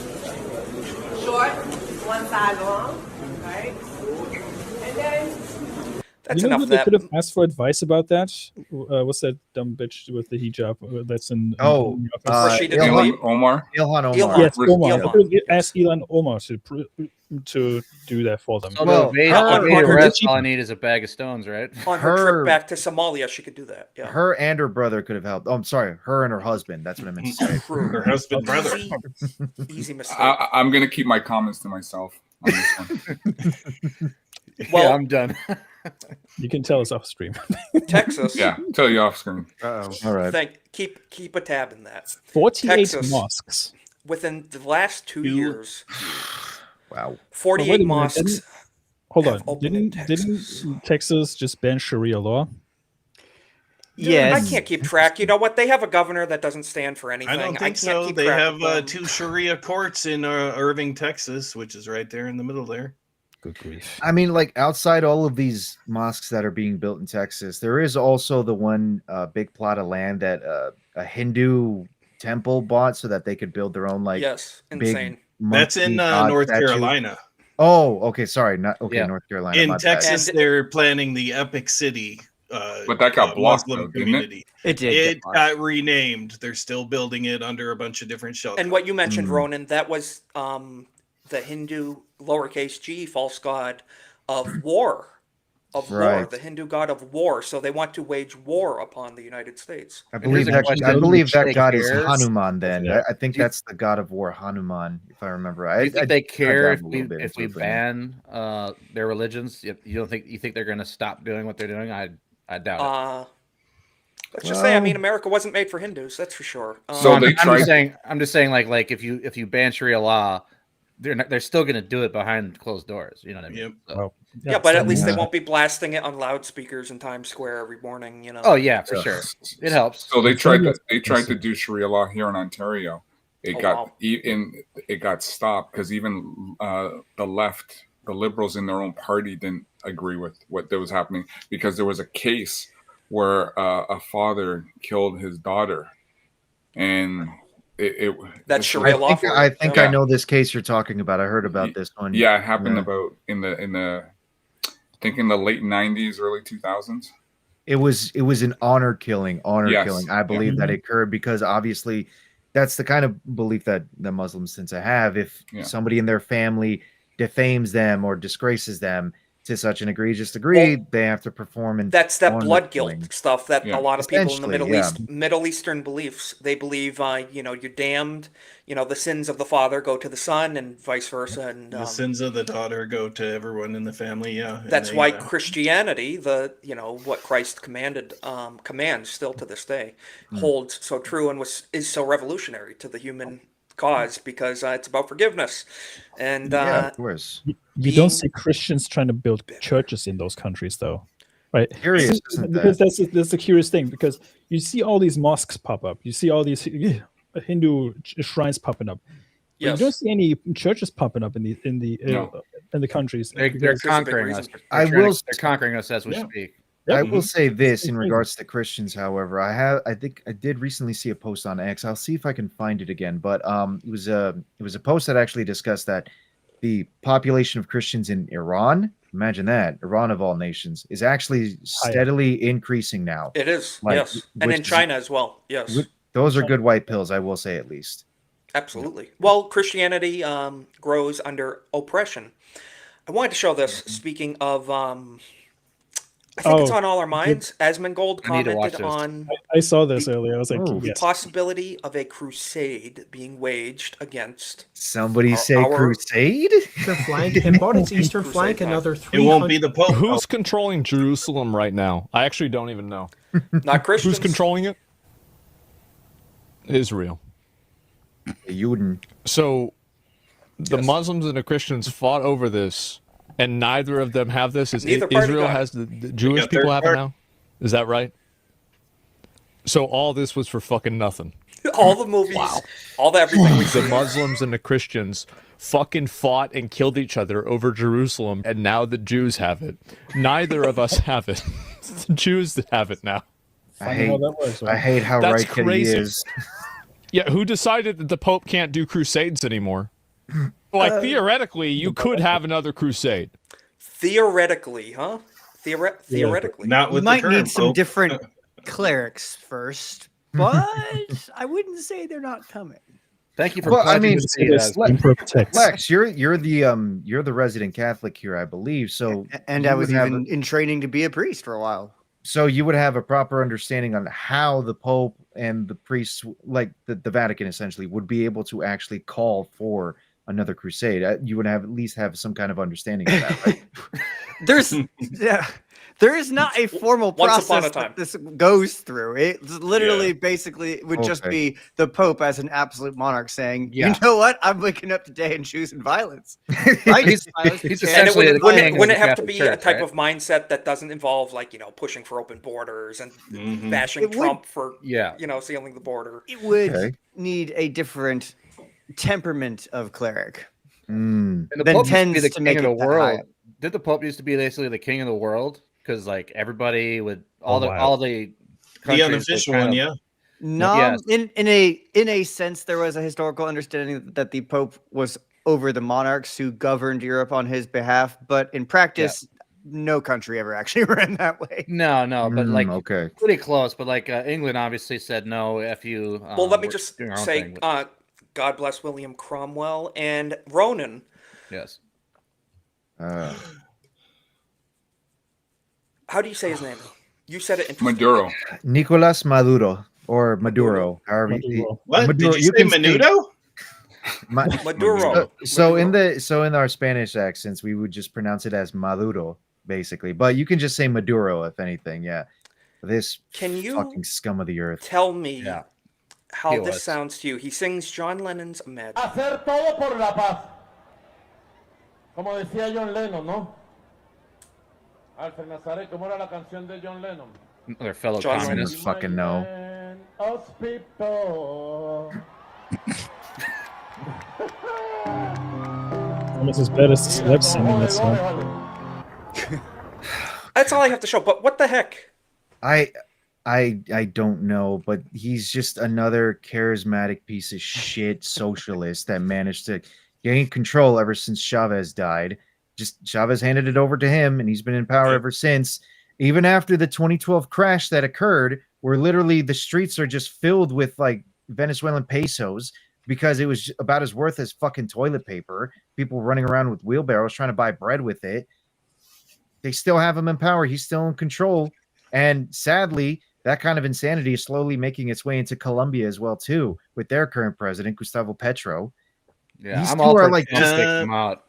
At least Chile is voting for the hard right-wing candidate this time. That's a good thing I will say, at least, is that there are still some hard right nations in South America. You have Argentina with Javier Milei, which is fantastic. The dude is like ideally, and he's a libertarian. I mean, ideally, he's got the same beliefs as me, fucking anarcho-capitalist and everything. I like the idea, but rationally and practically speaking, yes, he is a little bit more libertarian because he understands government to a certain extent does still have to exist, but you have to slowly cut the fat out from all of it. You're trying to be effective, Exactly. And you know what you're saying now, Corn Boy, with like Chile trying to vote in the hard right candidate. I'm glad to hear that that's the case. You know, Chile used to have what was his name again? Pinochet. I love Pinochet. Yeah, he was an interesting free helicopter fella. rides. He was a character for sure. Oh, yeah, Maduro. Afuera. Speaking of quite the character, you guys all know. Y'all know Hassan Piker, right? Have you guys seen the video when he was stopped by the police? Wish I didn't. Yes, I did see that. That was hilarious. Shocky Shock. Well, he was in China and was gifted a Little Mao's Little Red Book. Before you play that, I just want to say this. Hassan claims that he felt safer in China than in America. His uncle is a Uyghur. Profile your phone to check if there's news on them. Oh, seriously? Yes. Uyghur. His uncle is a Uyghur. So a Uyghur. A Mao's Little Wasn't Red he Book. arrested for having Winnie the Pooh memes? That was the video that the cops pulled him aside. Oh God, crazy! They forcibly searched his phone, search and seizure, which is unconstitutional here. But he said he feels safer over there where they can seize you. It's insane. But look at these people. Communists. Little red loving it. Communists. Okay. So excited. Some may say more important than the Bible. Some may. Especially. What a jerk. 75 million dead civilians at the least on a conservative estimate. More important than this, you say. More important than this actual scripture that basically built the basis of morality for the entire Western world. Kiss my ass. These fucking commie scum. I swear to God, dude. And I don't mean to swear, but it's just insufferable to me. Well, you know what? It's infuriating when they kill tens of millions of innocent people under that ideology. Essentially hundreds of millions. I would say a quarter of a billion folks. Not just them, but like just the entire throughout the course of history, authoritarianism. Yes. When you're talking just China alone, but communism as a whole, yes. Yeah. Jake, I see what you did there. By far. I see what you did there. Kaya, Jake with the jokes. Hassan, a China shield, calling me shocked. That's good. Me shocked. Jake, we love to see it. Yes. Yeah, you know how they treat dogs in China. Yeah, I mean that's why he liked it so much. But thankfully, in the Czech Republic, it appears that they have approved a law that criminalizes the promotion of communist ideology. I'm liking the sound of that. Starting January 1st, 2026, anyone who creates, supports, or disseminates communist movements may face up to 1 to 5 years in prison. Based. I'm loving the sound of that. Czechia is certainly a nation I will visit in my lifetime. Honestly, go there. You should do the same with Islam as well. And they make great firearms too. What'd you say, Smoo? I didn't hear. I said, considering they're my neighbors and they used to be part of the USSR back in the day. Very true. It's kind of surprising that they're actually banning this kind of stuff, but I'm here for it. I'm here for it. Yeah, absolutely. Like, bring back McCarthyism in the United States. You know, communists should be afraid that they might get a knock at the door one day for spreading, you know. McCarthy's an American hero. And he died for his country. I remember, what was it? It was during the Charlie Kirk stream when we had Hayden Wayne on. He actually talked about the House Un-American Committee as well as the Communist Control Act of 1954. Obama's administration worked very hard to actually neuter it, just so that way it can't be as enforced as it used to be before. If there's a way we can try and actually strengthen it once again, or at least do something similarly to what Czechia here did, where we can actually get rid of communism as an ideology that's discussed here in the States, I'm 100% for it. I understand there will be naysayers that say, oh, but what about free speech? You want my honest opinion? No. Free speech is for a good, proper discussion on like different ideals. But when we're talking about an ideal that's suicidally destructive to a society as a whole, yeah, that's when you can kiss my ass when it comes to it's also it's highly genocidal too. Yes, the enemies of the United States. In instances like this, and Connor Tomlinson from Podcast of the Lotus Eaters, this is something that really stuck with me ever since he said it. There needs to be some sort of anti-suicide clause that exists in society where essentially we can't allow discussions on anything that would actually degrade society, you know, slowly but surely or very rapidly. Whatever it is, we need to find some way of essentially getting rid of those kinds of topics to be discussed and proliferated here in this country. Because look where we're at here now. In Canada, the suicide laws. 19th Amendment. Well, that's just your health care. Country's too bad. But so imagine why Obama would want to weaken that law. It's almost as if he might be a communist or Islamist or and all his friends and all his people who fund him. Yeah. I wanted to show one thing. We can show this real quick. It's relevant. History was made this week. It's a sign of a dying economy when your currency becomes devalued. The last penny ever made in the United States after 232 years of minting. Everybody, this is the last one. Last penny ever made. Yeah. End of an era. God bless America. Yeah, God bless America. There it goes. Save the taxpayers $56 million. I have to check a little bit about the guy's name. Wow. So the excuse for that is, they cost more to make than they're worth, essentially. Yeah. So you want to know why that's a horrible the case sign. Too. It was all like slow steps that occurred all the way back in 1913, 1914 with the creation of the Federal Reserve, Jekyll Island, all that crap. I think the biggest creature from Jekyll Island. Yeah. I think the biggest gut punch when it came to it, though, was when Nixon took us off the gold reserve. Yep, that was the biggest gut punch to it, and the nail in the coffin when it came to the slow degradation of the U.S. dollar. Yep, and this country it allowed for infinite spending. Yeah, that's the big part of it. Yeah, we got rid of monetary theory years ago. Yeah, you did. Keynesian economics. What's your minimal currency amount now in Canada? It's 5 cents. Really? Okay, so that's where we're at. We're going to be rounding off essentially. Yeah, we'll be there soon in a few years. They're slowly getting rid of all the bronze coins in Europe as well. Like I think the lowest amount they want to allow is like 10 cents. And you know for a fact paper currencies are going to be next after that. And then what's left? All digital, baby. All digital. How do we avoid government from controlling our entire lives? Is there any way to do it? Well, economically, like you mentioned, the gold standard wouldn't be a horrible idea, but we're probably far beyond at this point. You know. Not anytime soon, sadly. Well, Ronan, we got rid of the dollar and the $2. So we got the toonie and the loony. Huh? Canada's already a few steps ahead, I guess. Already loony. It all sounds pretty loony. It sure is. Wanted to get some opinions on this. Pretty crazy. In GTA 6, Rockstar. That's old news, is though. Gonna be. I know it is, but it leads into this. I didn't see it yet. Rockstar is going to allow pride parades in GTA 6. What can you do in GTA 6? You can. It's an open world environment. Oh God. You can drive vehicles. Yes. Just saying. Mm-hmm. That leads us into this. Black Ops 7 came out. Oh, right. Native Patriot pointed out how far our culture has fallen. Call of Duty used to be a badass franchise, pinnacle of American culture. This trailer has fakeness, gayness, strong independent, black lesbian, handicapped hero, doofus guys who need rescuing, evil white guy villain. What boxes did they miss? So let's look at this just for a second. I don't even need the audio. When I first saw this, I face pumped so hard I almost astral projected my soul out of my body. What in the hell is Call of Duty even anymore? Honestly, Bionic arm, black lesbian. Movie. It's a Michael Bay movie.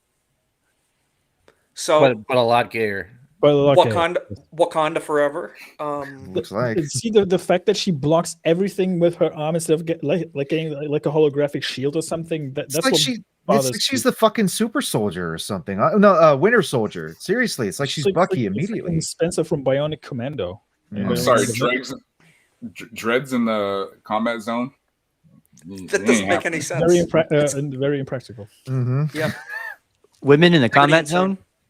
Women in the combat zone. Very He's the impractical. most insufferable character in that sci-fi show that was on Prime. The Expanse. Remember her? Yeah, that's her.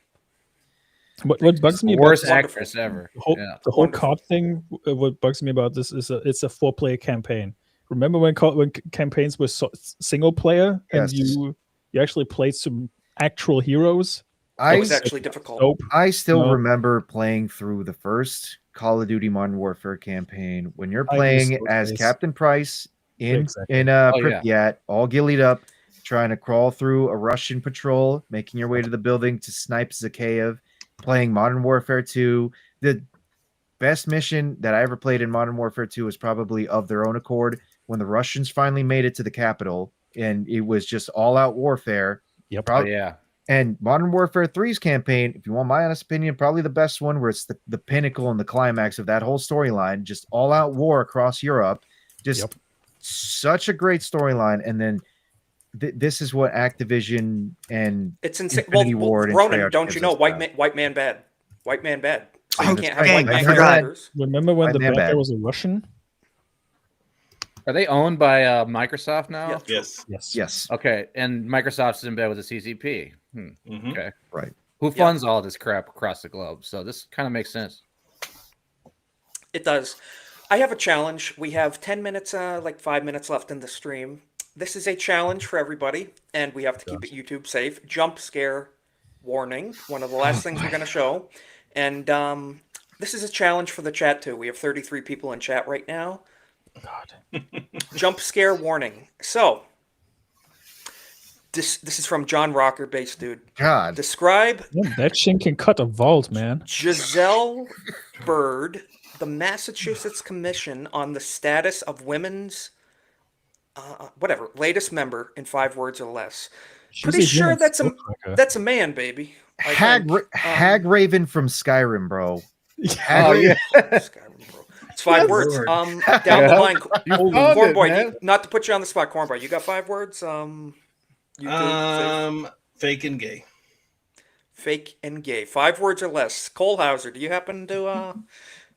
I just want to be sick. Yeah, that's under 5 words. There you go. Magnum. I can't even do it, man. YouTube safe. WTF. Yes.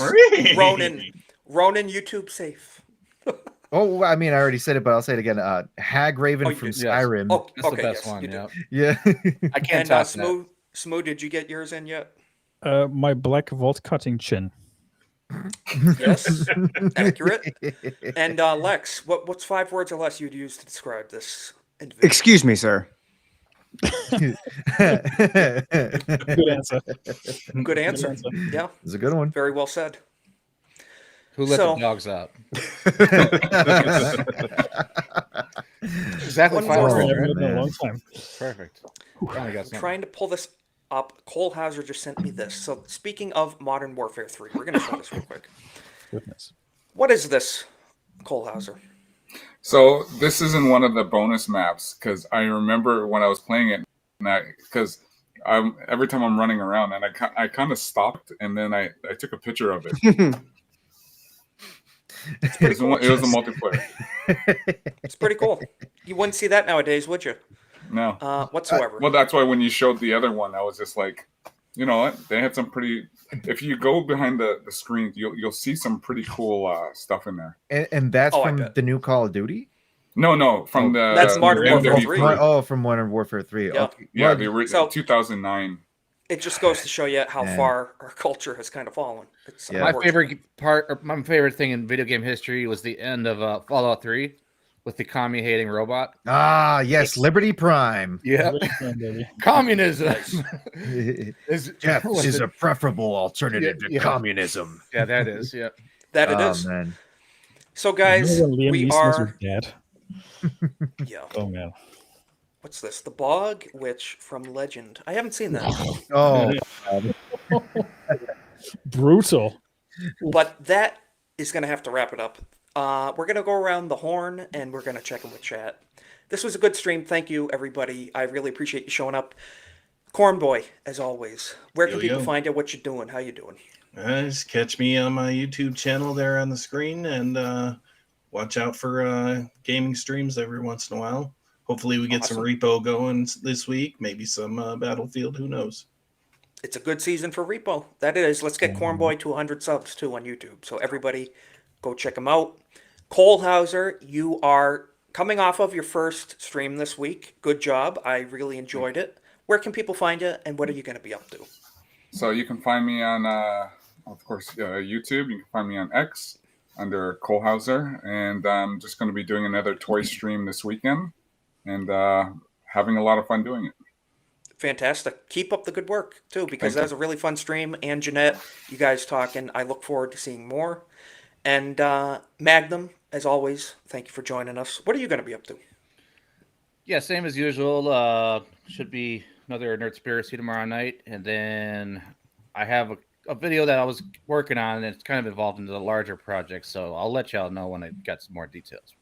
Definitely. Keep us posted. And Ronan, thank you again for joining us. What are you going to be doing? It's I know you've been streaming a little more lately, so that's good to see. Yes. So it's an absolute honor being here as always. I'm finally glad to be able to stream with both Lex and Smooths. Fantastic. I was having some issues with like Streamlabs for the past few days, so I haven't been able to stream. This Wednesday, I am for sure setting up the stream to play Death Stranding. I'm also throwing the first Fallout game into the list as well too. So just keep an eye out for when I stream that. And I hope you don't hate me for doing this real quick, Phantom, but I also got to show one more thing. This Thursday, I will be going live with For the Homies on the For the Homies podcast, and they got a big announcement as well, too. So awesome. You guys are interested, go and be there with that. Yep. Hell yeah. Heck yeah. Dude, have fun. It's great to have you on the show, as always. And Smoo, great to have you on the show again. Thank you for joining us. Where can people find you? What are you going to be up to? Everything's in my link tree down below in this little box here. I'm going to be playing some Arc Raiders, maybe Marvel Rivals with Tomby and the gang tomorrow, depending on if we get enough people or not. It's probably going to be Arc Raiders, most likely, but we'll see about that. Battlefield 6 will come back, and I need to make sure that I play some Halo with you guys this week. Oh, yes. Oh, yeah, definitely. Definitely got to get into that. Hell yeah. And other than that, what else am I going to be doing? I'm going to be trying some new games since I've got this new gaming PC now, so I can actually play the games that I want to play for a change. So might as well actually do it now. But yeah, it's been a pleasure hanging out with you guys today, especially Ronan, Magnum, Cole Hauser. Good to meet you guys. And definitely meet you again, Lex. It's been a while. It's great to have you on the show. Lex, I guess we got to get to Lex. We can't skip him. Lex. You really can't. Where can people find you? Do not redeem. Right. Do not rambling about theology on Twitter, in the comment sections of most of our favorite creators, and also I bounce back and forth between here, this illustrious growing stream, and Malty's incoherent ramblings on his channel too. And to quote, to quote Liberty Prime again, since we brought him up, Yes. And I love the line. Freedom is the sovereign right of every American. Hell yes. Yes, sir. Amen to that. That's a perfect way to end it off. And as always, Jake Martin, thank you so much for dropping the links in the chat. We appreciate you modding very much. And everybody else in the chat, it's great. Thank you again, Angry Badger, for the raid. And we're going to send you all over right now to ABF's channel, Off the Hip. He's not going to be there. He's in Egypt, but it's going to be hosting stream when he's not there. It's going to be hosted by the rest of the crew, and they're going to have Jay support the Drunk Norman as a guest Conquest tonight. on his filling in for Absolutely. ABF. So guys, go watch that stream. You're going to see Jay Drunk 3PO over there. And we will see you next week, same time, same place. Thank you very much. Hit that like button.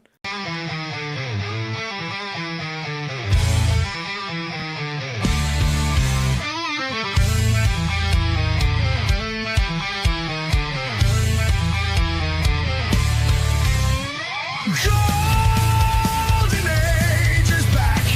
Isaac's on the mic. Cultural crusade. Politics get torched in the fight. Savage memes drop hard, outrageously offensive. Bassy generation, loud and unrelenting. Golden Age, it's the podcast blaze. Isaac's rants cut through the haze.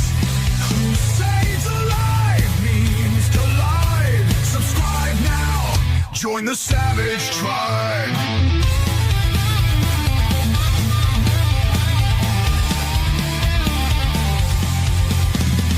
New takes weekly, unfiltered and raw. Isaac's voice, the memer's law.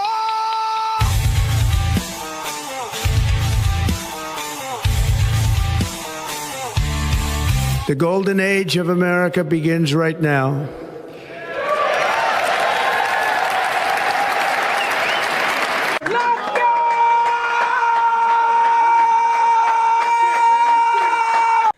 Let's go, and welcome back, everybody, right. to another episode of the Golden Age podcast. As I get back on camera, good to see everybody in the chat. We're going to check in with chat, and then we're going to check in with our panel. Nishi, as always, thank you for sharing the stream on X. We'd really appreciate it. You as well, Ronan.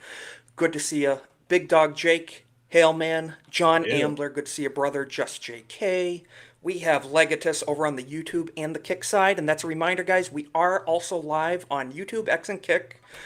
So make sure you're following on Kick as well. You can be eligible for subs and everything, so thank you guys. And as always, Cornboy, our co-host, thank you for being here. How are you doing, brother? Absolute pleasure as always. Yeah, it's been a weekend, and here we go for a new week. Lots of developments, and I think you'll find a few things interesting in this show, so stay tuned. I think so too. We may hurt a few feelings along the way, but you know what? We're built for it. Cole Hauser, again, brother, good to see you. How you doing, man? I'm doing great. It's always an honor and a privilege to be on the show. It's been a fun time here in Canada and the Great White North, but yeah, maybe we're gonna get saved one day. So. Possibly. We have a few tabs related to that. And first time on the channel, but a friend of the channel, Gord King himself. How are you doing, man? Thanks for joining us. I'm doing great. I do have a question. So, when did this start, this podcast? So, episode 37. So, we haven't missed a single week. So, 37 weeks ago. Okay, 8.5 months or so, yeah. About the beginning of the year. So, if Biden had been elected, would this be called the Olden Age podcast? Probably, or it might be called the Post-Apocalyptic Bunker Show, possibly, because we would be in a different place as a country and as a world. So, right. Have to see. Undisclosed location, yes. Yes, from the Fallout shelter. But it's good to see everybody in the chat. And as always, let me put that aside. I'm going to start with, as always, we have a few lighthearted things to start the stream. This Thanksgiving is coming up. And let me share screen, window. There we go. Having some issues with that. Restream's being funny. But let me know if you can hear the audio on this. So please be normal at Thanksgiving. Me, not so much. Can you hear it? Nope. I cannot. Audio coming through okay? Audio. Nope. Really? Okay, No audio. give me a second. Really? Try a second time. try a second time. Let me know if this is good, because they did change a couple things. Okay, can you hear that? Nope. Nope. No. Really? That's going to be a bit What of an have you issue. done? Restream, how dare you? Restream, really? Okay.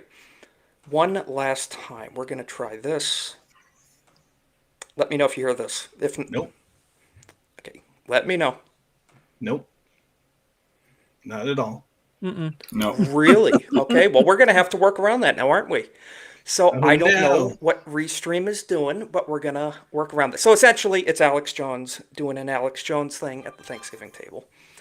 We will make it That work. would be an interesting Thanksgiving dinner to sit at. You know, you've got one side yelling and the other side is like, I just want to eat. Yes. So I was just going to say, happy Thanksgiving to all you guys. Our Thanksgiving was last month. So here in Canada, we do things differently. So just happy wanted to belated give you Thanksgiving. guys early happy Thanksgiving. Thank you. Yeah, it's a few days out, but looking forward to it. One of the best holidays here in the USA. Had to show this. Not sure if we're going to get audio or not, but that's okay. This was at a Garden Grove Unified School District at a school meeting. Well, there's audio there. Okay, good. What do you think? This good for a school district meeting?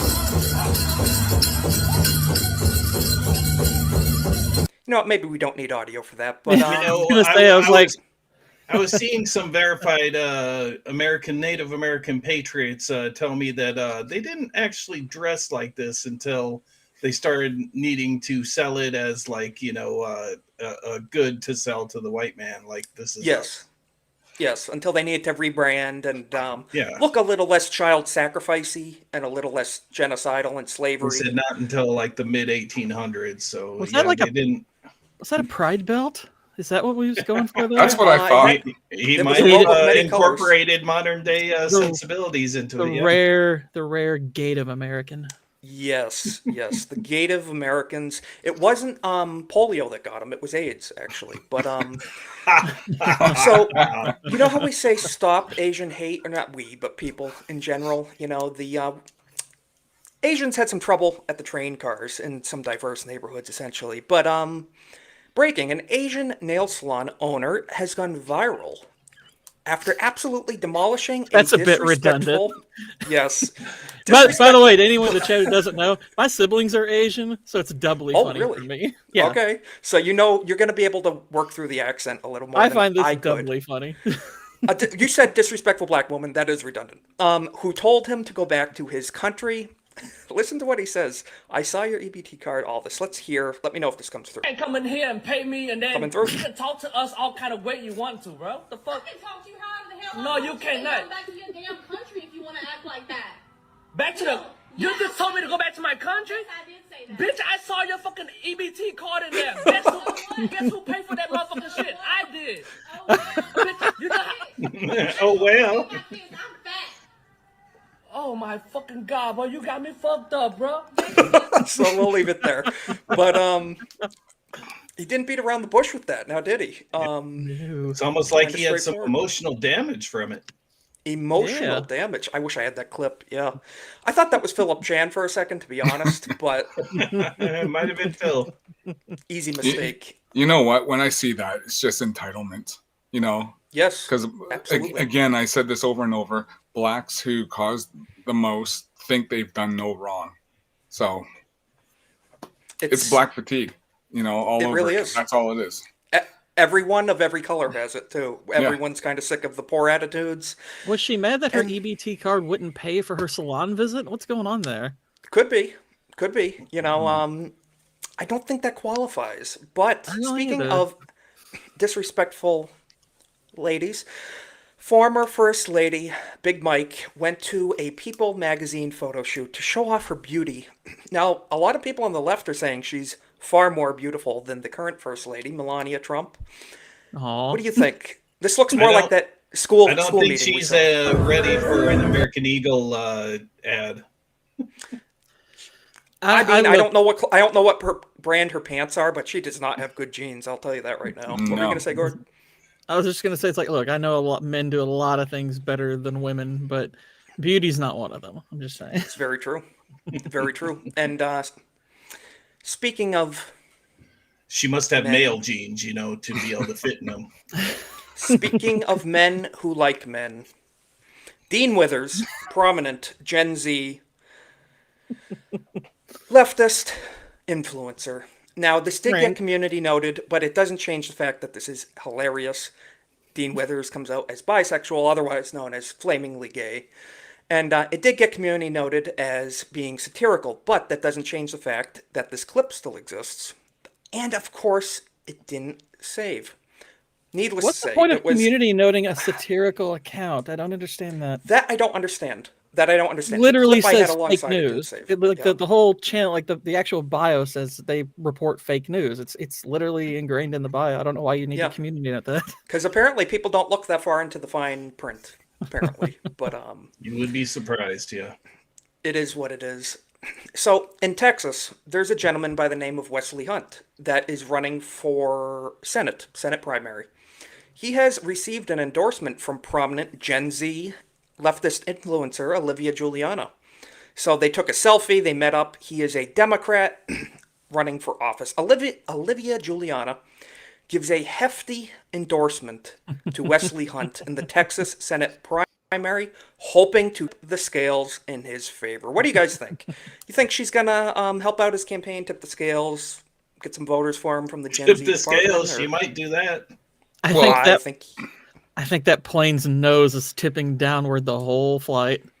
Getting some negative G's in there. Well, does she even know who he is? That's the thing. Probably not. There's a Democrat next to his name, Actually, that would be really funny if she was meaning to endorse somebody, and it was this was just a random black guy she thought looked like yes, yes. I stand Black Lives Matter, and then it was actually just like a guy running for office. You never know with these people. They don't really know. I'm firmly behind Paxton in this race. I hope they oust Cornyn because he has not represented us very well. Yes. Hopefully, there's a lot of races in Texas we're going to be getting to. The ShamWow guy is going to be running for office in your state, but that's a tab further down the line. I was just thinking that would be a great slogan for ICE. There's a lot of races we're going to be getting to. Yes, there's a lot of races we're going to be getting to. None are left out.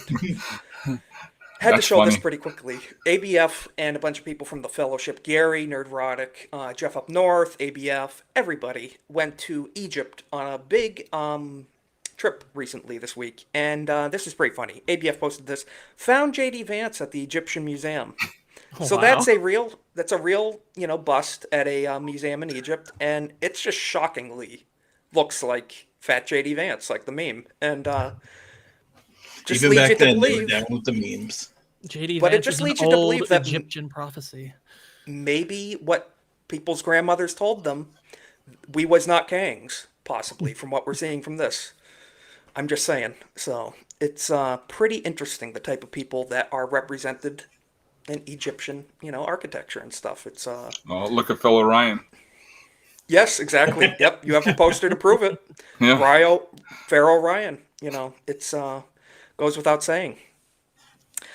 I have to show one more thing. Speaking of delusion, transgender clinic in South Africa was forced to shut down over Trump ending USAID. Anyone voted for this? I can tell you I absolutely did. This is exactly what I voted for. I didn't know I voted for it because I was like, they have to. But yeah, I'm all for it. I am absolutely supportive of shutting this down. Let's hear what this gentleman has to say. They're not too happy about it. Our trans community, they come from different parts of the world. That was the First Lady of the United States. She's showing us around what was a clinic for trans people in central Johannesburg. Wow, it was big. It's big. Then just used to be other pharmacy. Phrasing. And so this has all gone away. The clinic was funded by USAID, and it was a lifeline for more than 1,000 transgender people until it was forced to shut down after. I just have to say, more than 1,000 transgenders in South Africa were being funded for their delusion by us, the American taxpayer. I just hope I hope they redecorate the doors to say you aren't here. Yes. I hope they You are not replace the doors with bars and stick them back in there. Yes, pad the walls a little bit, you know. Yeah. I wouldn't be opposed to that. It's just amazing how much nobody knew about all this spending that was going on. Yes. And the fact that the Republicans, the establishment, were all in on this. Yeah. Mm-hmm. Corruption on both sides. As long as they get their cut. Yeah. Yep. That's why there was never accountability. Republicans say, oh, well, we're the fiscally conservative. We're going to tighten the wallet up, but all this stuff was going on, and they were fully aware of it. And nothing was ever done. And unfortunately, Doge no longer exists to do anything about it either. We'll be getting into that. Let's just finish this up. President Trump closed the aid agency earlier this year. As soon as Trump was inaugurated, basically, as soon as he came back into office, Within like a week, he just decided that he wants nothing to do more, especially with LGBTQI plus people, and more especially, he said transgender community. Hey, base Trump. I respect it. I'm very pleased. Seems like he's having a hard time since he left the Oval Office. I still feel so sorry for the eyes in that acronym. I don't think they asked for it. It's like they're actually just born with a birth defect. It's like they didn't ask to be lumped into this. Yeah, with the Rainbow Mafia. Yeah. Yeah. It's pretty crazy. But while that's happening in South Africa, in Namibia, they have an election coming up. Do you guys know who's running? So Adolf Hitler I has thought returned. you would be a little conflicted about this one. Yeah, Adolf The Hitler. right name, the wrong look. This is not May win, all that surprising. may win tomorrow's upcoming elections in Namibia. Whatever. 59-year-old Namibian politician was first elected, so he's already in office, seeking re-election, in 2020 with a large margin in the whatever the hell constituency, receiving 85% of the vote. That's a landslide victory. Adolf Hitler UNONA represents the Southwest Africa People's Organization, which has governed Namibia since it gained independence in 1990. The country's electoral commission predicts that UNONA will once again secure the majority of the votes. This is the big part. The politician has emphasized that unlike his famous namesake, he has no plans for genocide or world domination. So that's reassuring. I'm making a note of this because I am so going to use this guy in a future video just as a reference. Yes. I have to at this point. Someone needs to teach him about meme culture. I think he would win big. I'm always looking for ways to get around TOS so I can say specific jokes without wording them too bluntly. And when you bring up Hitler, it's like, there's always like, am I going to get in trouble for bringing it up? It's like, well, if I include this Adolf Hitler, it's like, no, I'm just talking about this guy. It's fine. This guy right here, Mr. Adolf Hitler, president or whatever of Namibia. So it's pretty interesting. Had to share that, but it's funny, we go from, transgender clinic in South Africa to Weimar Africa conditions. They're going for certain solutions. It's funny for a guy who looks like he's going to win. He doesn't seem too happy. He doesn't. No, I think that's the happiest he's ever looked. Actually, they don't know too much about expression and enthusiasm. But I don't know too much about running Namibia. It may be difficult. I mean, from what I saw in Black Panther, they have very advanced technology. It's essentially like space age Wakanda, and they're kings. I don't know what to tell you. But I could never saw it, so yeah. Speaking of South Africans, Elon Musk. So I'm a big fan of X, one of the best platforms. We're streaming live on there right now, actually. Hello, X location update. Now, I have been in big favor of this for a long time, being able to tag what the source of a account's nation is. It's kind of good information to have because we suffer from massive amounts of foreign influence on social media. Mm-hmm. So, X location update, Elon Musk reveals international influence, sowing online discord in America. Now, I have a lot of tabs pulled up of a lot of accounts that got exposed this week, and it's been kind of glorious to witness, actually. So, one of the largest social media platforms, X, just revealed the onslaught of fraudulent effort of international influencers trying to sow discord in American conversations, culture, and politics. Skipping through, essentially, we know that this is what it is. You can see date joined, August 2020. Account based in India. So the quartering showed this. The Man Maker, an account giving advice to men, masculinity, the manosphere, stuff like that. He's from India. So that's not his profile pic. He has an awfully Caucasian profile pic. But it's pretty revealing. You know, a lot of people, you can see here, pro-Israeli accounts. They're in India. The Barron Trump News account in Nigeria. So it's pretty crazy stuff. It's shows you there's a lot of fraudulent meddling on social media. What do you guys think? Well, I know for myself being in government, we've had a lot of, robocalls that comes from the United States into Canada. Mm-hmm. So I'm not surprised how this is all going down now, because this has been rampant for the longest time as I know when I've been in government. Absolutely. Yeah. I knew hopefully going to be resolved. Fun. I would say I knew something smelled funny, so of course it's India. Yes. Yeah. That's it seems like all the Japanese accounts are from America, all the American accounts are from India or Canada, all the Canadian accounts are from America or UK, and nobody is actually from where they say they're from on Twitter. Yeah. Pretty much. I'm trying to pull up. Grums had a very similar comment to what you just said, Cornboy. If I can get that. I can't get it. But essentially, Alex Soros, this is the big one, George Soros' son. Well, his account is in Nigeria. Or Niger. Not Nigeria. Niger. Yeah. Niger. Or Niger, yeah. Well, as I got to be George careful. Bush liked to call Got to it. be careful how I say that. Niger. You won't offend me if you say it the one way. Well, we have a clip where that word will be said on stream later on. Can they rename it to like Niger what or something like that? That'd be so much easier. Yeah. Or Niger, please. Yeah, Niger, please. Many pro-Native American accounts. This was exposed by Native Patriot on X. So Native Patriot, one of the good ones.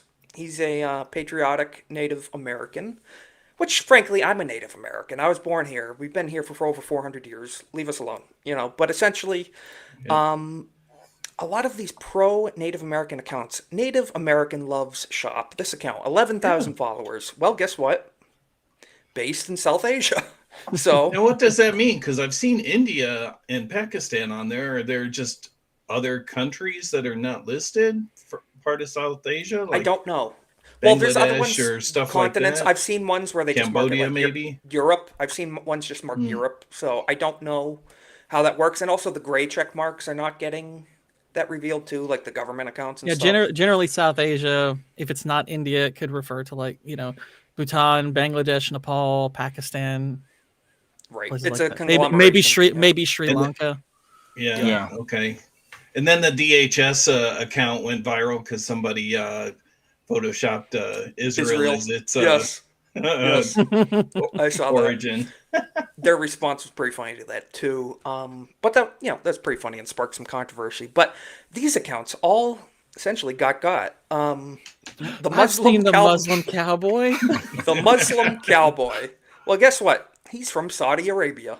I mean that semi tracks. He is a Muslim cowboy, so Saudi Arabia tracks. Motassem Al-Dalul, Gaza-based journalist. My coverage from Gaza. Lives in Poland. Interesting. Oh, very close. U.S. veteran, Muslim, activist, revert, patriot. Based in Kenya. So, awfully interesting. Very interesting. Emirati citizen, United Arab Emirates, out of India. So he claims to be from the UAE. Not quite the Emirates. No. Israel exposed claims to be from, I don't know where they claim to be from. West Asia. This one claims to be from Palestine. They're in Egypt. So awfully, pretty close. Awfully interesting. Yeah. But it's pretty crazy. This was the best one though. I love that all the Native. I saw at least 10 Native American accounts, and they're all Indians pretending to be American Indians. Yes, like even a few the from name Europe isn't the same, buddy. You can't just interchange them like that. Exactly. Yeah. The best one, though, was Gavin Newsom, because he got exposed this week. Account based in Brokeback Mountain. I knew it.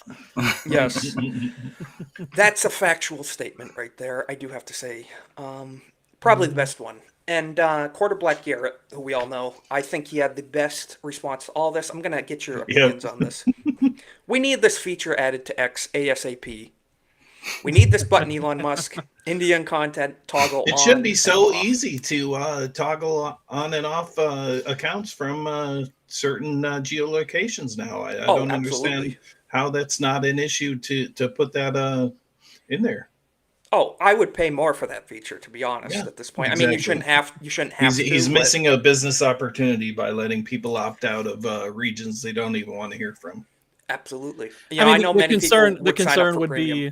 I mean, the concern would be obviously because India is a huge country, so I'm sure like there's a pretty nice chunk of money they get from India. So if you turn off all Indian content, a lot of them might say, "Oh, well, X is kind of useless to us." Now it's like that's very true. It'll probably never happen, but yeah, it'd be nice to have some kind of filter. In the long run, I think it would be worth it. Yeah, it's like here in Canada, where if you call your local bank institution, you're gonna get somebody in India. It's 95% they of the outsource time. everything now. Yeah. Yeah, everything's outsourced. It's pretty same thing. My bank, I call up expecting, the local branch is going to pick up the phone. No, it's outsourced. I mean, you hear chickens in the background. It's like, what is going on? From what I hear about Canada, though, you probably can't even tell if they're in India or not. No, they could be in Canada, and you think they're in India. Yeah. Well, because we have a growing Indian population here. So with also same here in the U.S. There's still a lot more Chinese than Indians, but they are growing. Yeah, they're replacing native populations like crazy, and white replacement. Yeah, it's not a mistake. Just white. They're doing it in Africa. They're doing it in the Middle East. They're doing it in Europe as well. Yeah, well, I mean, Russia's importing a ton of their equivalent of H-1Bs, bringing in thousands of Indian workers. Russia. The previous government of Japan tried it for a little bit, and then they said, heck no, go back now. Yes. They elected someone that was pretty based for a woman, anyway. The thing I knew about in Russia, too, where they have an aging population, they're not doing too well. Yeah. Over there. I can imagine, yeah. I had to show this. Cole Hauser, I'd like to get your opinion on this, too. So XQC is a famous, very popular game streamer.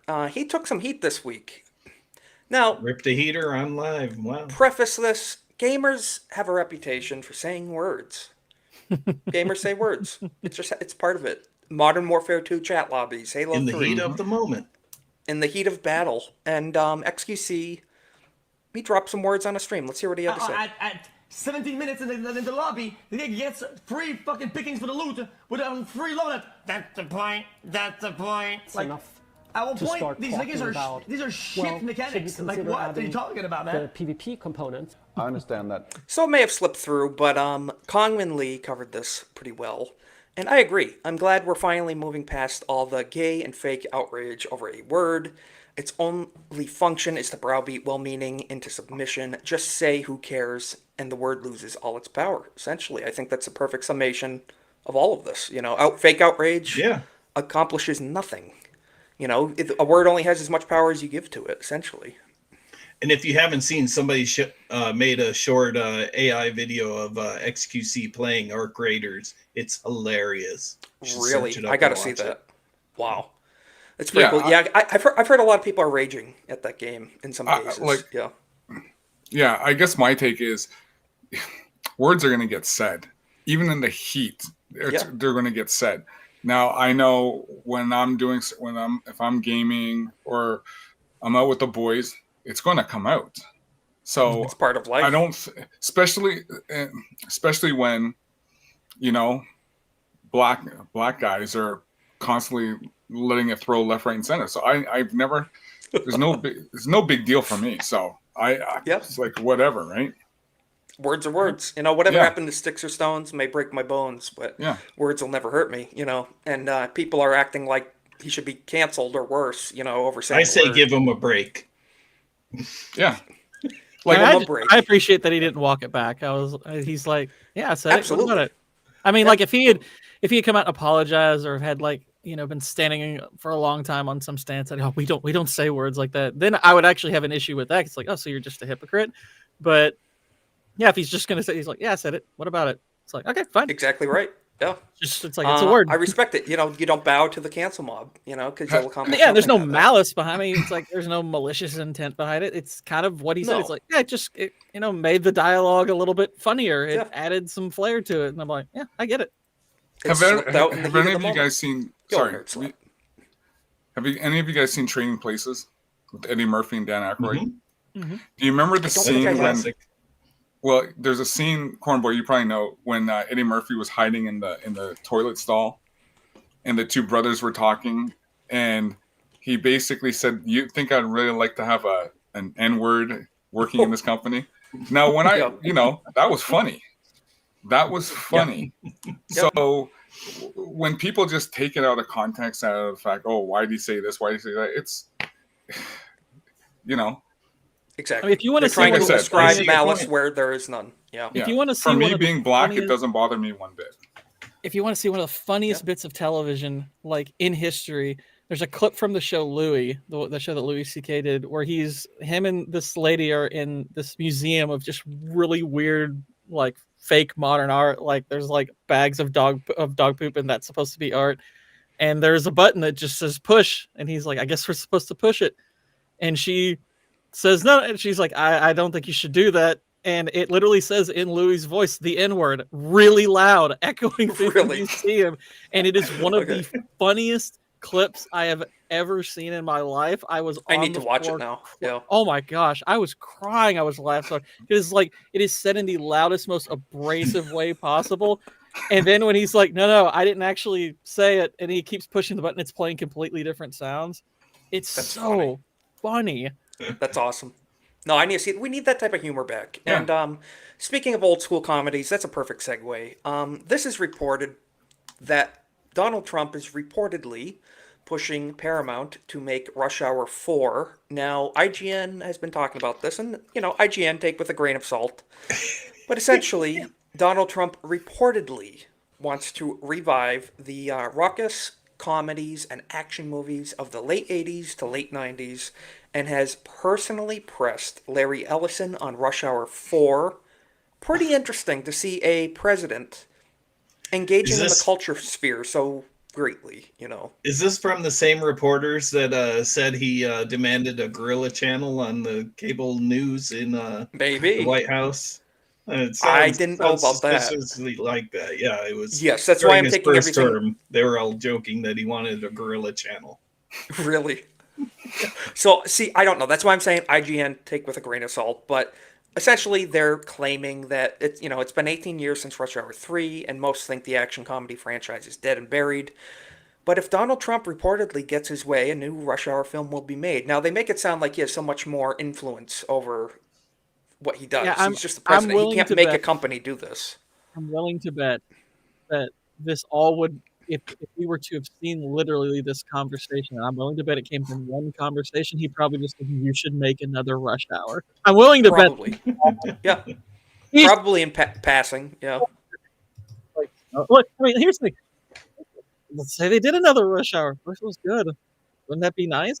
I mean, for work, for another go for Jackie Chan and Chris. Well, granted, I didn't particularly like Rush Hour 3, but 1 and 2 are really funny, so it's not impossible to get another good movie out of it. But you're absolutely correct. It's probably something he possibly said in passing to a staffer. Yeah. Wouldn't that be great? I mean, there's kind of a bidding war going on too, right? Like it could be the Saudis, or it could be the Ellisons, or maybe they have to sweeten the pot a little bit for Trump to approve the sales. So he's throwing things out there that he would like to see to get to a lot of sporting outlets were pushing something similar to this. Like they were trying to promote the notion that Trump said he wants the Commanders to name like a new stadium after him, and I'm like, I am willing to bet he said that offhanded like a joke, and they were like, he's trying to get them to name it after him. We know what you're up to. Absolutely, they blow these things out of proportion like crazy. But this is The Guardian reporting that senior White House officials have discussed internally their preference for Paramount Skydance to acquire Warner Brothers. So a lot of hearsay, discovery in recent weeks.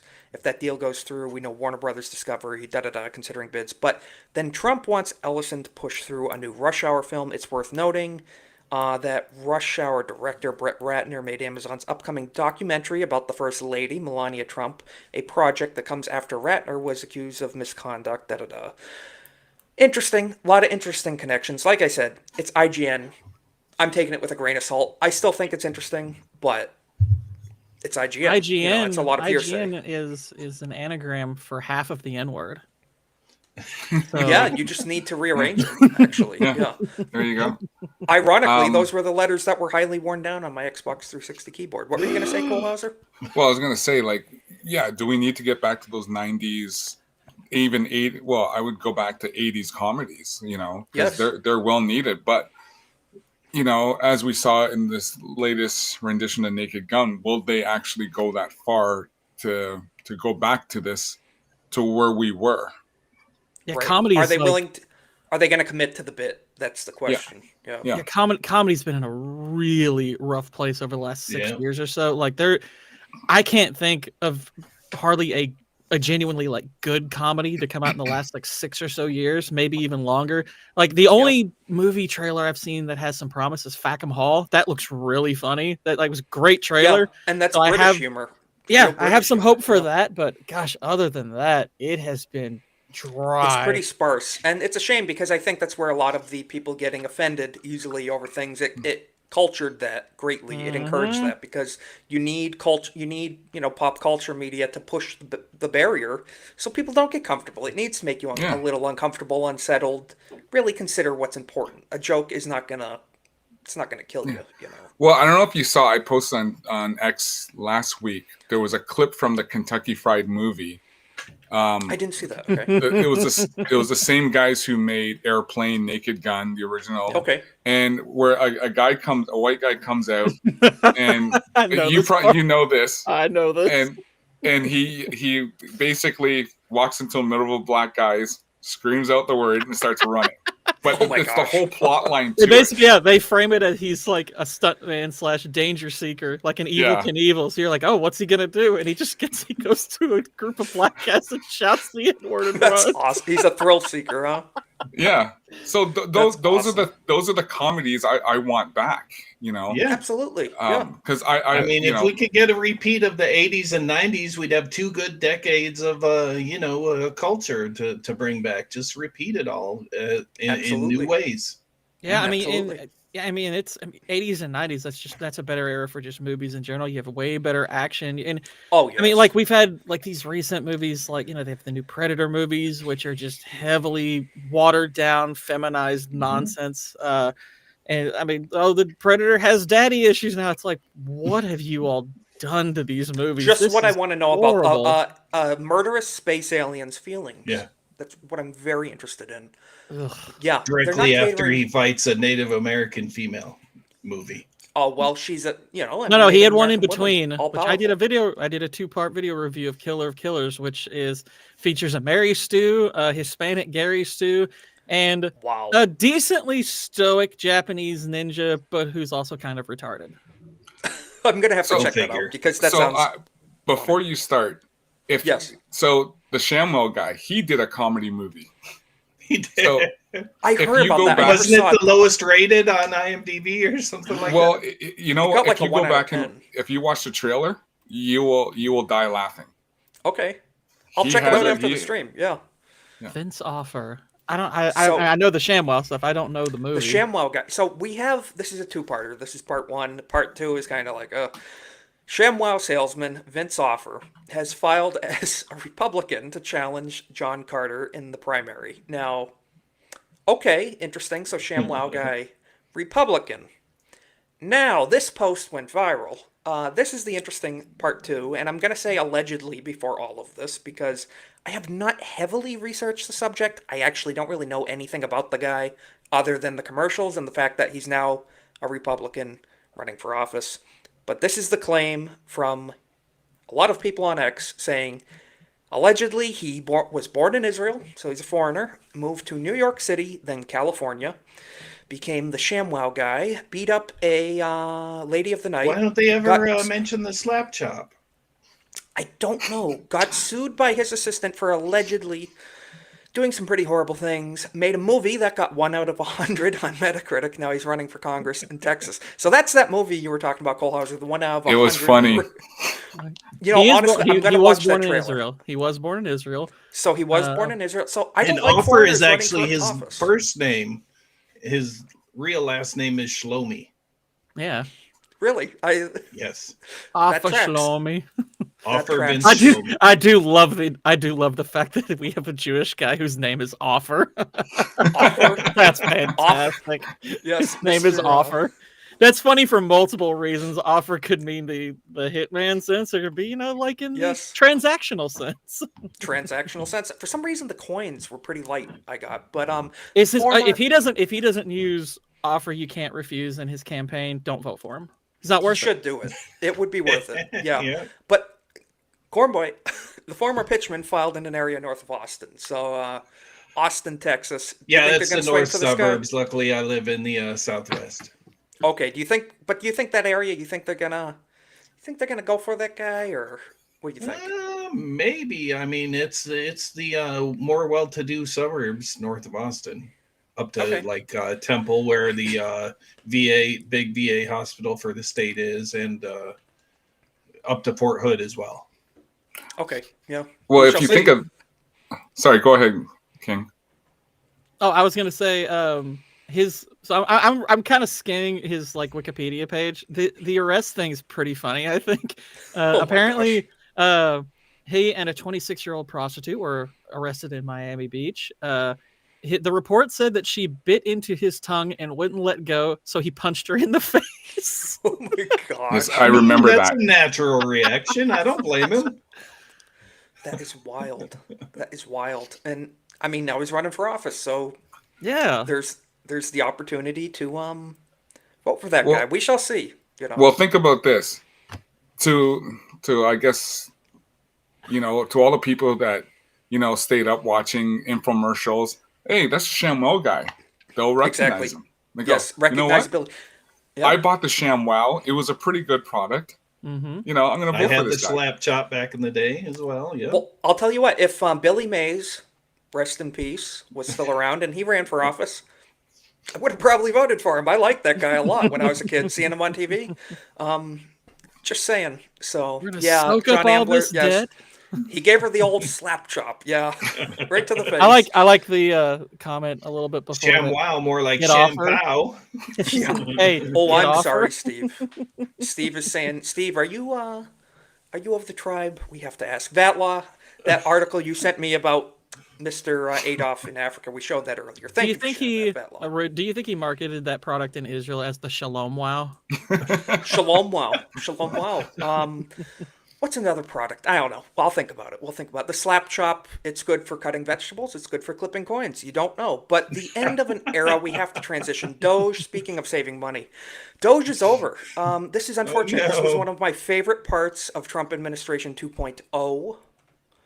And well, I had hoped they'd be done by now, but not in this fashion. Mm-hmm. Yeah, I was hoping they would be done because they accomplished everything we voted for them to do. Yeah. End of an era. Department of Government Efficiency Doge reportedly no longer exists. So as we know, several months ago, we covered it live here on the channel. Elon and Trump had a pretty massive breakup. The bromance came to a crumbling end, unfortunately, in a pretty vicious way. But Doge is no longer. So very disappointing. That was one of my favorite parts. I loved seeing the federal spending get gutted. We're just above water here with our spending. Forget about the debt. Just the USAID going to transgender clinics in South Africa. It's insanity. So pretty crazy. What do you guys think? Doge is ending. I mean, what do you think Doge might end up being the one government department that got doged. Pretty much, yeah. Unfortunate to say, but. So I look at it like this: if everything comes into fruition with the Ukraine-Russia war, that's right. That's completed. You can see Trump going on the offense for year 2. And you know, it looks like when Elon was back in the White House the other day. So he did pat him on the shoulder and stuff like that. We don't know. Things could change. Yes, I would rather Trump trade in his billionaire supporters like Adelson for Musk. That would be a win in my book. Ditch Miriam Adelson to the curb or deport, and then bring Elon in. You know, I'd be all for that. But and then they could he could get rid of her puppet in as his chief of staff as well. That would be good. No more spies in our country. That'd be nice. Wanted to share this. So, as we know, Irina Zarutska was murdered on the train, and a psychiatrist, Sally Sadel, explains why she believes the execution of the schizophrenic man who stabbed the Ukrainian refugee, Irina, on a train would be an act of cruelty and not justice. So, to execute this monster who murdered this young girl on the train would be bad in this psychiatrist's mind. And Nerd Wars, friend of the channel, Erwin, summed it up perfectly, I think, and I'd like to get everyone's reaction. Erwin here says, the mentally ill should face harsher punishments since they're unlikely to be rehabilitated and likely to reoffend. They should be culled, not coddled. Same goes for people with neck and face tattoos. Now that part, I totally agree with, actually. Neck and face tattoos, 100% unforgivable. But no, all kidding aside, this is insane. I don't believe violent criminals can be rehabilitated one bit. Non-violent criminals, maybe so, but violent criminals, I don't think they can be rehabilitated. Exactly right. I mean, there's outliers to that. I mean, I guess because it just depends on the category of violence, but because technically speaking, you'd argue that somebody either gets thrown in prison or jail for like punching somebody could be called a violent criminal, but in this case, yeah, I mean, number one, it's like female psychiatry. It's like that psychiatry is just kind of a bogus field to begin with. So I couldn't care less. Yes. I could not care less about this person's credentials. Well, you summed it up to a female especially psychiatrist. With the way schools are nowadays too. Yes. Yeah, I mean, if they wanted to treat this guy, they should have maybe done that after the first or second arrest, not the 14th. Just kept putting him out there. It's like. But you let this get out of hand. It's like, look, a rabid dog may not be in charge of its actions, but you still put it down. Exactly right. I guarantee you, if this had been a white on black crime, this psychologist would have said, give him the death penalty. The exact opposite, immediately, without hesitation. They're racially motivated with most of them. And that's all this is. They're still. These people still see the black guy as the victim. Yep, they do. You can't hold him accountable for his own actions. You know, it's almost like they don't see. It's almost like they don't see them as people. Like they have agency of their own to be held accountable, and they see them as less than. It's awfully interesting, the leftist mindset. For myself, when I drive, anytime I get pulled over, both hands on the wheel. Yes, sir. Yes, sir. Yes, sir. Absolutely. That's it. Because why am I gonna, You mean you don't like to argue with officers and say, "I'm a sovereign citizen. I don't need to show you anything." Why did you pull me over? Yeah, exactly. Yeah. So I was only going 75 in a 30, but it's pretty crazy. But you summed it up, Cole Hauser. It's just a matter of. And you know how many times I've had police officers say to me after I've been pulled over or whatever, they'll say, you know what, you've been the nicest person I've ever met because you seem to understand. I said, well, I'm not an idiot. I have common sense. Exactly right. Yeah. Exactly. And you put yourself in their shoes too. I mean, they're doing their job. Well, give them a break. Yeah. Because I'm a statistic. Because of black criminals, and I'll say it, because of what black criminals do.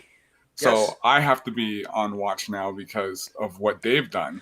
So now I'm a number. Yep, so because of the 6% of the population. Trying not to be the stereotype. Yeah, exactly. It's hard. The black males, being 6%, commit half the murders. The rest of people have to be worried because of the actions of a few, and it sucks. So I'm never surprised when I walk in the elevator or walks in, and there's a white lady there and grabs her purse and. Yeah, I understand. Yep, I can't blame her. I've seen it. And Stereotypes exist for a reason. And I'm the speaking of opposite. When I get in the elevator, I grab her purse. Yes.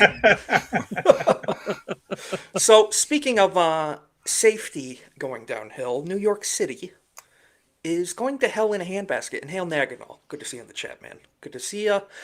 Jack Posobiec grilled Zoran Mandami to his face for pushing higher property taxes against white people, which this is something that Zoran has said.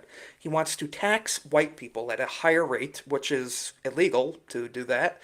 Posobiec questioned him without reading all of that. Let's listen to them word for word. Pretty good clip, because Zoran was at the White House recently.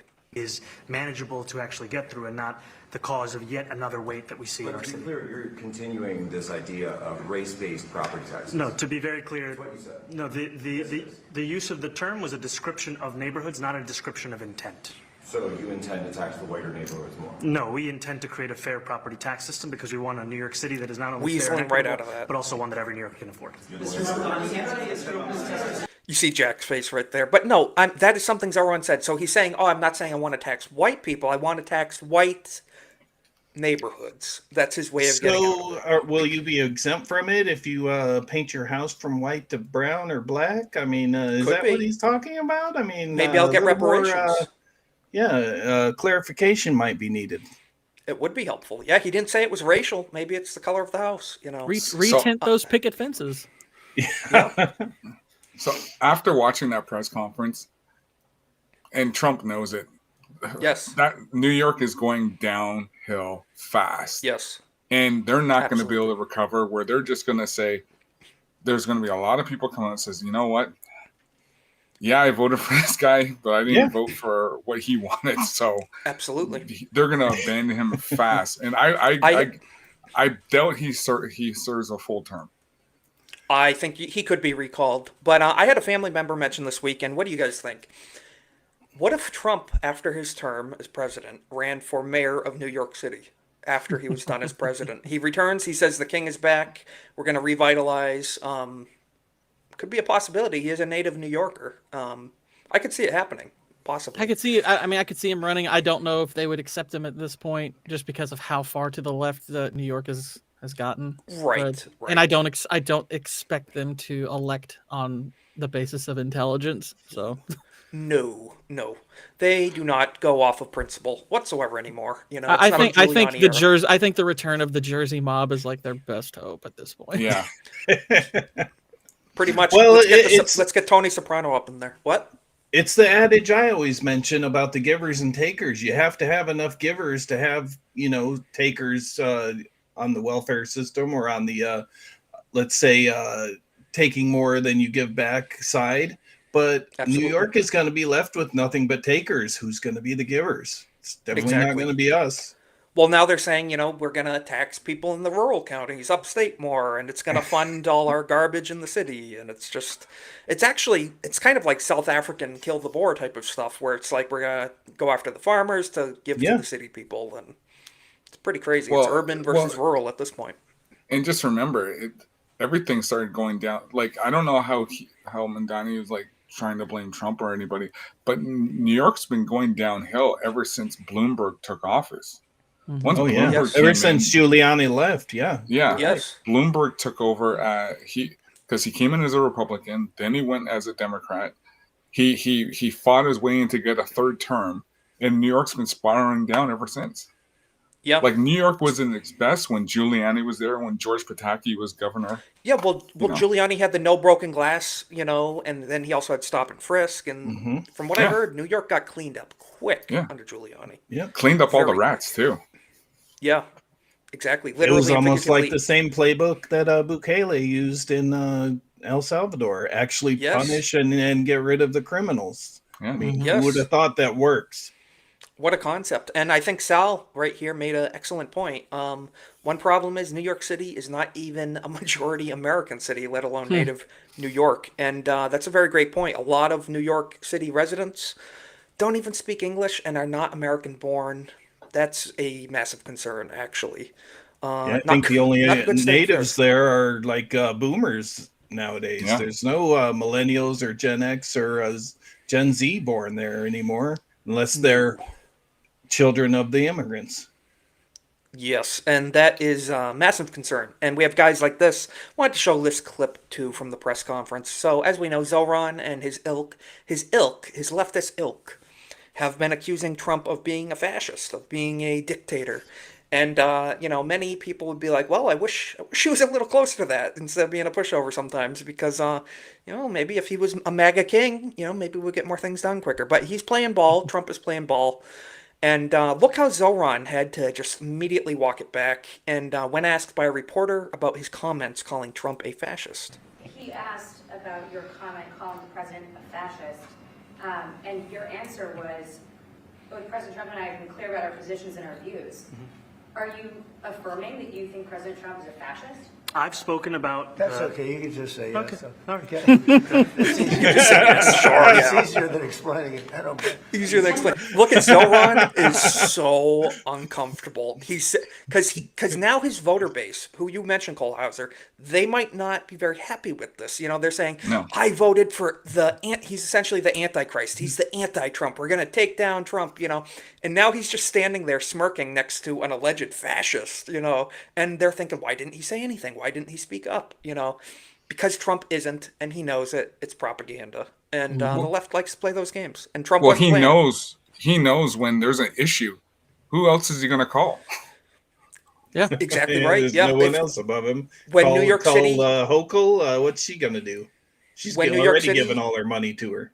Needs federal aid. Who are you going to go come crying to? It's going to be that guy you're standing right next to that you're calling a fascist. So. Better tread carefully. When all those government-run stores run out of food and all their people are starving, yeah, what are they going to do? Exactly right. Now, this was perfect. Perfect meme template, too. So it says, girls after one minor argument. I'm never speaking to you again. Boys after calling each other fascist and jihadist. It's so true. We can be literally evil to each other and be like, yeah, let's play some games after, it's like, it is what it is. But girls, one minor disagreement. Look at these guys. Obviously it's a lot of theater, and Trump knows just what he's doing. Art of the deal. This guy looks pretty unhappy on the left, but pretty cool if I do say so myself. And then of course Zoran, being the absolute fraud that he is begging for money from his voter base. And so Mamdani is airing multiple new ads begging for money a mere 3 weeks after winning the election. Remember how I told you a few months ago to stop sending us money? Well, you can start again. We need to raise $4 million. Let's hear from the goat lover himself. Remember how I told you a few months ago to stop sending us money? You can start again. This transition requires staff, research, and infrastructure that can meet this moment. Give me money. I thought that was like an interpretation of what he said. So January 1st can be the day we start to deliver. No, it's a quote. I hope very soon not to have to ask you for money. But until then, I'm asking. Leaves, they are changing. The air, it is crisp. It's called fall. But one thing that stays the same is we still need you to donate. Remember how I told you? That doesn't sound like communism. That doesn't sound like. It sounds more like gib. And he's always like Dark Side Phil. Yeah. Pretty much. So he needs to take a few lessons from Jeremy to get them donations. Yeah, he's got to learn the art of the grift. Yeah. And it's just crazy. These foreign people, and I consider Zoran a foreigner. He's not of an American mindset whatsoever. And almost like this gentleman. Yeah, neither is Ian Miles Chong. This little dude over here on X saying, believe it or not, but not everyone wants to become a citizen of a dying republic. 831,000 views, almost 1 million. Couldn't even break 200 likes with as many followers as he has.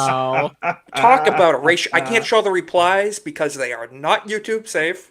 But needless to say, people were not happy, and rightfully so. Shut up, foreigner. You're calling us Ian a dying Miles republic. Chungus with the massive L. Absolutely ridiculous. It's Does he even live in a country where they use miles? Is he a kilometers country? Where is he at? Ian kilometers, Chong, essentially. Yeah. Is it Malaysia? I think it was Malaysia. Yeah. Otherwise known as a country I don't care about or care about their opinions whatsoever. They do have English as one of their recognized languages, though, so there's one thing about them. Something going for them. I mean, I guess they got a little blessing of the colonization. So, as a Canadian, I believe in the red, white, and blue. Amen to that. patriot, and that's what it takes, whether you're American or not. If you are pro-America, we can be friends, and that's the way it works. I say the same thing about people in my country. Listen, we have a great country here. Our leaders suck. That's clear and simple. Yes. That's what I always say. People need to distinguish the concept of love your country, hate your government. You can do both. Your government is not your country. Your country is is a people in a place. It's not an economic zone. It's not your politicians. It's your people. And but it's, at the it's same the time, land you live on. Yeah. At the same time, I know we need the United States to protect us because there's no one else will. So. Very true. Yes. And speaking of states that border Canada, Minnesota has had a Captain Phillips pirate issue for a very long time. Somalis have been flocking there, like, Nagin also in the chat. Yet people continue to flock here, even though they talk a lot of garbage, about our country. So Minnesota gave many protections for the deportation of Somalis in the state. Trump has ended that. So let's read here. Trump ends, lovely, very lovely American right there. Temporary deportation protections for Somalis living in Minnesota will be eliminated. President Trump announced on Friday. Good. President Trump made the announcement on Truth Social, saying Minnesota, under Governor Waltz, old Timmy Waltz, almost our VP once upon a time, not a good guy, may or may not have hired a person to do some pretty bad things to a political opponent, is a hub of fraudulent money laundering activity, Trump posted. I am, as President of the United States, hereby terminating, effective immediately, the Temporary Protected Status, TPS program for Somalis in Minnesota. Somali gangs are terrorizing the people of that great state, and billions of dollars with a B are missing. Send them back to where they came from. It's over. So, lots what of do you guys think? Medicare fraud in that community too, because yes, I mean, you can claim that all of their children are autistic just because they're kind of they're Somali, not very intelligent people. Yeah, I'm not autistic. I'm Somali. What's the difference? Yeah, John Ambler, right. What gets me is all the people saying our country sucks, but then complain about getting deported from our country. So, what if it's so bad? Please leave. Minnesota is home to the largest population of Somalis in the U.S., around 87,000, according to census data. That's pretty wild for not a huge state. In 2023, the Biden administration renewed temporary protected status for over 2,600 Somalis, citing the ongoing conflict in the East African nation. East Africa, is that a state in America? Is that an American province? Doesn't ring a bell. Okay, I don't care about it then. The extension was effective for 18 months and allowed those covered to work legally. So not only are they living here, they're working and probably not paying taxes. If I was a betting man, it's estimated that around 700 are still covered by the extension. But nonetheless, Trump with the W on that, calling balls and strikes as it may be, I respect it. And so it's pretty good to see. What do you guys think? We should not allow continued protections for these people who do not belong here? I think that's a W from Trump. Yeah. Pretty good move. Of any kind. I agree. As they ramp up the deportations, for sure, all the illegals and then all the refugees that won't assimilate to our society. And the anchor babies, too. And exactly.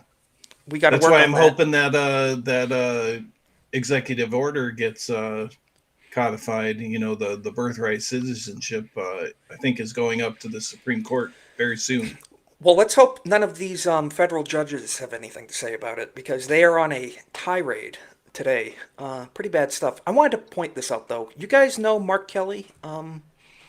Unfortunately, yeah. Oh, yeah. So, he had some pretty hot things to say recently. Essentially, here, major breaking. The Department of War, which is headed up by Pete Hegseth, is considering recalling Democrat Senator Mark Kelly to active duty to be court-martialed for telling troops to refuse President Trump's orders, which he did.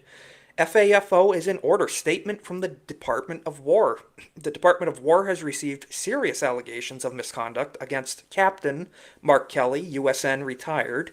In accordance with the Uniform Code of Military Justice, a lot of numbers, and other applicable regulations, a thorough review of these allegations has been initiated to determine further actions, which may include recall to active duty for court-martial proceedings or administrative measures. So, you cannot tell troops to disobey the commander-in-chief's orders. That is court-martial. Unfortunately, I don't think this is going to go anywhere. It's just a whole lot of, oh yeah, well we could do this, so shut up.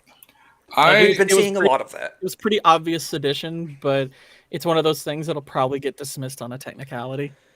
It all depends on, because you know how P. Hegseth is. He doesn't let things slide. I'm hoping. I can hope for the best. Cross our fingers, but I don't see this going anywhere. I'm just seeing the way Pete is and how he's running this ship.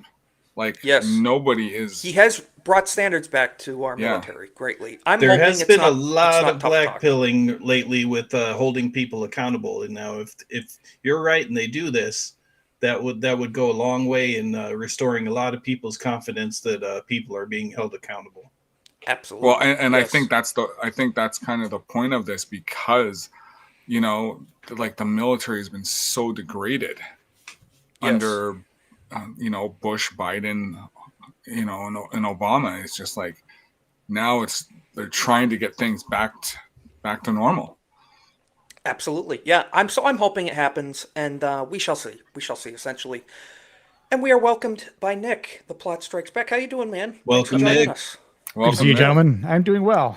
Sorry. Good to see you. No, we were just covering that article you sent me. Actually, Mark Kelly potentially being court-martialed. What do you think? You think it's going to be? You think it's tough talk, or you think they may actually commit to something for once, punishing people accountable? Yeah, I mean, you never know what they're actually going to stay true to, because a lot of it is just empty words, nothing but hot air. But I hope this is something that actually sticks, because I do think that there needs to be some examples made. Yes. I won't call it course correction, but I definitely think that there are certain people that need to be held accountable for their actions, and he's one of them. 100%. So 100%. Yes. Yeah. Telling soldiers to disregard the commander-in-chief's orders is piss poor behavior for a senator and someone in the military as well. I almost feel like it's like borderline, like a felony. At least it should be. I was thinking along the lines of treason. Sedition is a felony. Sedition is a felony. You know? So that's where I'm like, I mean, sedition is basically treason adjacent. It's one of those things where if you can prove sedition, then then they start thinking, okay, so is it treason then? Because once you get into treason, you start getting into far more serious punishment. It's treason then. Yeah. But think about this too. Trump's first impeachment over the phone call over, Ukraine. Yeah. So how far was the left willing to go? The thing is, the right needs to start playing by the same rule book. Exactly. They're gonna play by that. If they're gonna hit low, you gotta do the same. You gotta match them where they're at. Yeah. So. Which side of a battle is gonna win? The one that only plays by the rules and follows, what's set forth, or the one that doesn't give a heck about them? Well, it's kind of because I understand the moral dilemma for some people when they consider this, because it's like, are we stooping to their level? It's like, well, the way you could look at it is, let's say you have a country that's against war, and then a pro-war country attacks them. Are they being anti-war for defending themselves? Well, of course not. It's like, well, we have to now employ warlike tactics against them. What choice do we have? And it's like, it's not necessarily that we're trying to drop our standards to those of the left. It's like, look, you all are the ones employing these tactics, so it's kind of an all's fair. You set the standard, and we're meeting you where you're at. And that reminds me of and plus, you have to make sure that they won't be able to use those tactics again, because they've already proved that they will use them. Yeah. Basic defensive measures. Yeah, it's like what you do is like you employ it against them, and then once you beat them, then you tighten the standards back to what they should be, so they can't go back and employ them on you. Essentially, the leeches need to be cut off, and it takes surgical measures to do so. Stumbling over my words tonight, I wanted to share this. Nick, I think you know a thing or two about Florida. I do believe you've mentioned that before. Mm-hmm. So an imam, which if people don't know is the equivalent of like a priest in Islam, not great people, cried like a child because an American patriot ate a bacon sandwich outside of the mosque. They also want to dictate what we eat and drink on our own homeland. Let's see what this imam had to say. After the prayer ended, we look up to see them taunting us in our faces with bacon. Boo-hoo. Crying. Oh my gosh, over food. Don't we laugh at vegans for this kind of thing? Yeah. Yes. I had to relive the whole thing again. What you just watched was real. Yeah, so pretty crazy I stuff. believe they're charging them with felonies as well. In Florida, of all places. Really? Ron Yes. DeSantis, get on that. If he wants to, live up to the name of I'm the Patriot Governor, What part do of Florida something was about this in, just out of curiosity? It didn't say. It said Florida, just in general. That was like, I'm curious if it's one of story I read. Because Yeah, okay. obviously if it's like a blue city, which granted there's not necessarily a lot of those in Florida, but if it is, that would make sense as to why they're being charged. Because you have possibly a liberal in charge of the police there. So yes, which is really rare in a lot of counties here now, especially after the last election. I mean, the majority of the counties in Florida now are all red, except for a few. So even Miami went red. Yeah, I think only Orlando is left as a blue area, right? Which is where I live, ironically. So it's sort of one of those, like, I'm in enemy territory here for the most part, but I mean, it is. I think it's pretty close though, because I feel like there's a lot of people that I know. I mean, if anything, it's probably like a 50-50 split, or it's become that now after a lot of like waking up and realizations of how things have shifted, which is great. But it's weird. I know I know some Middle Eastern people who say they're Muslim or practice, that, and they don't care. I've eaten like bacon and beef sandwiches in front of them. Like, you don't give a shit. I feel like it's like this real, like farther, more extreme. Like there's people like that in Christianity too. They don't have a level of self-aware. Oh, you're absolutely right. Yes. Like, so it is weird how some of these religious people in general just act so absurd. They're imposing their legalism onto others. Yeah, thinking, and they're we're free, using it as a cudgel country. against the native population. Yep. Yes. They want to subvert our traditions and our way of life, and we're not having it. If I could use some other examples. I'm not trying to get your channel canceled. Yes, we'll do that for a kick exclusive. Oh, we're going to anyway. Yes. Yeah. But anyway, that's not rowdy. No, get the goat lovers out of America. I agree. Speaking of pork, I want to share this older news now, but it's relevant from this week. It's being said that President Trump said to, it's debated, did he say McGee or did he say Piggy? We're going to find out. I thought it was Peggy. Yeah. I thought it was Peggy. My headcanon is that he called a fat woman reporter Piggy, and I'm just going to live by that because I need something happy to go off of this week. Quiet, Piggy. You're going to find out what did he know with respect to Bill Clinton, with respect to the head of Harvard, with respect to all of those people that he knew, including J.P. Morgan Chase. Yeah, If there's Jennifer, go nothing ahead. incriminating in the file, sir, why not take So, did he say Peggy? It sounded like Piggy. It sounded like Piggy. That's what I'm saying. saying. It sounds like pig, not pig. It sounds like pig. Sounds like Piggy. So, that harkens back to only Rosie O'Donnell, speaking of which and stuff. But I guess not only Rosie O'Donnell. I guess not only Rosie O'Donnell. Megyn Kelly's going to be upset, so we shall see. But that's the type of stuff I love to see because the fake news I don't care if he called a woman Piggy. I think that's freaking hilarious. I endorse it. Yeah, fully. Especially if it's do you think the imam would have cried if he called him Piggy? Probably, Maybe. I mean, he would have had to stay 10 feet away from the woman too, whatever. John Ambler dropping the pigs in the chat, yeah. So did you intentionally pair those stories together? Yes, yes. There are two pork-related things. Maybe not. I wanted to show this too. A California teacher filmed himself giving a lesson for Trans Visibility Week and explaining that kids can be assigned wrong gender and be trans. Defund this district immediately. This is great. We don't have to play the whole thing. It's pretty cringeworthy, but it's just, I always like to reiterate, parents, be aware of where you're sending your kids, because these are the psychopaths that are in teaching positions. Does everybody agree with the gender they were assigned?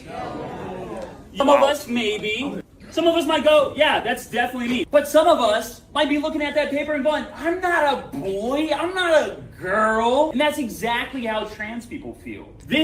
They say it like this is some sort of subjective, fluid thing that can change. It's not. They're saying it's as if it's not a biological fact, which we know it is.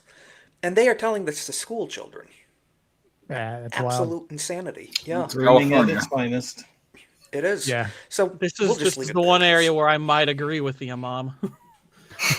Yeah. Free skydiving lessons, parachute sold separately. Yeah. Right. Essentially. But pretty crazy stuff. Wanted to show one more thing, just a couple more tabs. We're going to wrap up a few minutes early. This is from St. Francis College. Now, when you hear that, do you think usually like St. Francis, that might be Catholic, Catholic adjacent, you know? Yeah, you would figure Shocking. it would be some kind of private school by You would. a church or something. It's in America, you know. The shocking video from St. Francis College explains why our American graduates are struggling to find jobs. Entire graduation hall is filled with day one CPT foreign students from India.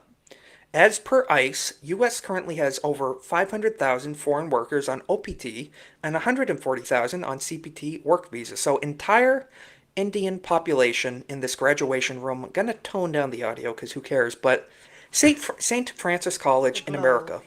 Each of you having chosen St. Francis College as your What do you guys think? That home. looks like a New Delhi graduation ceremony. I think it's appropriate that the first one threw up. Yeah, look, another one throwing up number 2. Always strive. Yeah. Wow. So St. Francis College in the United States of America, 100% Indian graduation ceremony. And we wonder why people can't find jobs, you know, especially in tech and in all sorts of industries now, because they're being replaced by the Viveks of the world. Pretty crazy stuff. St. Francis is gonna just when they're gonna look back like 10 years from now, it's like, gosh, look how much tech we helped support with this graduation class. I know. So many iPhones were fixed by St. Francis. Yep. So many broken and you would screens think that were replaced. India would be the tech capital of the world. Like, you know, everybody would be buying their tech from there, and it'd be all made and manufactured and designed there. None of that is true. No. I mean, how are you? But here's the They thing: don't how are even you rank gonna? in the top coders of the world. Corn Boy, how do you find time for tech and poop festivals, though? Because you need one or the other, and they chose their path. It's all a scam. It's all gay and fake and lame, and it's all fake and gay. It's a scam. Yes, That's exactly what their whole society has evolved into over the past couple of thousand years, and now they're importing it here, and I don't like it one bit. I don't like it either. And people say, well, we need to end illegal immigration. I would say put the illegal part aside. Let's take an immigration break. Yeah. And final clip we'll show, because we are going to wrap it up a few minutes early. Joel Webbin, one of my favorite pastors on X, Reformed Baptist, absolutely based fella. He was on Timcast this week, and he had a few words to say about immigration. And we don't have to play the whole clip, but he sums it up perfectly. We want to talk about economic issues.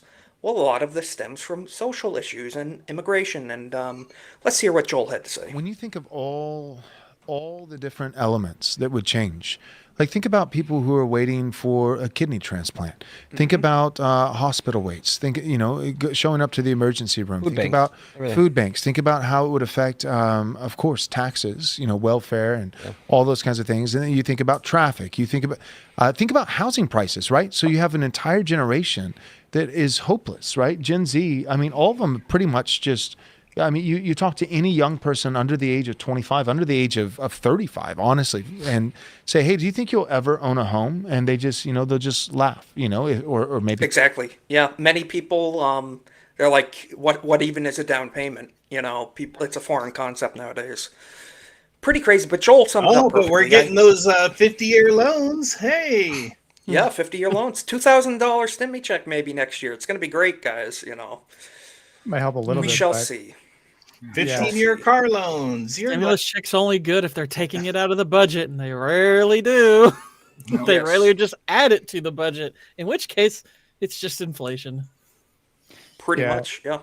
It is sad. Just I mean, the housing market in general. I mean, it's tough for anyone, honestly. I mean, in retrospect, I really wish that DeSantis would have locked out any New Yorkers coming down to Florida, because Florida has drastically, you know, Yeah, the demolished our infrastructure housing market can't here. support it, right?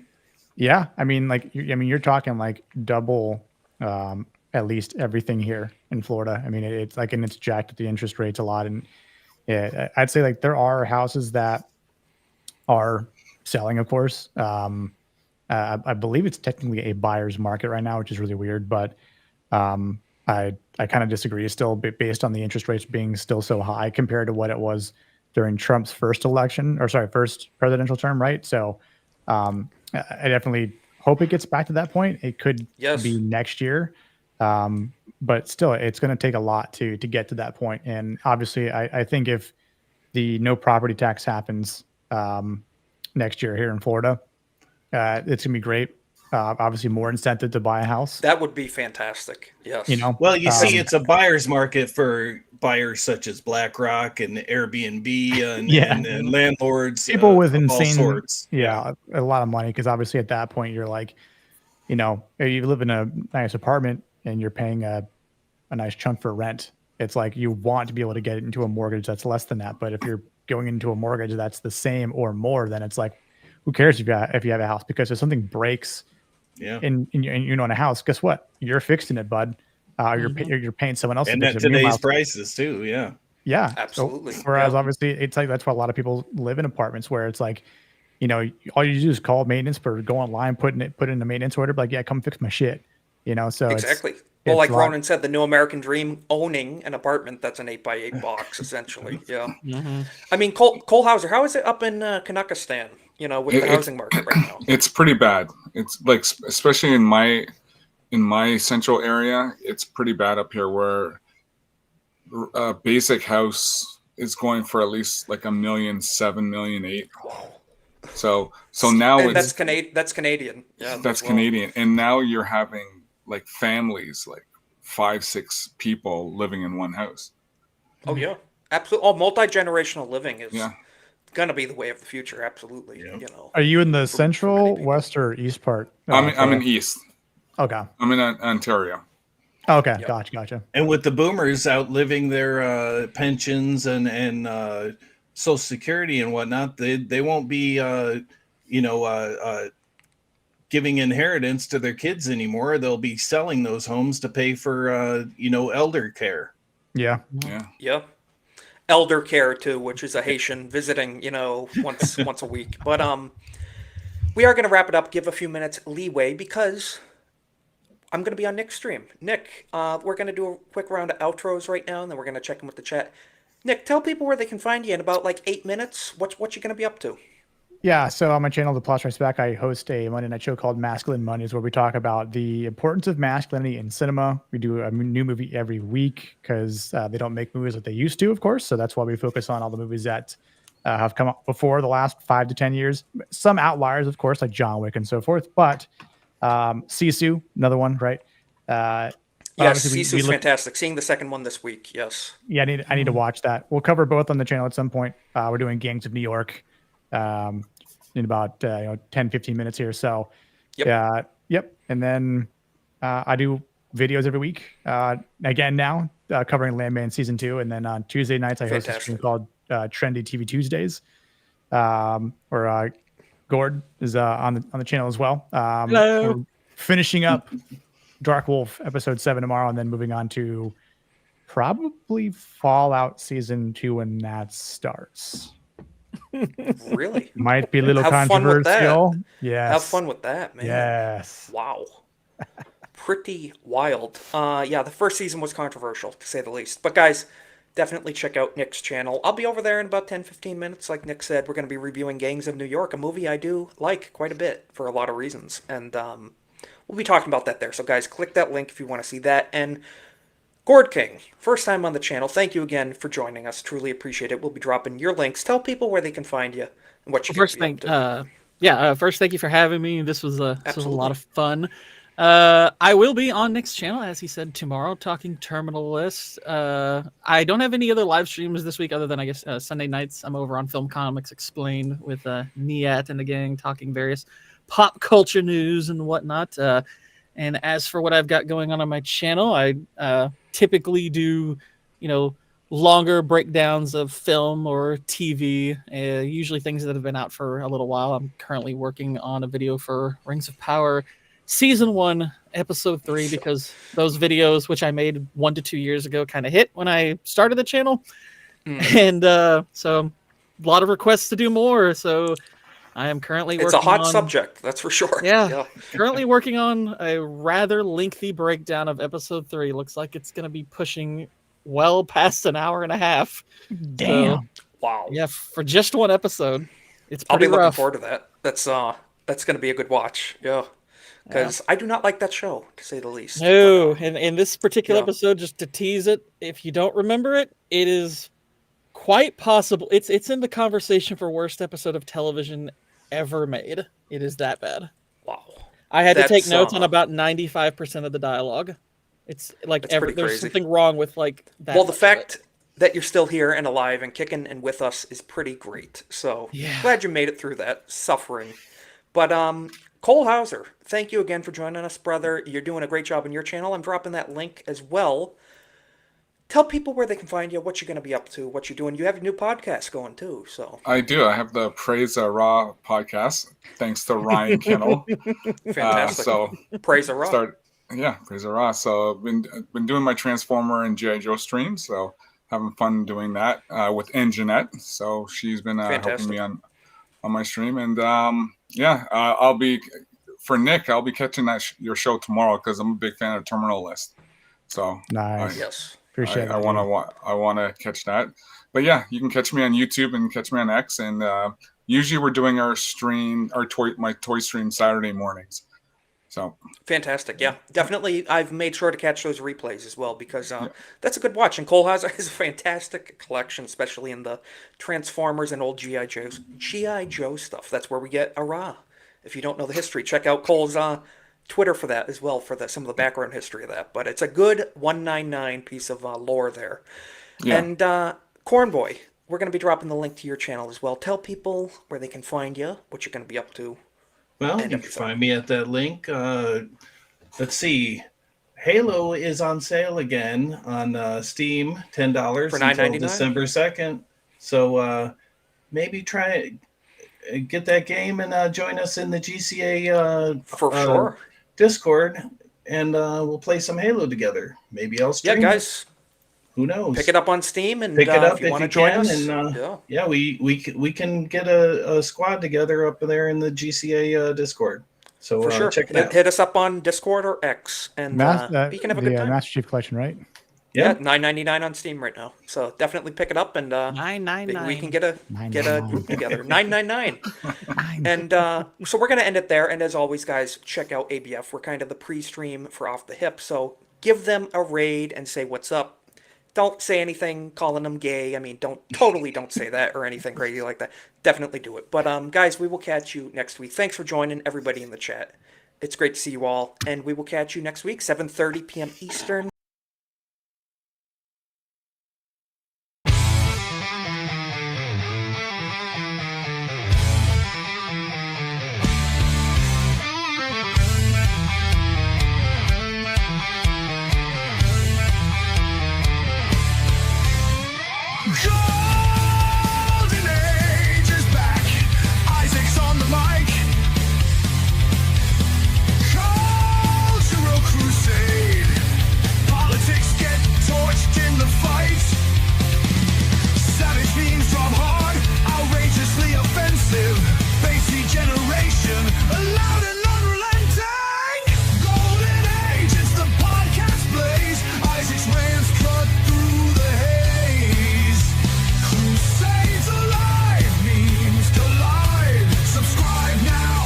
Join the savage tribe.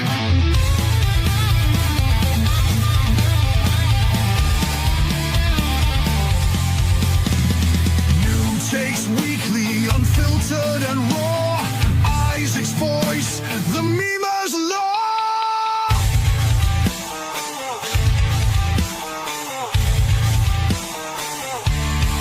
The golden age of America begins right now.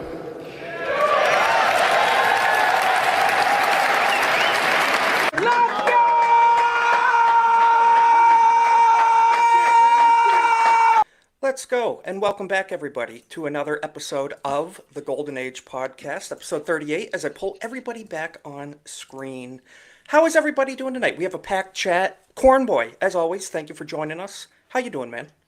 Oh, awesome, man. I had a great little break for the holiday, and some exciting things happened over the weekend, so I'm looking forward to a great week. Let's go. Fantastic. Fantastic. Yeah, look forward to getting your opinions on some of these hot topics, and we'll be getting into that. Cole Hauser, again, as always. How you doing, brother? Good to see you. I'm doing great. Thanks for having me. It's always an honor and a privilege to be here. Honor and a privilege to have you join us. And our brother north of the border, so we appreciate it. It's good to get your perspective on things. Thank you. Nerd Slap, again, welcome back to the stream. It's been too long, man. How you doing? Doing well, yeah. It's been way too long, but yeah, been busy working on a lot of stuff, playing some new games, and yeah, been doing good. Heck yeah, I like your shirt too. Thank you. Shirt too. I felt like it's it was very appropriate. very relevant to our stream here. And Vatlaw, first time on the stream. Thank you for joining us, man. How you doing? Thanks for being here. I'm doing all right. I appreciate the invite, and it's just I'm looking forward for a good, chaotic, fun stream, and that's what we're gonna have. Yes, it will be. We're going to have fun. We're going to walk the line. Try not to get nuked. But Magnum, good to see you as always. How you doing, man?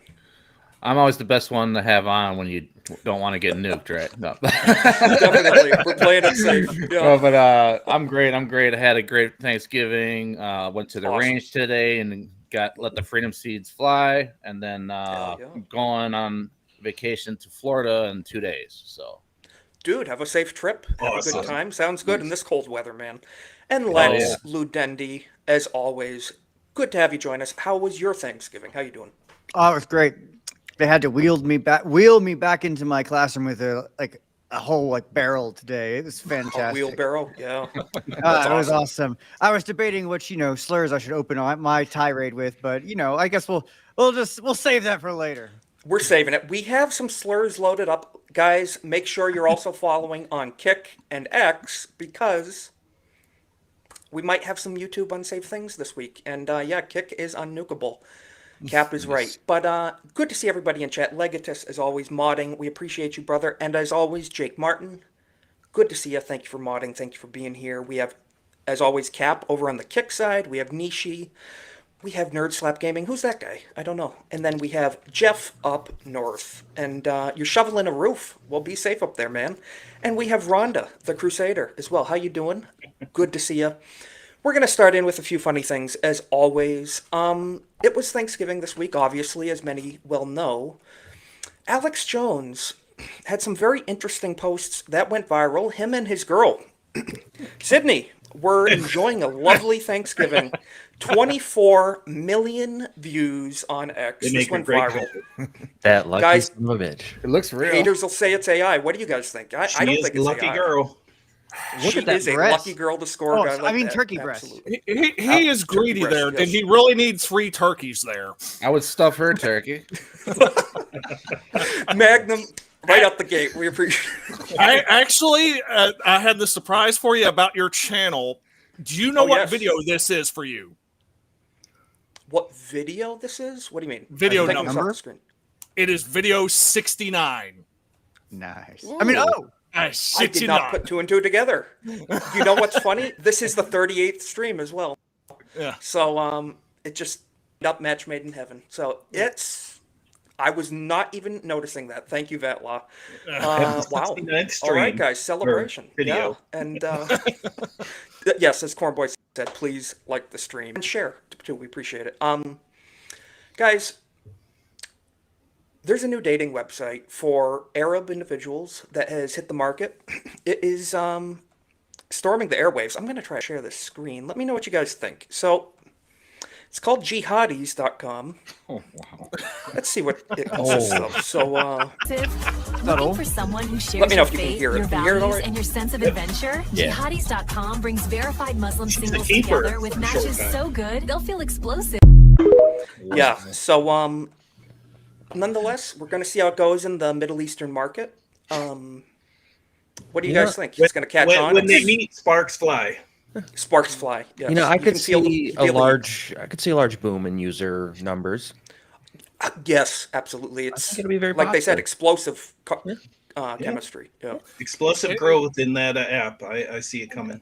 As far as apps go, it'll come and go like with a flash or maybe a bang. True. Not as Very good true. as Leonardo DiCaprio's one, 23andMe. That's true. That's like his cap, though, right? I think allegedly. Yeah. One more app hit the market. The CBP Home app this Christmas. If you want to celebrate correctly, and do your part as a patriotic American, download the CBP Home app. And, Are you an illegal alien in the United States? Are you looking for the perfect holiday gift for your family? Then DHS has the best holiday deal of your life. It's the CBP Home app. It's free. It's fast. Just download the CBP Home app and fill out your information. We'll take care of your travel arrangements, and once you're home, you'll receive a $1,000 stipend.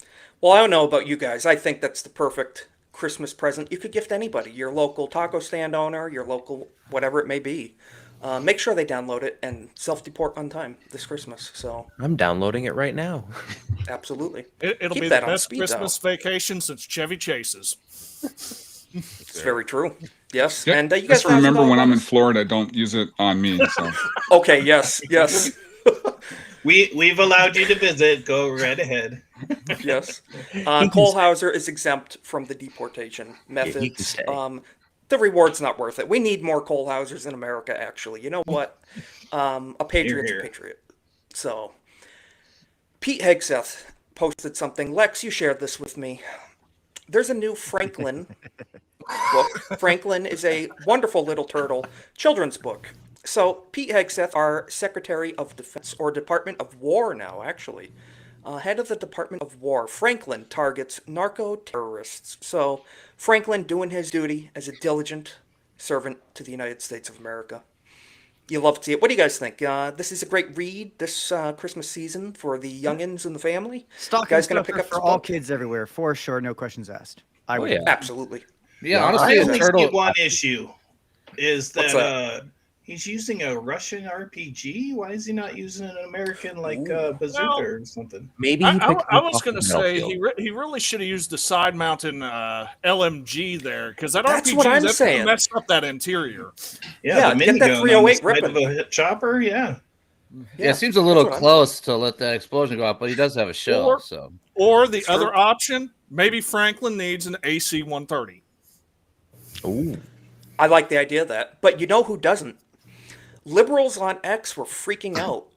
So the left cannot meme. This crazy lady, Congresswoman Sarah Jacobs on X, scribbled out. They're so good at memeing, aren't they? Franklin is a war criminal, guys. Can you believe that? So Epic Mike responded perfectly. Shout out to Epic Mike. When government officials try to play the moral card about war crimes, I can't help but laugh. You don't hate the government enough. That's from Epic yeah, Mike. I could not agree more. Pro-Ukraine Yes. war, I'm sure. Look, I I'm just saying have to notice a more few than things about her. That's all I got to say. you Very good couldn't point, even yes. get rid of the background of that text that she wrote. Like she couldn't Dude, even make it like a It clear. was so lazy. Come on. It was so lazy. The left cannot meme. I'm just saying it. That's not even a joke at this point. It's just I mean, a fact. there's so many other things too. Like you could have put just like a box over it and then put the text on. Like there's so many things. Well, it's not funny. It's not funny, and That's it's the just thing too. Yeah. sloppy. It's extremely sloppy. And it takes marginally more effort. Look, I think Yes. I think we have somebody in the community that does better work. His name's Phantom. He does better. I was work going to than bring He does him better up. work than this. Yes. It doesn't need to be. When- It when doesn't need he to be was good work if it's shit funny. king. If it's funny, it's funny. You Yeah, know? when he Yeah. was shit meme king, like there was slightly more effort than this. Not a lot, but Well, maybe- slightly. Maybe her illegal alien slave labor, got deported and he couldn't do it. She You know, probably maybe didn't Jose even got make deported. this. she probably didn't even make this. Someone that More works than likely. under her did and was like, "Here, you can post this. You'll look really cool."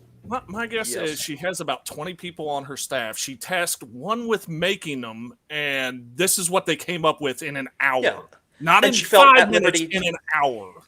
She felt at liberty, like, oh, this is cool. I'm going to post it and try to ratio this guy. It was a piece of garbage. Moving on, Cornboy, you said you noticed a few things about her.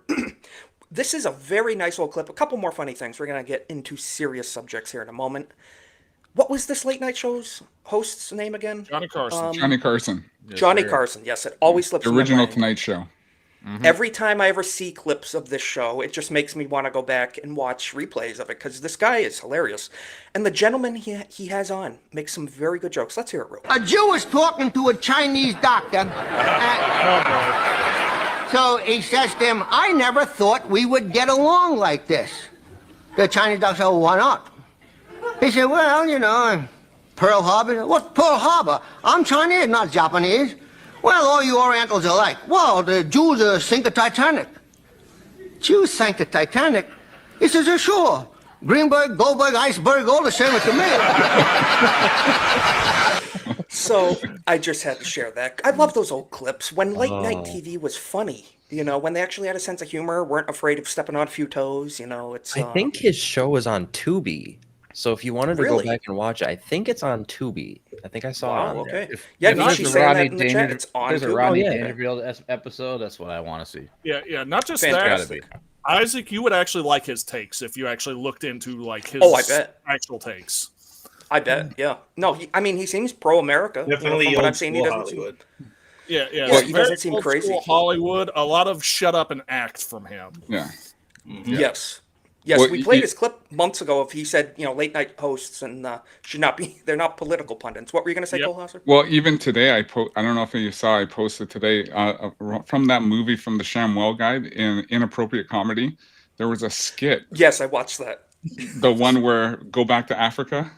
Yes, I loved that. I Didn't was- he have the watermelons and the boat and everything? Yeah. He's like, yeah, you hate black the people. bucket of, yeah, in the bucket of fried chicken. And they had the fried chicken on the string and they threw it out to lure Yes. them in. And it was not- hilarious. I Dude, wish comedy would go back to that. If I had a confirmation that that would not get my channel nuked, I would play that on stream sometime because that was hilarious. I just watched Chappelle's classic black white supremacist sketch again, and I just laughed Really? my ass off. It's so funny. Oh, Man, what a Wow. classic. Yeah, Chappelle's pretty good too. But yeah, I gotta see that whole movie you sent, Cole Hauser, because that looks funny. The ShamWow guy. One more thing, I had to share this. We all know St. Marvin Heemeyer from Granby, Colorado. We're all familiar with him. Well, you can now get the play-action set of his heroic patriotic duties. When the system pushes too far, push back! The Killdozer playset from the Real Rig series puts unyielding power in your hands. Remote control, die-cast armor, and a thirst for justice tear through every obstacle in its path. Includes armored bulldozer, 6 government... So, Cole Hauser, you're the expert on this matter. The vintage toy collection, you know better than any of us. You think this, if it was real, do you think this is something that would deserve a place in your personal collection? What's your impression? Probably not. Really? You know, it looks pretty cool, but yeah, it's just one of those things where it's just like, yeah, you know, there's a balance. Cole Hauser's too niche. His specific hobby is rather niche, and that just doesn't fit in. This is true. What if it transformed, though? If it Maybe. transformed Absolutely. into a robot disguise? Yeah, sure. That's what I That want was to know. Hook. Yeah. Yes. And one more thing I have to share. Then we're going to get on to the serious stuff, I promise. Me explaining my trip to India. This is Alex Jones. It's fantastic. And there's no one there to Classic tell Alex him. Jones. You poop in the toilet, not on the floor. And you don't want to tell them because that's racist. Yeah. Yeah, I hear they may do some really bad things to you if you tell them to use a bathroom. This is what I've heard. And they have festivals of throwing things as well, as we well know. So we've had a problem here at one of our beaches, north Really? of me, where they've been dumping all over the beach. They just do it. And there was a couple people. Actually, I'll send you a clip of it. One of the residents complained, and the police went and visited her for complaining. Really? Yeah. So she complained that there's, they were pooping on the beach, and she got in trouble for that. She got in trouble. Yeah, it's racist. That's insane. That's insane. Yeah. Wanting clean streets is racist, I guess. And the curry don't But you help, know what's? Yeah. You know who else has a problem of this is Minnesota. Tim Walz's state here. President Trump had something to say about him this week. Did you guys catch this? In his Thanksgiving address, President Trump called Tim Walz the seriously retarded governor of Minnesota. You love to see it. You love to see it. This is one of his best tweets of all time. This is an all-timer best tweet. It goes in the archive. Yeah, I absolutely love it. But I had to share that. And let me see. I'm going to skip this. Yeah, but what do you guys think? Overall, President Trump's address, he called Ilhan Omar, talking about her swaddling hijab and the seriously retarded governor of Minnesota. And then calling for her to be denaturalized today and deported. Absolutely. Yes. I think he's actually paying attention to some of the heat he's getting about not being tough enough. I think he's starting to pay attention. I think you're correct. A little bit. He's dropping some of that 2016 energy again because the last few weeks, like we said, he's not been digging like he needs to dig. With the somehow the messaging has bypassed his filters, and it's been nice to see for a change. It has been, yeah. It's like he's reclaiming that 2016 energy again. Yeah, he's going back to classic Trump. Yes, that's what we want. More toxicity. Yeah. Yes. But, the left always calls him, literally a fascist. They call him a Yahtzee. But, there was a guy in Namibia this week, if I said it correctly. Thank you, Count Dankula, for letting us know. We're going to be getting into this. We have a whole article. Count Dankula says here on X, now mind you, don't clip me out of context. Count is saying this. Count Dankula says, ladies and gentlemen, it is a privilege to have the honor of informing you that Adolf Hitler has just won his election. So this is the gentleman right here, the new leader in Namibia, if I'm even saying it correctly. What do you guys think? Well, not exactly leader. I think he's like he's an official, elected official, representative, yes. Well, and that's the thing. Count Dankula actually is underselling it here. This guy didn't just win the election. He obliterated the competition. It was a landslide. It was for the fifth time in a row. 85%. Wow. For the fifth time in a row. So he needs Adolf Hitler won his fifth election in a row in Namibia. He must be doing something right. He must be. They seem to love him. He's winning in landslides. Namibian politician Adolf Hitler Unona has retained his seat in his small northern constituency yet again, despite his controversial name. A local politician who shares his name with Germany's notorious leader, has retained his seat for the fifth time in a row after reportedly winning the Wednesday election. So, nonetheless, this caught the world by storm. Not the guy you think of, visually, when you think of that name. His father was quite eccentric, I would say, for giving him such a name, but it's kind of crazy when you think of it. So the question is, was he using that name or his actual African name on the ballot? That I do not know. We would have to see a picture of the ballot because is this a taken name or is this a birth name? I really don't know the details behind it. It's a good thing that his mustache isn't a little bit more grown in. That's all I'm saying. Yes. Well, he would have to trim it pretty short, pretty narrow. He would have to keep pretty short. A little bit off the sides. Yeah. The hair's not quite there either, but it is also amazingly close. Yeah. I wonder if he was an art student in a past life. How does Namibia feel about Israel? I guess that might inform us on how he got his name. We're gonna have to find out. It's Africa. Around the bush, you beat the bush. Yes. Yeah. What does Jake have to say about this? The Namibian, just burned down to unrelated.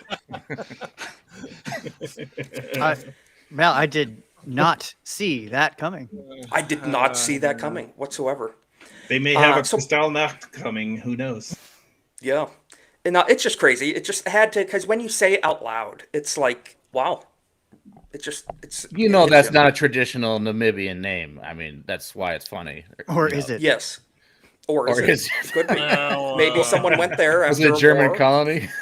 We think he went to NPC Argentina. person in the chat says it was a German colony. Yeah, so they might have a a tradition now of German names. Could be. Ah, okay.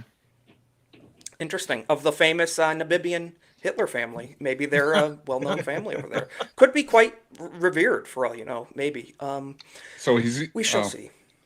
I was going to say the boys from Namibia. So the boys from Yep. Brazil. Yep. Yeah, I can't even quite say the name of the country too well, or the province or whatever it is. Namibia. Namibia. If I showed you a map, pretty could you crazy. point where it is? Yes, No, I could actually, not. I could. I probably could. Southwest Maybe. Africa, and like from South Africa, like almost directly to the northwest. There you go. And the only reason I know this, Alrighty. Grand Tour went there. Oh yeah, That's a Great good show. reason Jeff to makes know a it. good point. Yeah. The German population did seem to explode in the mid-40s for some reason. We don't know why. Have to share this. We're not going to dwell on it too long. It is depressing, pretty depressing, but we have to talk about it. It's relevant. This week, there was an Afghani man who was brought here during the Biden administration in 2021. We're learning a lot about his background. I don't have so much that pulled up because there's a lot of conflating news relating his background. A lot of people are assuming things, but we know he was Afghani and he came here in 2021. Why Afghanis need to come to the United States to begin with, I do not know. But, of course, MSNBC is covering for the guy. It's just disgusting. So he shot 2 American troops, and I just have to play this clip. Look at them. They are pretty much defending the guy and blaming the troops. Of course, you know, there's so much controversy happening in the United States right now with ICE, who are also wearing uniforms and wearing masks. And so there's, you don't know, people walking around with uniforms. So they're basically fear-mongering, saying, well, there's troops walking around with masks, Blaming covered faces. ICE. So these things are bound to happen, basically. Is what Yeah, they're saying, yeah, you they know. keep negative coverage of ICE all over their channels for months and months and months. Oh, well, they're Yes. negative. Yes.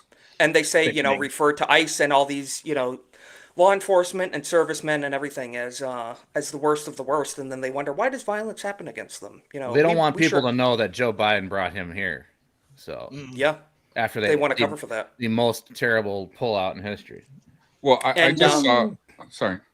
No, Cole Hauser, yeah. Well, I just saw there was a piece I saw this morning where apparently Dan Crenshaw also supported them coming here. They want to I'm not expedite shocked. it quickly. So did John Kennedy, though.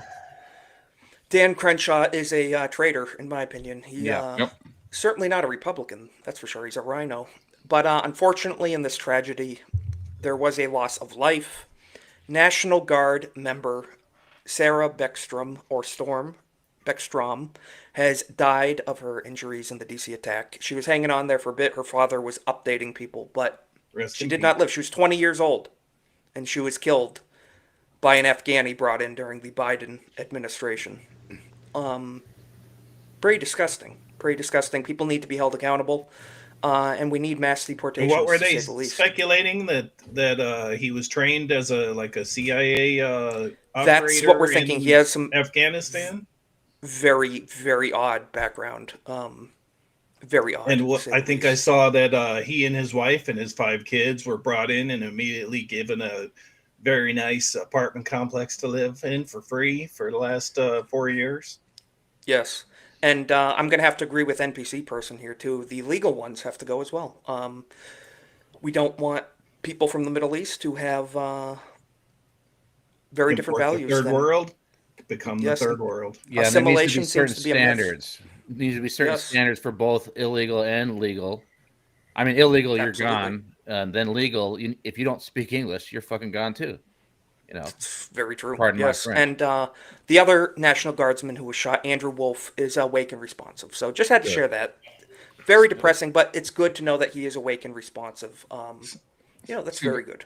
The thing is now is they trying to watch what I say here, but they ICE, National Guard, they just have to just say forget all this stuff and just do what they need to do.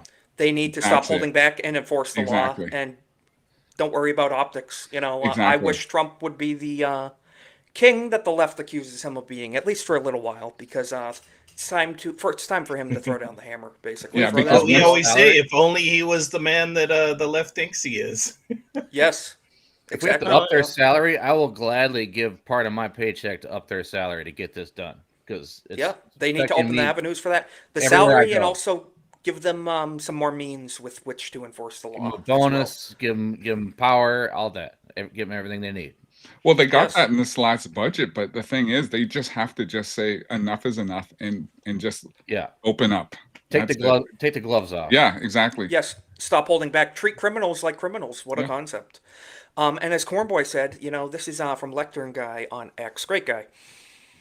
Malls in America in 2025. A hijab store in a mall in America in 2025. How insane is that? Considering the Mall of America's location in Minnesota, that might be Mall of America, not just Mall That's in America. very possible. Yes, they're probably the majority there at that part of Minnesota at this point it's in time. about But it's 20 just miles crazy. south of there. Yeah. Our dirt malls just got a bit dirtier. Very true. Yeah. Dude, there's Yeah, a but you can get place towel called the anywhere. Halal Guys. There's a restaurant on DoorDash in my neighborhood. Definitely a couple of them in Halal the Guys. food court at that mall. Yes. Yeah, it's just disgusting to see. We shouldn't have hijab stores. We don't believe in that in this country, and it's disgusting to see. I mean, Nerd Slap, what would you think if you were walking, through the mall, regular, in your area, and you see a hijab store there, and I'm walking out of the mall. I would and have to agree. I'm not ever going back there. I mean, Yeah. it's not something that we believe in, and Absolutely. it shouldn't be allowed. I mean, they have the same problem in the city or in the state that I am originally from. Up in Dearborn. Ooh, yes. It's become a problem.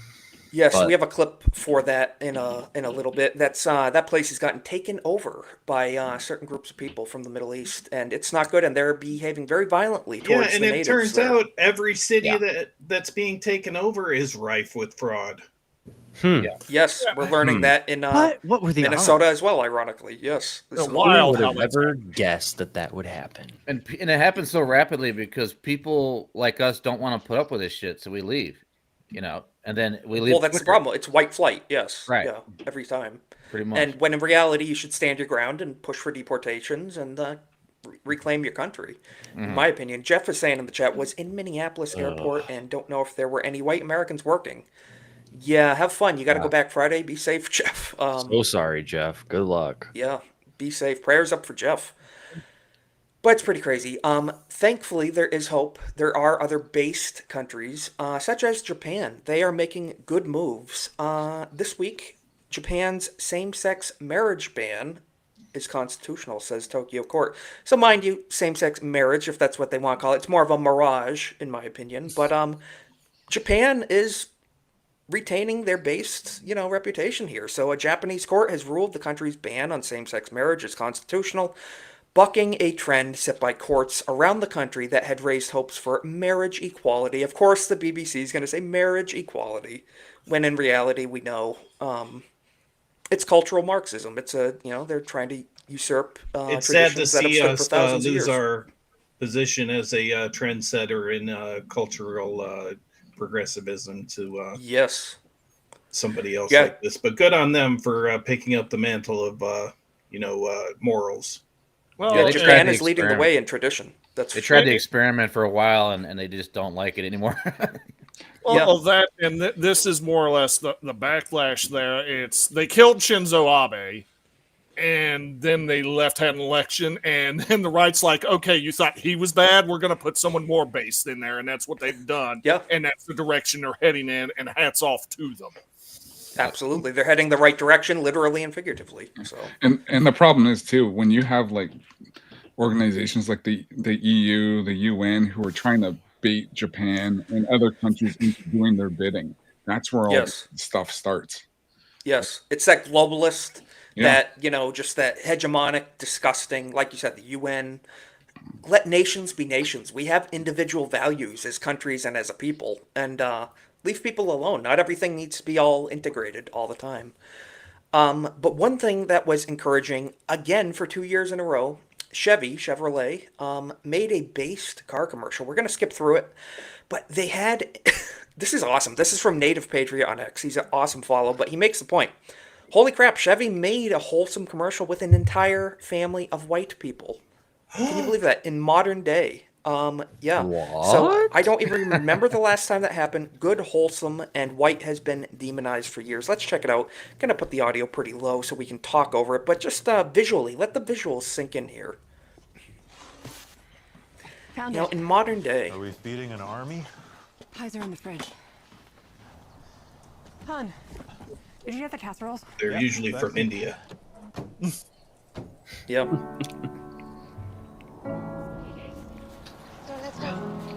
Classic car, classic car.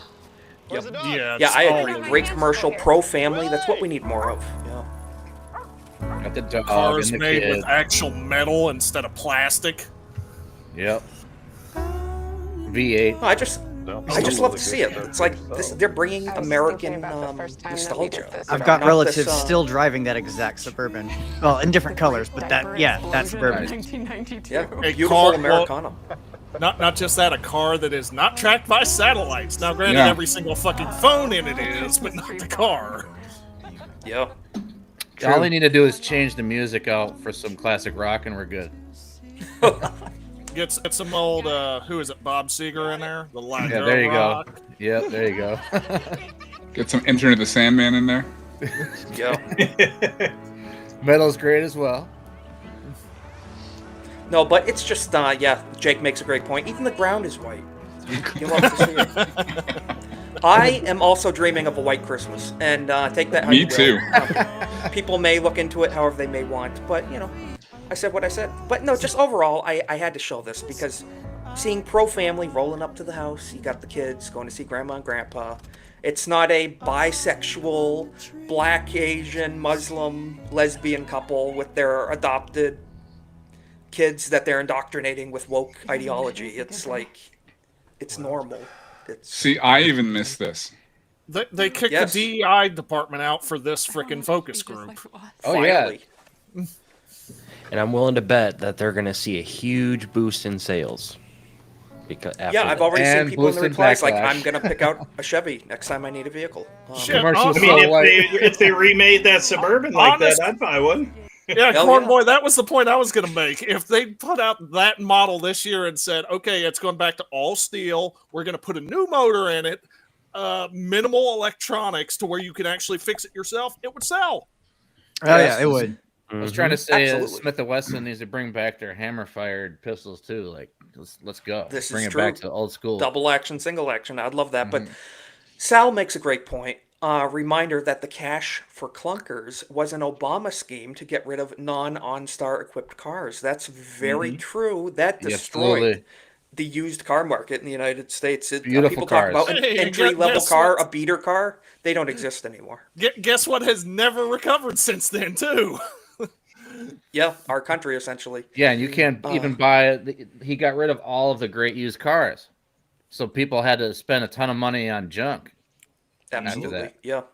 It's a shame to see because a beater car has tripled in price essentially. So people getting their first cars. The is very ultimate goal was to get rid of gasoline vehicles in general, though. Clearly, as we can tell now. So yes, Non-trackable pretty vehicles, they That's don't the thing. want them out there. That's what it is. They want to get rid of the ones that don't have computers and current electronics in them because then they can't track you. they can't everywhere. track you. They can't Or allegedly take control remotely you. shut you you know? down. Yeah. All Yes. that. Well, if you look at it like this, there are cameras on about every major highway that are set up about every 5 miles. If every car is tracked, how many of those cameras do you need? You can put those elsewhere into more highly populated areas, and then you can move on the plan to turn this into frickin' England, which seems to be their goal. Yeah, and you see the guys with the saws over in England. They're dealing with that totalitarian state. But yeah, pretty interesting. But speaking of preserving American traditions, Boy Scouts went woke quite a while ago. Oh no! So this is a report. This is a W from Pete Hegseth again. He's winning. Report: Secretary of War Pete Hegseth is planning for the military to sever all ties with Scouting America, which what they're calling it now. It's Scouting America, saying the group once known as the Boy Scouts is no longer a meritocracy and has become an organization designed to attack a boy-friendly space, which it is. They're trying to integrate, as you can see, all the multicolored LGBTQ mafia, indoctrination into this organization, Disgusting. Yeah, it's pretty bad. It's not what it used to be. People revere Boy Scouts, what it used to be. Oh, I mean, fuck. I just saw the neck clamp and got pissed. Yes.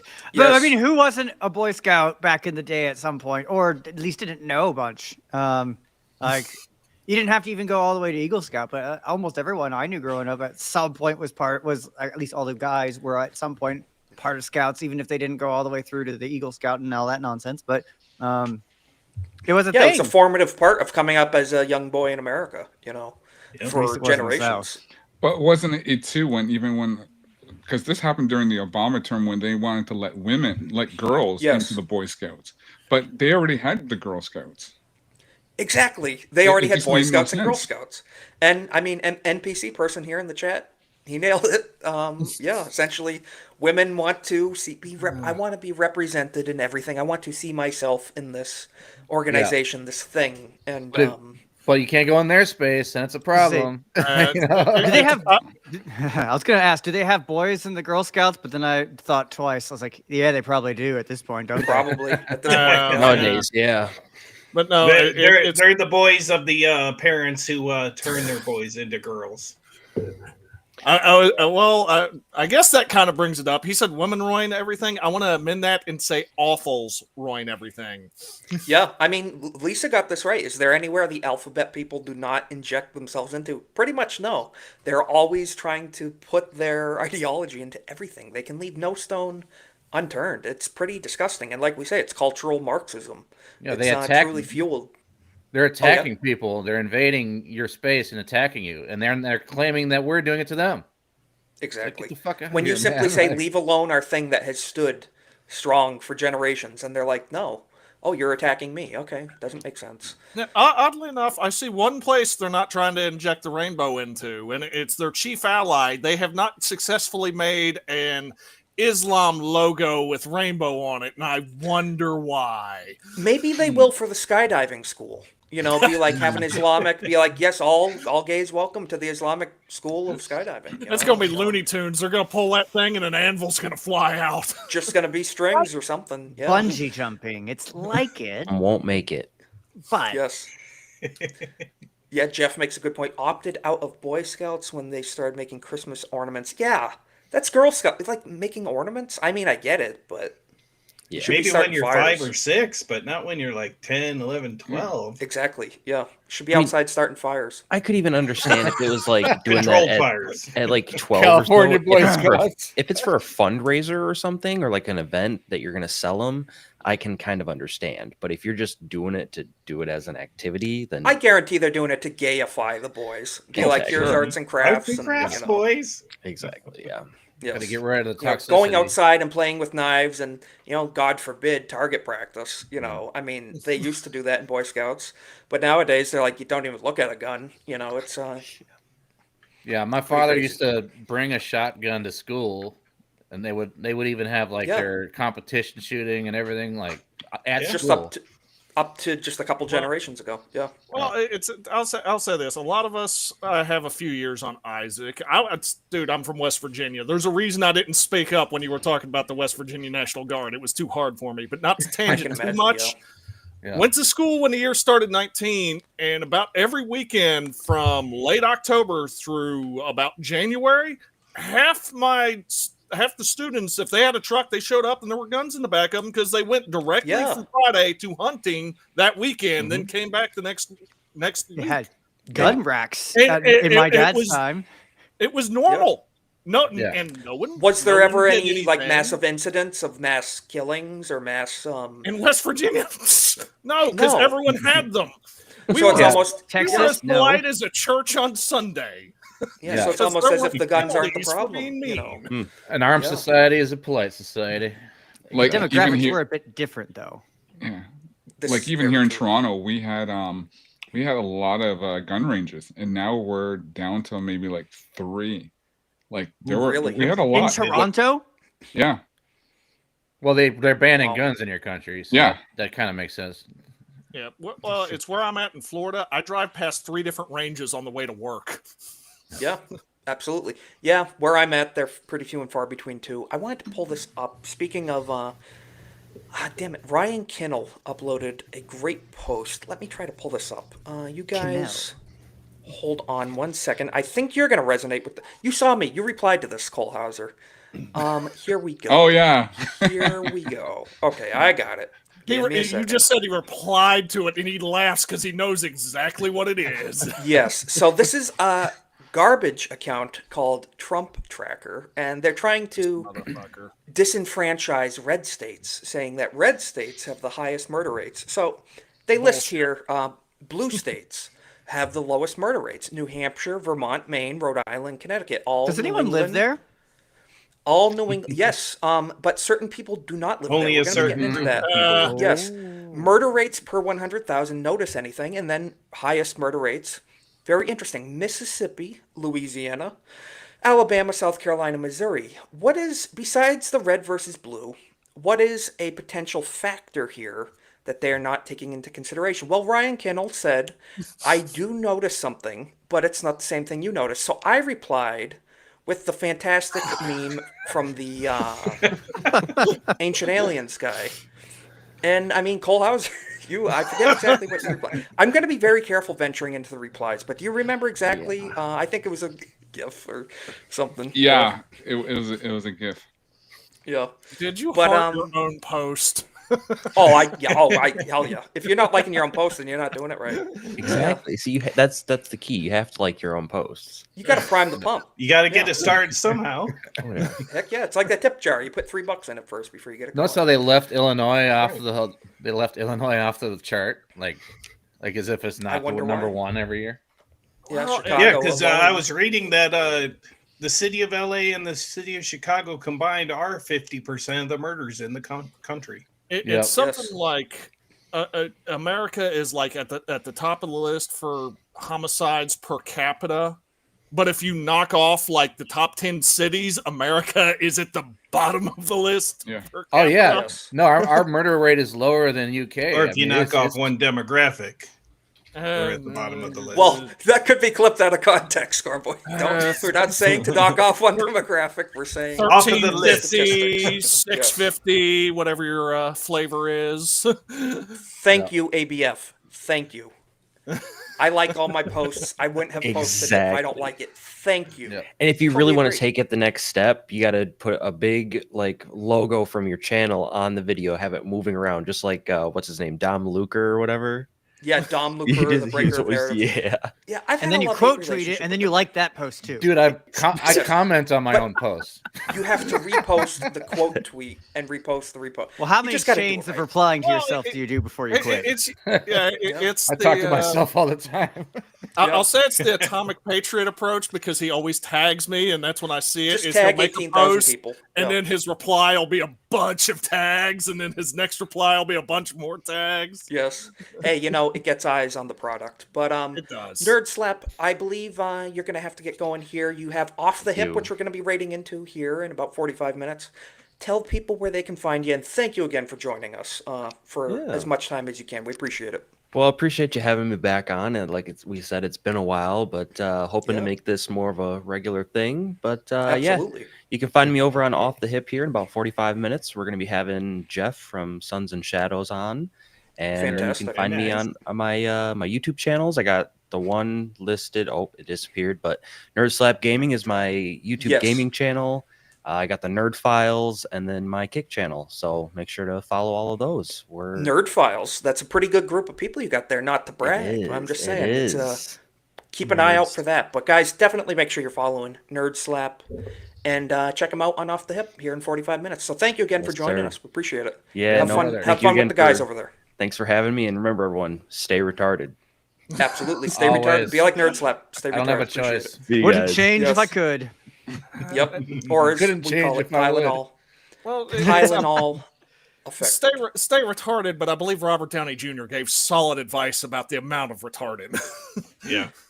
Yes. Keep it Never less go than full Volt. retard. Never go full retard. Go somewhat retard, you know. It's kind of like don't half-ass anything. You got to full-ass it a little bit. But in North Carolina, no mercy for repeat offenders as Irina's law takes effect. So Magnum, I believe this is your state, correct? Yes, sir.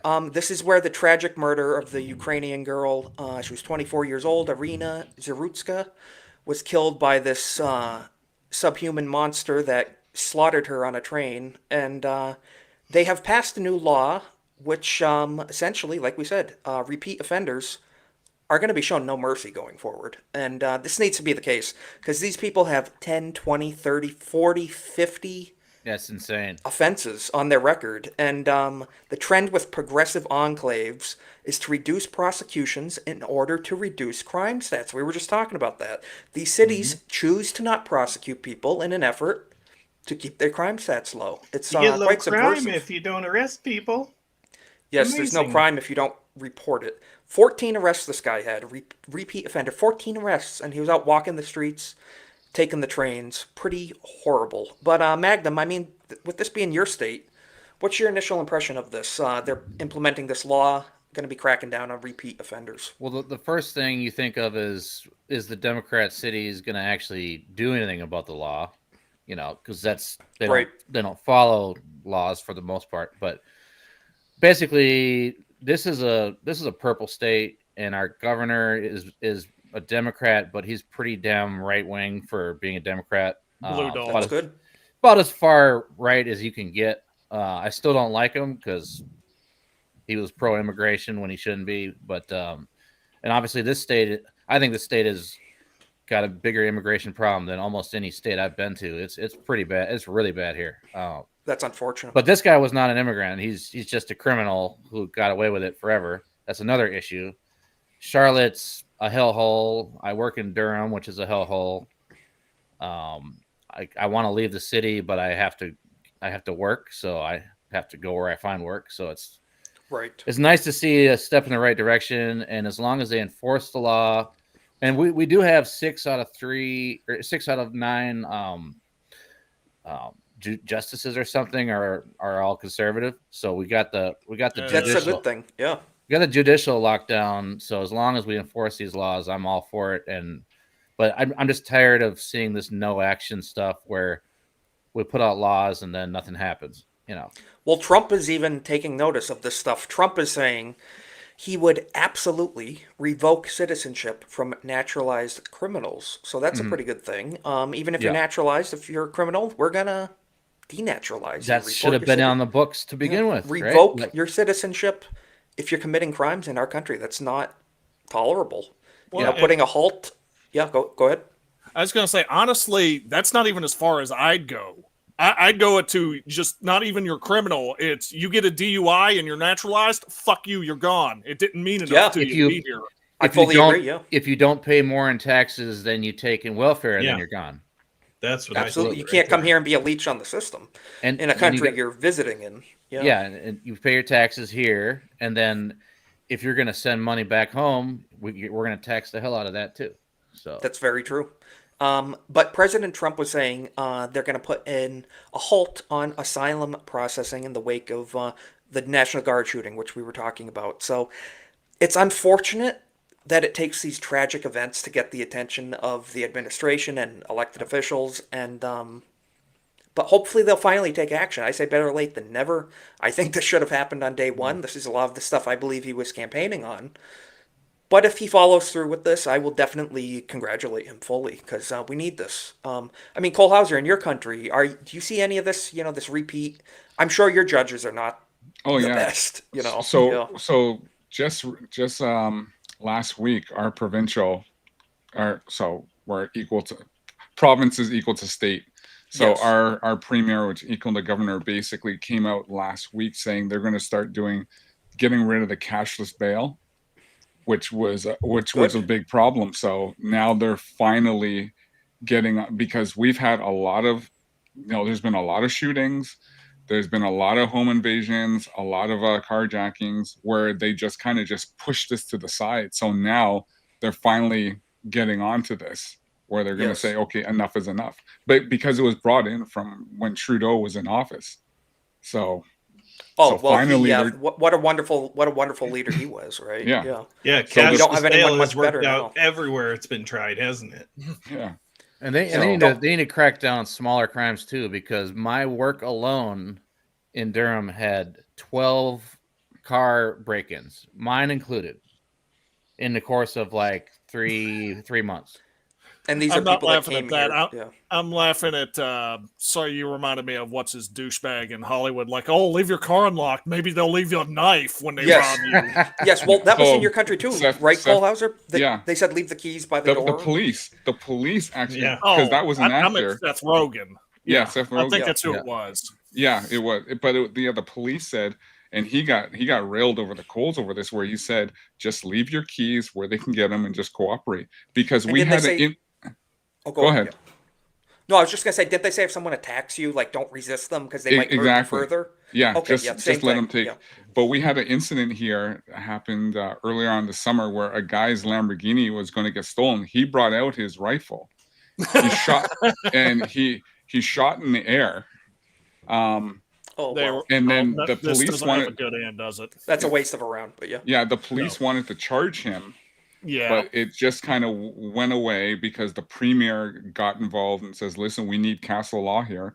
But if that guy had just did what he needed to do, yes, it would have sent shockwaves across the city. And I can imagine. All this stuff I'm would all just for said, okay. saving taxpayer money by not having to take care of It violent should people for the rest of absolutely their be lives. legal to protect your property too. Yeah. Like too many of these concealed carry states don't allow protection of your own property. It's like, yeah, I understand. Like, you don't want lethal force under like any circumstance, but if they're stealing your vehicle, you are already under threat. Your life is already under threat. You know? And And they're invading your space, and you don't know what their intentions are. and if you they can't might want to protect, kill you to take if you it, can't protect your property, then what's the point of getting property in the first place? Well, it's that classic saying of the, oh, well, if you want to use lethal force against like home invaders or robbers, you're saying that your stuff is worth more than that person's life. To which the response is, that person said so Made that about decision. themselves They by coming did into it. the They house. forfeited. Yes. They shouldn't have done what they did. Yeah. Well, we had an incident here as well. I think about a month or 2 months ago, where there was a home invasion, and they were locked in a room. They couldn't really do a whole lot, but the guy said he would have got his sidearm and did what he had to do.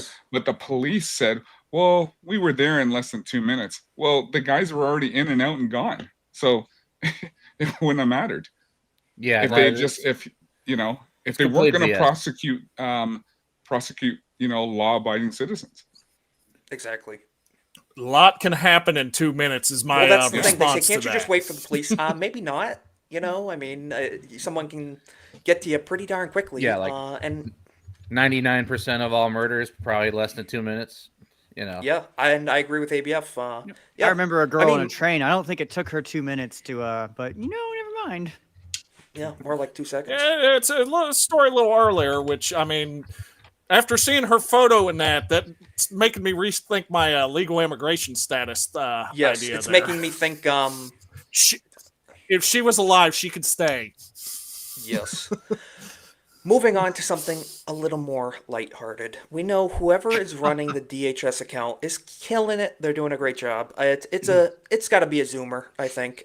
So they responded to Old State Saloon. Great account. They follow me. Great people. They own a saloon over in Idaho that they run pro-family, pro-marriage, pro-American values, and it's a great business. So they posted, anyone who helps ICE identify and ultimately deport an illegal from Idaho gets free beer for 1 month at Old State Hell Saloon. yeah. Pretty based. They got the attention of DHS. Absolutely awesome. Fox News got a hold of this, guys. Everybody, this stormed the airwaves. Idaho Bar offers free beer to patrons. We just read that. So the owner, let me just see down here.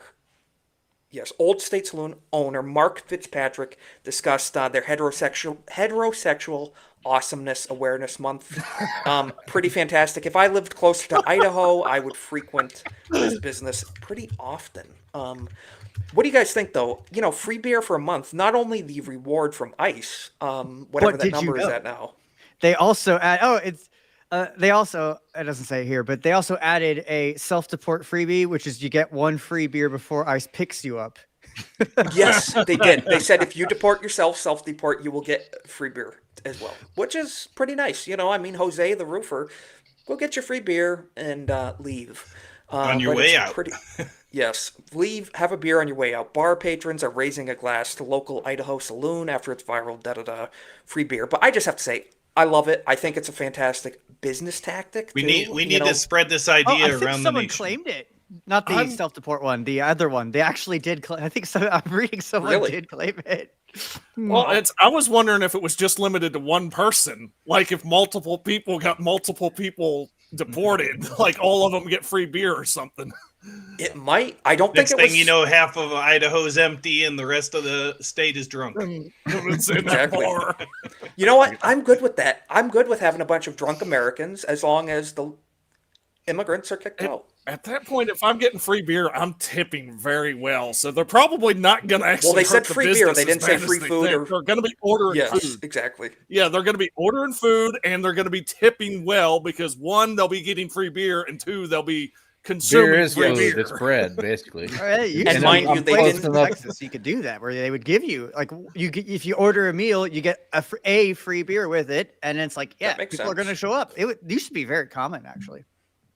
I bet. Yeah. Yeah, I still prefer the Family Guy approach to it. To you go into a convenience store, you buy something, they give you a free gun.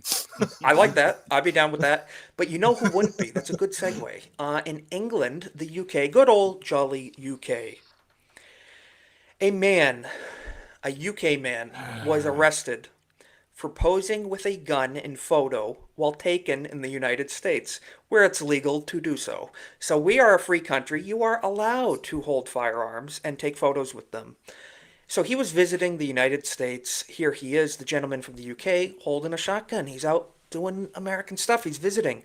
Last year, during sweeping British protest triggered by the stabbing murders of 3 girls by, I can only imagine, Rwandan migrants, of course, in London, Police Commissioner Mark Rowley threatened to have American citizens arrested and extradited to the UK for, quote, stoking racial violence. Yes, it's the people complaining about all the murders and the everything horrible going on. How dare we? They're the notice? ones. Yes, they're the ones stoking racial violence, not the people committing the atrocities. This event sparked a series of thousands of arrests of UK citizens for crimes as meager as posting memes online, hoisting British flags in the presence of immigrants, which is crazy. You are a citizen of your own country. I mean, Cole Hauser, you had the Canadian truckers protests up there where tons of patriotism, Canadian first people flying your nation's flag, and they got in so much trouble. Same thing here in the UK. I mean, how does that make people feel? You know, in America, I'm flying the American flag. It's what's happening. Well, and a good friend of mine had her bank account frozen because she donated $25 to the truckers. Really? And they Only froze her account. for $25. How Truck very drivers. dare she support such hatred? Didn't you see any of the videos of those protests? They're entirely normal and nothing happened. As opposed to those mostly peaceful They were having protests like we had here. tailgates. They were having a cookout. Yeah. The dangerous trucker protest with the bouncy castles in them. Yeah. Exactly. I donated $100. Hell yeah. Yeah, tell Trudeau to come get you for it. But Yeah, he can come get me. It's Yeah. Mark Rowley, you can come get me. I hope you bring Exactly. a vest. Look at my Yeah. 8K sticker on my door. Trudeau, Level doesn't he like 3. not have a job now? Isn't he? He probably has the free time to come down. Yeah, I think he's good. hanging out in France with what's her name?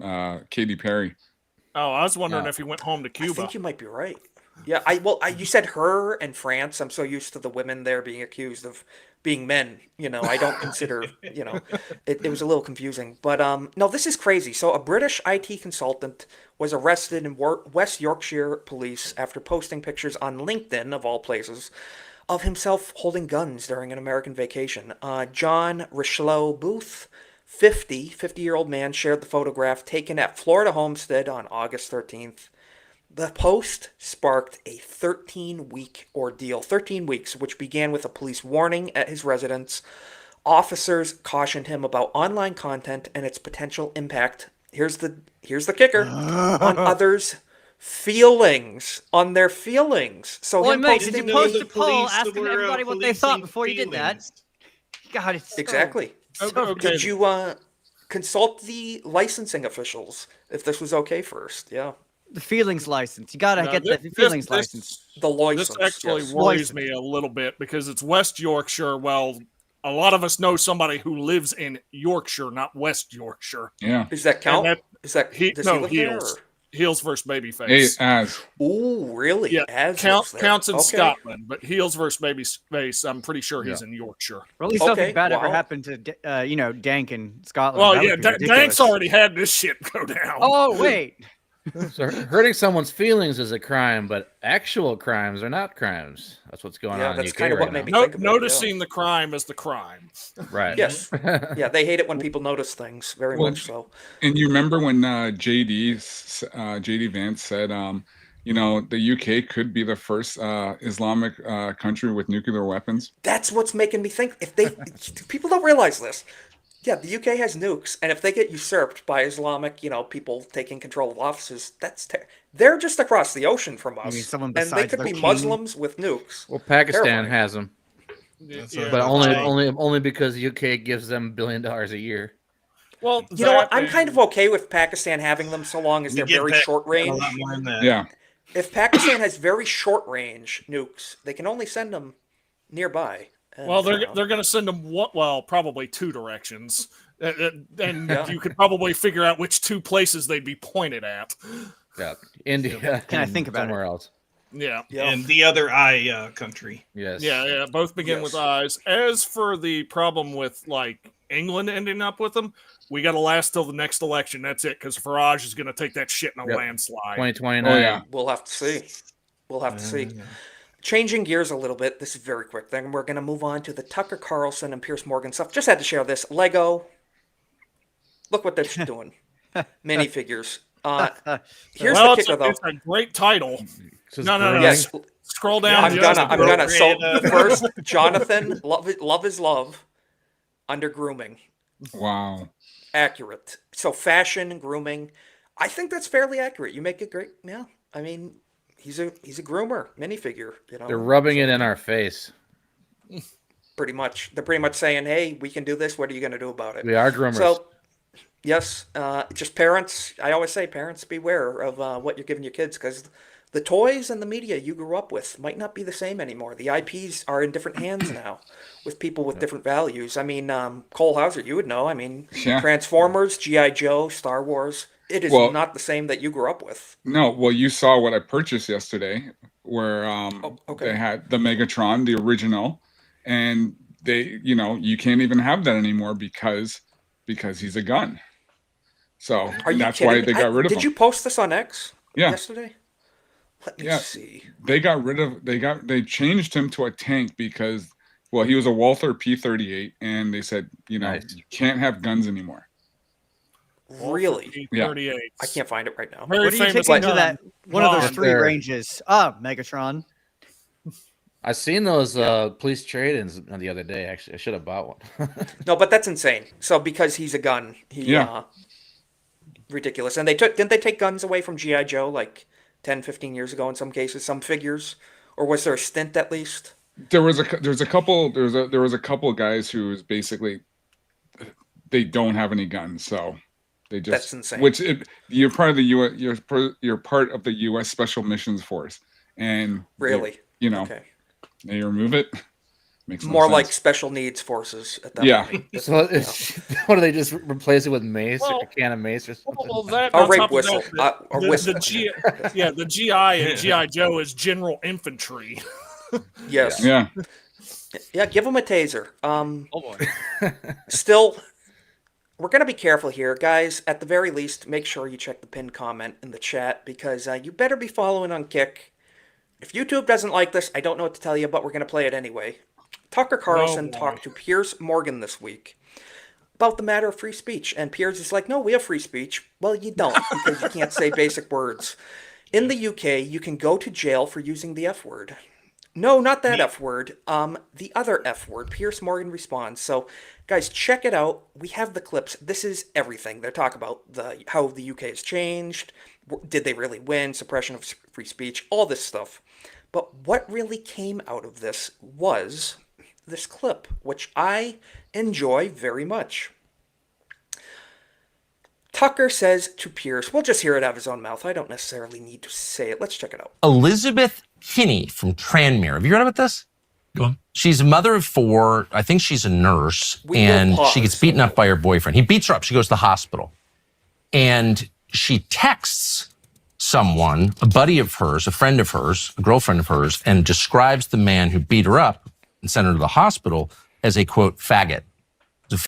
Just have to say, absolutely horrible that this lady got beat up. First of all, think of that. At first, this lady was beat up by a guy, and she dares to say a word to describe the perpetrator of this crime, but she says a mean little word. That's the real crime here that they're getting out of this. Pretty disgusting. Faggot. So is she in prison yet for, And she's I arrested believe she was arrested. and convicted of a hate crime. The guy who She was arrested and convicted. beat her up is not arrested or convicted. The guy that beat her up is not arrested or convicted. So a man beat up a woman, not arrested or convicted. She called him a mean word, mean 6-letter word. She She's didn't actually arrested and call him the mean word. She said it in a text to a friend. To a friend, She yes. didn't call Speaking him of that. him, She yes. described him to that, to a friend. Yes. It's not like she posted on social media. That's one thing being lost here. Yes, this was a She private committed a thought communication. crime. It's a thought Which, crime. I mean, yeah. And then she goes through this whole kabuki, which is now required, where she prostrates herself before the judge. I'm sorry, it was not a homophobic rant. By the way, you're allowed to be homophobic if you want in a free Yes, you're not obligated to like certain groups of people. We have freedom of association, or at least should. And country. You can have any view you want. But no, because she used the word faggot, she's arrested, and the guy who punched her in the face was not. That story tells you everything. yes. Well, I don't know that. So Pierce, of course, is going to do the apologetics on behalf of the UK government. Pretty crazy. Pierce I mean, also initial said he impression, would we're trade halfway through. white British people for a good chicken tiki marsala. Also, Well, so Yes, he did. Fuck that guy. Hang I on, agree. I just have one simple show. What's Piers Morgan's show called again? It's got this famous name I can't think of, to where His he current can show. say whatever he Censored? wants. Uncensored. Yeah, yes. it seems odd. Uncensored. Yeah, Oh, is. no, uncensored. Oh, that means the opposite thing. Oh, no. Well, you know what? We'll just share this. Redheaded Libertarian posted for her Good Morning post. POV, me and the new guy at work. Would you say the word faggot on camera? No. Why? Because I You don't want to get arrested, do you? doesn't want to be arrested. Oh, because it's so harmful to people? No, Is it like gay bashing? What's wrong with that? No, would you use that word? Faggot? Yeah. I just did. Here's the kicker. Yeah, but would you Faggot, use it? faggot. Okay, but why? And I'm using it because you're not allowed to, because I'm you're... allowed to. Go ahead. I don't want to. Say, I love gay people. Faggot. I'm allowed to. I just choose not to. Of course, yes. He's totally allowed to. Sure, Pierce. He's not concerned of censorship whatsoever. Man, he flips on a dime, man. 'Cause Oh, yeah. One, Yes. one moment, Piers Morgan is the most base dude on earth. The next moment, he's just like totally off of that. Th- crazy. Yes. This He is should one make of a the. race car, man. Turn radius that quick.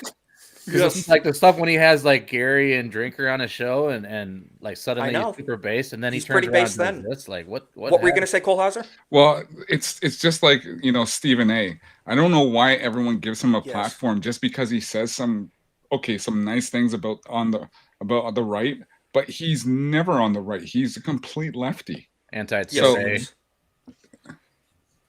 But yeah, he's no but good. going back, they're also in Canada they're trying to pass a bill on online hate as well. They're trying to bet. push that. Oh yeah, for sure. Like you said, Everything- stock Several crime. states are here. Oh yeah. And, But Oh, the they- Senate, but luckily the Senate is Wow. our Senate is conservative, so it would have a really tough time passing. Oh really? Yeah. Did they You take Well, it I over hope- recently, or? That current I- comment was way too quick. There you go. Yes. Yeah, hopefully, Cole Hauser, I hope it doesn't, because you should have the right to say what you would like to say, Yeah. Words are just words. Whatever happened to sticks or stones? may break my bones, but words can never hurt me. Let's go back to that. Let's go back to that. They should hear. I'm not going to say it. They should hear what we say when we're all playing Halo. Just saying. It would make them shriek. It would make. Well, them I shriek mean, before. this kind of comes at a time when all those people who got called that back in the day are now in the business of activating, and going for these laws these days. So they're saying, could that guy be that the results of those times. You never know. It's little man syndrome, basically. Yeah. Corn Boy sure called me that. some mean words when we were little, and so now I'm gonna get him. I think it's Yeah. more of just they found a cudgel to beat people with, and they're authoritarians. That too, yeah. I think Pretty they're not much. even offended over it. It's just Absolutely. literally like, I have this weapon, I'm going to bash you over the head. Well, with when you have a hammer, everything looks like a nail, But and that you last give these comment- people too much power. That's what's going to The happen. last comment you pulled up, Canadian government is in the West. That's like Yeah, it that's is. exactly what it The is. World because Economic Forum. Yes. Every What? country that's adopted their policy is doing the exact same thing. Yeah, it's not just Canada. So No. it's, I mean, we Global. got problems here, but there's problems everywhere, and Well, it is we do not just have- Canada in bed with them. That law, you hit the nail on the head. We do have problems here, specifically New York City with Zoran Mamdani. We're going to be talking about that. Breaking, Mayor-elect Zoran Mamdani has chosen a rabbi for his transition team. Shocking. What kind of rabbi? Nobody. What kind of transition? Rabbi Abby Stein is transgender, anti-Zionist, Jewish voice for peace, Gaza. So that's a dude. That's a baby. man. That's a man, baby. Yeah. What do you guys think? You think this rabbi is going to be a wonderful representative for the people of New York City under Zoran Mamdani? I mean, we'll get that off the screen. What do you guys think? Zoran's transgender rabbi.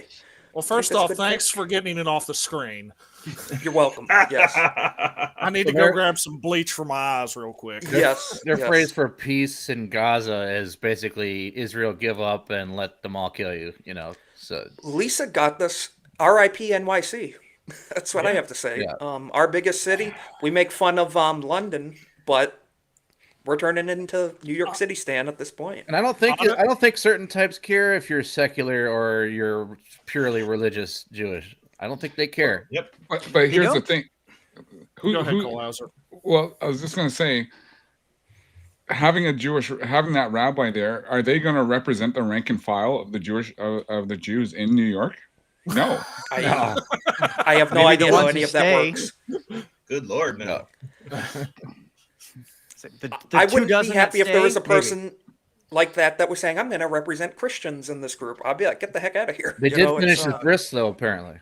No, If you look at well, you know what? The rabbi slipped. The rabbi slipped, went a little too far. I did Yeah. see the breakdown of like how the different boroughs and different precincts voted in New York, and the heavily Jewish areas voted most heavily for Mamdani. Yeah, it was over 70%. They love Zoran. They're secular. Dude, the Absolutely. accelerationists are seeing what happened in New York and just rubbing their hands together and just laughing hysterically because they basically dumpster fire that's going to happen. And when they also try the people to, that vote for this, they're going grab to money. flee and leave it. They're going to leave These a are- mess. Oh, the when they people go with the back. means, the people with the means, they're gone. The Right now, seculars they are are the- gone. The the people seculars stuck are- there, I'm sorry. Yeah. It's going to be some hard times. I'm from West Virginia. We know about hard times, brother. And you do have no idea what is coming. The seculars are like at John the end of Stewart. this, there will not be rats in New York. And the They'll John be- Stewart types, are, Yep. they voted for Mamdani and they just have no idea what's coming, just like you're saying, or it's not good. It's pretty crazy. I agree with Jake. It's sick stuff. Pretty crazy. And that's our biggest the city. the other half of those people that left, you remember what you fucking voted in, and when it comes Yes. to ballot again, you remember what fucked over. and made you leave. Don't keep You voting vote blue just down because that's here, what and you I'm used to going to be do. yelling at you every fuck day. You guys need to put an embargo on people coming to Florida and Texas and stuff. You need to Yes. close off your borders. You need to do that. You need to protect yourselves at this point. Walls, in big Texas we beautiful get- walls everywhere. In Texas, we Yeah. get all the people fleeing California, and it's like all these beautiful old Southern homes get torn down, and this weird blocky California architecture goes up in its Yeah. place. And it's like, oh, let me guess, you own a vineyard in California, but you can't stand to live in LA anymore. Oh, wow. How did I guess? Is it because I've heard the story a dozen times already? But also Oh, a and your huge business immigration is- problem too. Yeah, your business is located in Delaware because all the tax incentives? How shocking. Shooketh, even. Shooketh. I had to share this. It's kind of a good segue, I think. We talk about, our traditions, our culture, our everything that we stand for in this country. While the modern, this is from Kongman Lee on X, great guy. While the modern West vandalizes its cathedrals and sells them to become mosques, which has happened, like we talked about in Texas and stuff, and surprisingly, it's unfortunate. El Salvador, God bless El Salvador, Bukele, great guy. Probably my favorite world leader at this moment is actively building new ones, building new, powerful, beautiful architecture and houses of worship is a sign of proper ascendant society. So building beauty, we don't need the audio.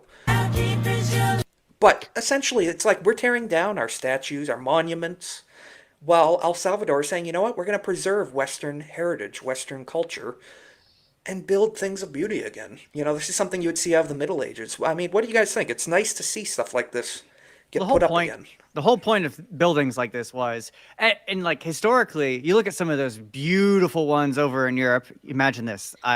Lex has opinions on strong church architecture. Surprising, wow. Idea was that like these would be multi-generational projects. These probably aren't, but they used to be. And it was like you and your father and your grandfather spent years of your life working on building this giant monument to faith. And that you made your living doing it. And like you look at some of the design and the intricacy in some of those places where it's like, wow, they put the time and effort into this part that literally nobody's ever going to see because they weren't doing it for themselves. They did it because it meant something to them. And the whole purpose of they're all saying of my the great grandchildren will be here. Yes. The work of passion. Like looking up to the sky and contemplating, wow, how truly blessed we are and all of that. And then you come and have these individuals come in and the Tucker words, and they and they like, oh gosh, no, look at these colonial imperialist symbols, get rid of them, tear those down, put up some minarets. Yeah, let's just Istanbul it. Why not? Put everyone in a box. Put everyone in a brutalism box. is brutalism and the defeating of the human spirit and everything. It's pretty depressing stuff, but we have to fight against it. And what were you going to say, Matlaw? 2 quick points for that. 1, I'm shocked the architects knew how to build it. 2, after about like looking at it for 30 seconds, looked in the background at all that lush green around it. Not a freaking like city in sight to obscure it. Just love it. Beauty of that building, nature around it. Countryside. Yeah. I think Rizkit makes a good point. He makes a good point. It's fair. El Salvador might be becoming a place to retire to for Americans who are tired of crime and violence. Very possibly. Yes, and there you have traditional Who'd have thought values that too. statement would ever be made. For real. Let's just go back to the medieval times. Let's just do it. I'm good with that. But you know what is in Or at medieval least some times right now? crusades. Dearborn, Michigan. Dearborn, Michigan. They are currently in the middle of medieval times at the moment. They're taking over. They're essentially under Sharia law at this point. And this man went out and he is interviewing people on the street. He met a good one. He met this great guy, a black Christian man, and he wants to unite with black and white Christians in America, and we need to save our country from this Islamic invasion. Let's check it out for a second. I saw you about to throw down here in the middle of the street. Hey, man, listen. These people hate our country. They hate everything we stand for. We have to oppose them everywhere they go, all right? Black or white. If you're a Christian in this country, these people hate your way of life. They oppose your existence. Speaking we can of no the longer Muslims allow this. taking over. And they come over here with their Ford Fusions. Yeah, and so, people are trying to counter-protest and say, no, we do not want you implementing Sharia law in our city. And, of course, they come out in mass numbers trying to shut people down, for speaking freely, because we want to say, no, we're a Christian people. Don't push your Sharia on us. Yeah, pretty crazy. I like that it's this guy saying, go back to your country. Go back to your country, all right? Go back to Somalia. Bye-bye. Go back. You think any of this is fear-mongering from the right? No, it's necessary. It's not fear-mongering. We need to do this because we're looking what's happening across the pond in Europe, in Berlin, and France, all over, in London. Do we want to be like that? No. And black people, guess what?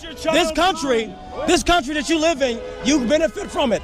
You should stand with your Christian brothers. Stand with our white brothers and sisters. This is our country that we've built together. I think that's pretty base. We'll leave it there, Damn but base. pretty good, powerful. Sure. Yeah, he's Yeah. saying basically we have a mutual issue here, and we need to put this petty crap aside and fight for our survival as Well, Americans. you think as about, Christians. you think about, of all the black Christians in, especially like in LA, Yes. New York, they've been replaced. Dirty South. Yeah. Yes. So, and there was a huge black population. I don't know how it is now in Michigan, but it's not like it used to be. Yeah. Yeah, but I mean, And, like it's like 70% of black people are probably Christian. It's huge. Like it's might even be. Well, larger yeah, than but white as they've spread to the suburbs, just like the white people before them, the inner cities are now migrants, and right, they're they're being spreading to replaced. the suburbs Yes. now as well. Yeah, they're being And they replaced. need to realize that this party that they voted for generations, the Democrat Yeah. Party, is not in their favor. They want them replaced. They want them absolutely kicked out of their native, neighborhoods and towns and cities, and it's no good. So hopefully we can have more of this. We need more. Are you an American? Are you a Christian? Do you believe in these Western values? Let's stand up. American are you? Yeah. Yeah, that's what Yeah. I was thinking too, Lex. I know. What kind of American are you? What kind of American are you? Let's see. Any more good things? Nothing too great. We'll show this one last clip. Stranger Things season 5 has come out. I don't really care. I haven't seen it. I don't know if any of you guys have seen that show. Oh, you haven't No. seen it? That's a shock. I've haven't. never seen it. Yeah, it's not so much the subject here, but the actress from it. One of the actresses. Stranger Things retard. This is retard finder, so he found her. Says she wouldn't exist if her sibling wasn't aborted. Then gushes about abortion for a while, how much she just loves it. Does she know she wouldn't exist if she herself had been aborted? Let's listen to this for a second. So Maya Hawke is her name. She just loves abortion, and the Is fact that her sibling. Uma and Ethan Ethan's Hawke. daughter? Yep. I don't know. I don't. Oh, so care. Beppo, baby. Yeah. So My mom Uma wrote this really Thurman had beautiful a essay abortion. about her abortion that she got when she was really young, Of her and sibling. about how if she hadn't have had it, she wouldn't have become the person that she'd become, and I wouldn't exist, and how both of my parents' lives would have been totally derailed, and she hadn't had access to safe and legal health care, fundamental health care. And I, of course, No, it is not. like wealthy people will always be able to get abortions, but so many people will not only not be able to pursue their dreams, but actually lose their lives and be Yeah. So I mean, like she's like, if- children. yeah. She exactly. killed your Everybody- brother or sister. She killed You're him. making the argument over a loss of life and not following their dreams by murdering a child. Your You brother or fucking hear sister. yourself. Well, Your that's the thing. sibling. You're making the point. Her sibling. She's celebrating that her sibling she will never She's be able to meet. Well, she's reasoning that she would have never been born if Uma hadn't killed her older brother. I'm wondering Yeah. how many years apart they were So right now. Because I don't know. Well, it was clearly far enough apart to where she got pregnant again, and that being the case, then yeah, your logic is fucked. Literally. pretty much. The interviewer should have said, "What if that was you? What would you think about that?" Exactly right. He wouldn't. But they Oh, never there, would. You there was wouldn't not a think. chance Yeah. in hell that interview I was don't ever think. gonna ask that question. Exactly. Again, In LA, actors, no? actresses, shut up and just act. Yes. Yeah. Shut up and act. Yes, you're a court jester. We don't care about your opinions on Yeah. these things. So stop preaching. But of course she has to push for her. I disagree on that. We care about enlightened opinions, and clearly she doesn't have one because there are some actors out there. James Woods is one of them. True. Robert Patrick is another one, to where they actually have some life experience on their side. So Yes. while I John Boyd enjoy That about Robert Patrick's brother, though. He's a woke tard.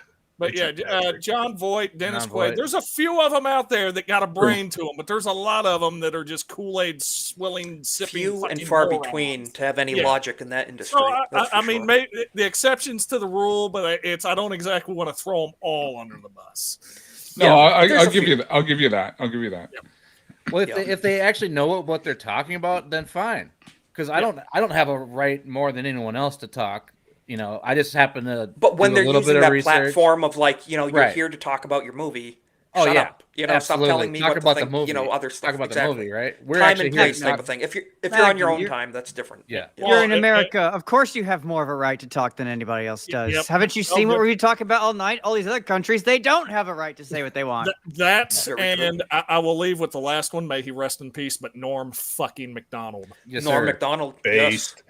Yeah, the GOAT. He there's some pretty good clips. I got to get He some had to The go. Hillary, for the the Hillary show. clip. I He still killed the remember guy. his January 6th tweet. All the rioters they paid so much attention that they didn't disturb the velvet ropes. Yes. Yeah. Norm's the GOAT. And I think he was one of your people too. He Cole. was I indeed think he was Canadian. Canadian, right? Yeah, Wasn't yeah, he? he was Canadian. Wow, you're getting hit on in the chat, Cole. It's all good. Pretty sus, Jay. Oh. Shout out drunk 3PO. Jay, I'd I mean, pretend to I'm be not black. surprised, I'm but- not black, but I appreciate the compliment, Jay. Thank you very much. Yeah, I don't know, Cole Hauser. You wanna? I mean, something we got to know about? This may be the first time Jay's watched me on a stream as opposed to it being the other way around. Yeah. So we were actually just catching the end of Monday hangover before this. So it's good to see you, Jay. Thank you for stopping by. We're actually wrapping up now. Making him uncomfortable from the opposite side of the screen. Yes. We're 5 minutes out from Off the Hip with ABF, which we're going to be rating into. So we're going to do a round of outros. We're going to check in with the chat one more time after we do that. Corn Boy, as always, what you going to be up to? Where can people find you? What you going to be doing? I'm pretty much been addicted to Arc Raiders and Battlefield 6, so I'll just be jumping on there and then coming on the show every week. Pretty awesome, you know, and Maybe I'll stream a few times. Who knows? that's what I was just gonna say. Maybe we can get you to stream some of this. Let's do that. And but guys, make sure you subscribe to Corn Boy. Almost at 100 subs. Let's get him there. So subscribe Yes, to sir. Corn Boy. Cole Hauser, you are killing it with your Praise a Raw podcast. I watched the last episode. You and Anjanette are having some great conversations. Where can people find you? What you going to be doing? Yeah, you can find me on X. You can find me on YouTube. Yeah, we're streaming Saturday mornings at 8 a.m. Eastern. And then we're just talking Transformers, G.I. Joe, some pop culture. We had a great G.I. Joe stream this past Saturday, so it's been a lot of fun. Fantastic. Yeah, keep up the great work, man. You're killing it. I saw your last stream got like a ton of traction. It's very good to see. Magnum Norse, you're getting a shout out from the legend himself. Yo, is that Magnum Norse? That's amazing. Yes, that is the legendary Magnum Norse, the super chatter supreme. So you're gonna go next, Magnum. You want to account for that? No, put that last one back up. Put that last comment back up. Oh no! The quick flash. You thought you were black. From the waist down. From the waist down. I mean, with some of the super chats you send, it makes sense. So, but keep it up, Magnum. I grew up in the, Magnum, are you black? Can you confirm? like I said, from the waist down. But Okay, very good. Where can people find you? What you going to be up to? I know I'll see you on Irwin's channel, Nerd Wars, here and there. But what else can people find you on? I'm on X, having fun like Isaac is. Not quite as often because I work a lot, but yeah, I'll be around. I'll be back here again in a couple weeks, and Nerd Wars tomorrow night. I'm on vacation for a week. Politics. Yeah. Yes, sir. Well, enjoy the vacation, man. Oh, And one last thing I just want to yeah. say real quick. A little white pill. Trump, I know he's not doing everything we want, but he's done more than any president in my lifetime for what I like. So True. just try to Very have a positive outlook. 100%. Obviously, call balls and strikes, but let's be honest Always. about the situation. So Give credit where credit's due, 100%. And Yeah. best president of my lifetime. Even though I don't agree with him on everything, he's still killing it in a lot of arenas. And like you said, give praise where it's due, criticize where it's due as well. Yes, sir. But Magnum, always good to end it on the white pill. That law, first time on the stream. What are you going to be up to? Where can people find you? I know you're on X as well. Yep. That is my X tag right there. I got the finger at the right level, at least for that. You can find me there, or mostly on either the GCA Discord or the what is Vagabond's name of his Discord? It's for. Or the I swear homies. it's not hentai, but it's like Yeah, I swear Vagabond, it's. yeah. I swear it's not the Vagabond Degeneracy Otaku Hangout or whatever he has it called there. But as for catching me live, me, Vagabond, Tomac, we do a weekly show every Sunday night, 8:30 Eastern, 5:30 Pacific. It's called I Swear It's Not Hentai. Vagabond special. It's a Great nice show. anime podcast to where we frequently go off the rails and talk about everything else. So to plagiarize his speech, whether you're a gooner, a non-gooner, a casual, or just an anime fan, or somebody who just wants somewhere to hang out and laugh Sunday nights, join us on the Runaway Vagabonds channel at 8:30 for I Swear It's Not Hentai podcast. That's a great group of people, and God bless Tomac as well. He's Shout out to one of us, Tomac. so- I've streamed with him a Shout out bunch. to Tomac. And speaking of shout outs, Lex, last but also least, where can Indeed. people find you? What you going to be up to? Find me ranting about theology occasionally on Twitter still. Lex_Ludeni, same thing I am everywhere. And also regular on this show and also Maltese Sunday night shows over on his channel. Fantastic. And other than that, I don't know. Heckle me where you see me in the chats. I'm in most of them. Yes, I agree. Make fun of Lex at every opportunity possible. It's fun, and it's very. I don't feel advantageous loved if you thing to do. don't. So I'll try. He'll feel lonely. Yes, he'll feel lonely. Send him those good night messages, guys.